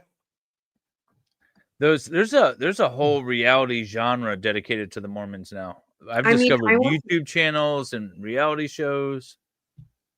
If you had the chance to become a god, not like God, not to live like Jesus, but to become a god in a celestial kingdom in the ether universe after you die, and you get to have multiple wives, who wouldn't choose that? Me? Why? I got to answer to one wife. Oh, you don't have to answer to any wives if you're Mormon. They answer to you. She I've has seen, a point. I've seen Big Love. I think No, that's not real. The real Mormons, they're way more like, the men are in charge, period. That Not guy, what's his period, name? Mark or period. something? I can't remember his name. Is his name Mark? Yeah. That dude is get his ass handed to him by like 9 different women all at the same time. That sounds horrible. No, thank you. Yeah, but in real life, they don't do that. They're not allowed to do that. The men are in charge. Oh, I bet they do. Yeah, I feel like you're talking more like a cult. Well, yeah, than- they're a cult. It is a cult. Is Mormonism a cult? You know, I've been watching a lot of John Kiriakou. Nick, do you know who he is? That former CIA guy that spent 2 years in jail for no. So he was CIA. He was actually the Osama bin Laden biographer in the 90s. And Sure. then he was handling a bunch of other stuff. And then after 9/11, Kind of dropped the ball on that one. Yeah, right. I know. Hey, oops. He's like, well, we knew what he was doing, but we didn't know what he was thinking. But anyway, so he ended up outing the torture program, and then they investigated him and didn't do anything. And then later on, after he was stirring up some mess with the poppy plants in Afghanistan and where those were actually going and what the government was doing with those, he ended up getting charged with like a bunch of nonsense crime, but he spent two years in federal prison. So he's been doing a lot of interviews and different things like that, and it's actually really interesting. And now I completely forgot where the hell I was going with it, because he said something that I was going to tell you, And now, because I had to Celestial give you the whole Kingdom. fucking backstory, I can't remember. Wait, what were you saying? Celestial Kingdom. God. Multiple He was talking about the Israeli-Palestinian thing. And he was talking about how the Zionist Christians are their population in or just Christians in general, their population in Israel is dwindling. They're down to like 2%. And he was like, but if your religion was founded in a basement in the 1800s, I don't want to hear from you about Palestine and Israel, because you have no position to talk. That's what made me think of the Mormons, because I think their religion was founded in a basement in the 1800s. He's like, you have no position to talk about this. Any religion that was founded in America when America's only 500 years old is probably not an ancient or relevant, or not relevant. It's probably not a legit, you know what I mean? If you think about it, they actually, I think they invented themselves. I think it was the late 1800s, if I'm not mistaken. And their leader was a pedo who married other men's wives who were 13, 14 years old and that's how he invented the whole no, it's weird. It's crazy. Yeah, it's really weird. We had a king in Michigan. I don't want you taking away my blonde Jesus. What are you doing? You want white Jesus? Okay, you can have your white Jesus. I like the black Jesus, but that's okay. So what's his name that founded it? John Smith or whatever. He died. Smith. And then they started heading west. Joseph Smith, yeah. They started heading west. And with Brigham Young. Brigham Young at the head. I learned all of this from Trey Parker and Matt Stone. Do you know about Jesse James Stagg? Did you learn about that from Trey Parker? No, it wasn't in the Book of Mormon, so I don't know about it. He was the actual leader after Smith died, and he wanted to take everyone up into Michigan, and the others decided, no, we want to keep heading further and further west. So they broke off. And so Jesse James Stagg headed up to Beaver Island in Lake Michigan to set up his little cult, declared himself king, got elected to the House of Representatives in Michigan for a time, and then ended up getting stabbed in the back by one of his lover's husbands. So that's how he died. Oh, I thought you were going to say by Gretchen Whitmer. Yeah. Well, if he had lived long enough. Candace Owen was like, shh. But so you don't think that's Gretchen Whitmer's a 700-year-old necromancer? Well, you know what? To be fair, she could be. She could have been the actual the lover that whose husband stabbed Jesse in the back. She's something else, and she's going to make a run for president. That's happening. She's teeing it up. She's going all over the national news circuits and stuff like that, talking about how great, whatever. I hope more federal agents plan to kidnap her and then rope in some low IQ people so they can charge them with crimes. That'd be awesome. Stupid ass case. I streamed the last trials live. Hey, I had one of those guys on my show. Did you? We had the guy who beat the charges. Nice. Yeah, we streamed his trial, or I don't know if there were several guys that beat the charges, but we streamed the three guys that were charged on the west side of the state here. We streamed their trial live. Then we had Radix on for a Lego stream. So she was filling us in on a bunch of new stuff, what they're trying to do. Those guys should get pardons though. Wait, did they? 100%. Did they go already or not yet? I don't know. The guys who pled got hosed, right? And that's nature of a plea deal. The guys who held out, I think all won. I think no.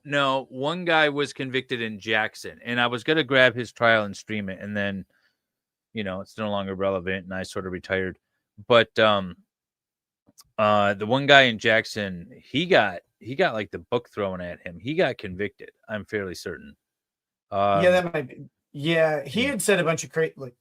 I think the guy who I interviewed, I can't remember his name, but I'm pretty sure he was like, yeah, that dude said a bunch of crazy stuff. Like he was really into it. Yeah. And for the other guys, it was like a theoretical sort of thought experiment. Like, what would happen if this is how they were taking it? And then all of a sudden they're like, oh, you're all under arrest for planning a thing. We weren't going to do it. What are you talking about? The other guy's like, no, I definitely was. You go through the testimony, and the testimony was, well, who came up with the plan? Well, this FBI agent. Well, who drove? Well, this FBI agent. Well, who got the supplies? Well, this FBI agent. It was all FBI. None of it was nuts. These fat hillbillies running around in the woods wanting to play army. None of it was them. And so thankfully, those guys got acquitted. The trial that I streamed, they all got acquitted. That was good. Was it 2 or 3 of them? And then Radix got kicked out of the courtroom during that trial, which is ridiculous. Because no, she get kicked out, or did she get yelled at? Like, quit interfering or something. She's just sitting there. She's taking notes, and they oh, sure. I remember when that happened. I remember that. Yeah. I think I saw a video clip of it. Yeah. We were streaming that, and we were like, oh, Radix is there. That's cool. And we were like looking at it, and then all of a sudden she's getting scolded by the judge. Like, what the hell? That was just a racket. The judge was horrible in that case. That was just all around a bad case. Yeah, they threatened her. They threatened her with removal or something, or contempt. I can't remember what it was. And she's like, I'm taking notes. And they thought they accused her of trying to interfere with the trial in some way. Because at that point, they knew who she was. She had been covering all of this stuff. So my favorite Michigan case is no, we're not going to talk about that. That's not a legitimate question. Wait, it's the Lego what? question? What? Yeah, or the Michigan just trust question? me. Okay, No, you got it. the Lego one. You got it. My favorite Michigan criminal case involves my homeboy Lucas Gerhard. Yeah, who is that guy. That guy's really cool, and so is his dad. And that is the guy who posted a picture. He was on his way back to college. Cry. Yeah, he posted a picture of his rifle. Snowflakes melting. The snowflakes melt. Yeah. Oh, yeah, this is ridiculous. And he said, and by snowflakes, I mean snow. Yeah. And they charged him with terroristic threats and all this stuff. And the crazy thing is the backstory of that is a backstory of basically a 2-year harassment campaign by a fat girl who was mad at Lucas because he was required.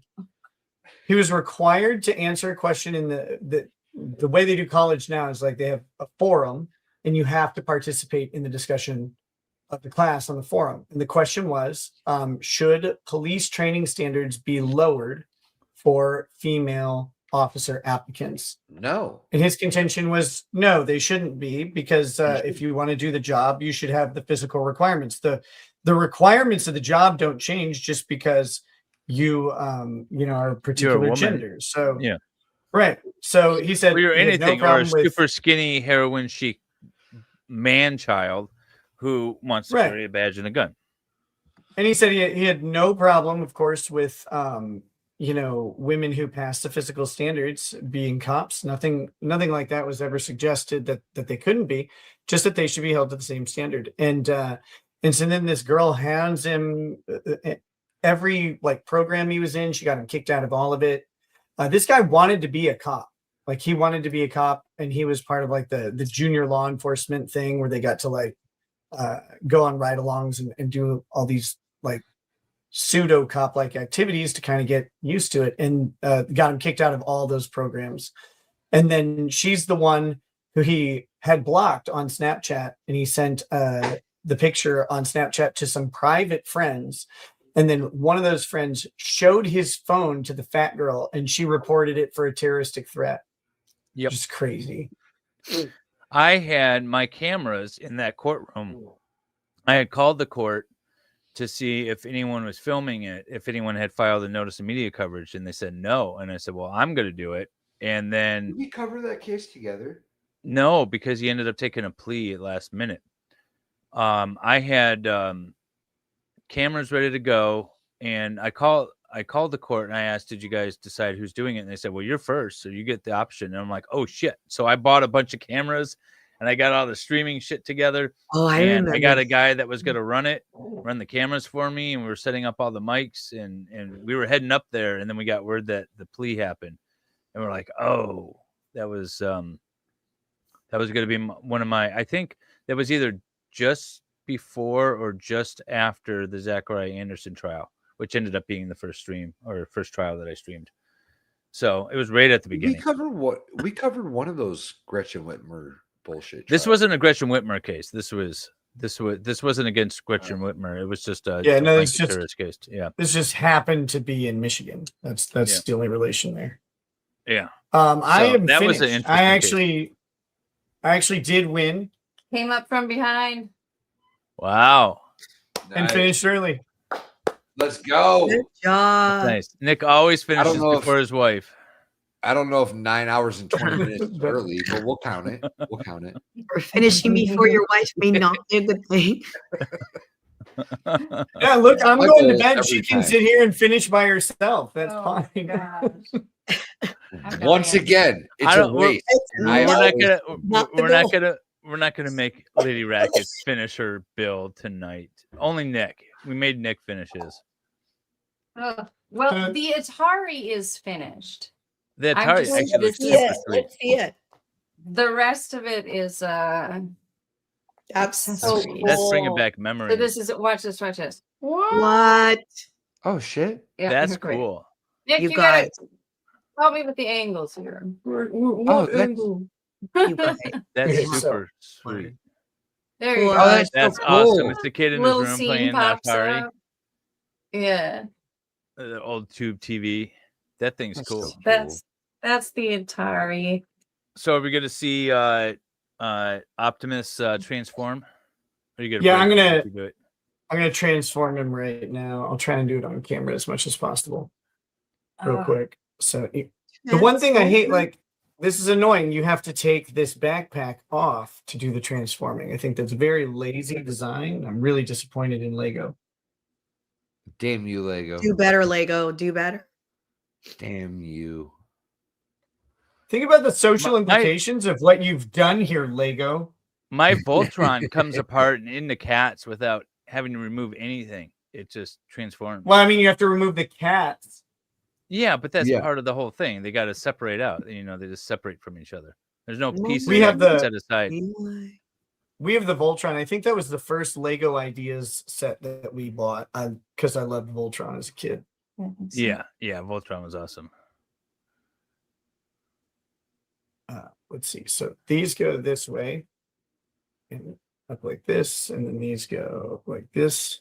What an embarrassing display this is, Optimus. You're really slow at transforming. Is this your first time? Let's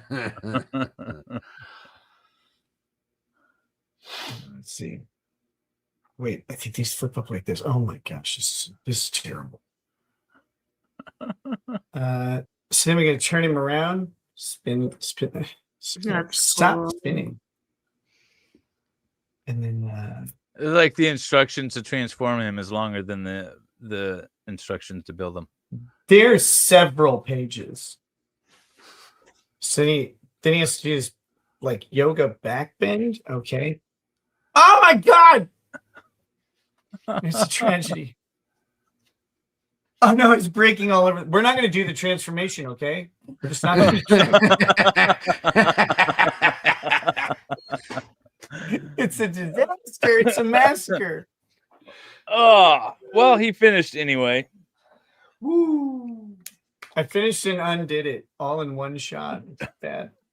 We're gonna just leave him. We're gonna leave it like this. Perfect. I like That's it. a perfect way I to think end that's it. exactly how he was meant to be displayed. That's right. Yes. Pretty sure. I literally have no idea how to put him back together. Yeah. And I'm Lady not gonna Racket's find build out. turned out way cooler than yours, Nick. Yeah, of Duh. course. She's way better at it. I'm way tired though. Yeah, let's go Yeah. to bed. What? Yeah. can What? finish We'll this. end Right. this now. Can I take 1 second real quick to acknowledge the fact that my Give Send Go is up to $5,705 at the moment. That's awesome. And I That's awesome. wish I was better with words. I wish I could express the absolute gratitude and bemusement that this whole thing is brought upon me. Thank you all. Thank you all very much. I love you. Well, anything for you, Valhalla, including bringing Nick and Lady Rackets here onto a Lego stream. Thank you guys for Oh, joining yeah. us. Thank you for yeah. chat for sticking around Thank for you for 9.5 hours. Love you, chat. Hey, what's Should've wrong known with you? This was going to be a long one. I'm going to I'm bed. Yeah, glad. my phone I'm actually glad. died. It's I had to Your go get a phone. charger. Mine died too. My phone died and 2 earbuds died. You did. I you went through did. 2 sets of earbuds tonight. Worth it. Worth it. Chat, Take we care, love all. you. Take care, chat. Thanks again. Thank you, Reketas. Have a good one.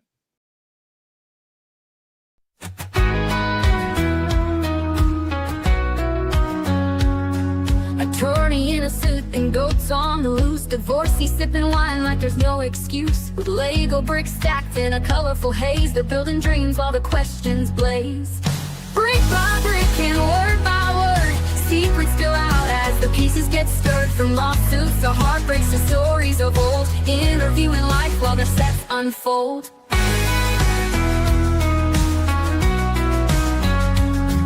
Attorney holds a file, but now it's a brick. The farmer speaks wisdom that's earthy and slick. The ex pours her tea while she laughs at the jokes. Behind the strange world, there's magic it evokes. Flashbacks to courtrooms and fields of green, to Cali love lost in Lego scenes. Strangers pour out their life on the screen, in the strangest show you've ever seen. Brick by brick and word by word, secrets spill out as the pieces get stirred. From lawsuits to heartbreaks to stories of old, interviewing life while the sets unfold.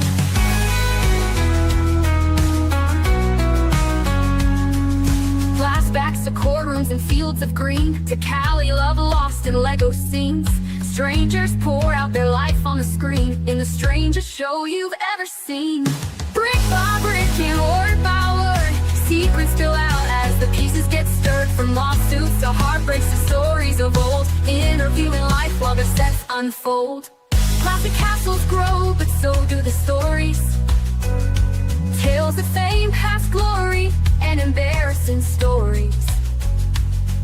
The goat farmer grins, says life's full of muck. The attorney replies that that's worth the buck. Brick by brick and word by word, secrets spill out as the pieces get stirred. From lawsuits to heartbreaks to stories of old, interviewing life while their sets unfold.